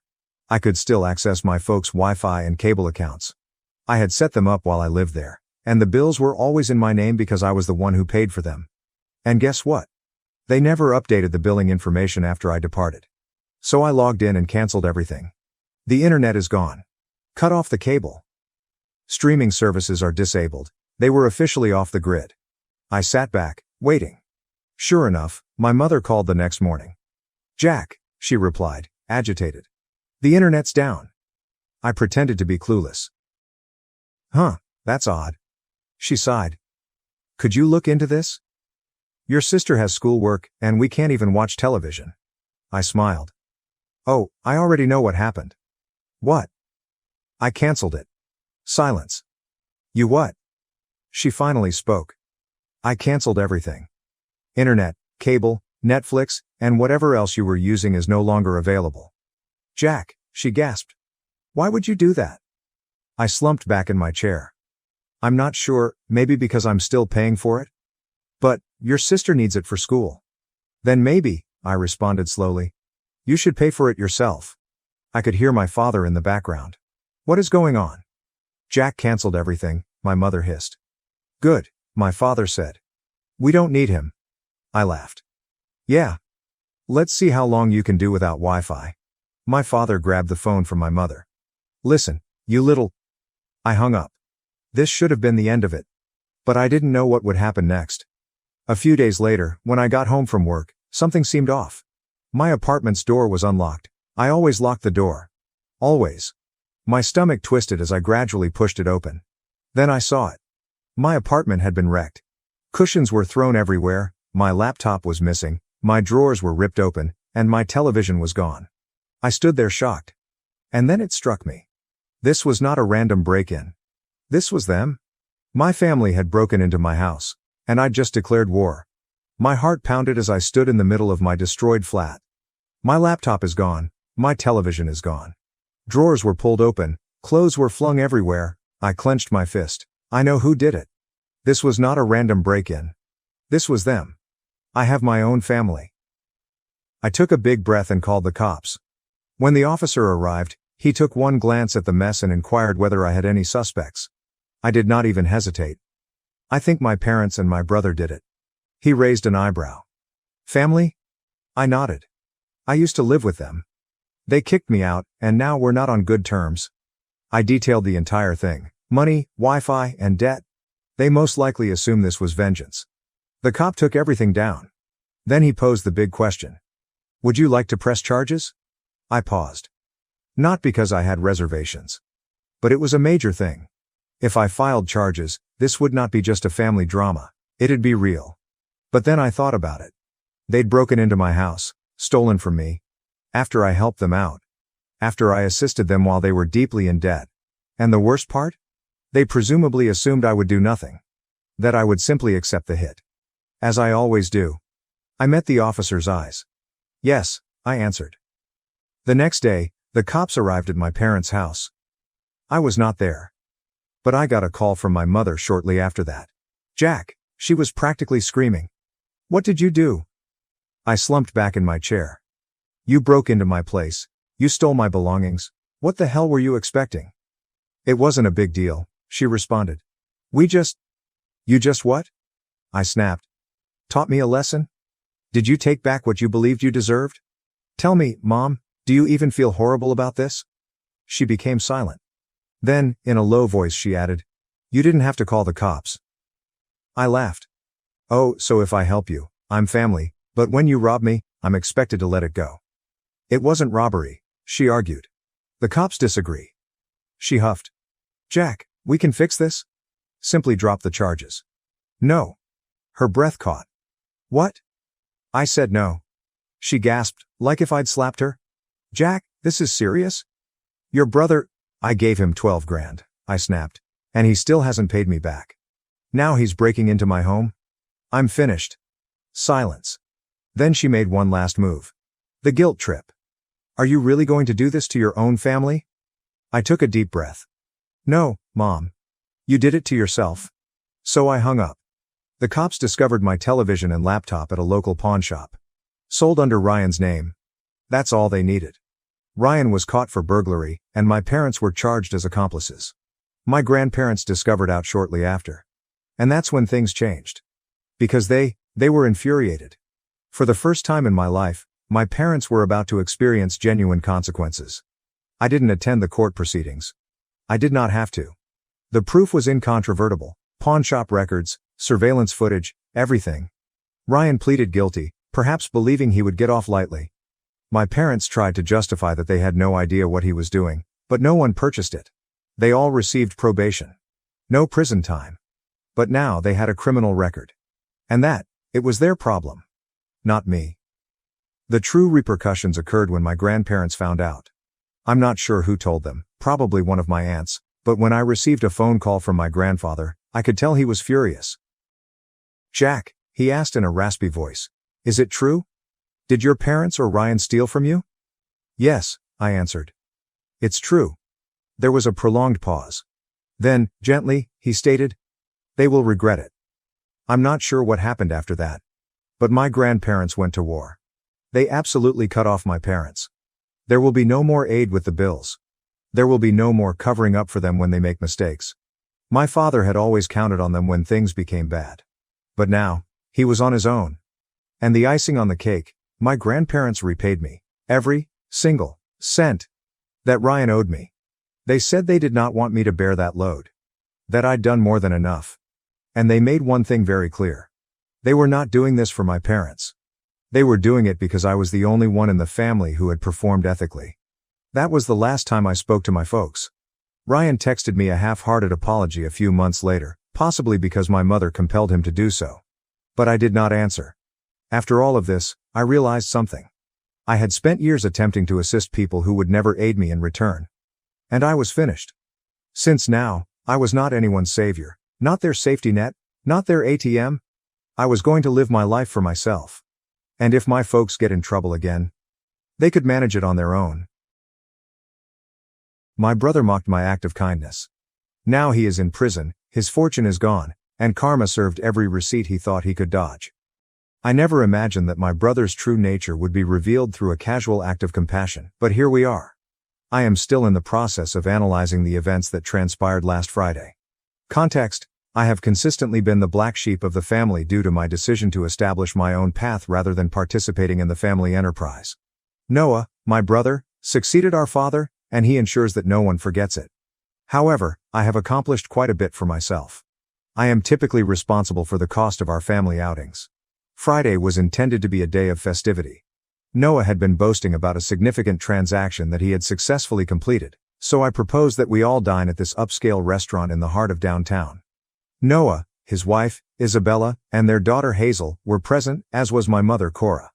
Hazel, who is 8 years old, is likely the sole authentic individual in our family, with the exception of myself. The evening began in a typical manner. Noah's typical self-importance dominated the conversation, and Isabella nodded in agreement as if he were divulging the secrets of the universe. Over the years, I have developed the ability to disregard it, instead concentrating on Hazel's narratives regarding her academic pursuits and her most recent artistic endeavor. Things began to change when our food arrived. I observed an elderly man seated on a bench outside the restaurant through the window. He was attempting to maintain his warmth in the evening chill, and he was carrying a small cart that appeared to contain all of his possessions. I have been privileged enough to be in a position where I can assist others, so I discreetly requested that our server include an additional meal in our order, their soup of the day and a sandwich, and have it packed for us to take with us. The exchange was not observed by any individual. Noah chuckled. "Are you once again assuming the role of the savior, little brother?" I chose to disregard him and proceeded with my discussion with Hazel regarding her science assignment. However, Noah was unable to relinquish it. "You know," he stated, loud enough for tables in the vicinity to hear, "it's funny how you're always trying to prove you're better than everyone else with these charitable acts. Is it because you're trying to forget when we were kids and Dad had to bail out your failed ventures?" I maintained my attention on Hazel, but she had become silent, observing the adults with that perceptive expression that children exhibit when they perceive that something is amiss. Isabella was already chuckling in anticipation of Noah's subsequent statement. The server returned with the packaged meal, and I excused myself to exit the establishment. I could hear Noah's voice echoing through the restaurant's open window as I approached the elderly man to offer him the food. "Even homeless people have more worth than you," he responded. "At least they're honest about who they are. You're just pretending you're not the same failure you've always been." The elderly man had just expressed his gratitude to me when the table erupted in hilarity. A chorus that felt as though it was drilling into my cranium was formed by my mother's nervous titter, Isabella's shrill cackle, and Noah's booming laugh. Hazel was the sole individual who maintained her silence, her eyes wide with concern and her face plastered against the window. I returned to the interior, sat down, and consumed my supper in silence. Noah continued his performance by interjecting with jokes about my charity cases, and my attempt to buy a personality. Each comment elicited the anticipated laughter. I observed Hazel pushing her food around her dish, her previous enthusiasm having been completely deflated. I withdrew my card without speaking when the check arrived. When I stood up, Noah was in the midst of another narrative regarding his business acumen. Isabella expressed her gratitude for the dinner, without even raising her head from her phone. I observed each of them, my mother, who was avoiding eye contact, Noah and Isabella, who were absorbed in their own world, and Hazel, who abruptly rose to offer me an embrace. I embraced her for a brief period of time before placing my card on the table. The bill's paid. I need to go. That was the extent of my remarks prior to my departure. Noah was likely to erupt into another commentary regarding my dramatic exits, as I observed him rolling his eyes through the window. They are unaware that I utilize the weekend to conduct inquiries and make phone calls regarding matters that I have neglected for an excessive amount of time. Perhaps it is time to examine the extent to which my brother has been fulfilling the responsibilities of which he is so proud. I have provided more assistance to the family business than they are aware. The elderly individual was still present when I departed. He had meticulously preserved half of his sandwich by enveloping it in the paper napkin for later. He expressed his gratitude once more with a level of dignity that Noah would have been unable to comprehend. I presented him with my business card and advised him to visit my office if he required any assistance. Noah believes that one's worth is determined by the extent to which they can extract from others. He is on the brink of discovering his error. Initially, I would like to extend my gratitude to all of you for your encouraging feedback on my most recent post. Numerous events have transpired, necessitating that I disclose my findings. The situation is more severe than I had anticipated. The past 2 weeks have been intriguing. My phone has been inundated with messages from family members, each of which is more urgent than the previous one. I have not replied to any of them, with the exception of Hazel's texts regarding her art endeavors. Her suffering should not be a consequence of the adult drama. The truly intriguing aspect of the situation commenced on the previous Tuesday, when I received an email from Eliza, an acquaintance of my father who is responsible for certain administrative tasks related to the family business. The subject line was straightforward. It is imperative that we engage in conversation. I was left feeling frigid after the 2-hour video call that ensued. It transpired that my brother Noah's significant transactions were not quite as substantial as he had previously asserted. Eliza had initially observed minor discrepancies in the accounts, which gradually became more apparent. She attempted to discuss the matter with my mother. However, Cora dismissed it with her customary Noah knows what he's doing attitude. I discreetly perused the records that Eliza forwarded to me over the course of the subsequent few days. Noah had been systematically siphoning money from the company for years, and the pattern was evident. Additionally, it is not limited to negligible quantities. We are discussing millions of dollars in consulting fees to shell companies that appear to be connected to personal accounts. The irony. Some of those accounts were funded by my personal investments in the family business. Guess to whom Noah turned whenever he required a capital injection to finance his purported expansion strategies. Additionally, I had consistently rendered assistance, under the impression that I was contributing to our father's legacy. Isabella contacted me yesterday. I am not expressing regret, but I am inquiring as to whether I will be present at the board meeting next week. Her voice was characterized by the artificial tenderness she employs when she desires something. I allowed it to be transferred to voicemail. However, her message was quite candid. Noah says it's just a formality, but he really needs you there to sign some papers. Family has to stick together, right? Exactly. Family. She is unaware that I have already communicated with the board members. It has been revealed that Noah has been providing the board with various versions of the company's status for months, each of which has been meticulously constructed to conceal his mismanagement. Nevertheless, numerical data is indisputable. These figures also reflect a pattern of systematic fraud and larceny. The most alarming discovery was made when reviewing the timestamps of specific transactions. Do you recall the elderly individual who was standing outside the restaurant? Noah had transferred a substantial sum to an offshore account on the same day that I purchased him dinner. This sum was precisely the amount required to cover the payroll of our father's longest-serving employees. He has been mocking others for demonstrating fundamental human decency while simultaneously playing with people's livelihoods. Cora transmitted a text message this morning. Please, Benjamin, whatever you're doing, think about your brother's family. Think about Hazel. I am contemplating Hazel. I am contemplating the manner in which her father has been robbing her future while simultaneously teaching her that cruelty is permissible, as long as it is done with a sense of humor. Tomorrow is the date of the board meeting. Noah is unaware that I have already submitted a comprehensive audit report. He is unaware that Eliza has been meticulously chronicling every detail for several months. He is unaware that his idyllic existence, which is characterized by privilege and ridicule, is on the brink of dissolution. Noah sent me a text message, which caused my phone to vibrate once more. Hey, little brother? We need you at the office tomorrow. Time to step up and be part of the family business finally. What do you say? What should I say? Nothing? Not yet. However, I have organized 3 folders of documents, one for the board, one for the authorities. Additionally, one is designated for our mother, who will be compelled to confront the transformation of her golden child. In the remarks of my most recent post, a few of you inquired as to why I did not confront Noah at the restaurant. In reality, I have been resisting him throughout my life, albeit not in the manner that he perceived. He will comprehend the precise nature of the individual he has been disparaging for the past decade tomorrow. The elderly fellow from the restaurant? Last week, he visited my office. Years ago, it transpired that he was employed by my father. The final few pieces of the puzzle were filled in by the anecdotes he shared about Noah's early days in the company. I have scheduled a vehicle to transport Hazel to her preferred art class tomorrow, following her dismissal from school. She should not be compelled to observe the impending events. At times, safeguarding family members necessitates safeguarding them from other family members. The meeting is scheduled for 9 a.m. Tomorrow I will provide you with an update on the progress. But one thing is certain, Noah is about to discover that karma does not always act in a positive manner. Update 2, the board meeting has concluded. I am currently seated in my vehicle, attempting to comprehend the events of the past 4 hours. A few of you requested an immediate update, so I am providing it. At 8:30 a.m., I arrived ahead of schedule. There was only Eliza in the conference room, and she was in the process of assembling the projector. She gave me a slight nod. Everything was prepared.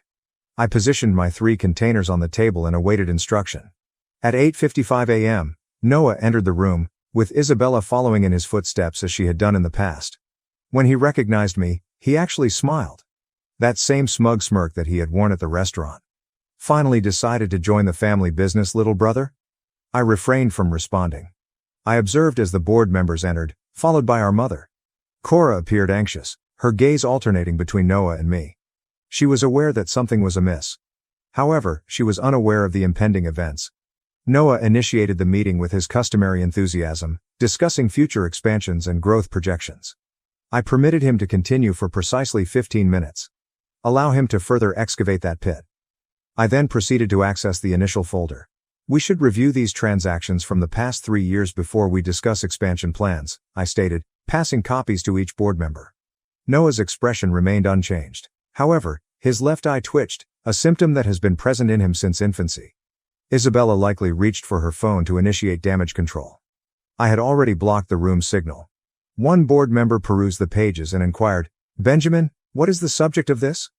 I responded, "It pertains to accountability." I then turned to Noah. "Would you like to explain the consulting fees to Maxwell Holdings, or should I?" His visage was devoid of color. Maxwell Holdings, his initial shell company. Named after his college companion, poorly executed. Isabella intervened. "This is absurd. Noah has grown this company tenfold. You're just jealous because of what?" I inquired. "Because I chose my own path while your husband was stealing from employee pension funds." That captivated the attention of all individuals. Cora attempted to communicate, but I had already initiated the second folder. 3 years of systematic theft, I continued. Shell companies, fake consultancy fees, inflated contracts. But the pension fund, Noah, that's what made this criminal. "You are incapable of comprehending," Noah exclaimed, his voice quivering. "The market was volatile. I needed to cover some temporary shortfalls." "Temporary?" I extracted the bank statements. "Is that why you bought the yacht last month? To cover shortfalls?" Isabella's unwavering composure was compromised. "What yacht?" It transpired that Noah had neglected to inform his wife of his minor acquisitions. The vacation residence in the Bahamas. The offshore accounts. The debts associated with wagering. The subsequent 2 hours were characterized by a flurry of denials, accusations, and revelations. Noah employed every conceivable method. Deflection. Emotional manipulation. Even endeavoring to pin certain transactions to Eliza. However, I had documentation for each and every item. Each transfer. Each and every fraudulent contract. Everything that is false. He ultimately exclaimed, "I fulfilled my obligations." Dad would have understood. He knew business isn't about playing nice. That was the moment when Cora finally discovered her voice. Your father, she said with quietness, fired his own brother for taking a single unauthorized commission. He would be ashamed. Noah chuckled. It was the same cruel chuckle from the restaurant. Ashamed? He directed his attention toward me. He'd be ashamed of him, the disappointment of abandoning the family business to play humanitarian. At least I stayed. At least I tried to keep his legacy alive. I opened the third folder and inquired, by stealing from it? The one containing the police reports. The room fell silent. Noah's complexion underwent an intriguing gray hue. You would not, he murmured. Remember what you said about homeless people having more worth than me, I recited. At least they're honest about who they are. Noah's immediate removal was approved by the board. I had already completed the requisite paperwork as the dominant shareholder, a fact that he never bothered to verify. Isabella withdrew from the voting process midway through. Her flawless mask, entirely obliterated. Silent weeping streamed down Cora's face as she remained until the conclusion. She caressed my arm after the event concluded. Benjamin, I don't. Just make sure Hazel is okay. Noah attempted one final attempt as I was departing. You can't do this to me, I'm your brother. I retreated. No, Noah. What you are is a thief who happened to be born to the same parents as me. And now, you're unemployed. I hear the restaurant down the street is hiring. Try not to mock their charitable customers. The evidence is currently being reviewed by the police. Tomorrow, the board will convene to deliberate on restructuring. I have recently received a text message from Isabella's attorney. However, Hazel's art teacher conveyed the most critical message. She had the best time in class today. Won first prize for her painting. The subject? A man is seen dividing his sandwich. Occasionally, karma operates in a manner that is enigmatic. Occasionally, it functions precisely as intended. I will provide another update once all matters have been resolved. Right now, I must convene with the trustees of the pension fund. In contrast to certain individuals, I am a proponent of repaying my debts. Summing up, I have not provided an update in over a month, and I have committed to disclosing the outcome. Revenge, as the saying goes, is a dish that is best enjoyed chilled. I received mine with an accompanying accompaniment of complete destruction. We should commence with Noah. Do you recall how he consistently boasted about his business acumen? The authorities did not find it to be as remarkable as they had anticipated. Last week, they conducted an invasion of his residence. It transpired that my evidence was merely the top of the iceberg. Records of money laundering dating back 5 years were discovered. The most delightful aspect? It is likely that he believed himself to be too intelligent to be discovered, as he had taken meticulous notes of everything. 2 days subsequent to the board meeting, Isabella submitted a divorce petition. Not out of moral outrage, mind you. However, I ensured that she was informed about Noah's fiancée in the Bahamas. The individual for whom he acquired a residence using company funds. The same residence that Isabella believed was an investment property. Her attorney reached out to me in order to obtain evidence for the divorce proceedings. Everything was supplied by me. Without cost. The expression on Noah's face when he realized that his wife's counsel was aware of every detail of his financial crimes. Invaluable. However, I was not yet finished. Do you recall the elderly gentleman from the restaurant? He was not a typical former employee. He was the original associate of my father, and he was instrumental in the establishment of the company. Years ago, Noah had coerced him into early retirement by fabricating performance evaluations. His pension has been reinstated with retroactive pay, and he has been appointed to the board. What was his initial action? Voting to authorize a comprehensive audit of all decisions made by Noah over the past decade. The local news was impacted by the pension fund scandal. Noah's image was prominently featured on the front page as he was led from his residence. Who are his acquaintances in the upper level of society? They disappeared. It is remarkable how rapidly individuals distance themselves when the facade collapses. Cora attempted to mediate the situation by imploring me to withdraw the charges. She begged, "He is still your brother." I presented her with the surveillance footage that captured Noah ridiculing elderly employees as he reduced their retirement benefits. After that, she discontinued her defense of him. Company, I have assumed responsibility. However, it was not in the manner that Noah had encouraged me to. I have transformed it into a corporation that is owned by its employees. Equity is now granted to all employees who have served for an extended period. The expression on their features when they discovered that they would be shareholders, rather than mere employees. That is the embodiment of authentic business leadership. Isabella's social circle has collapsed. It has been discovered that individuals are reluctant to associate with individuals who were aware of pension fraud and chose to remain silent.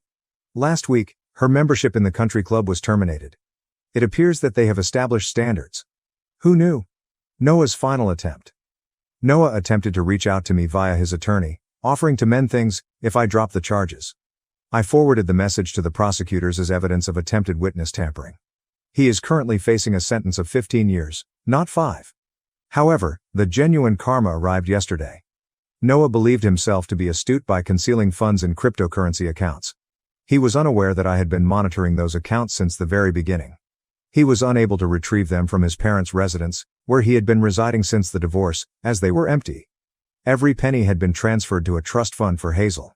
Regarding Hazel, she is currently residing with Isabella's sister. I have arranged for her to attend the most prestigious art school in the metropolis. Her college education will be funded by the trust fund. Noah is incapable of handling any of it. His daughter will be afforded opportunities that he is unable to control or seize. The elderly individual who initiated this entire situation? He is flourishing. I have established a foundation in his honor to provide assistance to retired employees. Who was the initial recipient? Noah's former aide, whom he terminated for excessively inquiring about the accounting. Yesterday, I received a letter from Noah's penitentiary. He stated that he has finally comprehended the concept of genuine worth. I had it framed and posted it in the boardroom, adjacent to the new company mission statement. Integrity is not negotiable. Some of you inquired as to whether I harbor any remorse for the devastation I caused to my brother's life. No, I do not. He had the opportunity to prioritize compassion over cruelty and integrity over greed for an extended period of time. He consistently selected the incorrect option. Last night, I returned to that restaurant. Seated at the same table. However, this time, I was not accompanied by my family. I was present with the elderly man, who is now a member of the board, and we deliberated on the organization's new charitable foundation. I observed an individual who appeared to be Noah's erstwhile golf partner bussing tables as we departed. Karma is a process that requires time to unfold. However, receipts are included when it arrives. This will serve as my concluding update. The organization is flourishing. Hazel is thriving in her new educational institution. And Noah? It appears that orange has become his new signature color. Occasionally, the most effective form of retribution is not merely observing an individual's downfall. It is ensuring that they have a comprehensive understanding of all the losses they experienced when they reached the nadir. Mocked for my weight, I transformed with confidence. When I returned, my family grew jealous and tried to bring me down. Growing up, I was always an overweight child. I've always been bigger than the majority of the other kindergarten students. While my peers were still figuring out what made them distinctive, my size had already stood out. As I grew older, the weight I carried became more visible. By high school, I was indisputably overweight, and my shape and girth served as a continuous reminder of my differences. College was not much different. While some of my peers began to discover who they were or explore new aspects of themselves, I stayed trapped in the same identity, overweight and occasionally fighting with it. It wasn't easy being the bigger kid. It exposed me to continual ridicule, mockery, and nasty comments from people who didn't know or cared to understand me. Growing up, I was bullied more than I'd want to recall. Classmates teased me mercilessly. Their words ate away at me, creating profound doubts and self-doubt that, at times, felt hard to overcome. They'd call me names and make crude jokes, and I'd frequently be the punchline. I was always singled out, as if I were somehow unworthy of affection or companionship. I was continually excluded from games, parties, and gatherings. It felt like I was always on the outside, watching everyone else go through the regular ups and downs of childhood and adolescence from a distance I couldn't reach. These years of bullying influenced how I perceived myself and responded to the world. I felt out of place with others, so I sought sanctuary in books. I lost myself in literature and stories that helped me escape my daily troubles. Books did not judge me. They did not ridicule me. I became known as the nerd, and I didn't like it all that much. My younger sister, Bonnie, was radically different from me. She was only a year younger than me and possessed an effortless charisma that drew others to her. Bonnie thrived in social situations, whereas I was shy and reserved. She had a magnetic personality.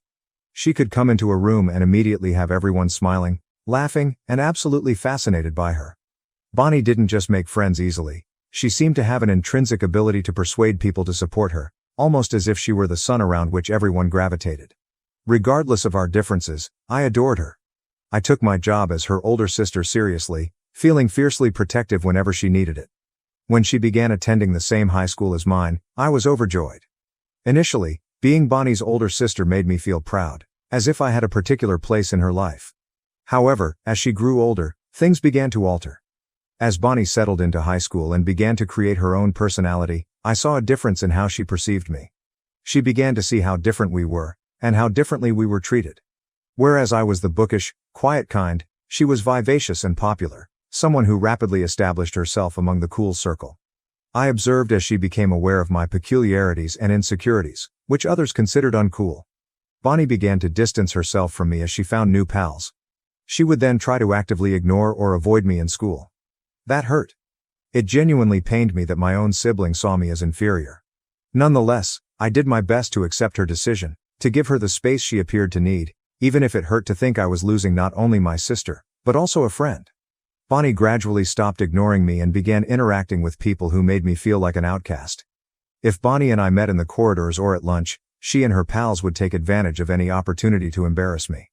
They'd taunt me in front of other students or, worse, try to trip me as I passed past with my lunch tray, just to make everyone laugh. It seemed like I was losing her, not only to new people, but to the same mocking and nasty conduct I'd had to put up with for so long.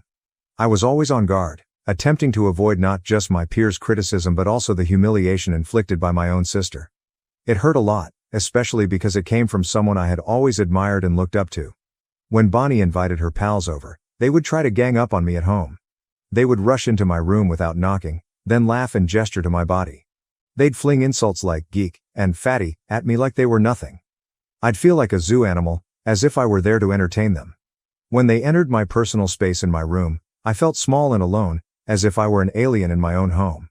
I tried talking to my parents about it several times, hoping they would realize how tough it was for me to deal with Bonnie's conduct. But every time I brought it up, they dismissed my worries. They'd smile and defend her actions, claiming that this was how siblings related, and that Bonnie was merely playing with me. They told me it was harmless, even suggesting that I loosen up and stop taking everyone's taunts so seriously.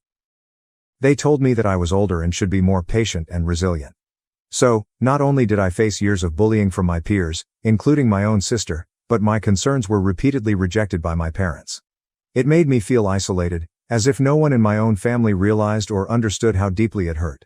The only time I ever felt properly noticed by our parents was when I received my grades. Academics had always come effortlessly to me, and I became accustomed to receiving high grades. In a way, it was the one area where I felt superior to everyone else. It was also the one way I could make my parents proud. The one part of my life that they appeared to actually care about. My parents enjoyed bragging about my accomplishments to friends and family, portraying me as the family scholar, as if my grades were evidence of their parenting prowess. But Bonnie detested the analogies. She was not an academic overachiever, nor did she want to be, but our parents' repeated reminders of my accomplishments made her resentful. They put my grades up as an example, meaning that she needed to do the same. I could always sense her annoyance and rage, which I assume is why she did what she did to me. Bonnie would occasionally attempt to destroy my hard work in order to get back at me. She'd sneak into my room in the middle of the night and take my homework. Sometimes, shortly before a large task was due, I'd wake up in the morning to find my meticulously finished work gone. Panic would set in, and I'd feverishly hunt through my books, papers, and files, becoming increasingly anxious with each passing minute. And there she'd be, smirking, watching me from the doorway, relishing every moment of my anxiety. To her, it was a minor win, a way to bring me down a peg and remind me that I wasn't invincible. She understood how important my grades were to me, how much of my self-worth I had invested in them, and she enjoyed disturbing that aspect of my life. I only out about her stealing my assignments years later, when she drunkenly admitted one evening. My friendship with Bonnie has grown softer over time. Though we're not close, you might say we've matured a little, and some of the bitterness from our youth has dissipated. However, the strong closeness that siblings often enjoy did not fully emerge between us. After college, I moved away and began constructing a life in a new place with an interesting job and new chances, which meant I didn't visit my family very frequently. As time passed, our communications became limited to occasional phone calls or texts. So, when I decided to travel home for the summer, I was truly excited to see everyone. It had been a long time since we'd all gotten together as a family, and I was excited to catch up and reconnect. However, not everything went as planned. Our family lunch began well enough. Everyone appeared delighted to see me, and for a moment, it felt like old times. That changed, however, when Bonnie unexpectedly revealed her engagement. None of us saw it coming, and we initially assumed she was joking. However, it became evident that she was serious. She proudly put out her hand, displaying a gorgeous ring, and I couldn't help but remark how exquisite it was. I was genuinely happy for her, delighted that she'd finally met someone she loved and who loved her back. Almost as soon as the congratulations subsided, Bonnie turned to me and inquired about my recent activities. I told her about my profession, my life, and how rewarding things had been for me. Before I could finish, she cut me off. "I can't help but say this," she started, smirking. "But why are you still fat? I mean, if your life is really that great, shouldn't you have lost weight by now?" Her remarks hit me like a slap, reawakening old insecurities I thought I had overcome. The room became uncomfortably silent, and I could feel everyone's gaze on me, waiting to see how I would respond. I merely shrugged and tried to laugh awkwardly at her comment. But my parents immediately joined in to criticize me. They began talking about how I was still obese and unmarried, and how they were concerned that I would never have children. I felt so mortified hearing them talk like that. My successes, the profession I was proud of, the life I had made on my own in another city, none of it seemed to matter to them. They were just concerned with my weight and the fact that I did not have my own family. As my parents and sister continued to talk about me, their comments wounded deeper than I imagined. I'd spent years of my life finally coming into my own, gaining confidence and independence, yet at those moments, I felt like the same nervous, awkward teenager I'd always been, desperate for my family's acceptance. My parents then applauded Bonnie for getting engaged before me and expressed their pride in her. To them, I was the inferior child, successful but not quite enough. What was supposed to be a happy family reunion had swiftly turned into a heartbreaking reminder of old scars. At that point, I felt more like an outsider than ever. Bonnie did not stop. She continued to ask probing questions. "So, when are you getting married? I mean, do you even have a boyfriend?" She was blatantly mocking me in front of everyone by bringing up my romantic life. My parents eagerly jumped on the subject, agreeing with Bonnie that it was past time for me to meet someone before it was too late. They pointed out that Bonnie, being younger, was settling down before me, but I, being older, was still throwing my life away at work. I attempted to argue that I liked my life the way it was, that my profession and freedom provided me with fulfillment. My job paid well, and I was passionate about it. And why did I have to find a man and have a child? I am content just as I am. But my words didn't appear to register. My mother, in particular, appeared disdainful, giving me a pointed look and taunting, "What's the point of earning all that money if you don't have anyone to come home to?" It was as if she couldn't believe that happiness existed outside of marriage or family. Sitting there, I had the typical feeling of being misunderstood, that my life choices were disregarded. This was my family, the ones who should have known me best, but they seemed to be obsessed with a different idea of happiness. I had come home seeking connection and warmth, but instead got judgment and taunts. Bonnie then mentioned that she anticipated me to have at least a +1 by the time her wedding rolled around. She explained that she didn't want people to think her sister was an old, miserable woman who was getting married alone. The comment stung. I simply shook my head and assured her I would try. This is when my parents casually told me that since Bonnie's wedding was approaching, even if I couldn't find a spouse, I could at least try to lose weight and look better for her wedding. They suggested that if I reduced weight, it would be simpler for me to attract a partner. Bonnie agreed with my parents and said she wanted me to lose at least a few pounds. I sat there, astonished and humiliated, with an aching that I hadn't felt in years. How could my relatives talk to me like this? Did I truly deserve their hateful words simply because I was overweight? Was I not meant to have feelings because I was fat? I was a normal human being, just like them. I functioned exactly like everyone else. I never saw my weight as a hindrance, so why should they? I'd even dated men who liked me just the way I was, but my parents and Bonnie were making it appear as if my weight kept me from finding love or having men approach me, which wasn't even true. I wanted to defend myself and tell them how cruel their words were, but I felt paralyzed and unable to find the correct words. Their statements took me back to high school, to the agonizing times when my weight made me a target. I despised how nonchalantly my relatives brought up my deepest fears, seemingly unconcerned about how they affected me. So I sat there, holding in my pain, and let the topic go to anything else. When I returned home from my trip to see my family, I pushed myself into reducing weight with a zeal I had not realized I possessed. It began as a method to prove something to my family, but it eventually grew more personal. I joined a gym, followed a rigorous diet, and even hired a personal trainer. My trainer has been a lifesaver. She knew just how to assist me through a path tailored to my own needs, having gone through her own change from overweight to healthy weight. She created a routine specific to my goals and encouraged me every step of the way, reminding me to give myself grace when I stumbled. This time, everything seemed to click. I started losing weight steadily, and as the pounds fell off, I felt lighter, not just physically but also mentally. For the first time in my life, I began to feel and appear different. My confidence increased quickly. I used to assume that decreasing weight wouldn't have much of an influence, but it has. People see me differently today. Strangers are nicer and more attentive. Friends and colleagues regard me with fresh respect, and I can't deny that this feels like a validation I've never had before. It's as if I've suddenly become more noticeable than I was before. My new body brought a new sense of style. I overhauled my entire wardrobe, filling it with clothing I'd only fantasized about wearing. I even opted for a full hair makeover, attempting a daring and trendy style that I would have been too afraid to try in the past. Perhaps it seems expensive, but I've never felt so good. I look in the mirror now, and I don't recognize the person staring back. It's like meeting a version of myself that I never knew existed. I'm proud of how far I've gone, not just because I've lost weight, but also because I've gained confidence and self-assurance. Bonnie's wedding is approaching, so my family has invited me to fly down and join them for lunch to finalize some details. However, I do not feel like returning home. I don't want my family to ridicule me again and make me feel tiny, especially now that I'm feeling good about myself for the first time in a long while. I don't want to go to Bonnie's wedding anymore because of how she and my parents have treated me. But I know if I don't go, they'll be furious and give me a long lecture about how family is family and how, no matter how heartbroken I am, I must be present for Bonnie's big day. So, would it be wrong for me not to attend my sister's wedding? Update 1. Wow. I'm overwhelmed by everyone's response. Some of your proposals are truly humorous. I can't believe you're encouraging me to show up and mess with my sister now that I've shed so much weight. Growing up as a fat kid had a negative impact on my self-esteem, particularly in terms of how I perceived myself. I struggled with self-doubt for a long time, always believing that I wasn't good enough or didn't measure up to others.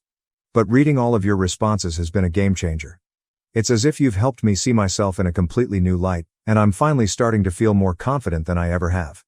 In fact, I'm seriously considering turning up to my family's lunch and shocking them. They haven't seen me in a long time, and since I don't use social media, they have no idea how much weight I've dropped. It will be interesting to witness their reactions. Update 2. Okay, Reddit, you're not prepared for this upgrade. Grab some popcorn because things are about to get exciting.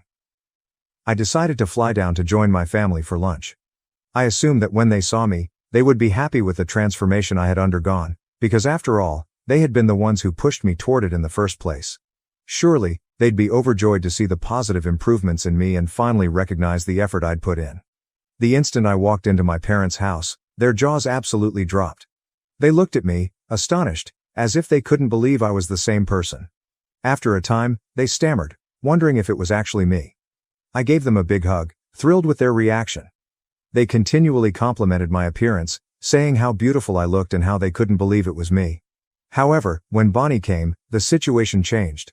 She didn't notice me at first, disregarding me as if I were invisible, as she had done many times before. But when I rose up to greet her, she did a double take, her eyes widening with surprise. She gave an odd, almost forced laugh before reaching over and pushing her fingers on my stomach, wide-eyed, as if she wanted proof that I had truly dropped all of that weight.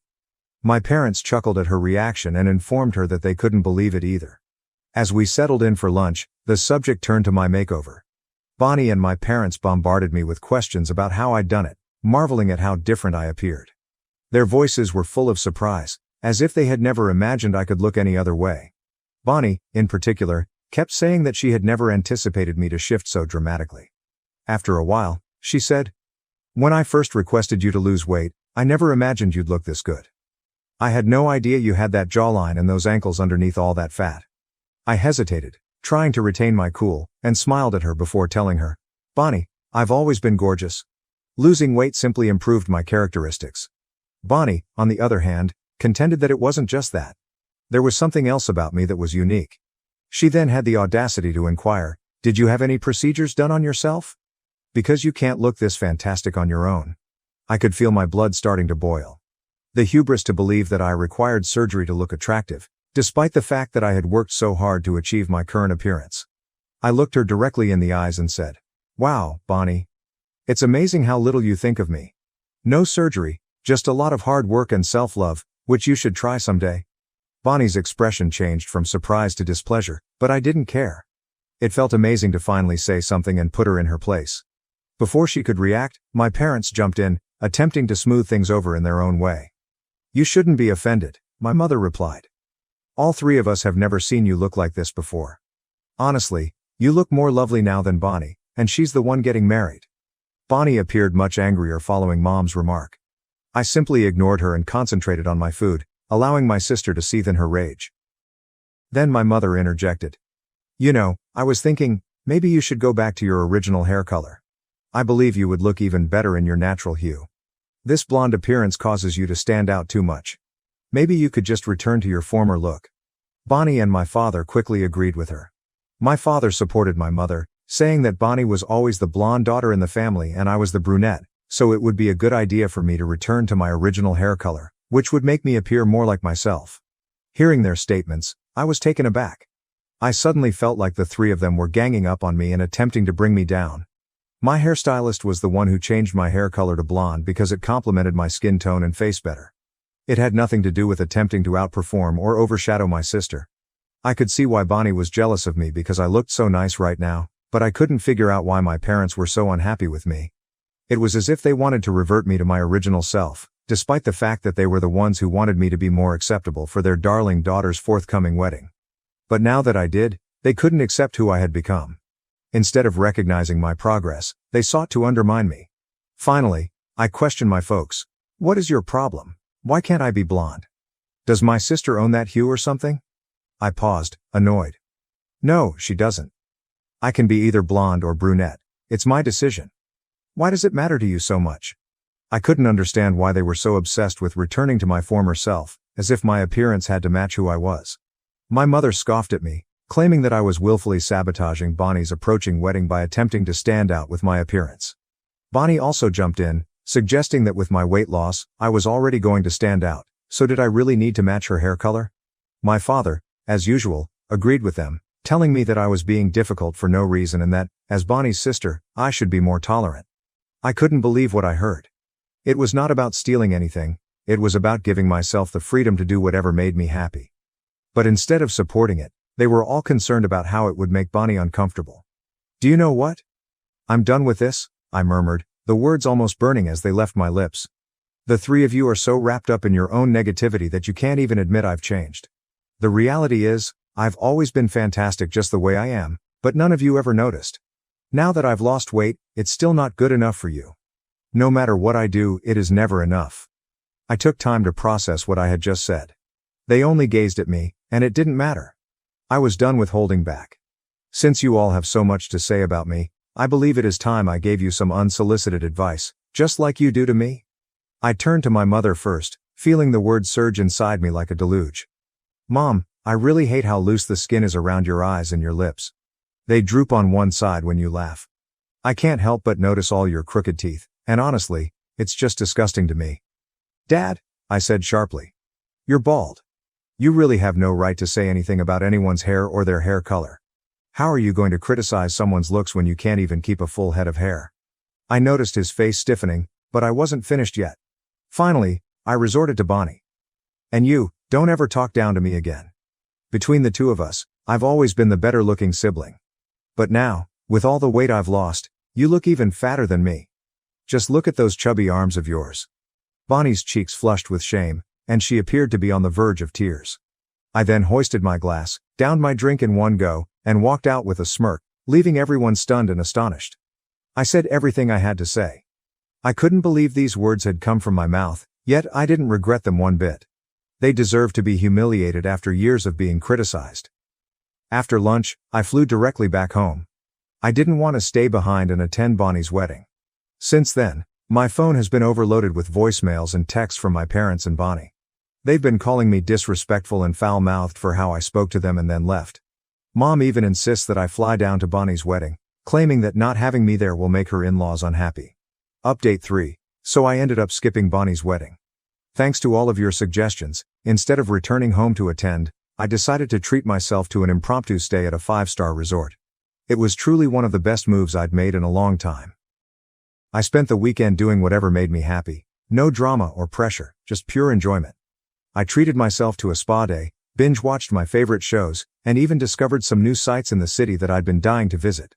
I've also blocked my relatives, so they can't contact me again. I'm weary of being bullied by them and want to avoid all of the poison and drama. Right now, my primary focus is on self-care. I exposed my half-sister for cheating and revealed my father's infidelity, making him lose everything in the divorce as revenge. Edit. Hello. To anyone coming from those other subs, I will remove any comments on my posts that are harsh and intended to bully me. I've already received some, and I see my post has been shared in other areas. I know the sub since I was tagged by an automod. I didn't share my experience of being bullied or called a liar, so screw it. I never asked to be posted on subreddits dedicated to mocking others because you enjoy bullying others. Get a dang life. Here's a life lesson for you neckbeard idiots. Get away from the keyboard. Did the post get removed? It is all here now. So, I, 20 female, have a sister. I'm going to call her Freya, because why not? She's 22. She has cheated often since she began dating, creating an unending circle of infidelity. Her first romance occurred when she was 15, and I was 13. She introduced me to Brad. Sweetheart. Great guy. 2 days later, she spent a significant amount of time in her room with her study buddy. I was not foolish. I figured out what she was doing. Heck, she informed her friends. She boasted to them about it while sitting on our living room couch. As soon as she did it, I realized she wasn't a good person. She disgusted me. When she and her study partner returned to her room, I took a picture via the keyhole in her door. They were simply kissing, gross, but nothing worse. I waited. The next day, I took her phone and obtained Brad's number. I texted him, explaining who I was and why I was messaging him. He did not believe she was cheating. I texted him the picture and begged him not to tell her how he discovered it. He agreed. They broke up. Obviously. She was heartbroken and blamed her pals for telling him. She never suspected me. Why should she? I was the sister who clung to her, imitated what she wore, and observed everything she did. I admired her. I kept up the pretense. I didn't want her to know what I knew or had done. I hoped she learned her lesson. However, she didn't. The next true boyfriend arrived when she was 17 and I was 15. I'd been watching her like a hawk, waiting for the next boyfriend. Nobody would date her for a while after Brad. She was a cheater after all.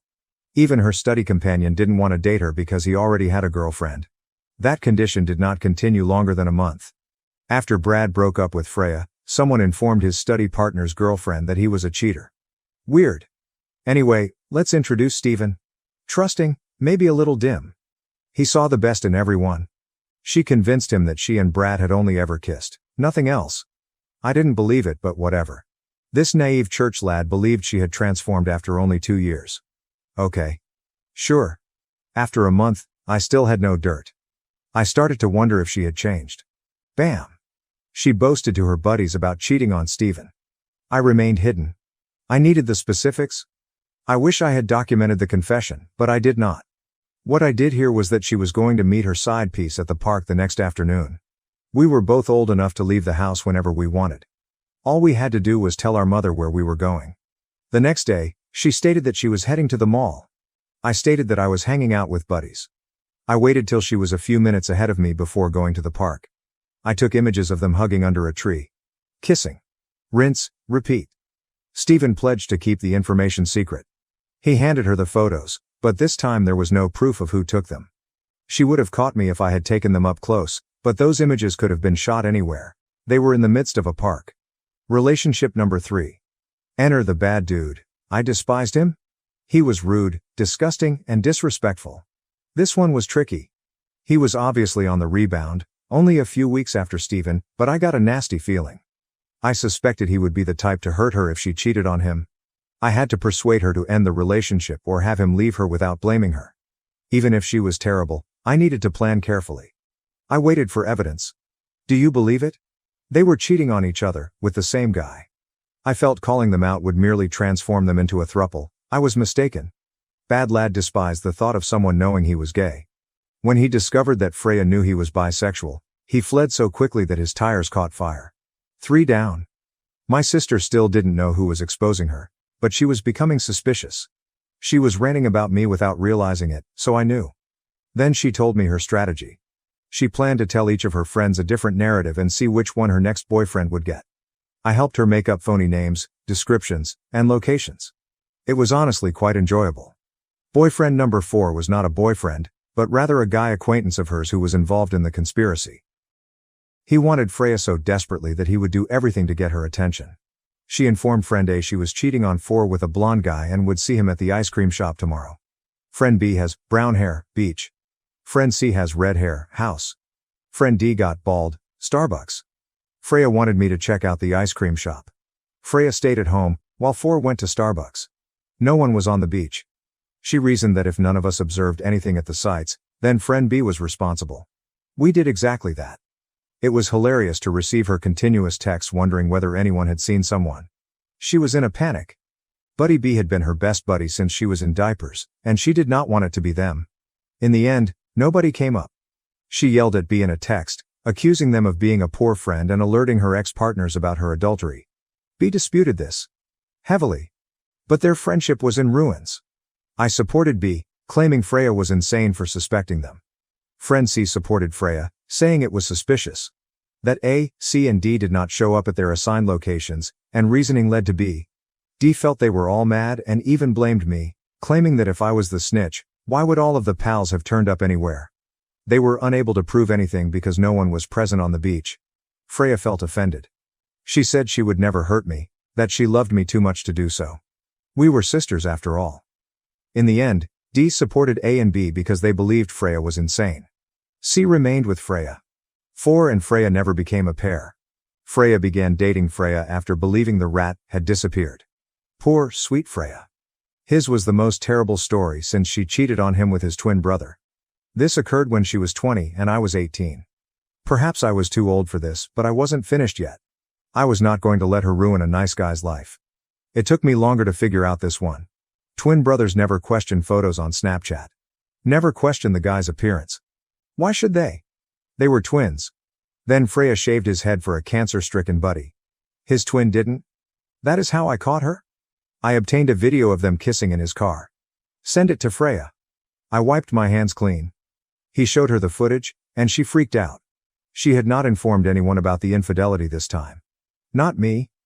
Not C. Not 4. And since they were twins, she assumed no one would notice. Finally, she dated 4, the only guy remaining in our small town who was foolish enough to take her seriously. Of course, she did what she always did. She cheated. Here's the problem. I wasn't sure he'd break up with her over it, or if he'd believe it at all. So I waited. Collected evidence. In an unexpected twist of events, I discovered C and 4 cheating. They cheated on her. I submitted 4 images of Freya cheating. I emailed Freya photos of 4 cheating.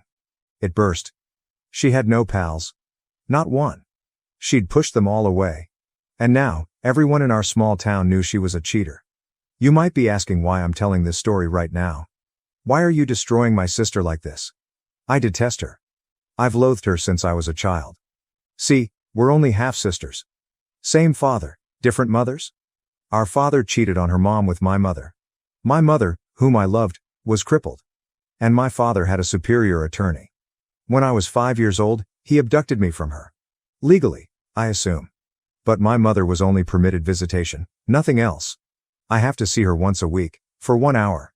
She was not considered safe to have children. When I got older, I would sneak over to her house after school to spend more time with her. My beloved older sister caught me and informed our father. We returned to court. And as a foolish 8-year-old, I told a judge that I despised my father. That he cheated? That guy was filth. That I wished he didn't know me. It was determined that my mother was isolating me from my father. And my visitation was restricted. I was sent to therapy to fix my feelings toward my father. Now, yes, I understand. She was just 10. But she never apologized. Even when I brought it up years later, she found nothing wrong with her actions. My mother died a year later. My father forbade me from attending her burial. My maternal grandparents attempted to push his hand, went to court. But they were shut down. They were instructed that unless they had proof that my father was a bad dad, they should not waste time. My father's wife forgave him. Not too bright in my opinion. She reared me with him. And I had my sister, who I despised. I pretended not to. Because the best retribution is best served cold. So, why tell this story now? Because my adorable half-sister uses this subreddit. I don't believe she has ever posted, but she lurks. And I'm moving out. I am going to live with my maternal grandparents. Why now, at 20, rather than at 18? Because today, the final nail in my revenge was driven into the coffin. I left photos all throughout the house. Photos of my father cheating on my stepmother, with several women. All are date-stamped, dating back to when they took me in approximately a week ago. Walmart's photo print service was quite helpful. I only want to destroy my father, and my sister. My stepmother, whom I honestly feel awful for, has a prenuptial agreement. If he cheats on her, he will receive nothing. She owns the home, the autos, the summer house. They have a shared bank account, which he may drain. However, to my understanding, the majority of her money is in a separate account. She's super rich. She was wealthy enough to pay for whatever I needed as a child, and she smiled the entire while. I'm not sure if she ever resented me. But she never revealed it. She treated me exactly like my sister. In addition, I left documentation that my sister was aware of our father's infidelity. Proof that my darling sister knew her mother was being cheated on but said nothing. Chat logs. Vocal recordings. Even physical invoices for presents he purchased to keep her quiet. It is all there. Waiting inside the home. Today, both my sister and father are away for the weekend. My stepmother will arrive home in a few hours. And I'll be gone. Even if Freya sees this 10 seconds after I hit post, she won't be able to clean up the mess in time.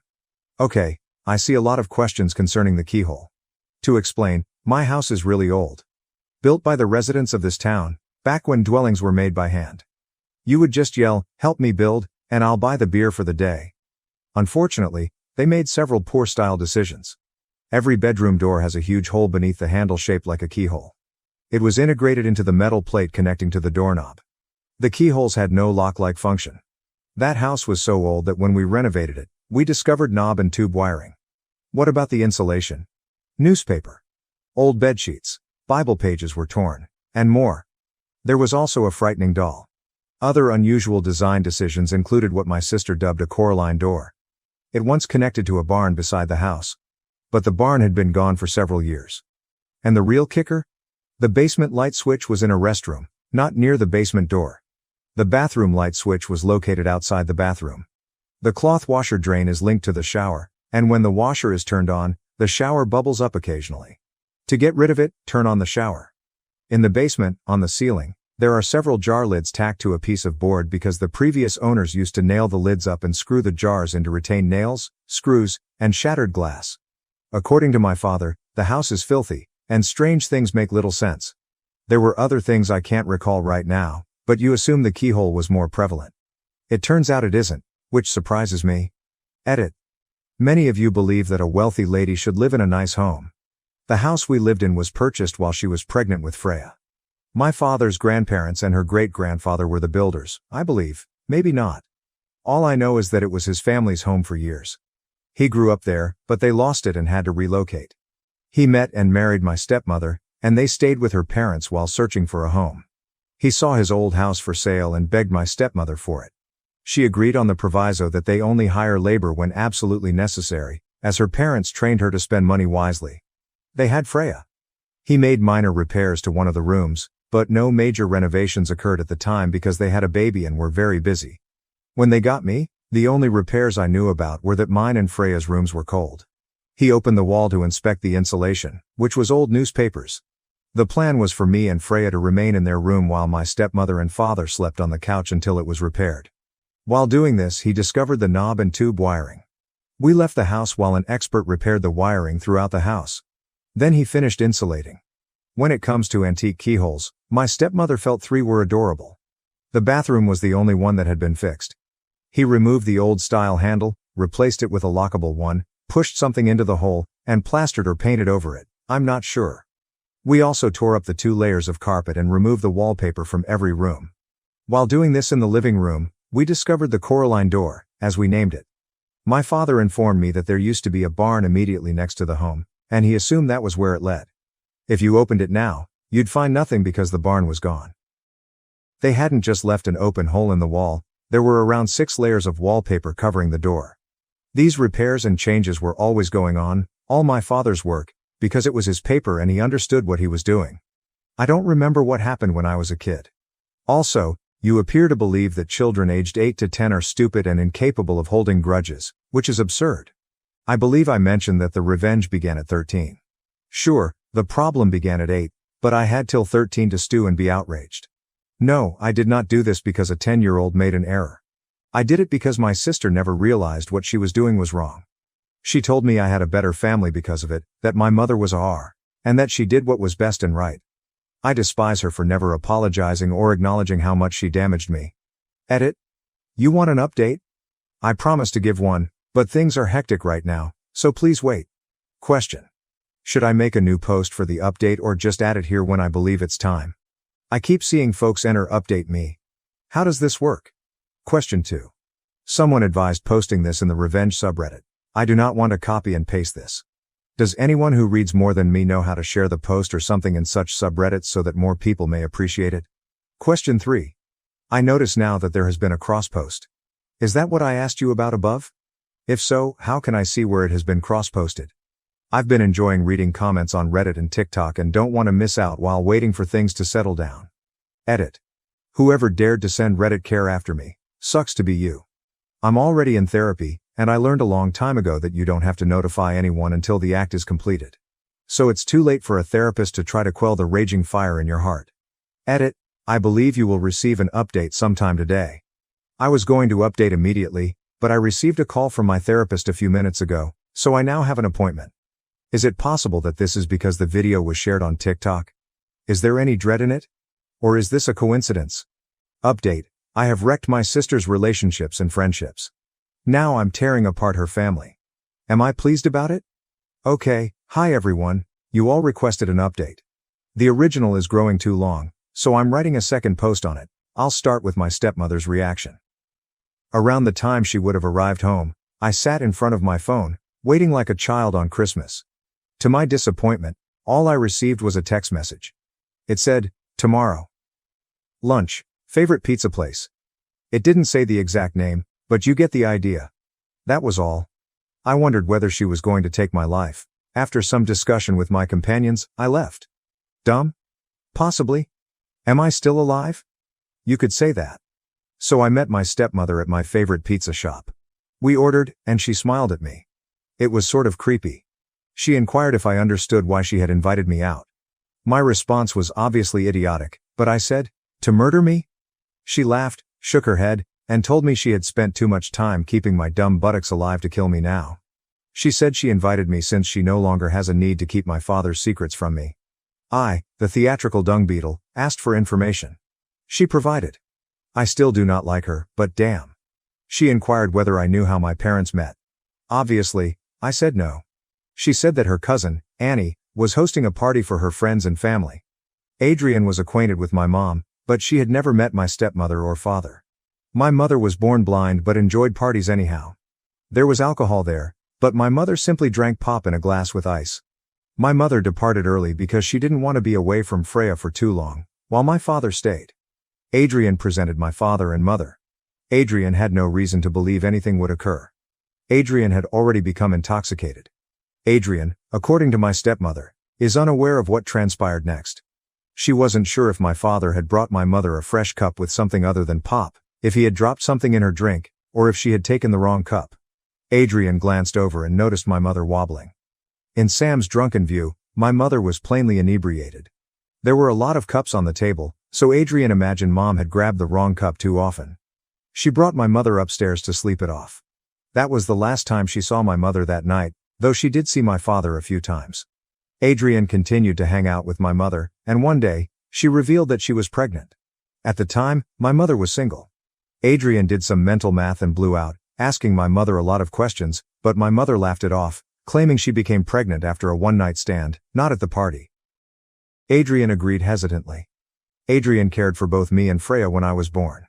Her red flags went up again when she saw us side by side, so she took a DNA test, one with me and one with Adrian, figuring that if it was a family member, we would be a slight match. We were not a good match, and she was relieved. Adrian babysat for us again when I was 3 and Freya was 5.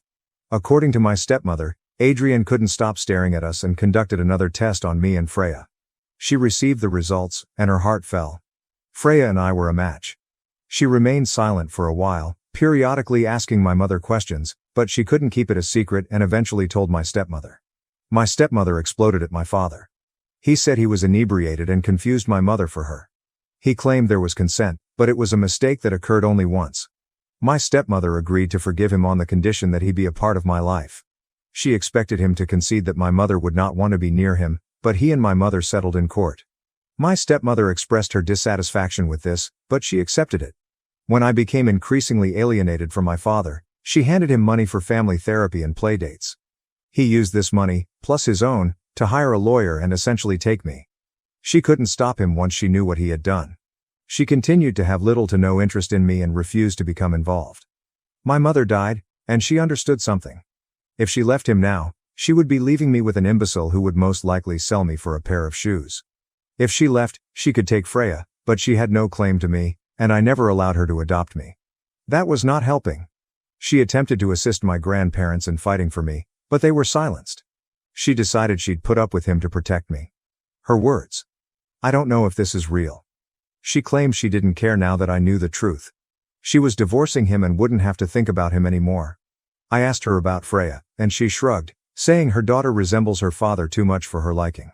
She planned to give Freya a couple options for addressing the issues she observed in her, such as therapy or cutting off contact with her father. But she was going to steal everything from my father, because the prenuptial agreement they signed stated that the cheater gets nothing but the clothing on their back. This is just what I wanted. We left it there. She held me and apologized for not being better, for making so many mistakes, and for making me dislike both her and Freya. She said that if I needed anything, I should let her know. I'm starting to believe I misjudged her. I don't know yet though. We parted ways, and I returned home. I waited and waited before getting a call from my dad. I did not respond. He texted me, stating I was a terrible daughter, that he wanted me out of his house, LOL, and that he never wanted to see me again. He said I destroyed his marriage for a deceased lady he barely knew. He was furious about it, but I texted him back and told him that he had years to stop cheating on my stepmother and not let me catch him. He could have lived the picture-perfect life he believed he deserved. On my mother's behalf, I also used some strong language toward him. Next up came Freya. She did, in fact, locate the post. And did they apologize? Not. She texted me paragraph after paragraph, calling me a manipulative boonies and claiming I spent my life lying to her face about a mistake she made when she was 10. That she did not have to apologize or feel awful. That I should have enjoyed being a member of a new rich family. That I did not need to notify her mother about her father's bribery or her dishonesty. During the discussion, I told my stepmother that it was my fault that she gave Freya the ultimatum to go to therapy, break off contact with Dad, or find another place to live. I merely replied with a laughing emoji and blocked both her and my father. That was all yesterday. It doesn't end there. As some of you know, my therapist phoned me this morning. He inquired whether I had time to meet today. I did, and so I met with him. When I stepped in, he turned his laptop towards me and showed me a TikTok video about me. He questioned, "Is this you?" I couldn't stop laughing. He only shook his head, saying he had a lot more work to do than he expected, but he was smiling. I noticed the smile. He just didn't want to tell me that he felt my retribution was fantastic. I know it. We talked briefly about the problem and how far it was. I disagree, but whatever. I left.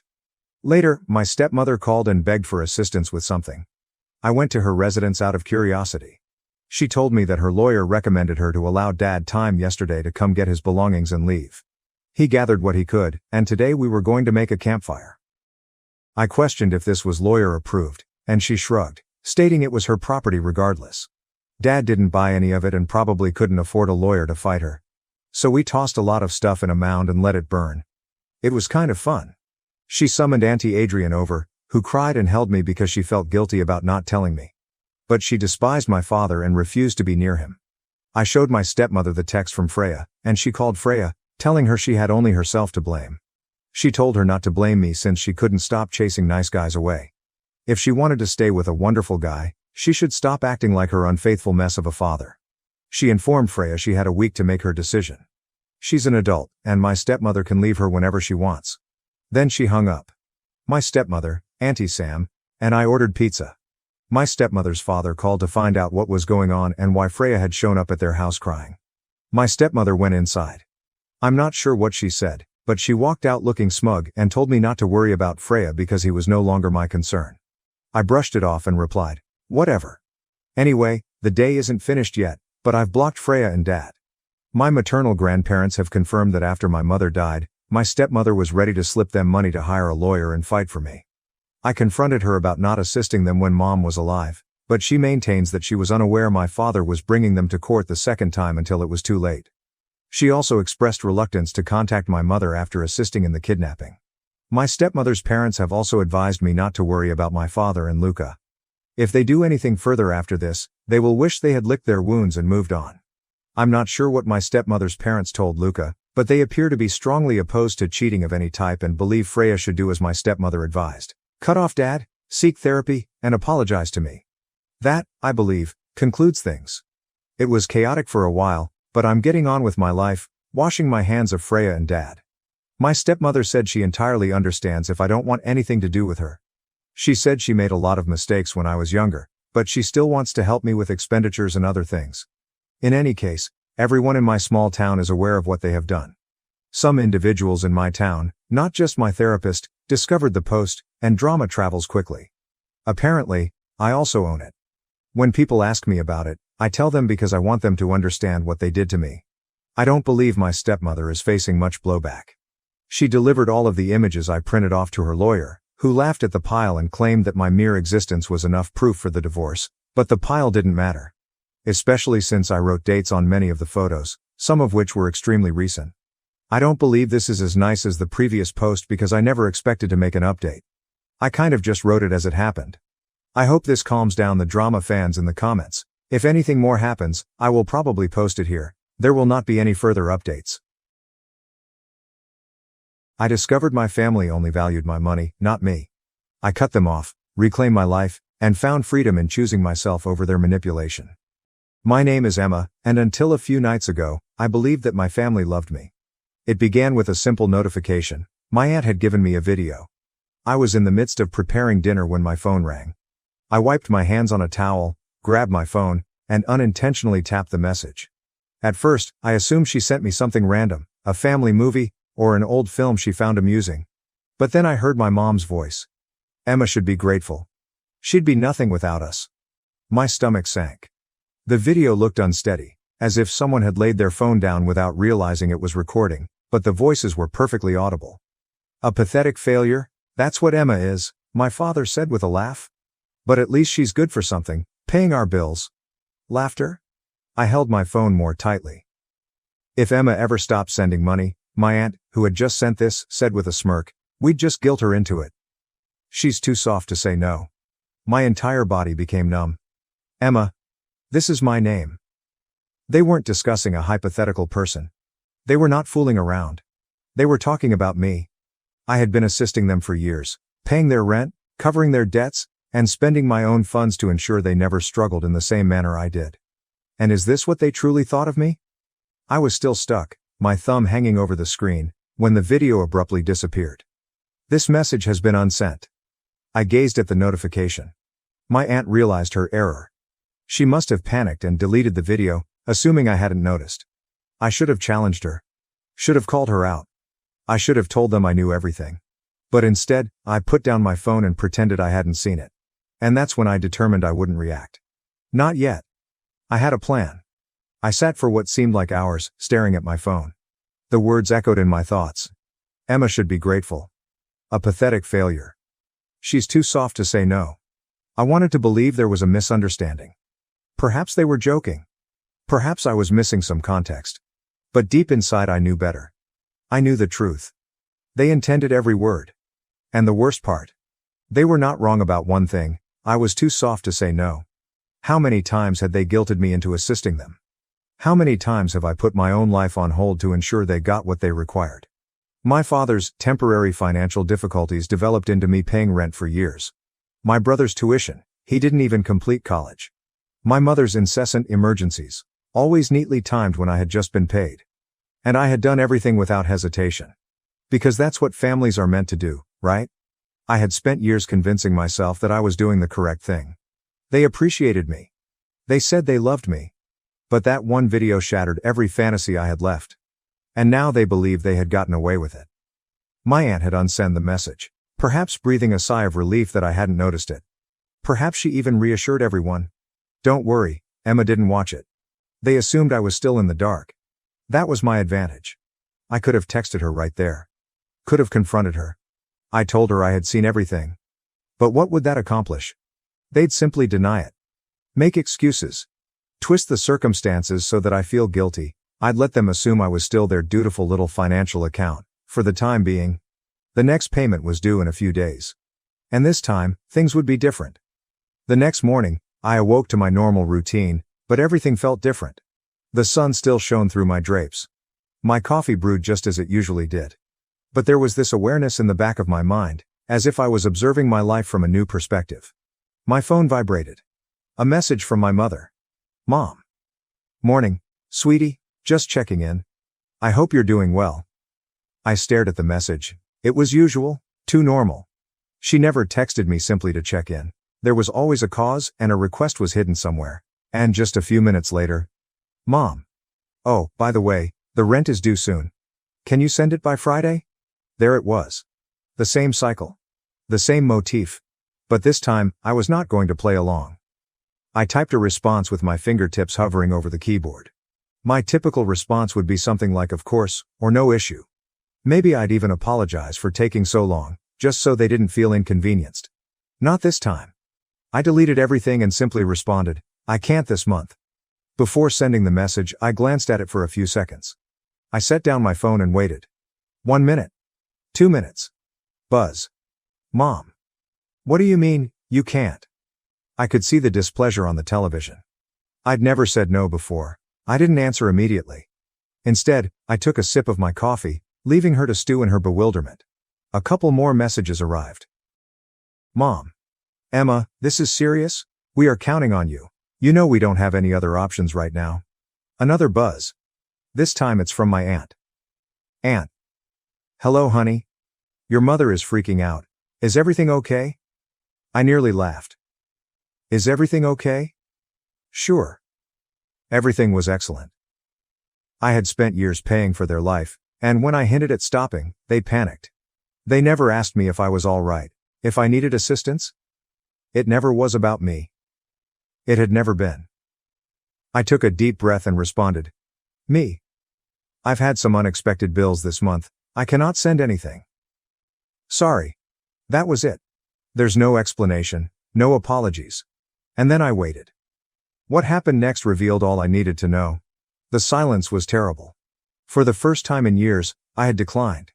They didn't know how to manage it. I stared at my phone, watching the 3 small dots appear and disappear. Over and over. My mom was typing. Stopping. Typing again. I envisioned her sitting there, fuming, trying to figure out the best way to persuade me to change my decision. Finally, her response got through. Mom. Emma, what do you mean by unexpected expenses? Is there anything more essential than your family? There it was. Guilt trip. They had always employed the same technique. I didn't respond. I simply let the message sit there. Less than 1 minute later. Mom. You know your brother doesn't have a way to pay his rent. If he's kicked out, that's on you. Ah. The brother card. Classic. Then another message. Mom. Emma, we raised you. We cared for you when you had nothing. Is this how you're repaying us? I gritted my jaw and tightened my fingers around my phone. When I had nothing? They never cared for me. I put myself through school. I worked 3 jobs to get out of that house. And as soon as I got money, they hung on to me like leeches, sucking me dry. They grabbed everything, so I had nothing. My phone vibrated again. Aunt. Emma, dear, do not do this. We are family. Your mother is merely upset. You know how she gets. Simply send the rent, and everything will be okay. Everything will be okay. Who is it fine for? I put down my phone, my heart hammering. I needed a second to breathe and ponder. I strolled to the kitchen, poured myself a glass of water, and took a slow sip while looking at the clock on the wall. I could feel something shifting within me. For years, I had been afraid of this moment. I was afraid that if I stopped paying, they would detest me. They would cut me off. They would turn their back on me. But now I know the truth. They've never loved me. They adored what I could offer them. And the moment that ceased, they would reveal who they were. Buzz. I strolled back to my phone and picked it up with firm hands. This time, the communication came from my father. Dad. Emma, I'm not sure what has gotten into you, but this is unacceptable. You are being selfish. This family needs you, and you're behaving like an entitled brat. Grow up and do the right thing. There it was. The final mask slips. No more faking kindness. No more pretending to care, just demands. I stared at the words, my heart racing in my ears. Then another notification came up. A voice message. From my aunt. My hands trembled as I paused, my thumb lingering above the play button. Something told me this would change everything. I hesitated for a long time, staring at the small play button on the screen. A voice message. From Aunt D. My heart beat against my ribcage. She was not the type to send voice messages. If she had something to say, she usually sugarcoated it in text, passive-aggressive with just enough phony sweetness to make me feel bad. But this was different. Slowly, I pressed play. Her voice came through, harsh and impatient. Aunt. Listen, Emma. I'm not sure what game you're playing, but this isn't humorous. Your mother is losing her sanity. Your father is upset. And honestly, I do not blame them. You have always been a little ungrateful. But this is quite selfish. I felt my gut clench, but I forced myself to continue listening. Aunt. You have a wonderful job, right? You earn more than any of us. You don't even need the money. Meanwhile, your family is struggling. So what? Did you just wake up one day and realize you don't care? A bitter laugh. You owe them, Emma. After all they've done for you. Following all the sacrifices they made. They gave you life. Now you're going to walk away? Pretend they do not exist. What kind of a daughter would do that? She breathed forcefully, and for a moment I believed she was finished. But then, Aunt. You know what? Her tone altered, becoming colder now. If you truly want to be that kind of person, that's fine. But do not expect them to forgive you. Don't expect to come crawling back once you discover how much you rely on them. Because when you pass this line, there's no going back. The message terminated. Silence. I let the words sink, my thumb hovering over the replay button. My ears rang, and my hands were numb. I should have been afraid. I should have panicked. I should have been hurrying to make things right, to correct this, to apologize. But instead, I felt relaxed. More than that, I felt free. Because she'd just verified everything. They did not love me. They did not respect me. They did not even recognize me as a person. They regarded me as nothing more than a financial account. A moving, breathing ATM. And the instant I stopped distributing money, I was nothing. And if that was the case, perhaps it was time to become nothing to them. Buzz. Another communication from my mom. Mom. This is your last opportunity, Emma. Send the rent. I stared at the message for a very long time. Then, without hesitation, I blocked her. I blocked my father, I blocked my aunt. And suddenly, for the first time in years, I was free. Or so I thought. Because the next day, my brother arrived at my home. The knock at my door sent shivers down my spine. It was early. It's too early. The sun was barely peeking over the horizon at this early hour, when most people were still sleeping. For a second, I considered ignoring it. Perhaps it was a neighbor. Perhaps there was a parcel. Maybe it wasn't what I thought it was. Then, another knock. This time, it was louder. Become more insistent. I took a slow breath, braced myself and walked to the door. My fingers paused on the handle, and my heart pounded in my chest. And then I opened it. There he was. My brother. His face contorted between fury and desperation, and his clothes wrinkled as if he hadn't slept. God's eyes. Bloodshot. Wild. Are you serious, Emma? His voice was as cutting as a sword shoved against my skin. What the hell is wrong with you? I blinked and kept my expression neutral. Good morning to you too. He scoffed and ran his hand through his already untidy hair. Don't do that. Don't act like this isn't a big deal. You blocked everyone. Mom is freaking out. Dad's losing his mind. You're just... What? Cutting us off? Pretending we don't exist? I crossed my arms and leaned against the door frame. I don't know, Jason. Maybe I just got tired of being treated like a piggy bank. His jaw clenched. Oh my God. Not this again, not this again. I gave out a sour laugh. Jason, I've been paying your rent for years. I've covered your bills, your food, even your stupid gym membership. And the one time I say no? The one time I set a boundary? Mom calls me a selfish brat, Dad says I'm unacceptable, and you show up at my door like I committed a crime. His lips parted as if he were going to argue, but no words emerged. So I continued going. And don't even try to pretend you care about me. I cocked my head, my voice cold. I saw the video. His face turned pallid. For the first time, genuine dread flashed across his eyes. What video? I smiled, but it was not a pleasant one. You know exactly what video. Jason shifted on his feet, looked aside as his hands balled into fists. Look, it wasn't serious, okay? We were just joking. You're being dramatic. Joking? My voice was soft, yet as sharp as glass. You all sat around laughing, calling me a pathetic failure. Saying I should be grateful for the chance to pay your bills. Do you know what that feels like, Jason? To hear your own family talk about you like that? He breathed sharply and rubbed his face. Emma, come on. No. I cut him off. You come on. You want money? Get a job. You want someone to take care of you? Find someone else. Because I'm done. Silence. He just stood there and stared at me. And for a little moment, I saw something spark across his face. Something rough. However, it was gone just as suddenly. You don't mean that, he grumbled. I retained his stare. Yes, I do. Another lapse in stillness.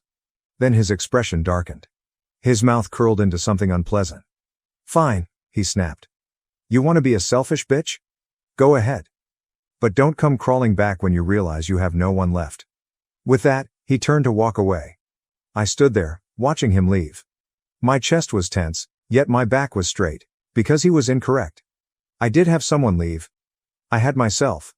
But, as I closed the door, letting out a trembling breath, my phone vibrated. I looked at the screen, and the familiar name flashed. It was my mom. But I was not going to pick up. Not this time. I had been at her mercy for so long. Her demands, her guilt trips, the way she used my own sense of duty against me, manipulating me into giving up all I had in order to keep her from breaking apart. Not anymore. I went away with the phone facing down. The truth was, I was done. I'm done with being a continual source of money. I'm tired of being the safety net that kept my family afloat when they couldn't be bothered to forge their own path in life.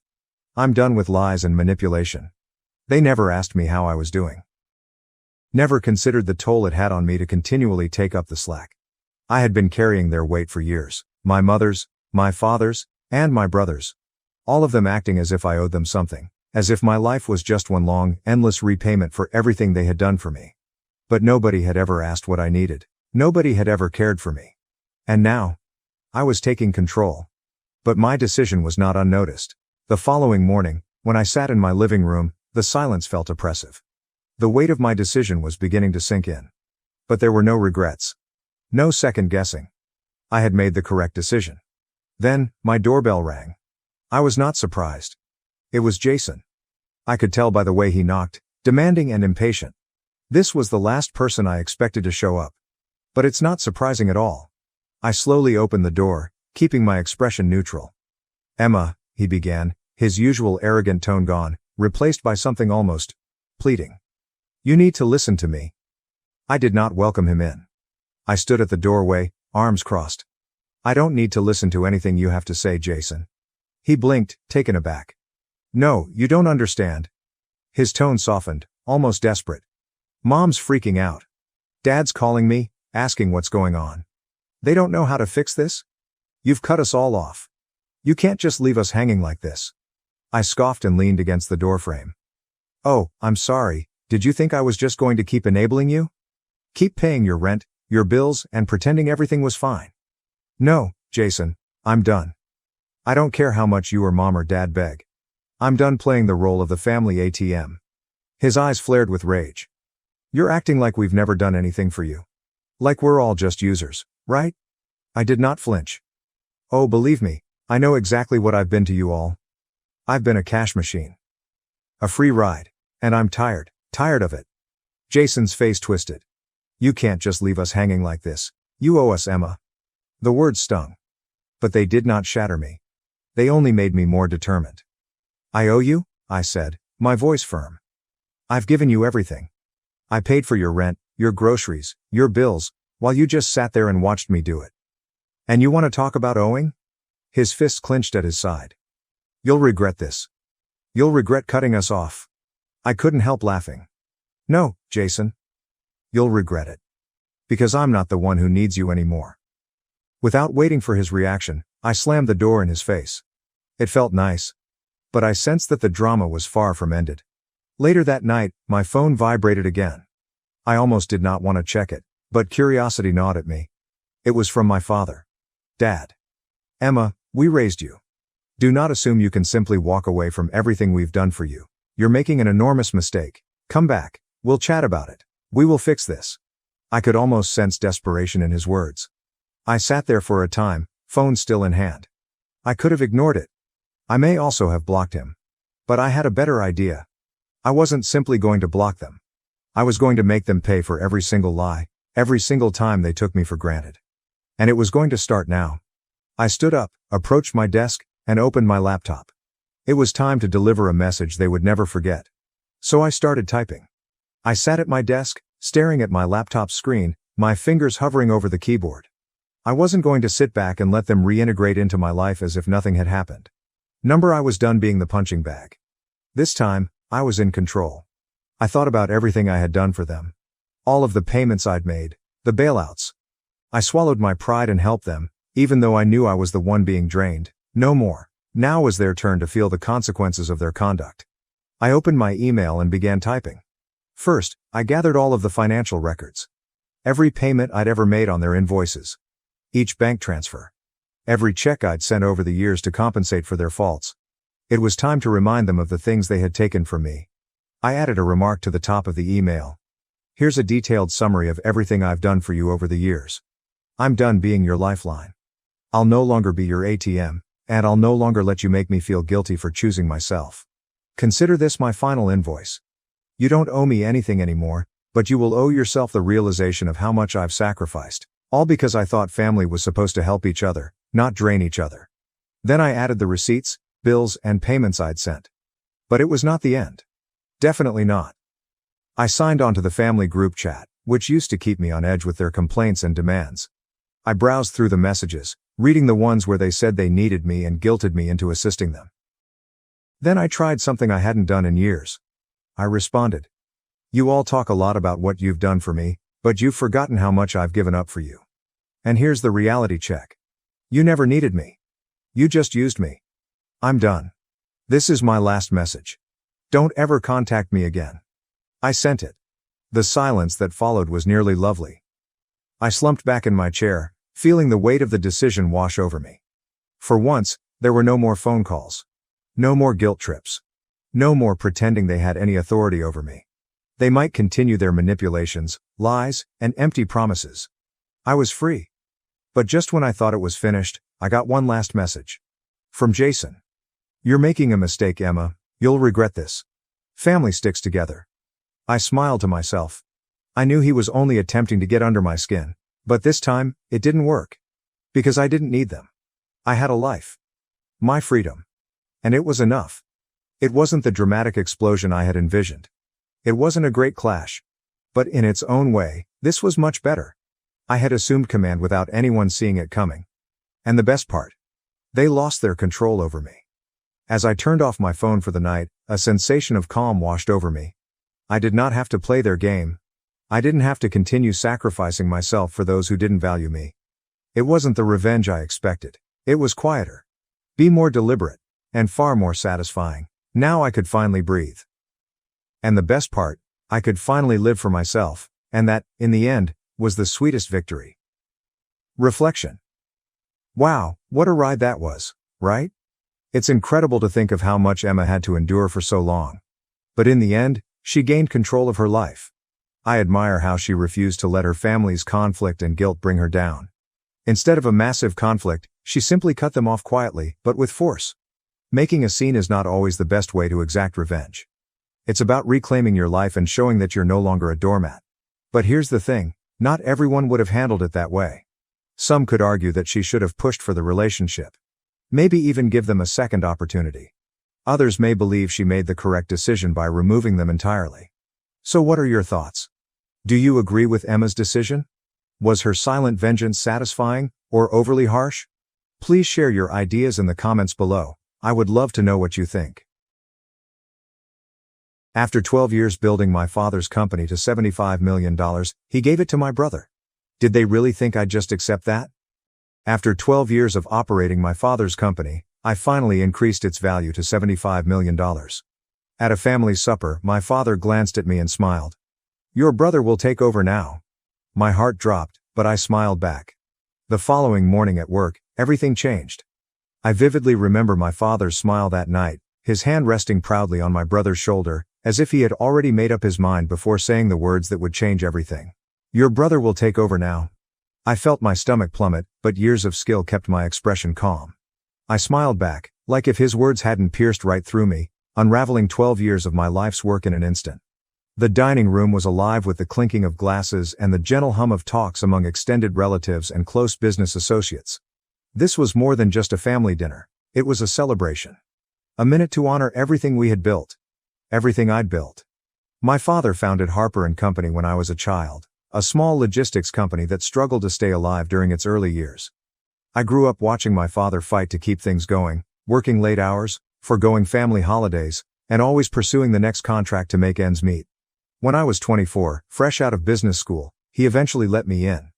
Though I had to fight for the opportunity. And I had done more than simply step in. Harper & Company had grown from a struggling regional logistics concern to a nationwide powerhouse under my leadership, with operations expanded, million-dollar contracts secured, and cutting-edge technology integrated. What was once a small, virtually bankrupt company has grown into an industry leader valued at $75 million. But, at this moment, none of it mattered. My father had already made the decision. My brother Ethan would take over. Not me? A gentle wave of approval rippled over the table, with murmurs of congratulations directed toward Ethan. I watched as he lowered his gaze, pretending modesty. Though I knew better. Ethan had never completely invested in the firm. He'd spent the last decade jumping from one failed business to the next, never quite finding his feet. He was not interested in logistics. He was not interested in operations. However, he was interested in power. I'd spent 12 years proving myself, starting Harper & Company from the bottom up, making every difficult decision, late-night strategy call, and contract negotiation. Ethan hadn't done any of it. And yet here we were. Nonetheless, I swallowed my emotions. I'd learned a long time ago that exhibiting pain was considered a weakness in this household. I reached for my wine glass and steadied my hand before lifting it. "Lisa? Smile. Smile." "To Ethan," I replied, my voice smooth and controlled. The visitors raised their glasses, unaware of the tempest developing behind my eyes. My mother looked at me from across the table, an unreadable expression on her face. But I knew she understood.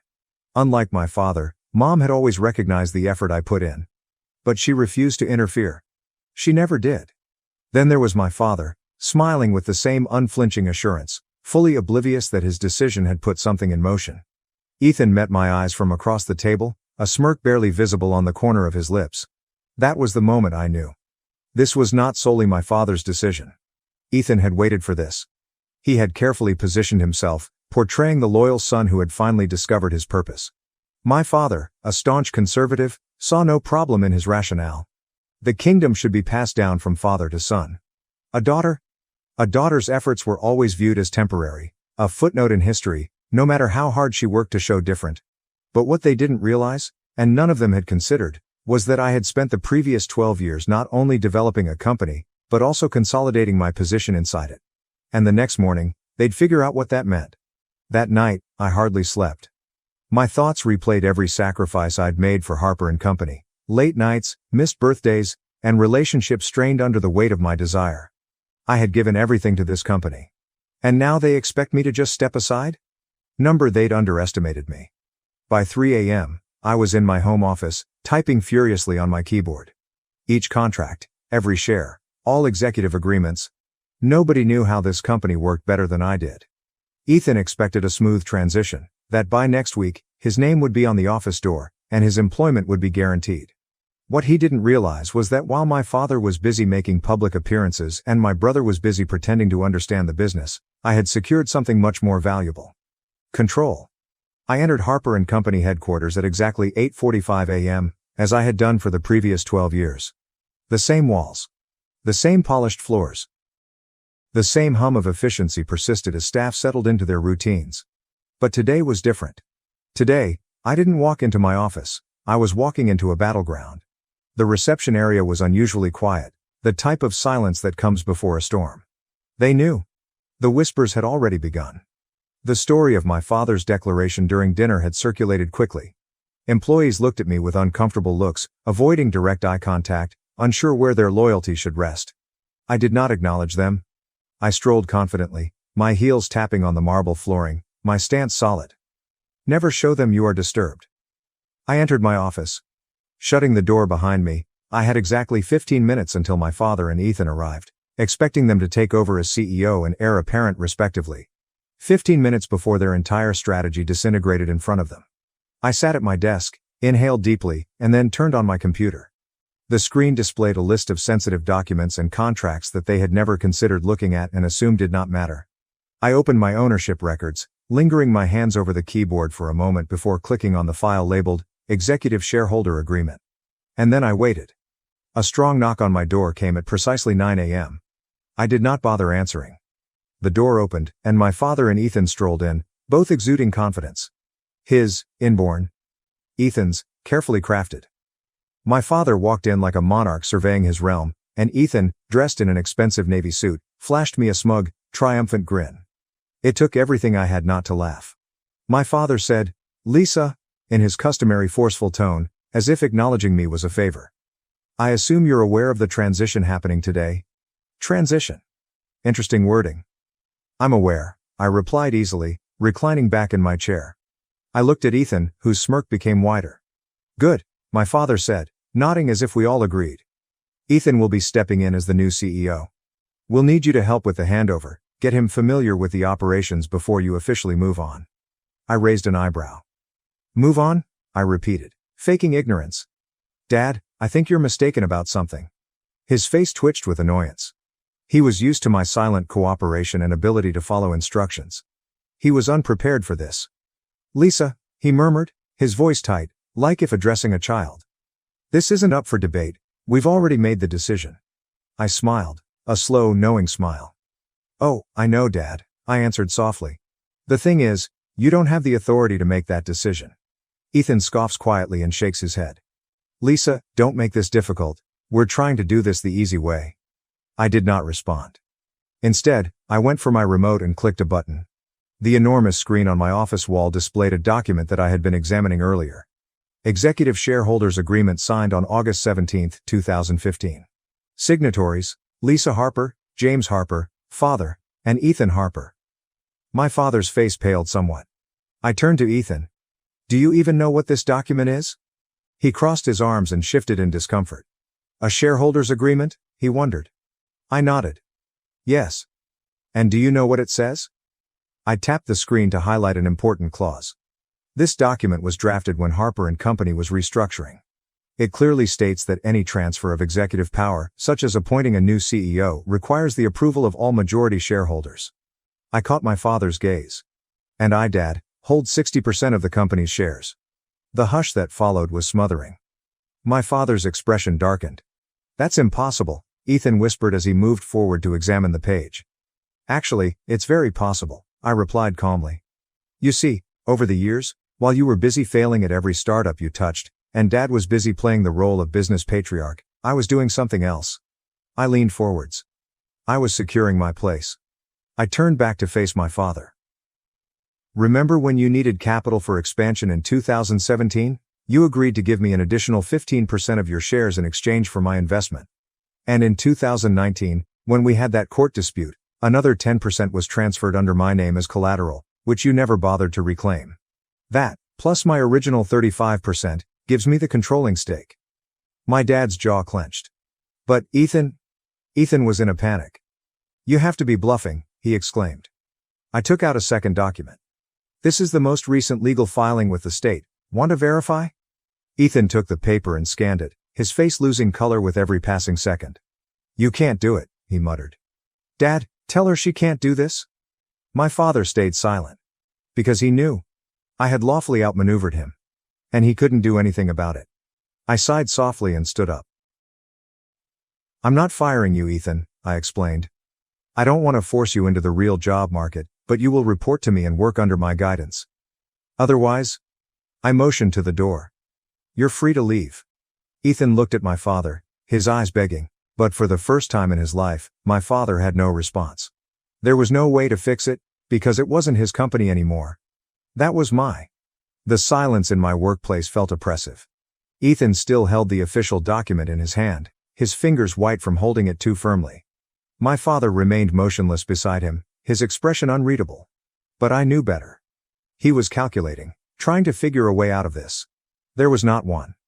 I had spent years preparing for this moment, not because I expected treachery, but because experience had taught me never to presume loyalty in situations of authority. For the first time in my life, my father didn't recognize me. Maybe he never had. Is that it?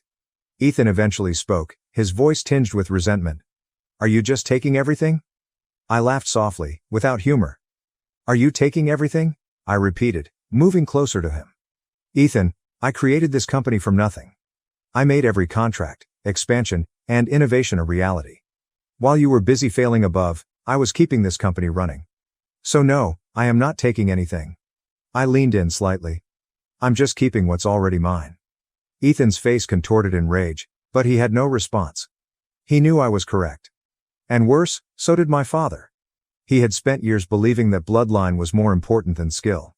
That his son would receive what was properly mine. He'd underestimated me. And now he had to pay for his folly. My father eventually ended the hush. You're making a mistake, Lisa.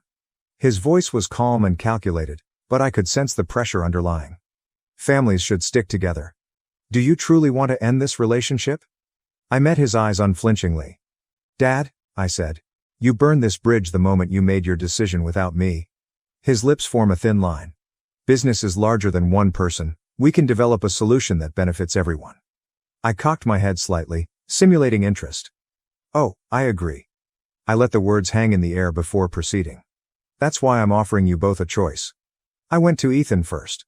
You can stay with the company, I added, keeping my voice smooth and professional. But you will not be CEO.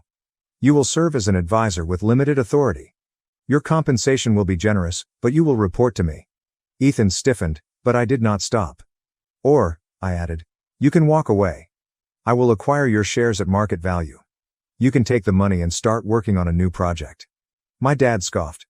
You're acting like you hold all the cards. I smiled. I do. My words were followed by a dense hush. I let them sit in it, let them experience what it was like to be powerless. Finally, my father breathed, shaking his head in astonishment. I never thought you'd do this, he grumbled. Not to your own family. At his comments, I felt a searing pang. Not for your own family. I wanted to tell him he was the one who did it. That he chose to cast me aside, as if I were only temporary. But I did not. In the end, it didn't matter. What was important was that I would not let them remove what I had built. Not now. Not ever. Ethan was the first to storm out. Good riddance. I knew my brother well enough to anticipate his next action. He would approach our relatives and family acquaintances, presenting himself as a victim of corporate deception. I didn't care. I was not here to win their approval. I came here to win my future. My father waited for a while longer, as if expecting me to alter my mind. When I didn't respond, he nodded slowly. You've changed, he stated gently. I met his gaze. No, Dad. I just finally stopped pretending. Then he departed. I breathed and returned to my chair. I should have felt victorious. I had fought for my position, and won. But as I glanced at the vacant doorway, I sensed something else. A soft, lingering aching. A part of me had always wished for my father's approval. Some small, desperate part of me believed that if I worked hard enough and proved myself repeatedly, he would eventually see me. But he never truly looked. So now he had no choice but to see me for who I truly was. Not his daughter, not his temporary replacement. The genuine boss of Harper & Company. I returned to my computer, my attention changing. I had spent 12 years creating this business. Now I'd spend the next 12 years making it untouchable. My father and brother attempted to take everything from me. But in the end, they were the ones who had lost everything. For the first time in 12 years, my workplace felt empty. There were no phone calls from my father. Ethan sent no passive-aggressive emails, Just silence. But silence did not indicate serenity. It meant the struggle had started. I knew my father wouldn't leave peacefully. And Ethan? He would fight tooth and nail to restore what he believed was his birthright. I wasn't naive enough to believe this was over. It had just begun. By the next morning, I could detect an undercurrent of discomfort in the company. Employees who had greeted me with confidence last week now appeared nervous, as if they were terrified to choose a side. Several department heads avoided eye contact. I knew exactly what was going on. My father and Ethan were using the Whisper network. Old family pals, board members, senior executives. They were spreading doubts, painting myself as frigid, ruthless, disloyal. Ethan, in particular, had taken on the character of the wounded son, betrayed by his sister. I could see him now, seated in a high-end restaurant, pretending to be sorry as he told our investors how I had taken the firm from him. And what about my father? He would not need to say much at all.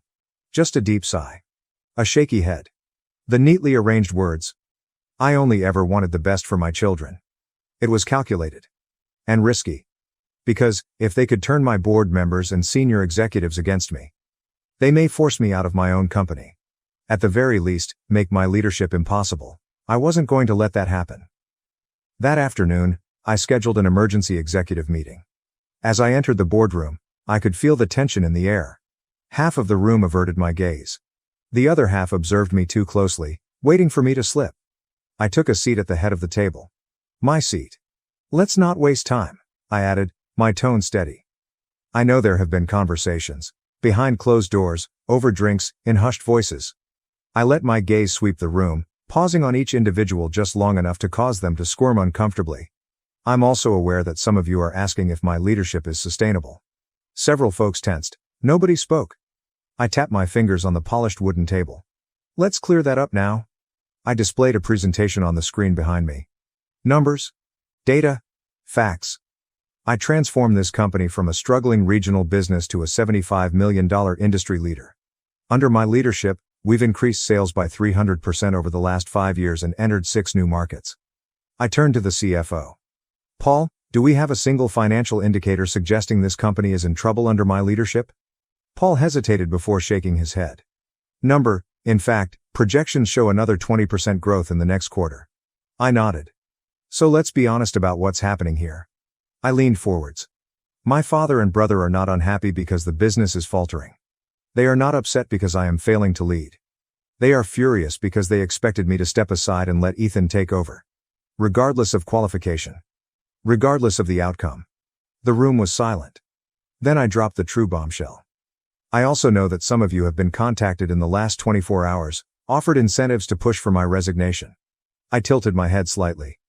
If anyone here would like to disclose those conversations now, this is your chance. Several folks shuffled uncomfortably.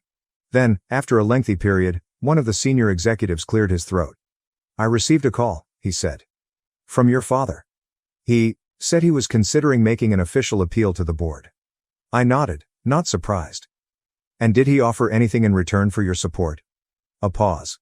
Then, a slow nod. There it is. I breathed and stood up.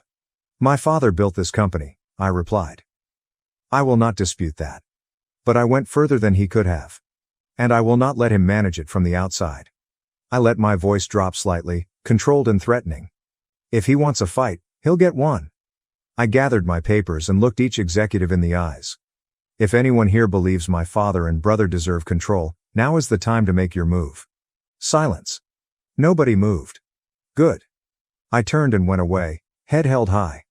It wasn't just about keeping my company. This was to ensure that they never imagined they could take it from me again. That night, I made my own call. Not to any board member, not for an investor. But what about the media? By morning, the business section of every major news outlet featured the following headline. Power shift at Harper & Co., Lisa Harper outmaneuvers family in boardroom battle. I'd made my move. Now it was their turn. And I waited. My inbox burst the morning after my story went to publication. Emails. I missed calls. Messages from reporters, investors, and board members. Some were supportive. Some were cautious. However, most of them had one question in common. Is it true? I let them wait.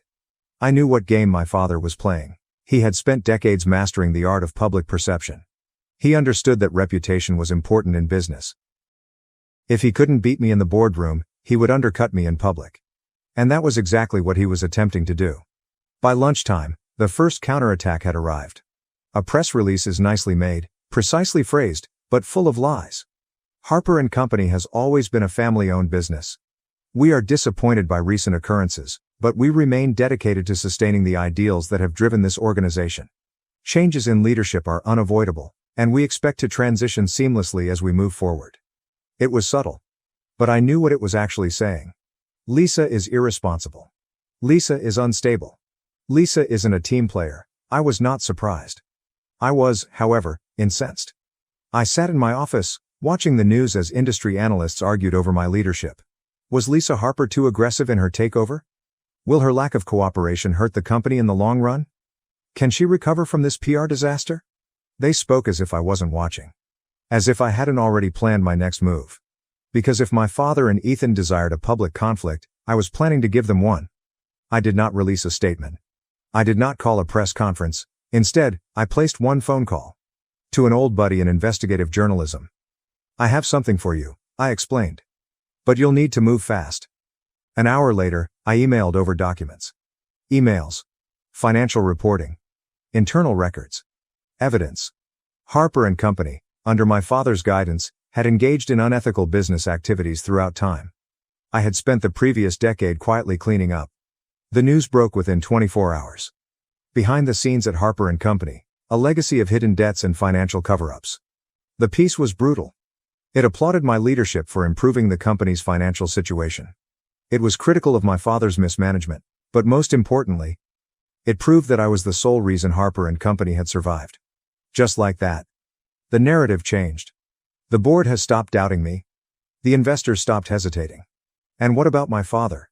He had nowhere to hide. 2 days later, my father finally contacted me.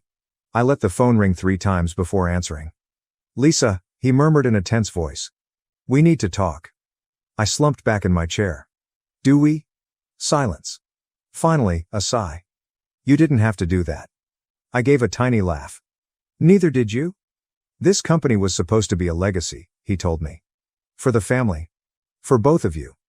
I had a familiar pain. A small, naive part of me had once desired that, but not anymore. Dad, I spoke gently. If you wanted me to safeguard the legacy, you should have trusted me with it. Instead, you attempted to steal it from me. Another prolonged stillness. He asked, almost reluctantly. What happens now? I breathed slowly. Now, I'm going to make sure you never touch my company again. The conflict was over. My father had lost. Ethan had vanished. And I'd won. However, when I sat in my office, staring out at the metropolitan skyline, I felt no happiness, no victory, just emptiness. I had spent the last 12 years fighting for Harper & Company, building it, safeguarding it, and making it stronger than ever. Nonetheless, the cost of that win outweighed my expectations. Because I had secured my position, I had misplaced something else along the road. My family. The next day, I came into the office as if nothing had happened. But everybody knew the truth. The whispers had ended. The doubt had dissipated. I was no longer simply Lisa Harper, CEO. I was Lisa Harper, the lady who outmaneuvered her father and brother and emerged victorious. Some people appreciated me for it. Some scared me because of it. And some were still waiting for me to fall. I let them wait. At midday, my father and I convened in the conference room for our final conversation. He seemed exhausted. Older, as if the weight of what had happened had finally fallen on his shoulders. I waited for him to speak first. When he finally spoke, his voice was softer than I'd ever heard it. I'm retiring, he announced simply. Effective immediately. I did not react. I had anticipated this. I'll sell my remaining shares, he added. I'll keep a small percentage as an investor, but I won't be involved anymore. I examined him attentively. And Ethan? His jaw stiffened. He's gone, my father admits. Took the buyout, he won't be back. A part of me knew it would end like this. Ethan had never been strong enough to face his own difficulties. When he realized he had lost, he did what he always did. Run. Still, hearing it out made something inside me ache. No regret. Not guilty. Simply the finality of it all. I nodded. Understood. My father exhaled and rubbed his temples, as if he had a headache. Then, after a long gap, he said something unexpected. I underestimated you. It was not an apology, but it was as close as I'd ever come. And strangely, I realized I didn't need it anymore. A month later, Harper & Company looked nothing like it did previously. Who were the previous board members who supported my father and Ethan? Gone. What about the executives who had questioned my leadership? Replaced? The company had always performed well under my leadership. But now, it was absolutely mine.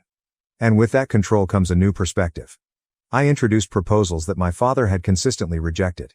He has described modernized systems as unnecessary. He ventured into industries that he had previously avoided. Within 6 months, profits skyrocketed. Within a year, we had reached the $100 million milestone. For the first time in my life, I wasn't battling solely to prove myself.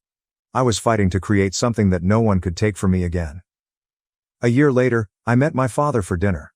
It was the first time we had talked since his retirement. He looked different. Quieter. He wasn't angry now. Simply accepting.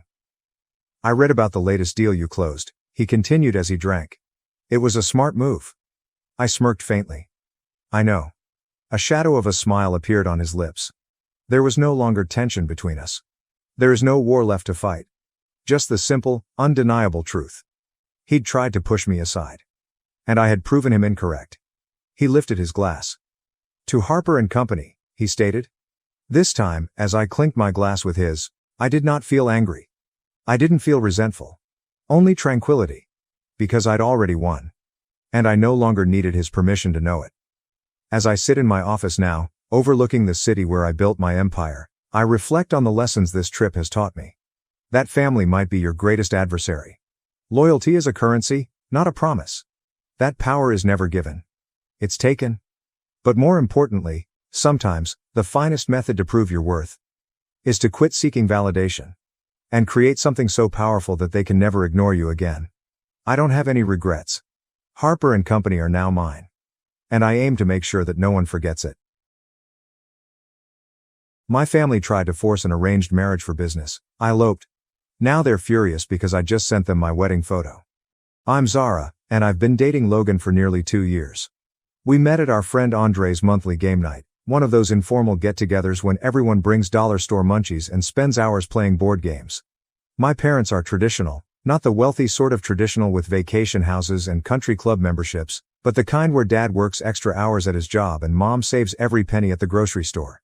They've always had a family comes first attitude, which usually means whatever dad says goes. Logan and I have been keeping our relationship quiet around my family, not exactly hiding it, but not making a big issue either. He attends occasional family gatherings, delivers flowers to my mother, which she angrily places in the kitchen rather than the living room, and does his best to talk sports with my father, who usually simply grunts in response. Yesterday, I attended our customary Sunday supper. Everything appeared normal. Mom was preparing her famous pot roast, which she extended for the entire week. Dad was watching TV, and my sister Vera was texting on the couch. Then I observed that there were extra places arranged at the table. Who else is coming? I inquired while assisting Mom with the salad. Oh, Warren and Dexter are joining us, she replied. Warren is Dad's best friend from high school, and they work together. I scarcely know his son Dexter, other than he is 27 and also works with them. Dinner began normally enough. Warren arrived with Dexter, who was dressed in a button-up shirt still creased from the store. My mother kept offering him the nicest cuts of meat while giving me strange, meaningful glances. Vera kept kicking me beneath the table while enlarging her eyes, as if she knew something I didn't. Then, between the pot roast and Mom's box mix brownies, my father cleared his throat. Zara, Warren and I have been talking. I immediately felt a strange sensation in my gut, like if something horrible was about to happen. Dexter here is ready to settle down, Warren announced, beaming like he'd won the lotto. And we thought, what better match than our two families coming together? I almost choked on my water. What? It makes sense, my father said, not looking at me. Warren and I are expanding the business, and Dexter will eventually take over his father's role. You two would make a good match. I sat there, my fork frozen halfway to my mouth, as Dexter stared at his plate, looking about as relaxed as I was. The brownie in my mouth turned into sawdust. I'm dating Logan, I admitted, confirming what everyone at the table already knew. My mother waved her hand dismissively. Oh honey, that's just a young girl's fancy. We're talking about your future here. Your mother's right, Dad added. Logan's a nice enough kid, but he's not going anywhere. Dexter here has a real future in the business. I looked at Dexter, who was still fixated on his brownie. He hadn't spoken anything in the entire time. Warren was smirking as if he had just solved global hunger, and my parents were staring at me expectantly. This is insane, I stated. I'm not marrying Dexter. I love Logan. My father's face got somewhat purple. This isn't about love, Zara. This is about family and the future. As I walk towards the door, I hear my father say, "You have until the end of the month to end things with that boy. We're announcing the engagement at Warren's birthday party." I didn't say anything else. I simply grabbed my crossbody bag and left. Logan was already waiting in his car, just around the bend. We had planned to go to Walmart after supper to get some items for his apartment. I climbed inside the car, my hand shaking as I attempted to buckle my seatbelt. That was yesterday. Today, my phone has been flooded with texts from my mother about being rational and thinking about the family. Vera sent me a series of WTF texts, followed by cautions that Dad is serious about this. Even my cousin, Ophelia, called to see whether it was true. Logan and I remained up late last night in his tiny studio apartment, discussing what to do. We had actually planned to move in together when his lease expires next month. Nothing extravagant, just a little two-bedroom in the same building as his friend Andre. We've been saving money and keeping it quiet. Now I'm wondering if we should speed up those plans. I've silenced most of my family on my phone, but I can see the message count increasing. The only person I've responded to is Vera, who has promised not to tell anyone that I'm staying at Logan's tonight. I'm not sure what to do next. I adore my family, but this is insane, right? For example, the year is 2024, not 1825. Who even performs planned marriages anymore, especially for something as mundane as a business deal? I need advice. Logan is supportive, but says it's up to me. I just know one thing for certain: I will not marry Dexter, no matter what my father believes marriage will bring me. First update. First and foremost, I'd like to express my gratitude for the amazing response to my previous post. It's been 2 weeks since that bizarre Sunday dinner, and I'm writing this at 1 a.m., on Logan's couch, stress-eating dollar store cookies and trying to figure out how everything went so swiftly. Our water heater recently broke, and the landlord isn't responding to texts, so now seems like a good opportunity to update you all while I wait for the kettle to heat water for a sink shower. The day after my last post, I waited until my folks were at work before going home to fetch some necessities. I assumed I'd be in and out, but Vera was home ill from her community college studies. Between stuffing clothes into my duffel bag, she told me what I'd missed. It turns out that the entire thing is far trickier than I had anticipated. The truth emerged in parts. Warren's business is struggling, badly. Dad has also been anxious about money, as seen by the dripping kitchen faucet. This arranged marriage was more than simply some random traditional values thing. It was about merging enterprises. They want to leverage my father's contracts to protect Warren's company from falling under. Isn't it really romantic? Things became much more problematic when I realized that my parents had already paid a non-refundable deposit for a wedding location. They had scheduled it under the premise of Warren's birthday party, but it was clearly signed as an engagement celebration. My mother has been exhibiting the contract to everyone as proof that I cannot back out now. The location is a fancy converted barn that likely costs more than I earn in 3 months. Over the next 3 days, I received a continual stream of missed calls and emotional messages. My cousin Ophelia stopped by Logan's with some winter clothes she had borrowed and mentioned that my mother has been contacting everyone in the family, weeping about how I'm wasting my life. The family gossip mill is running overtime. Apparently, Dexter still lives in his parents' basement and spends the most of his time playing Fortnite. What a deal I'm missing out on. Work hasn't gone any better. My manager suddenly reduced my hours after my mother called the store, weeping about her troublesome daughter. I'm now rushing to get shift swaps just to cover my rent. Logan is coping with his own troubles. His car failed inspection, and the repairs would be more expensive than the car was worth. Our living situation is hard. Logan's studio apartment was not designed for 2 people. We're constantly walking over each other, and his downstairs neighbor continues complaining to the owner about the extra noise. My complete skincare routine is currently stored in the bathroom sink because there is literally no other place to put it.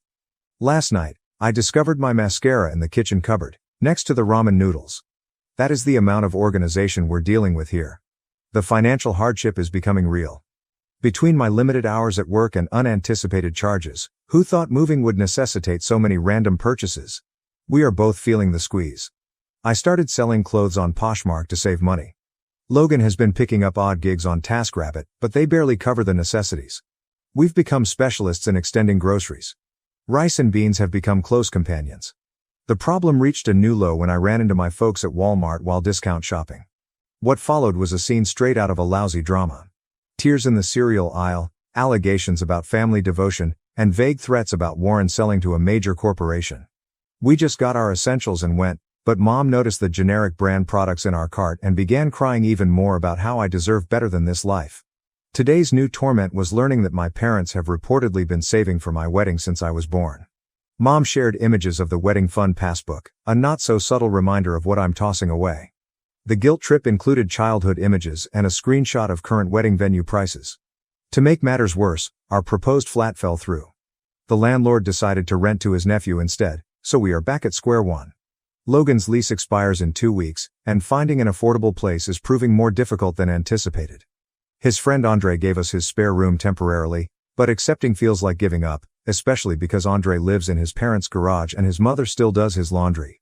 Logan has been extremely supportive, but I can tell he is also feeling the strain. Yesterday, I discovered him staring at ramen containers with a discouraged expression that wounded my heart slightly.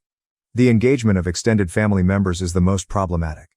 My phone is constantly ringing with texts from relatives I rarely see, all experts on why I'm making a horrible mistake. Vera keeps me up to date on things at home. Dad appears to be considering removing me from his will, which would be more concerning if there was anything to inherit. When I find myself doubting, I glance at Logan, perhaps playing Wordle on his phone or humming while washing dishes, and no, I can't give in. We are not a business merger. We are people. This is our lives. Even if we're currently sharing a single bath towel because we neglected to grab mine during the Great Escape, we're taking it day by day, looking for apartments during lunch breaks, blocking new numbers as they appear, and figuring out our next move. We still have each other, even if our current date nights consist of comparing property ads over microwave ramen. Second update. Hello Reddit. Some of you may remember me from my earlier post about my parents attempting to arrange my marriage to my father's best friend's son Dexter. A lot has happened in the last week, and I'm writing this from a motel room that costs $45 a night, eating leftover pizza, and still wearing the $30 Amazon outfit. It wasn't the wedding I envisioned as a child, but honestly, it was perfect in its own unusual manner. The idea to elope occurred after I discovered that my parents had already begun sending out pre-engagement party invitations to the luxury farm site they had reserved. My sister Vera sent me a photograph of the invitation. They had already decided on my future wedding name and everything. That was the last straw. Logan and I had already discussed marriage, especially since we had been living together for a few weeks. One night, while eating a bowl of microwave mac and cheese and staring out the window at our neighbor's cat, we've named her Princess despite the fact that she's not ours, we just knew. We scheduled it for a random Tuesday, not because it was special, but because we both had the day off work and the courthouse was open. Logan's friend Andre, not my father's friend, thank God, agreed to be our witness. I purchased a modest white dress from Amazon that actually looked better in photos, and Logan wore his one excellent button-down shirt, the one without wrinkles. Everything that could have gone wrong on the morning of happened. The zipper on my dress became caught. Logan's automobile made that strange noise again and would not start. We had to take an Uber to the courts and divide the cost 3 ways with Andre because we were all penniless. The driver continued wondering why we were dressed up, and we simply explained that we had a court appointment. Technically correct, right? The ceremony itself lasted maybe 10 minutes. The clerk was having her lunch as she processed our paperwork, and there was a man in the corner feverishly filling out jury service forms. Not quite romantic, but we couldn't stop smiling like idiots. Andre took photos with his phone. Most of the pictures are blurry, but there's one decent one in which Logan and I are just looking at each other and laughing because I almost dropped the $12 ring we received. We celebrated at the diner around the corner, sharing a plate of fries and a milkshake because that was all we had left from our wedding budget. Andre insisted on paying for his own coffee, claiming it was a wedding gift to us. When the waitress found out we had recently married, she handed us a free pie. This was the first bit of wedding luck we got all day. Then came the hard part. Telling people. We decided to do it with a simple Instagram post, just one good photo Andre took, with a casual caption. So, we did a thing. Ophelia responded first, sending a stream of heart emoticons. Then Vera called, both laughing and weeping. She was thrilled for us, but concerned about the consequences. She was right to be. My mother saw the post while at the grocery store. I know this because she contacted me from the parking lot. sobbing so hard that the cart attendant inquired if she required assistance. She kept claiming she would never be able to attend church again. "How could you do this to our family? How about the venue deposit?" Dad's reply came through Vera. He reportedly tossed his phone across the room when he saw the post. Warren, his best friend, quickly drove over to their house. Surprisingly, Dexter liked our Instagram picture and remarked, "Congratulations," which most likely exacerbated the situation. The extended family's reaction has been mixed: shocked Facebook messages, angry texts, and a few quiet congrats. My cousin even included me in a TikTok about ungrateful children. Really mature. We're now staying at this motel because our apartment application is still being processed, and Logan's lease expired yesterday. The room smells like old cigarettes, and the Wi-Fi frequently fails, yet it's our first home as a married couple. We've been making the most of our time by watching weird YouTube videos on Logan's phone and eating inexpensive takeout. Then the wedding venue called. It turns out that my parents attempted to cancel my engagement party but still lost the money. They're supposedly telling everyone that I forced them to book it, which is an interesting take of events. Money is still scarce. We're both working extra shifts when we can, and I'm selling more items on Poshmark. The apartment we applied for is not fancy. It's a ground floor, 1-bedroom with an unusual layout and no dishwasher, but it would be ours. The leasing agency stated they will notify us by Friday. Vera has been our primary source of news from home. Mom seemed to have already redecorated my previous room, taking down all of my photos and everything. Dad is informing everyone at work that I am going through a phase. Warren's wife is constantly trying to set up a family gathering to fix things. The most unusual reaction came from Dexter himself. He sent me a DM claiming he's relieved because he can finally tell his father about his girlfriend. They've been dating for almost a year, and she's not only a streamer, but also a single mother. Warren would certainly not approve. Logan and I are taking things day by day. Sometimes I wake up in a panic about everything we've done. Logan occasionally makes me chuckle, such as when he attempted to cook ramen in our hotel room's coffee machine.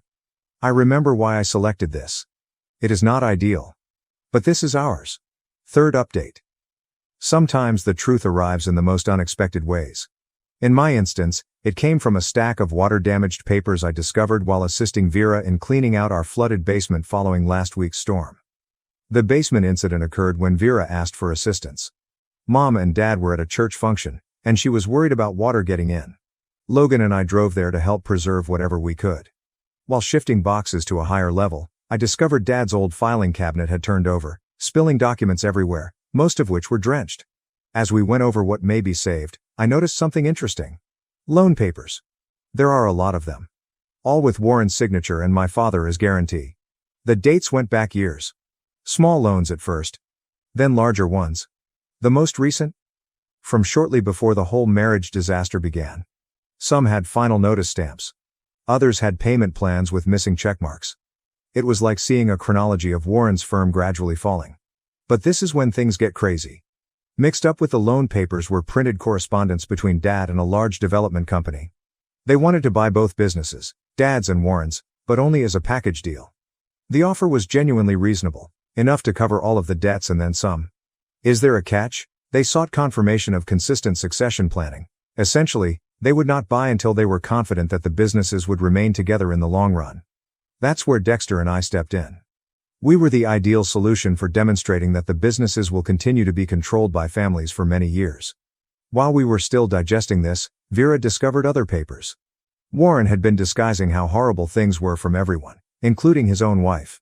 He had mortgaged their home twice without informing her. My father had co-signed everything, probably hoping Warren would turn things around soon. Then came the real kicker, a draft contract dated shortly before the whole marriage proposal saga. Warren had already begun selling off equipment to make payments. Dad was about to lose all he had worked for over 20 years because he trusted his best friend. I photographed everything before the water destroyed it totally and forwarded them to Dexter. He deserved to know. How did he respond? Well, that explains the rush. Apparently, his father had been pressuring him to settle down for months, even attempting to break up with his girlfriend. The next day, Ophelia came over to our flat with housewarming ramen, because that's what we do now. She had more tea. Warren's wife learned about the second mortgage and moved in with her sister. Dexter finally told everyone about his girlfriend and her child, then moved in with them. Warren. He's staying with his brother, presumably to give his wife some space. However, she most likely changed the locks. Dad still won't speak to me directly, but he started asking Vera strange questions about my new home. If I eat enough? That type of thing. Mom went from angry Facebook rants to sharing missing my daughter memes, which I suppose is an improvement. Yesterday, Warren texted me. Only 2 words. I'm sorry. I have not yet responded. Not sure if I will. Logan has been incredible during all of this. He doesn't say much about it, just embraces me when I need it and cracks bad jokes when I get too serious. Last night, he attempted to lighten the situation by suggesting that we start our own business. But something simple, he replied. Maybe selling those little hats for cats online. We are doing okay. The apartment is slowly coming together. We discovered an actual bed frame on Facebook Marketplace yesterday. Our upstairs neighbor's child practices trumpet at 7 a.m. every day, but we're getting accustomed to it. I'm picking up extra shifts at work, and Logan has started doing food delivery on weekends. It isn't flashy, but the bills are being paid. Vera claims Dad has been spending a lot of time in his garage lately, probably trying to decide what to do next. When the deal failed, the development business withdrew its offer. She overheard Mom telling a friend on the phone that they might have to sell their house, which they'd lived in since before I was born. Part of me feels guilty, even though I know it's not my fault. Another part is furious that they attempted to utilize my life to solve their business difficulties.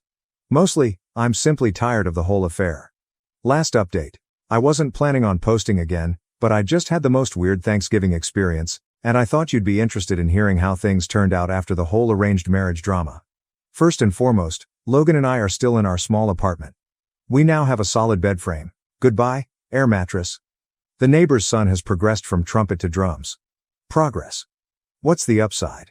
We discovered that our other neighbor works at a furniture outlet, so we got a slightly damaged couch for almost nothing. It has a strange stain that resembles Danny DeVito if you squint, but it's comfortable. The biggest alteration occurred roughly 2 months ago. Mom began sending strange thinking of you texts, generally late at night while she was viewing weeping videos on Facebook. She then asked if we could meet for coffee. I agreed, mainly because I was tired of avoiding her at the grocery store. We met in the cafe where Logan and I celebrated our wedding reception. She cried into her coffee. I nervously stirred the tea. And somehow we ended up having a real chat. It turns out that Dad's business survived. Barely. They needed to shrink, sell some equipment, and relocate to a smaller office. Nonetheless, they are getting by. Warren's company wasn't as fortunate. Speaking of Warren, he and his wife have formally separated. Finally, she received the house. Remember those secret mortgages? He's still living with his brother, who has apparently begun charging him rent. Dexter is doing pretty well. He moved in with his fiancée and her child, started broadcasting on Twitch, and now makes a respectable living doing so. His mother informed my mother that he appears happier than he has been in years. He and Logan occasionally play games together. Which is strange. But that was kind of wonderful. Dad took a while to come around. The breakthrough occurred when our automobile broke down again. This item is currently held together by hope and duct tape. Logan was fixing it in the apartment parking lot when Dad arrived. Vera mentioned it to Mom, who then mentioned it to Dad. He didn't speak much. I just started assisting with the car. Now they have this strange habit of texting each other car maintenance videos. Dad still rarely speaks to me personally, but he will give Logan links to vehicle components for sale. Baby steps, I suppose. Thanksgiving was the real test. Mom had been hinting for weeks that we should visit. I was concerned, but Logan explained that free food is free food. We were still on a tight budget, so we went. It was awkward. South awkward. Aunt Alice continued to make sharp remarks about unconventional life choices. Uncle Bob pretended we weren't present. However, Vera and Ophelia handled the situation admirably. Mom actually hung our wedding photo on the mantel, right next to that terrible school picture of me from 7th grade with the braces and butterfly clips. What about the surprise guest, Warren's ex-wife? Apparently, she and Mom are still friends. She brought this delicious sweet potato casserole and spent the majority of supper telling everyone about her journey of self-discovery and new pastime. Dad seemed to want to dissolve into his mashed potatoes. What's the true highlight? Cousin Andre, not Logan's pal Andre, keep up, has announced his engagement. Everyone quickly began arranging this massive wedding, discussing venues, flowers, and other details. Mom caught my eye across the table and winked. Progress. Our flat is still small, but we have made it home. The ring finally stained my finger green, but I actually enjoyed it. It fits our aesthetic. Logan's car is still making that noise, but we are saving money for a new one. Slowly. Very slow. Work is work. Nothing spectacular, but we are both getting by. Logan began taking online computer science courses. I'm thinking about it too. But for now, I'm just trying to pick up more shifts wherever I can. Vera comes over frequently, typically with food from Mom. I believe she occasionally acts as Mom's spy, reporting back on whether our apartment is clean or if we are eating vegetables. But she also spreads rumors about Warren and Dexter. Apparently, Dexter's girlfriend's child now addresses him as Papa. Life is not perfect, but we are getting there. My fiancée cheated and said I'd never find someone like her. A year later, I'm dating a model who had a crush on me since high school. So, when going around Reddit the other day, I came across this post about a guy whose girlfriend was cheating on him and didn't care. She was absolutely honest about it, as if it were no big deal. It was insane, and it made me think about my ex-girlfriend. I haven't told many people about this incident, mostly because it's long and, well, it was unpleasant at the time. But after reading that post, I thought, what the heck, I might as well give it a chance. Keep in mind that this occurred approximately 2 years ago. I met my ex, let's call her Chloe, through a dating app. It wasn't one of those applications seeking a quick hookup. It was one of the more serious ones, with people reportedly hoping for a relationship. Anyway, at the time, I was 33 and she was 30. We matched, chatted, and there was an instant connection. It's difficult to explain, but we just understood each other. We shared the same sense of humor, interests, and could talk for hours without becoming bored. It was very refreshing. After a few weeks of online and phone conversations, I eventually invited her out on an actual date. I was a little nervous, to be honest, because she was so lovely. I mean breathtakingly stunning. I am not suggesting I am a troll or anything. I think I'm a decent-looking guy, but she was clearly in a different league. I remember thinking at the time that I probably wouldn't be looking for anything serious with her because, girls like that usually have a lot of options. I did not want to have my heart broken. Being with someone who is overly attractive is a strange problem, I know, but it can provide its own set of challenges. Anyway, she agreed to the date, and we had a great time. It just validated everything I felt during our internet conversations. We started seeing each other more frequently after that, and it became formal very quickly. One thing that was continually on my mind was how much attention she received from other men. She would tell me about it occasionally, even when we were together. A guy would shamelessly hit on her in front of me, or she'd receive messages from guys via social media. At first, I wasn't concerned by it. I trusted her. I got the impression that she wasn't interested in anyone else and was truly interested in me. Stupid, I know, but that's how I felt at the moment. I was simply enjoying being with her, and I didn't want to be the jealous, insecure lover. Things were going great, really great, except for one tiny item that kept lingering in my mind. We were having one of those crazy late-night chats where you speak about random things, and the subject of hall passes came up. If you're not familiar with the term, it refers to a hypothetical situation in which you and your partner each got to choose one celebrity with whom you would be allowed to sleep, no questions asked. It's meant to be a jest, a bit of fun, but it can occasionally expose some underlying sentiments. Anyway, she brought it up, which struck me as weird. Usually, I'm the one who initiates such silly chats. She said her hall pass was Justin Timberlake, which is fair enough. He's a nice-looking guy. But then she said something that really resonated with me. She added, I don't think there are many celebrities who would say no to me, with a slight smirk, as if she was entirely serious. Now, I knew she was beautiful, I had always known that, but hearing her say it in that way simply rubbed me wrong. She seemed to be accepting that she could have pretty much any guy she wanted, which made me uneasy. It seemed out of character for her too. Despite her outward appearance, she had always been quite approachable. It just felt arrogant. It made me feel uneasy. I said nothing at the moment. I just laughed it off and we went on to the next issue. But the comment persisted in the back of my mind. I kept thinking about it throughout the next few days. The feeling vanished, and things returned to normal, but I never forgot about it. The shift in her behavior, things were going really well for a while after the hall pass chat, but then I noticed a shift in her behavior. It was faint at first, but as time passed, it grew increasingly clear. She began arriving home later than usual. Normally, she'd arrive home from work about 6 p.m., but she began arriving at 7 p.m., maybe 7:30, or even later. And what were the arguments she gave? They were basically lame excuses. She'd say things like, oh, I just lost track of time, or I ran into a friend and we chatted for a bit. It was strange because she used to be so thorough about her day. If she was late due to work, she'd tell me everything, what project she was working on, who she spoke with, and so on. Now, it was simply these vague, meaningless reasons. On top of that, she became quite irritable. If I inquired why she was late, she would snap at me. She'd become defensive, claiming I was being overly controlling or that I didn't trust her. I didn't want to fight, so I usually backed away. I am not a confrontational person, especially when someone is already in a foul attitude. However, the late nights persisted, as did the nebulous reasons. My suspicion began to deepen. It was like a small voice in the back of my head saying, "Something's not right here." I tried to ignore it, but it became increasingly difficult. Confrontations and denials. Finally, I asked her if there was anything wrong. I said, "Is everything okay?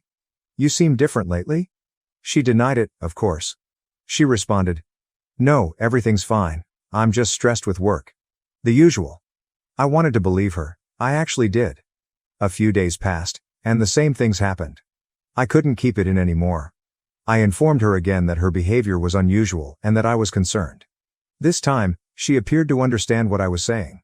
In reality, she apologized, claiming that it was all due to stress and exhaustion and insisting that it was nothing personal. I got what she was saying, but I couldn't get myself to believe it. The fake explanations after that chat, things appeared to improve, at least on the surface. She was more receptive and conversational. When she got home late, she'd tell me stories about what she'd been doing. But they simply felt hollow. There was something about the way she told them, the lack of information, the avoidance of eye contact, that didn't feel right. I remember one particular night. She arrived home late and told me a story about running into an old coworker and having drinks with him. And I knew she was lying. It was like a light bulb went out in my head. I can't describe it, but I received the overpowering impression that she was hiding something really important. And that's when the thought occurred to me. She was having an affair. It wasn't just a minor issue or misunderstanding. This was a full-blown affair. I knew I couldn't simply let it go. I couldn't pretend everything was fine. I needed to discover the truth, one way or another. Her conduct had shifted dramatically from the woman I first met. It was impossible to ignore. This was not the person I had fell for before. Something was clearly wrong, and I was determined to find out what it was. The plan. Okay, I'm sitting there, convinced that my girlfriend is cheating on me. My initial thought was, I need to check her phone. I mean, that's where all the proof should be, right? Text messages, emails, social media, everything. But I quickly knew it wouldn't work. First and foremost, she was always on her phone, making it very impossible to take it away long enough to conduct a thorough search. Even if I did comprehend it, I'm not exactly a tech expert. I wouldn't know where or what to look for, and she'd probably removed anything damning anyhow. Plus, I needed proof. I didn't want to locate a questionable text message and then confront her with it. I wanted to catch her in the act, to know without a doubt. So I decided to take a different way. Hire a private investigator. Yeah, I understand. It seems like something out of a film, but I was desperate. I needed the truth. And I wanted someone who knew what they were doing to guide me to it. I wanted to know who this guy was and where they were meeting. I conducted a Google search for private investigators in my area and discovered one with positive reviews. I contacted them up and scheduled a meeting. I remember being quite scared when I walked into their office. It seemed like I was accepting defeat. I sat down with the investigator, a guy who appeared to have seen it all before, and told him everything. I recounted the entire event, from the hallway conversation to the late nights and lame explanations. It took a while, but he just listened calmly and nodded. He made no judgments about me. He did not make me feel foolish. He was just listening. Then he stated he'd seen this type of thing 100 times before. He preferred to do surveillance for 2 weeks because her late nights were variable, but this would be somewhat costly. We ultimately agreed on 10 days. I gave him all of her contact information, including her phone number, email address, and where she worked. Before I departed, he told me not to contact him until the 10 days were up, unless it was an emergency. It'll be difficult, he told me, but you need to let me do my job. I agreed. I knew it would be torment, but I had to believe him. The longest 10 days of my life. These 10 days were among the longest of my life. It was awful to know that this investigator was following my fiancée and could unearth proof that confirmed my darkest concerns. I felt helpless, just waiting, wondering, and thinking all kinds of possibilities. It was difficult to focus on anything else. Work was a nightmare. I could not sleep. I barely ate. And the worst part? Throughout the 10 days, she consistently arrived home late. 3 times, She arrived home after 9 p.m., using the same tired, pathetic justifications. Oh, I had last-minute plans with some friends. Traffic was terrible. She had no idea that every time she said those things, it further confirmed my suspicions that she was lying. Each time she was late, I thought, okay, this is it? This is when the investigator will catch her. It simply offered him more opportunities to get the evidence I required. The truth comes out. Finally, the 10-day period ended. The investigator phoned me precisely on time. He didn't say much over the phone, just that he had the information I needed and asked if we could meet in person. I answered, yes, absolutely. This was something I needed to hear face to face. I couldn't bear hearing this kind of news over the phone. I had been waiting for what seemed like an eternity, and I needed to see his expression to know for certain that what he was telling me was true. I drove to his office, my hands trembling on the steering wheel. I felt terrible to my stomach. When I stepped in, he was sitting with a manila envelope on the desk in front of him. He motioned for me to sit down. Then he asked if I wanted him to simply explain what he discovered or if I wanted to examine the contents of the package myself. I said I wanted to hear it from him first. I thought it would soften the blow a little. In my brain, I compared it to walking in on your partner cheating and having a moment to brace yourself before the gut punch. He took a big breath and replied, "Your suspicions were correct." Just like that. There's no avoiding the issue. There's no sugarcoating it. He informed me that he had followed her to an apartment building 3 times. She went in alone and left about 2 hours later, always with the same man. He had obtained the apartment number and the individual's name. Cody. Obviously, I'm changing the name. To be honest, my initial thought was that I wanted to find this Cody person, and let's just say I was not thinking peacefully. But then I realized this wasn't the point. The point was that my girlfriend, the lady I adored, had deceived me. That's what I needed to concentrate on. The investigator slid the envelope across the desk. I opened it. And there they were. Pictures. Photos of her and this Cody guy in front of the apartment building. Embracing, holding hands, kissing, in front of her car. Everything was there, in black and white. Unquestionable proof. I almost lost my mind. I almost broke down right there in his office. It was one thing to suspect something, to have a gut instinct. But seeing it with my own eyes was a very different experience. The visual evidence was very overwhelming. I managed to keep back tears, although it was difficult. It wasn't just the affair, it was the realization that my entire life, the future I had planned with her, was falling in front of me. The confrontation, I wasn't sure what to do next, but I knew I had to get to the bottom of this. I was about to confront her. When I arrived home, I asked her to sit down. I did not yell. I didn't create a scene. I said quietly, "We need to talk." She was aware that something was off. She saw it on my face. She sat down, and I simply lay everything out. I informed her I knew about the affair. I told her I'd hired a private investigator. I informed her that I had proof. Her first emotion was shock. She simply stared at me, her mouth slightly wide. Then she attempted to calm down, to act as if nothing had happened. But I wouldn't have it. I told her what the investigator told me. About the residential building. About Cody. Everything. And she simply sat there. Silent. She did not refute it. She did not apologize. She did not even attempt to explain. She just sat there listening. The more I talked, the angrier I became. Her silence was infuriating. She didn't seem to care, or to be sorry for what she'd done. Finally, I could not take it any longer. I told her I wanted to break up. I responded, "I can't do this anymore, I can't keep playing this song and dance, I'm done." And then, she did something very unexpected. She laughed. She stepped up as if to frighten me and began this full monologue. "You want to leave me?" she inquired. "Are you kidding? So what?" I had a little bit of excitement on the side. It was just physical. It didn't mean anything. I'm a cheater. Fair. But where do you think you'll go from here? Do you think you'll ever get someone like me again?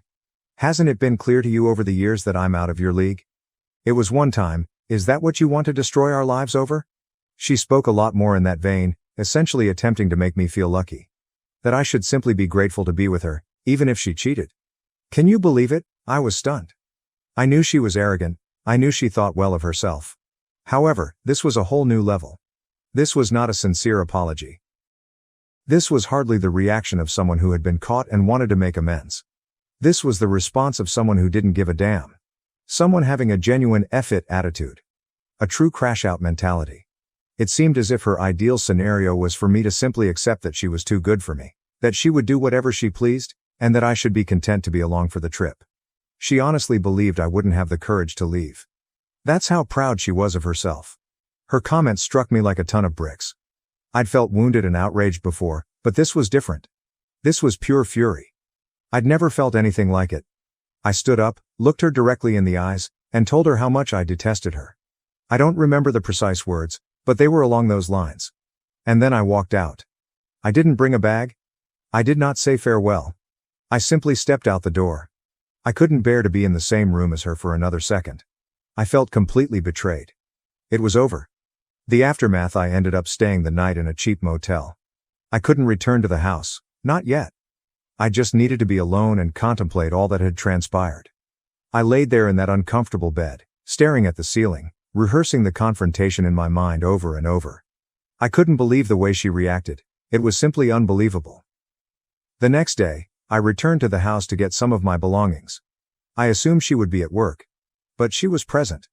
She appeared to have been crying, but she was attempting to play tough, as if nothing was wrong. And then, get this. She had the nerve to reply, "I knew you'd be back," with a smug little grin on her face. As if I had just thrown a small tantrum and crawled back to her. I didn't say anything. I just went inside and grabbed some clothes, toiletries, and other necessities. I knew I couldn't acquire everything at once, but all I wanted was to get out of there as soon as possible. I replied, "I'll be back for the rest of my stuff later." She just stood there staring at me, her face filled with disbelief. As if she couldn't believe I was leaving. She said nothing till I was walking out the door. Then she merely whispered something under her breath, which I didn't catch. And frankly, I didn't mind. I've been trying to understand why she acted the way she did. I'm still having trouble wrapping my head around it. Perhaps she was looking for validation or excitement outside of our relationship.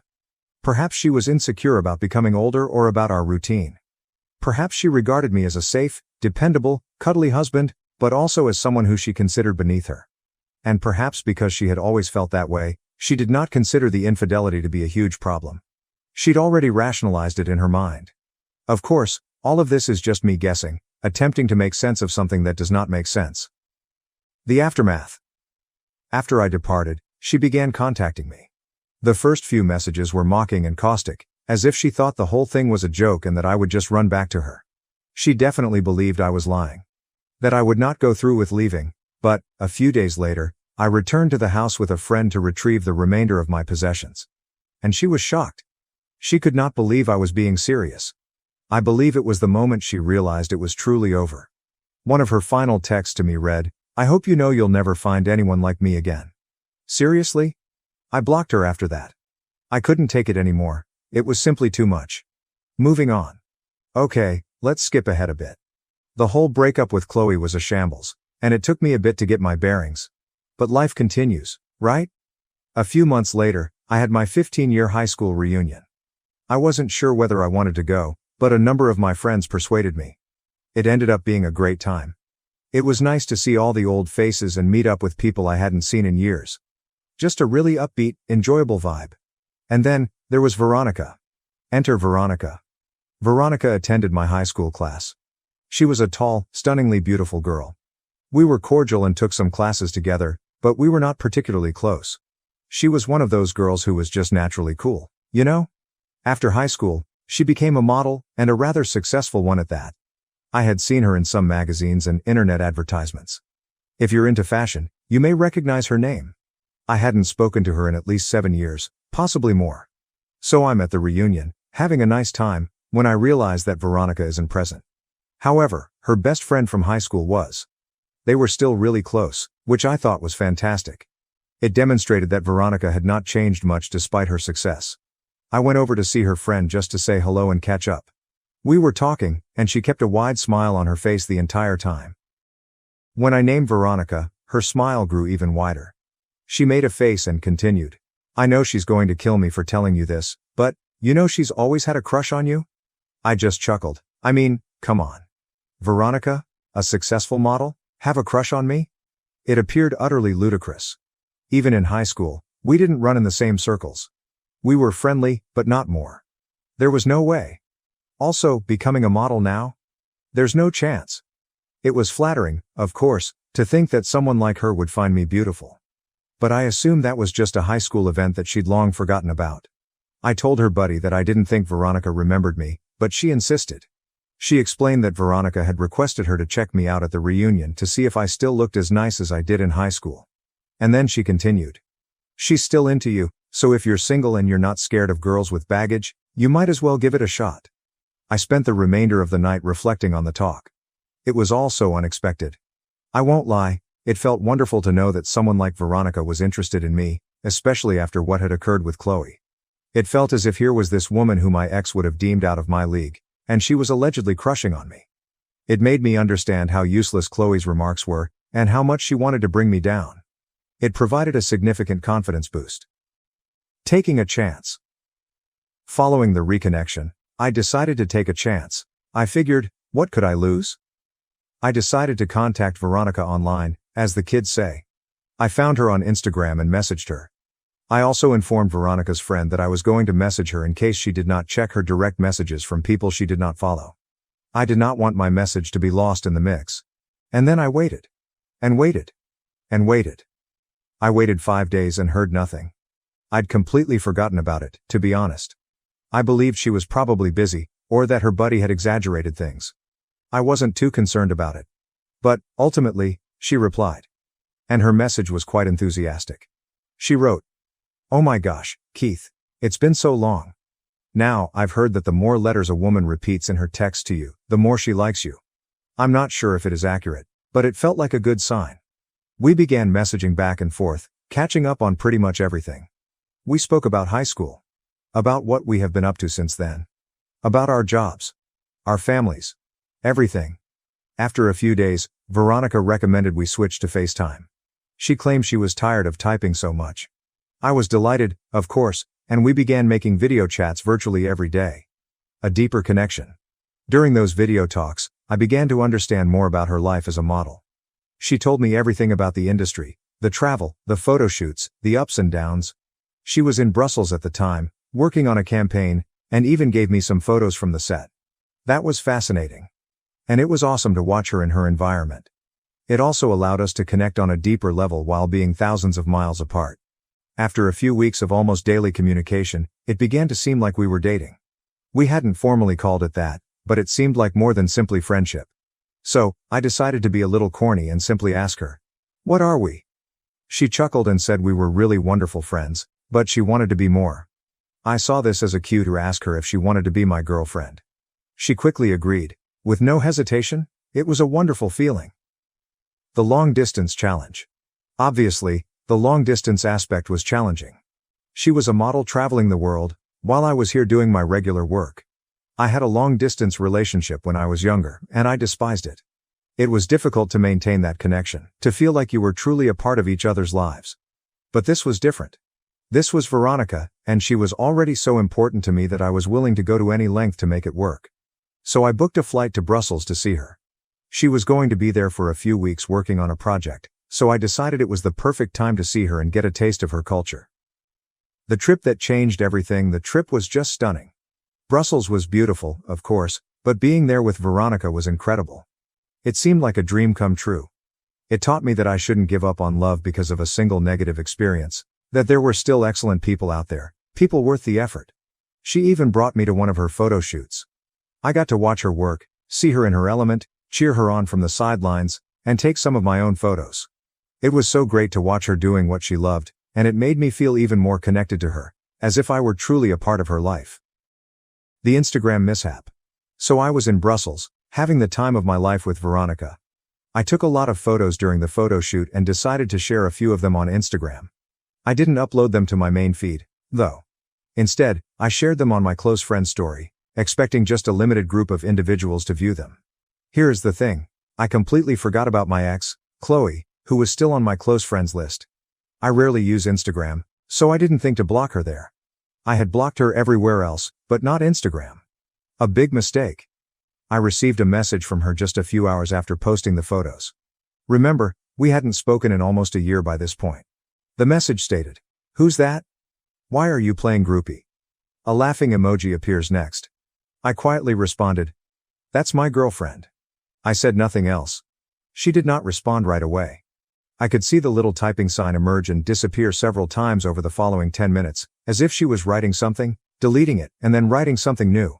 Finally, she only sent a snarky message. Sure. The final goodbye.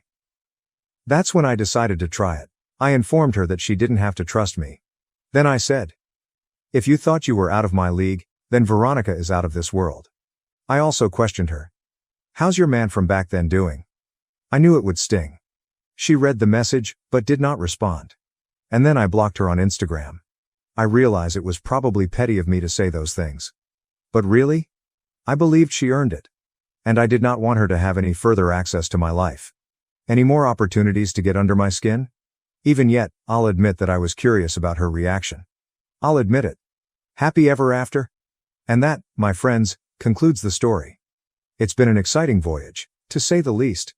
But I can honestly tell that I am happier than I have ever been. Veronica and I have been dating happily ever since our vacation to Brussels. And I won't lie, I'm thinking about proposing before the end of the year. Don't tell her, however. Veronica is a true blessing in my life. She is kind, she's funny, she is intelligent, she's stunning, both inside and out. And she makes me feel like the luckiest man in the world. I am really relieved that things did not work out with Chloe, because if they had, I would not have met Veronica. I understand that some people may criticize me. Could respond, oh, he's just with her because she's a model. Thus, long distance never works. But I don't care. I refuse to let anyone's criticism spoil my relationship with Veronica. She is great, and I'm quite thrilled. If things don't work out, you may come back here and tell me I told you so. But God knows, I don't see me penning another piece here. So, that's it. That is my story. It's a story of treachery, heartbreak, and eventually finding love and happiness in the most unexpected places. Thank you for listening. Reading, I suppose. My grandpa saved $50,000 for my education, but my parents spent it on my sister's sweet 16 and a luxury trip. I, 25F, have been working at an architecture business for the past 2 years, and I need to discuss something that has been eating me alive. Familial favoritism. Not just slight biases, but overt, obvious favoritism that has influenced my entire life. Let me clarify. My parents treat my younger sister, Sophia, 18F, as if she is the center of the universe, while I might as well be invisible. Have you seen the memes about the golden child versus the scapegoat? That's my life, detailed in agonizing detail. Growing up, every birthday became a reminder of this reality. On my 16th birthday, I received a used laptop that could only run basic applications. Sophia's Sweet 16 celebration included a full venue rental, a live band, and even a professional photographer. But I'm getting ahead of myself. Let me start at the beginning. I've always been drawn to architecture. Even as a child, I would spend hours with my construction blocks, constructing complicated structures as my parents admired Sophia's bizarre dancing movements in the living room. Look how naturally talented she is, they'd exclaim, while my meticulously crafted structures were tossed aside without a glance. This pattern persisted through our lives. When I was in college, I took first prize in a major architectural design competition. It was a breakthrough moment in my career, the kind of triumph that leads to new opportunities. I alerted my parents about the awards event several weeks in advance, believing that this time would be different. My mother casually stated to me the morning before the ceremony that they would be unable to attend.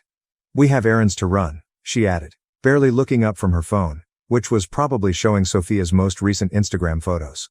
I ended up asking my friend's mother to snap photos, holding back tears as I got my prize in front of a crowd of ecstatic parents. Sophia signed up for a high school dancing competition 3 months later. My parents were overjoyed when she came in second place, not first. They gave her flowers, took her out to a lavish supper, and documented everything on every social media outlet they could find. "Our talented daughter is following her dreams," they wrote. I sat at that supper, pushing food around my plate, wondering why her dreams were so much more valuable than mine. The instances are numerous. When my outdated phone eventually died, it was so old that the screen would randomly go black. I had to work additional shifts at my part-time job to save enough money for a replacement.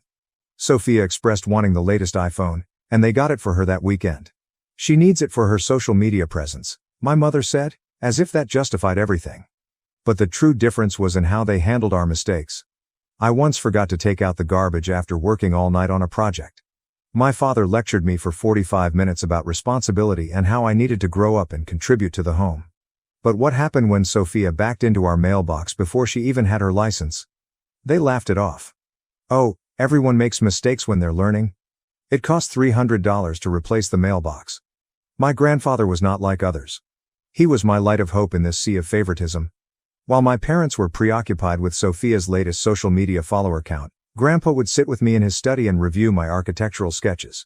He wasn't very knowledgeable about modern design ideas, but he understood passion.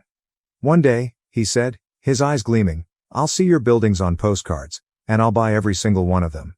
As I grew older, I spent more time at my grandparents' house. It was the only location where I could breathe freely and not have my accomplishments eclipsed by whatever Sophia had done that day. Grandma would bake cookies while Grandpa worked on my college applications. They were the first to actually notice me. When I was 22 and working my first job at an architecture firm, Grandpa summoned me for a serious chat. He brought me down in his study, the same space where he'd fostered my goals for years, and informed me that he was launching a college fund for my graduate education. He was painfully honest. "I know your parents won't prioritize this, sweetie. They have their favorites, and it's not fair. But I want you to have your shot." The money was large, totaling $55,000. It was enough to give me a legitimate opportunity to pursue my master's degree without drowning in debt.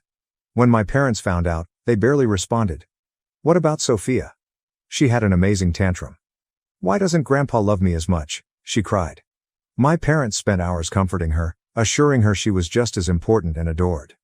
Meanwhile, I stood in the corner, convinced that I couldn't have this one item without it becoming about her. Working for an architecture firm has been my escape. I've pushed myself into my tasks, working late at the workplace and taking on extra responsibilities. My colleagues value my effort and attention to detail. Last month, I was even able to present one of my ideas to a significant client. The firm's partners were impressed. But when I sought to share this information with my parents, "That's nice, honey, but did you hear about Sophia's TikTok going viral?" Then everything changed. My grandparents died within months of one another.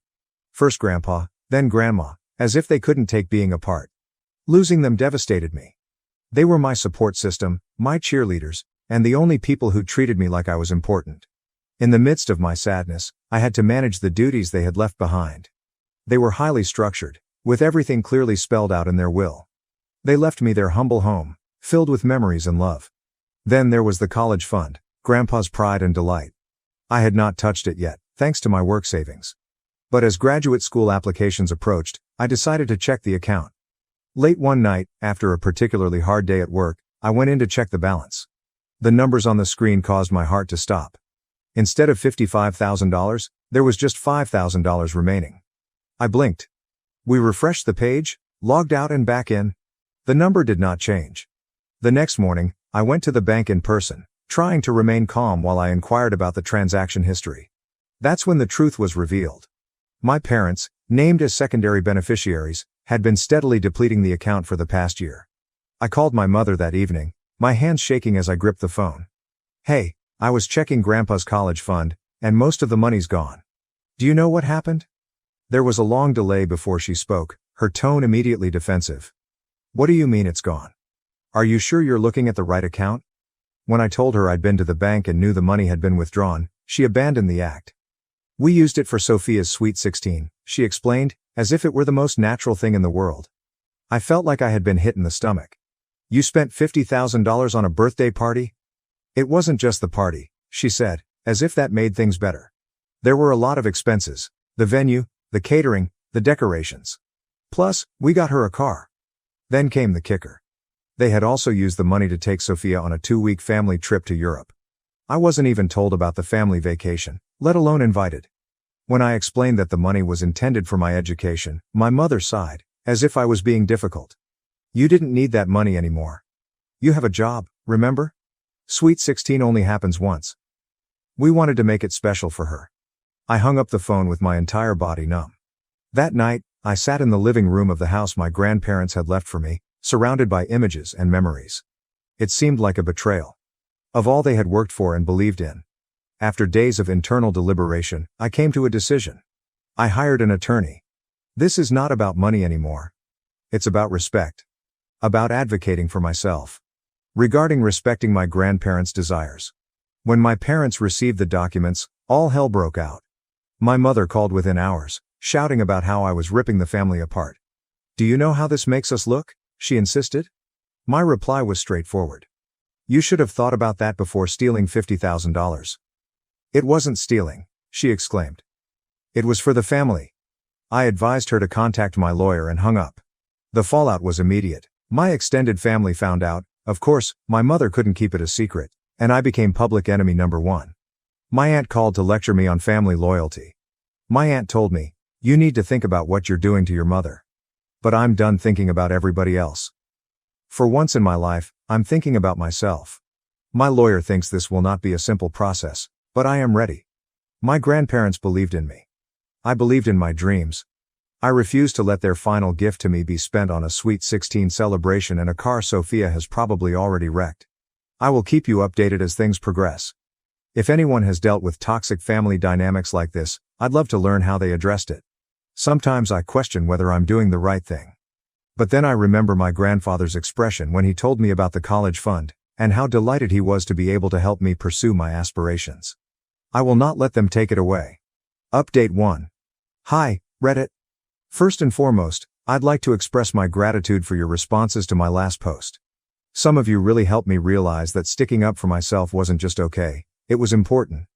Here's what's transpired in the 2 months since I filed legal action. The legal proceedings have been exhausting. My parents first tried to drag things out by ignoring our letters and missed deadlines. Their initial answer, through their lawyer, was almost comical.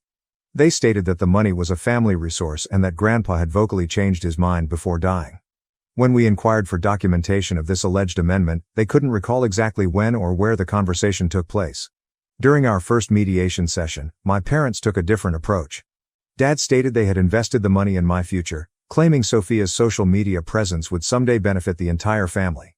He genuinely said, with a straight face, "She's going to be an influencer, and then she can help pay for your education." The mediator's look was priceless. The real shock occurred when we uncovered more withdrawals that they had not communicated. In addition to the Sweet 16 celebration, the car, and the European holiday, they had spent thousands of dollars on a private dance instructor to help Sophia advance her career. They'd paid for a costly social media marketing course, many professional photo sessions for her Instagram, and a full gaming setup for her aspiring streaming career. My lawyer was ecstatic with these discoveries. Apparently, tracking such needless expenses strengthens our case. When confronted with these expenses, my mother attempted to justify them as investments in Sophia's future. She even brought spreadsheets to our next meeting, hoping to demonstrate how an influencer career could provide a significant family income. The judge was unimpressed, especially when my lawyer showed out that Sophia's social media following was primarily acquired through paid marketing. Using more of my college fund money. The family dynamic has shifted. Most families initially supported my parents. However, as more information became available, some people began to shift their perspective. My cousin Julia, 32F, called me privately and said she'd seen similar partiality at family gatherings for years but never had the nerve to speak up. She's now one of my most ardent advocates, willing to testify about particular occurrences she's witnessed over the years. My Aunt Margaret, who had first lectured me on family loyalty, became strangely silent after seeing the bank statements. Mom had brought them to a family meeting with the intention of getting approval for their side of the tale, but it backfired catastrophically. The statements included not only the significant expenses, but also dozens of minor withdrawals for things like social media consultancy and brand building seminars. Last week, Margaret sent me a quick text. "Your grandpa would be proud of you standing up for yourself." Coming from her, it meant everything. Sophia's behavior has undergone the most dramatic changes. When she realized her automobile could be seized as part of the settlement, she launched a massive social media campaign against me. Her heartfelt claims about her nasty sister and how I was wrecking the family out of envy backfired swiftly. Her followers began to question her perspective, especially after she moaned about possibly losing her European summer holiday plans. Many of them had part-time jobs to pay for their textbooks. Her most recent outburst occurred when she realized she might need to obtain a job. She posted a 20-minute diatribe on how unfair it was that she might have to work in retail or food service like any other person. The comment section rapidly turned against her, with many pointing out how out of touch she seemed. She's losing followers on a regular basis, and her attempts to present herself as the victim have just exacerbated the situation. The actual wake-up call for her came last week, when she received her college admission letter. Instead of the customary festivities, there was panic throughout the house. My parents committed to pay for her entire education, but they are currently suffering major financial difficulties. Their savings have been exhausted due to legal bills and a potential settlement. Sophia's dream school is suddenly less guaranteed, and for the first time, she is confronted with the implications of their collective decisions.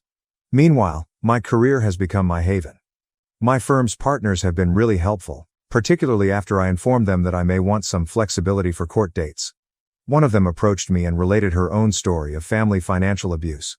She has become something of a mentor to me, guiding me through both professional and personal obstacles. Last month, she even assigned me to oversee a key project, indicating that she believes in my talents despite my ongoing personal troubles. The most reassuring event occurred during a heated phone conversation with my folks last week. My mother began her typical guilt trip about family loyalty, but this time, I found my voice. When she started talking about how families should help each other, I politely asked her, "Where was this concern for your family when you spent my education fund on Instagram photo shoots and social media courses?" The line became silent. Then she hung up. An hour later, my father called back with an entirely different tone. For the first time, he seemed dejected. "Their lawyer phoned mine yesterday, saying we might be able to reach an agreement." The judge's first remarks regarding their breach of fiduciary duty appear to have finally struck home, particularly when he referenced potential punitive damages. My folks are beginning to understand that this will not go away with a few sad phone calls or guilt trips. The entire experience has been transformational. Standing up to them was daunting at first, but each small success has made me stronger. I am no longer the silent daughter who absorbs whatever attention they decide to offer me. I'm a professional lady battling for what is rightfully mine. And I'm winning. Not just in court, but in real life. Watching Sophia deal with real-world consequences has been eye-opening. She had to cancel her summer travel plans, and there is real talk that she will attend community college rather than her ideal university. She stopped writing about me on social media once her fans began to doubt her viewpoint. Some of her acquaintances have even contacted me personally, saying that my stance against family financial exploitation has helped them think about their own family problems. One of them even called me inspirational. Imagine the scapegoat daughter becoming an inspiration. The most recent development occurred when my parents attempted one more manipulation effort. They arrived at my office unannounced, believing they could press me in person. They didn't anticipate my entire squad to rally around me. My mentor stepped in, politely but firmly, ushering them out and telling them that any communication should go through our lawyers. It was fantastic to see their power over me dissolve in real time. I'll provide an update once we've reached an agreement or if anything significant changes. Thank you all for your encouragement and wisdom. Thank you to everyone who shared their own experiences with standing up to toxic family members. You helped me find my voice when I needed it the most. My grandfather used to say, "Sometimes the hardest battles are the ones most worth fighting." Update 2. After 6 months of intensive legal battles, I am finally able to reveal the outcome. For anyone curious about the outcome of the litigation, brace up, for karma has finally caught up with my family. The settlement negotiations were severe. My parents first claimed poverty, but their social media activities exposed them. Despite claiming financial distress, my mother continued to post about weekend spa getaways and fancy purchases. When my team submitted these posts to their lawyer during mediation, he visibly shuddered. Our forensic accountant made a surprising discovery, which marked a turning point. In addition to the expenses we already knew about, my parents had started depositing money into Sophia's social network investing account. They had recruited several influencer coaches and even put down a deposit on a content creation house, all using my college fund. The judge's response was noteworthy. "This isn't investing in a child's future. This is gambling with someone else's inheritance." The final settlement exceeded our first expectations. My parents had to liquidate various assets, including their vacation timeshare and investment properties we had no idea existed. Sophia's car, the one they purchased with my money, had to be sold. What's with the irony? She had barely driven it and preferred to be ferried about by our parents. What about luxury shopping sprees and European vacations? Gone. She now works at a neighborhood coffee shop, which is her first actual job at the age of 18. The transformation has been astonishing. Initially, she returned home lamenting over having to wear a uniform and deal with tough customers. But something unexpected happened. She's genuinely maturing. She paid her first student loan payment last week and posted about it. There were no tears. There's no drama. Just a simple acknowledgement that she is learning to stand on her own 2 feet. My parents' changes have been even more dramatic. The illusion of a beautiful family life, which they had cultivated for years, has crumbled. My mother's social media accounts, which were formerly loaded with beautifully managed family images and uplifting words about unconditional love, have gone silent. Dad stopped making excuses for their actions and recently sent me an email, our first true conversation in months. In his email, he revealed something I never expected to hear. We failed you as parents. We got so caught up in making Sophia the star of our family that we forgot you were shining in your own way. He started having seen my name in an architectural magazine. I had recently won an award for an innovative ecological design project, and he stated he finally saw what my grandfather had always seen in me. My career provided the most rewarding growth opportunities. The sustainable design initiative that drew my father's interest has opened up great opportunities. 3 major corporations have approached me with job offers, and my current employer has reacted with a promotion and a significant raise. The partners even mentioned fast-tracking me for a junior partner position, which typically takes at least another 5 years. The compensation money has now arrived, and I have invested it just as my grandfather would have wished. I'll begin my master's degree in sustainable architecture next year, and I've set aside some money to establish a small scholarship for students in financial need. It feels good to transform this awful experience into something that can benefit others. Sophia and I had our first actual talk last week. She arrived at my house after her job at the coffee shop, still dressed in her uniform, looking fatigued but more sincere than I'd ever seen her. "I get it now," she remarked. "Why do you fight so hard?" It wasn't about the money. It was about being seen. We are not best friends, and perhaps we never will be. However, we have reached a new understanding. The most difficult thing has been witnessing my parents endure the community's censure. Their social circle has dwindled significantly since the truth was out. Several family friends have discreetly contacted me, relaying similar accounts of observing their favoritism over the years but never saying anything. My Aunt Margaret has unexpectedly become an ally, checking in on me on a regular basis and even assisting me with my graduate school application. Looking back, this journey was much more than just reclaiming stolen funds. It's been about breaking free from destructive familial patterns and discovering my own value. The house my grandparents left me has become my sanctuary, complete with architectural sketches and future ideas. I've converted their old study into my design studio, with my drafting table set up precisely where Grandpa used to sit and encourage my dreams. Sometimes, while I'm working late at night on my designs, I sense their presence and know they'd be proud of the lady I've become. The most significant difference has been in how I perceive myself. I am no longer the family's scapegoat or invisible daughter. I'm a successful architect, a potential graduate student, and someone who has the bravery to advocate for what is right. Last week, I presented a large sustainable housing project before the municipal council. Watching those seasoned architects and developers lean forward in their seats, truly interested in my ideas, was an experience that no amount of family approval could match. The familial dynamic that previously smothered me no longer has any hold on me. My folks are embarking on their own journey of atonement. Mom has started treatment, which she previously regarded as unnecessary. Her therapist assisted her in seeing tendencies from her own past that contributed to her bias. Dad is striving to re-establish relationships with family members who have distanced themselves owing to his enabling conduct. During our last family reunion, he actually stood up to his sister when she tried to make excuses for their previous actions. They have a long way to go, but at least they are admitting their mistakes. Sophia's transformation continues to amaze me. She's been promoted to shift supervisor at the coffee shop and is attending community college. Her social media presence now reflects a very different person, one who is discovering the importance of hard effort and genuine accomplishment. She's even created a small study club to help other working students reconcile work and education. Last week, she thanked me. "You taught me that real respect isn't about being given everything," she told me. "It's about earning your own way." The entitled youngster who used to throw tantrums over Instagram likes has matured into someone who recognizes the worth of actual achievement. To the Reddit community, your support has been vital throughout this trip. Every comment, letter, and shared story gave me the strength I needed when I was doubting myself. The reactions to my initial post made me realize how many other people have had similar issues with family financial abuse. You taught me that standing up for yourself does not make you selfish or ungrateful. Rather, it makes you powerful. Special thanks to everyone who shared their own experiences with family financial abuse and toxic dynamics. Your courage impressed me. When my grandfather established the college fund, he wanted to invest in my future. Ultimately, he offered me something far more significant than money. He taught me that I was worth fighting for. He showed me that dreams are more than simply wishful thinking. They are objectives that should be pursued with everything you have. That lesson has been worth every difficult moment on this path. For anyone out there dealing with similar family situations, remember, you deserve to be recognized, acknowledged, and your dreams taken seriously. Do not let anyone tell you otherwise, even if they are family.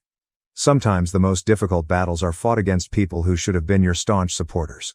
But those struggles shape who you are. The legal victory was only the beginning. I've begun helping other young architects at my business, particularly those dealing with financial or family issues. It feels natural to pass on the kind of support that my grandfather offered me. Next month, I'll be speaking at a professional conference on sustainable urban development, which I would never have done before. As I prepare to begin my master's program, I carry my grandfather's comments near to heart. One day, I'll see your buildings on postcards. I may have lost the money once, but I gained something far more valuable: the courage to shape my own destiny on my own terms. Every blueprint I draw, every design I develop, is a reflection of his faith in me. Thank you, Reddit, for being a part of my quest to reclaim what was properly mine. Not just money, but also my self-worth. Your intervention has transformed a story of familial betrayal into one of personal victory. I hope that my story can inspire others to have the strength to stand up for themselves and their aspirations. My sister-in-law's DNA test was meant to expose me, but it ended up destroying her own marriage instead. I met my husband James, in our late 20s, and we soon fell in love. We married after 2 years of dating and have lived a wonderful, tranquil life ever since. Our friendship looked unshakable, based on trust and shared dreams. We celebrated the birth of our beautiful baby, Nathan.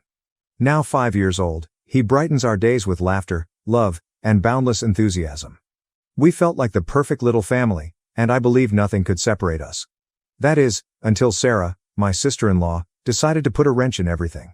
Sarah and I had never really gotten along. We had an underlying tension since James introduced us. I attempted to be friendly, but Sarah clearly had other plans. She accused me of trying to overshadow her by wearing a cream-colored dress to her wedding. This wasn't even my option. Sarah had specified that all of her bridesmaids wear cream. However, on her special day, it became about me taking the show. She launched a temper tantrum, turning what should have been a happy moment into an embarrassing one for everyone.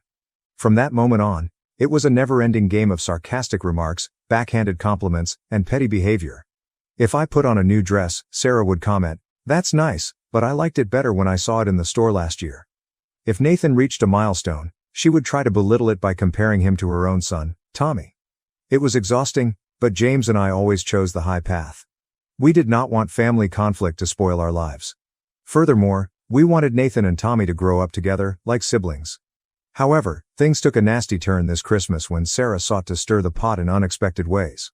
For Christmas, she gave Nathan one of those DNA testing kits that everyone seems to be using nowadays. At first, I didn't think much about it. Nathan has always been interested in science and enjoys knowing about his family history. But something about Sarah's smug expression as she handed him the equipment didn't sit well with me. I had the impression that this present was more than just what it appeared to be. Later that evening, James grabbed me aside, his expression concerned. He claimed Sarah had made some unusual, almost cryptic remarks about eventually obtaining answers and how the truth always comes out. A shiver went down my spine. It wasn't hard to figure out what was going on. Nathan has green eyes, whereas James and I have brown ones. Of course, anyone with a basic understanding of genetics is aware that recessive features, such as green eyes, can pass down through generations. But Sarah had been making subtle, passive-aggressive statements for years, implying that James might not be Nathan's father. Sarah's present was a deliberate attempt to sow doubt in our marriage, causing James to question Nathan's parentage. I was infuriated. How dare she use something as innocent as a child's curiosity to play petty games? But James and I wouldn't let her win. We knew the truth. Our love and trust for each other were strong, and we weren't going to let Sarah's poisonous actions disrupt that foundation. We agreed to allow Nathan to take the test if he wanted to, knowing that the findings would only confirm what we already knew. Nathan is our son, and no test could change that. Nathan, utterly oblivious of the tension building beneath the surface, was enthusiastic about the science behind the DNA test. He was excited to learn about his ancestors and where they came from. So we assisted him in the procedure, and he mailed off the gear. Meanwhile, Sarah's son, Tommy, had been watching everything develop with great curiosity. Tommy, a curious 14-year-old, opted to take a DNA test as well. Sarah's husband, Todd, felt it would be a fun family activity, so they also ordered a kit for him. What began as harmless curiosity quickly turned into a family nightmare.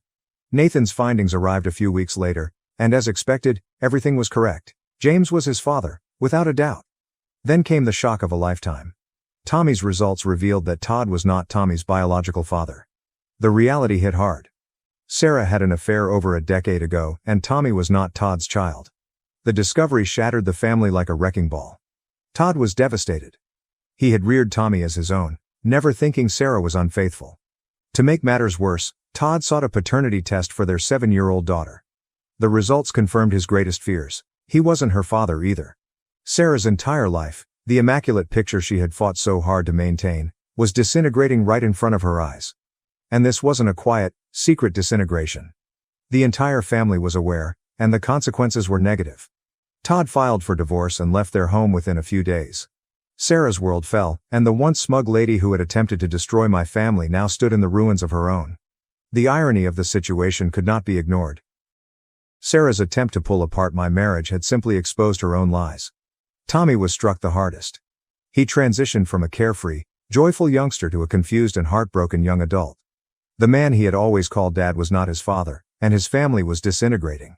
Nathan, too, was impacted. He and Tommy had always been close, and watching his cousin go through such upheaval made him sad and scared. He began questioning why Tommy's father was no longer around, and it hurt my heart to watch him so concerned about his cousin. Sarah's life became increasingly chaotic as time went. Todd pressed for full custody of their children, seeking to limit Sarah's role in their lives. Sarah, who had always been the glue that held the family together with her domineering personality, now appeared to be a shell of her former self. At family gatherings, she was a nervous wreck, her face pale and her eyes red from sobbing. The woman who had before attempted to make my life miserable now appeared completely defeated. Then, one day, something unexpected occurred. Sarah reached out to me. She called me, her voice unsteady and teary, pleading for assistance. She wanted me to talk to Todd and persuade him to lighten off on the custody agreement.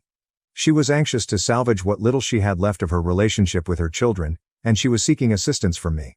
At first, I was stunned. After everything she had done to undermine my marriage and cause havoc at every opportunity, she had the arrogance to ask for my assistance.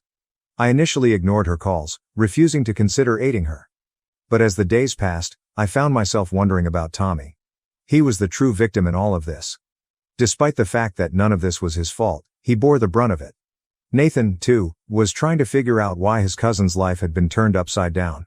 I started feeling conflicted. Was it appropriate to hold Sarah's conduct against her children? Should I put my rage aside and help for the benefit of the kids? James, of course, warned me to keep out of it. He insisted Sarah had made her bed, and now she had to lie in it. But I couldn't ignore the idea that I might be able to assist bring some serenity to the children involved. It was not their fault that their mother made poor decisions. So I found myself at a crossroads, unsure what to do. Should I assist Sarah, or should I let her face the consequences of her own actions? And now here I am, caught between doing what is right for the children and staying away from the woman who caused so much misery. What would you do if you were in my position? Update 1. Hello, everybody. Thank you for taking time to read my story. I did not expect such a large response, and your help has meant a lot to me during this tough time.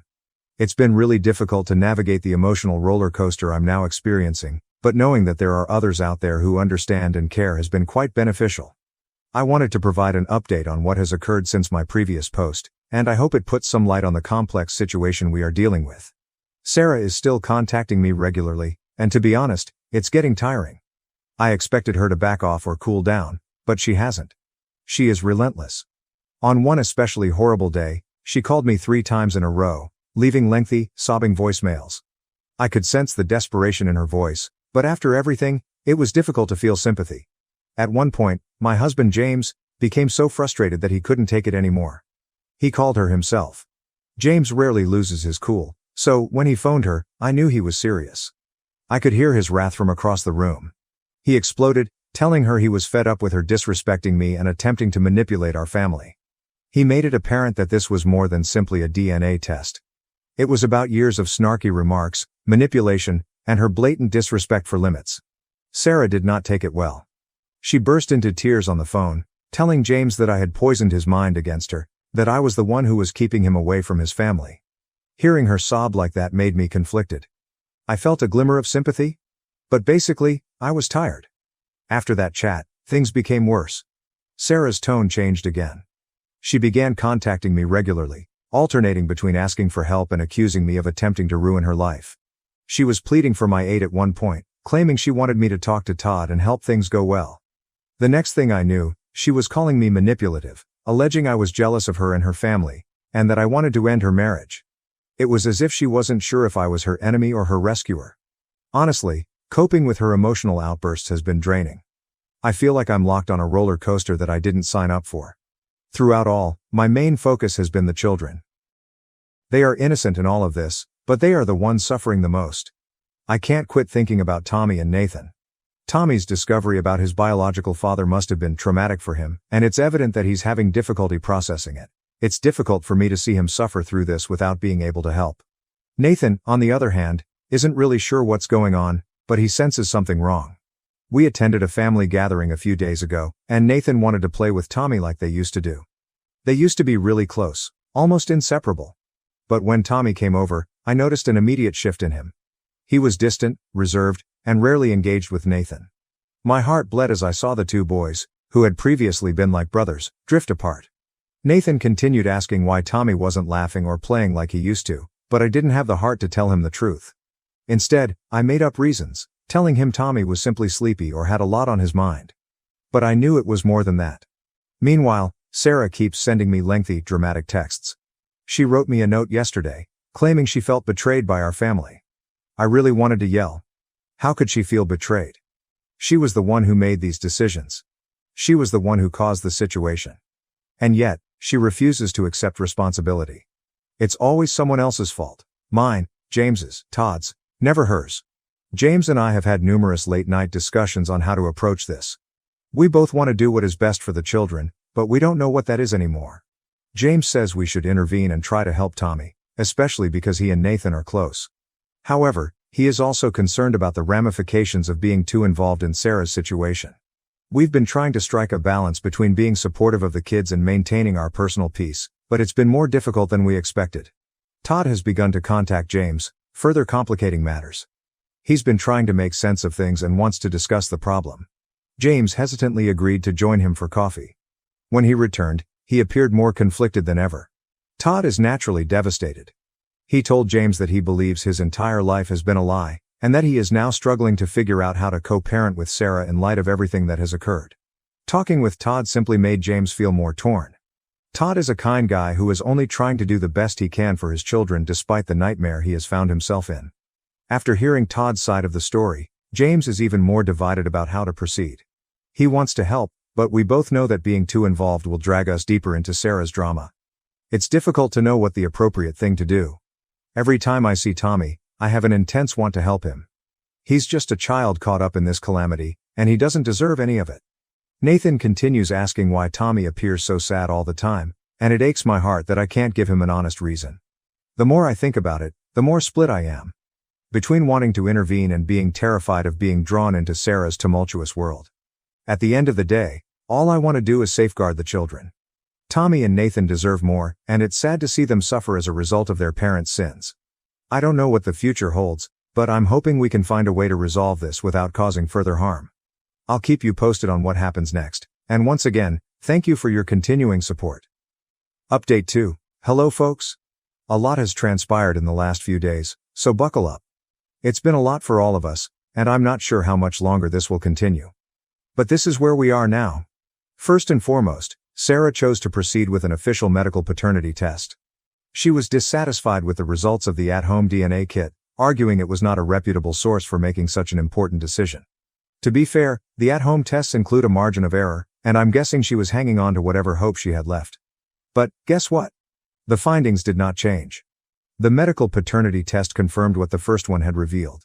Todd is not the father of Tommy or their daughter. Sarah just created a deeper hole for herself. I was not surprised by the conclusion, but there was no space for uncertainty. Todd, in particular, appeared to be preparing for the worst-case scenario. But when the medical test results came back, I could tell it still wounded him terribly. He appeared shattered, as if the last shred of hope he clung to had been taken away. He had previously told James that he did not expect a miracle, but there was always a glimmer of hope that the test had been incorrect. Seeing the confirmation in black and white felt like the last nail in the coffin. Todd grew even more withdrawn after receiving the news. I saw it coming, but I wasn't expecting what occurred next. Todd apparently did some research after receiving the results and tracked out the man with whom he suspected Sarah was having an affair. Todd told James that this guy was Sarah's coworker for more than a decade ago. Todd had misgivings about their connection for a long time, but Sarah always dismissed them as work issues. Todd now understood what was going on. He recalled Sarah and this man being extremely close, attending work parties together and messaging late into the night. She was always making excuses to Todd, convincing him that everything was fine. However, it appeared that all of those suspicions were coming true. Todd decided to confront the person. He traced him down to his home and went there without informing anyone. Todd wasn't in a good mood, as far as I could tell. He was hurt, angry, and desperate for an answer. Things moved swiftly. Todd wasn't having it, even if the guy initially disputed everything. It immediately escalated into a yelling confrontation, and it wasn't long before things became physical. Neighbors heard the disturbance and phoned the police. By the time the cops arrived, Todd and the other man had been beaten badly. Todd was arrested for assault, and he now faces prosecution. It's a mess. James had to go down to the police station to help Todd. He bailed him out, but Todd now faces major legal consequences. He's claiming that the fight was provoked, but it will be difficult to prove in court. The whole thing is spiraling out of control, and I can't help but wonder if it's all because Sarah chose to hide the truth for so long. Todd is disintegrating, and it's awful to see someone who was always so composed fall apart. Meanwhile, Sarah has been scrambling to contain the damage, but it's much too late. Todd has now filed for full custody of the children, citing the affair, paternity testing, and fight as proof that Sarah is an unsuitable mother. Sarah is in a panic. She's trying to persuade everyone that Todd is the problem, labeling him a psychomaniac and citing the fight as proof that he's unstable and dangerous. She's frightened that Todd will take the kids away from her, so she's lashing out at everybody who disagrees with her. The tension between Sarah and Todd is growing by the day.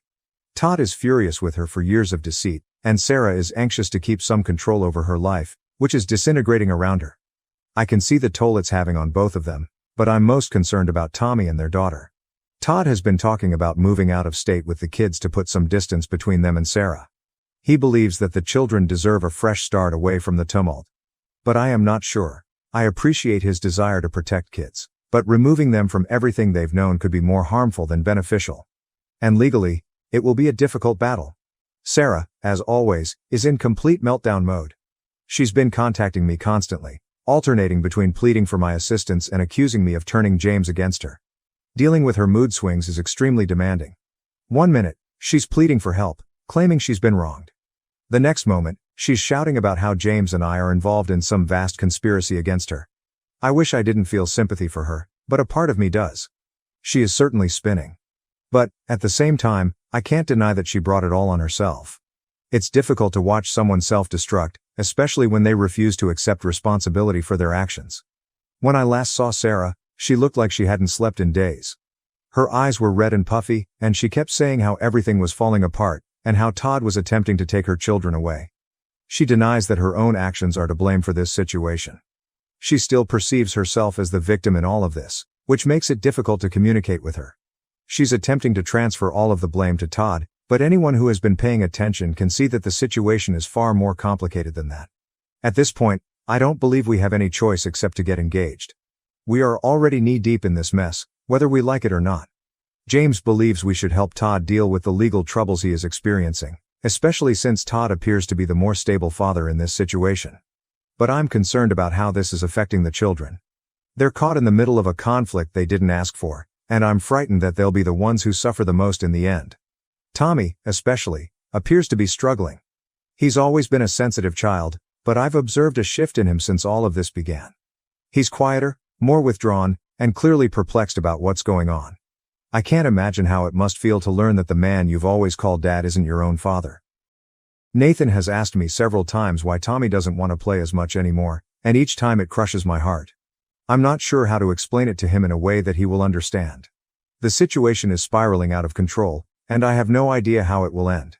Every time I think it can't be any worse, something new happens, dragging us all deeper into the insanity. We're simply trying to take things one day at a time and hope for the best. But it's difficult to be hopeful when the future appears so uncertain. I'll keep you all posted as things go, but for the time being, we're simply holding on and hoping for a resolution that won't absolutely destroy these kids' lives. Update 3. Hello, everyone. It is time for the final update. A lot has transpired since my last post, and I believe things are finally starting to settle. We're not totally out of the woods yet, despite the roller coaster ride we've had. But it appears that the worst is behind us.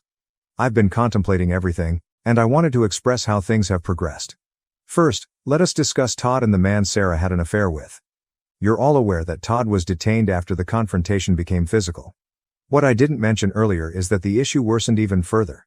Initially, we believed Todd would face substantial charges for the incident.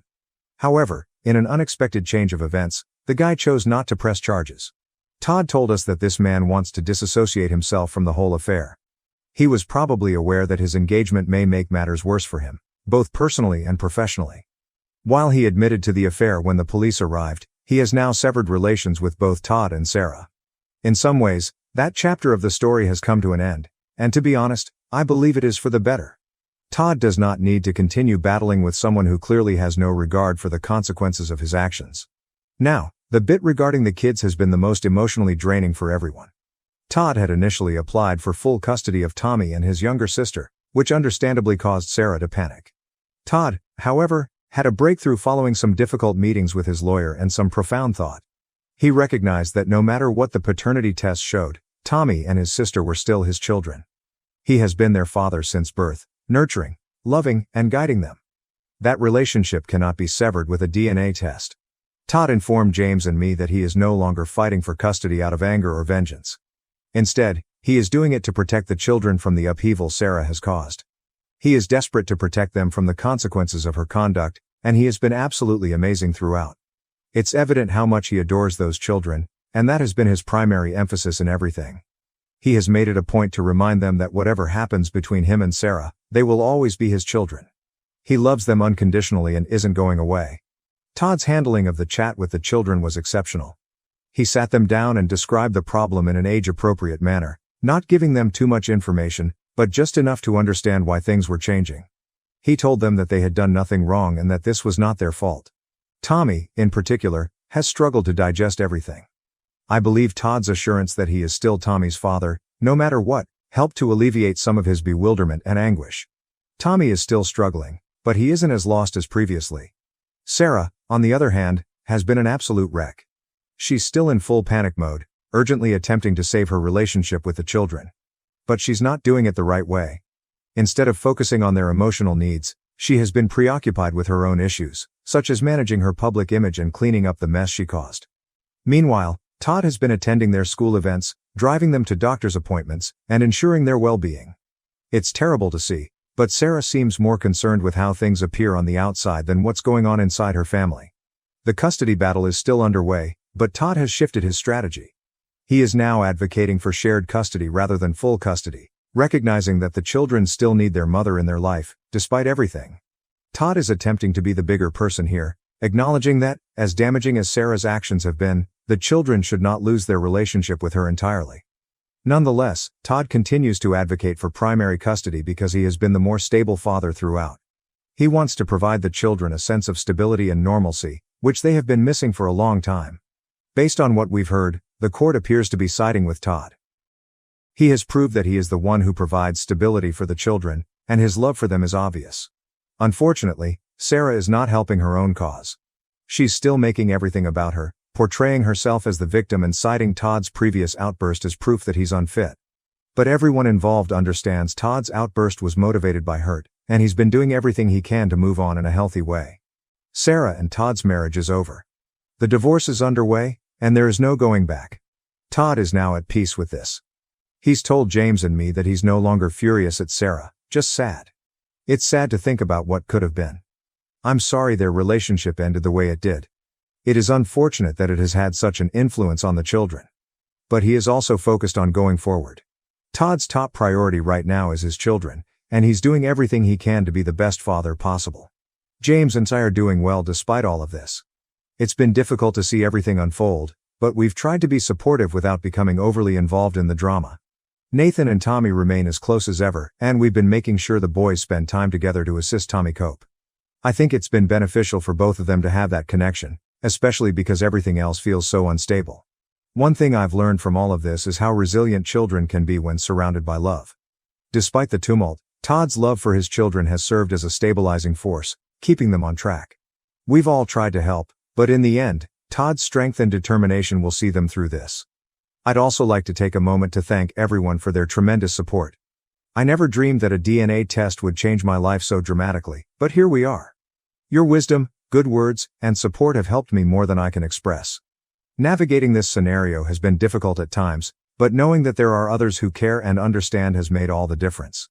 I'm hoping that this will be the final significant update I need to provide. Things are still in motion, but I am hopeful that the worst is behind us. The kids are still surrounded by affection, which is ultimately what matters. Thank you again for staying with me on this trip. Let's hope the next chapter is one of healing and harmony.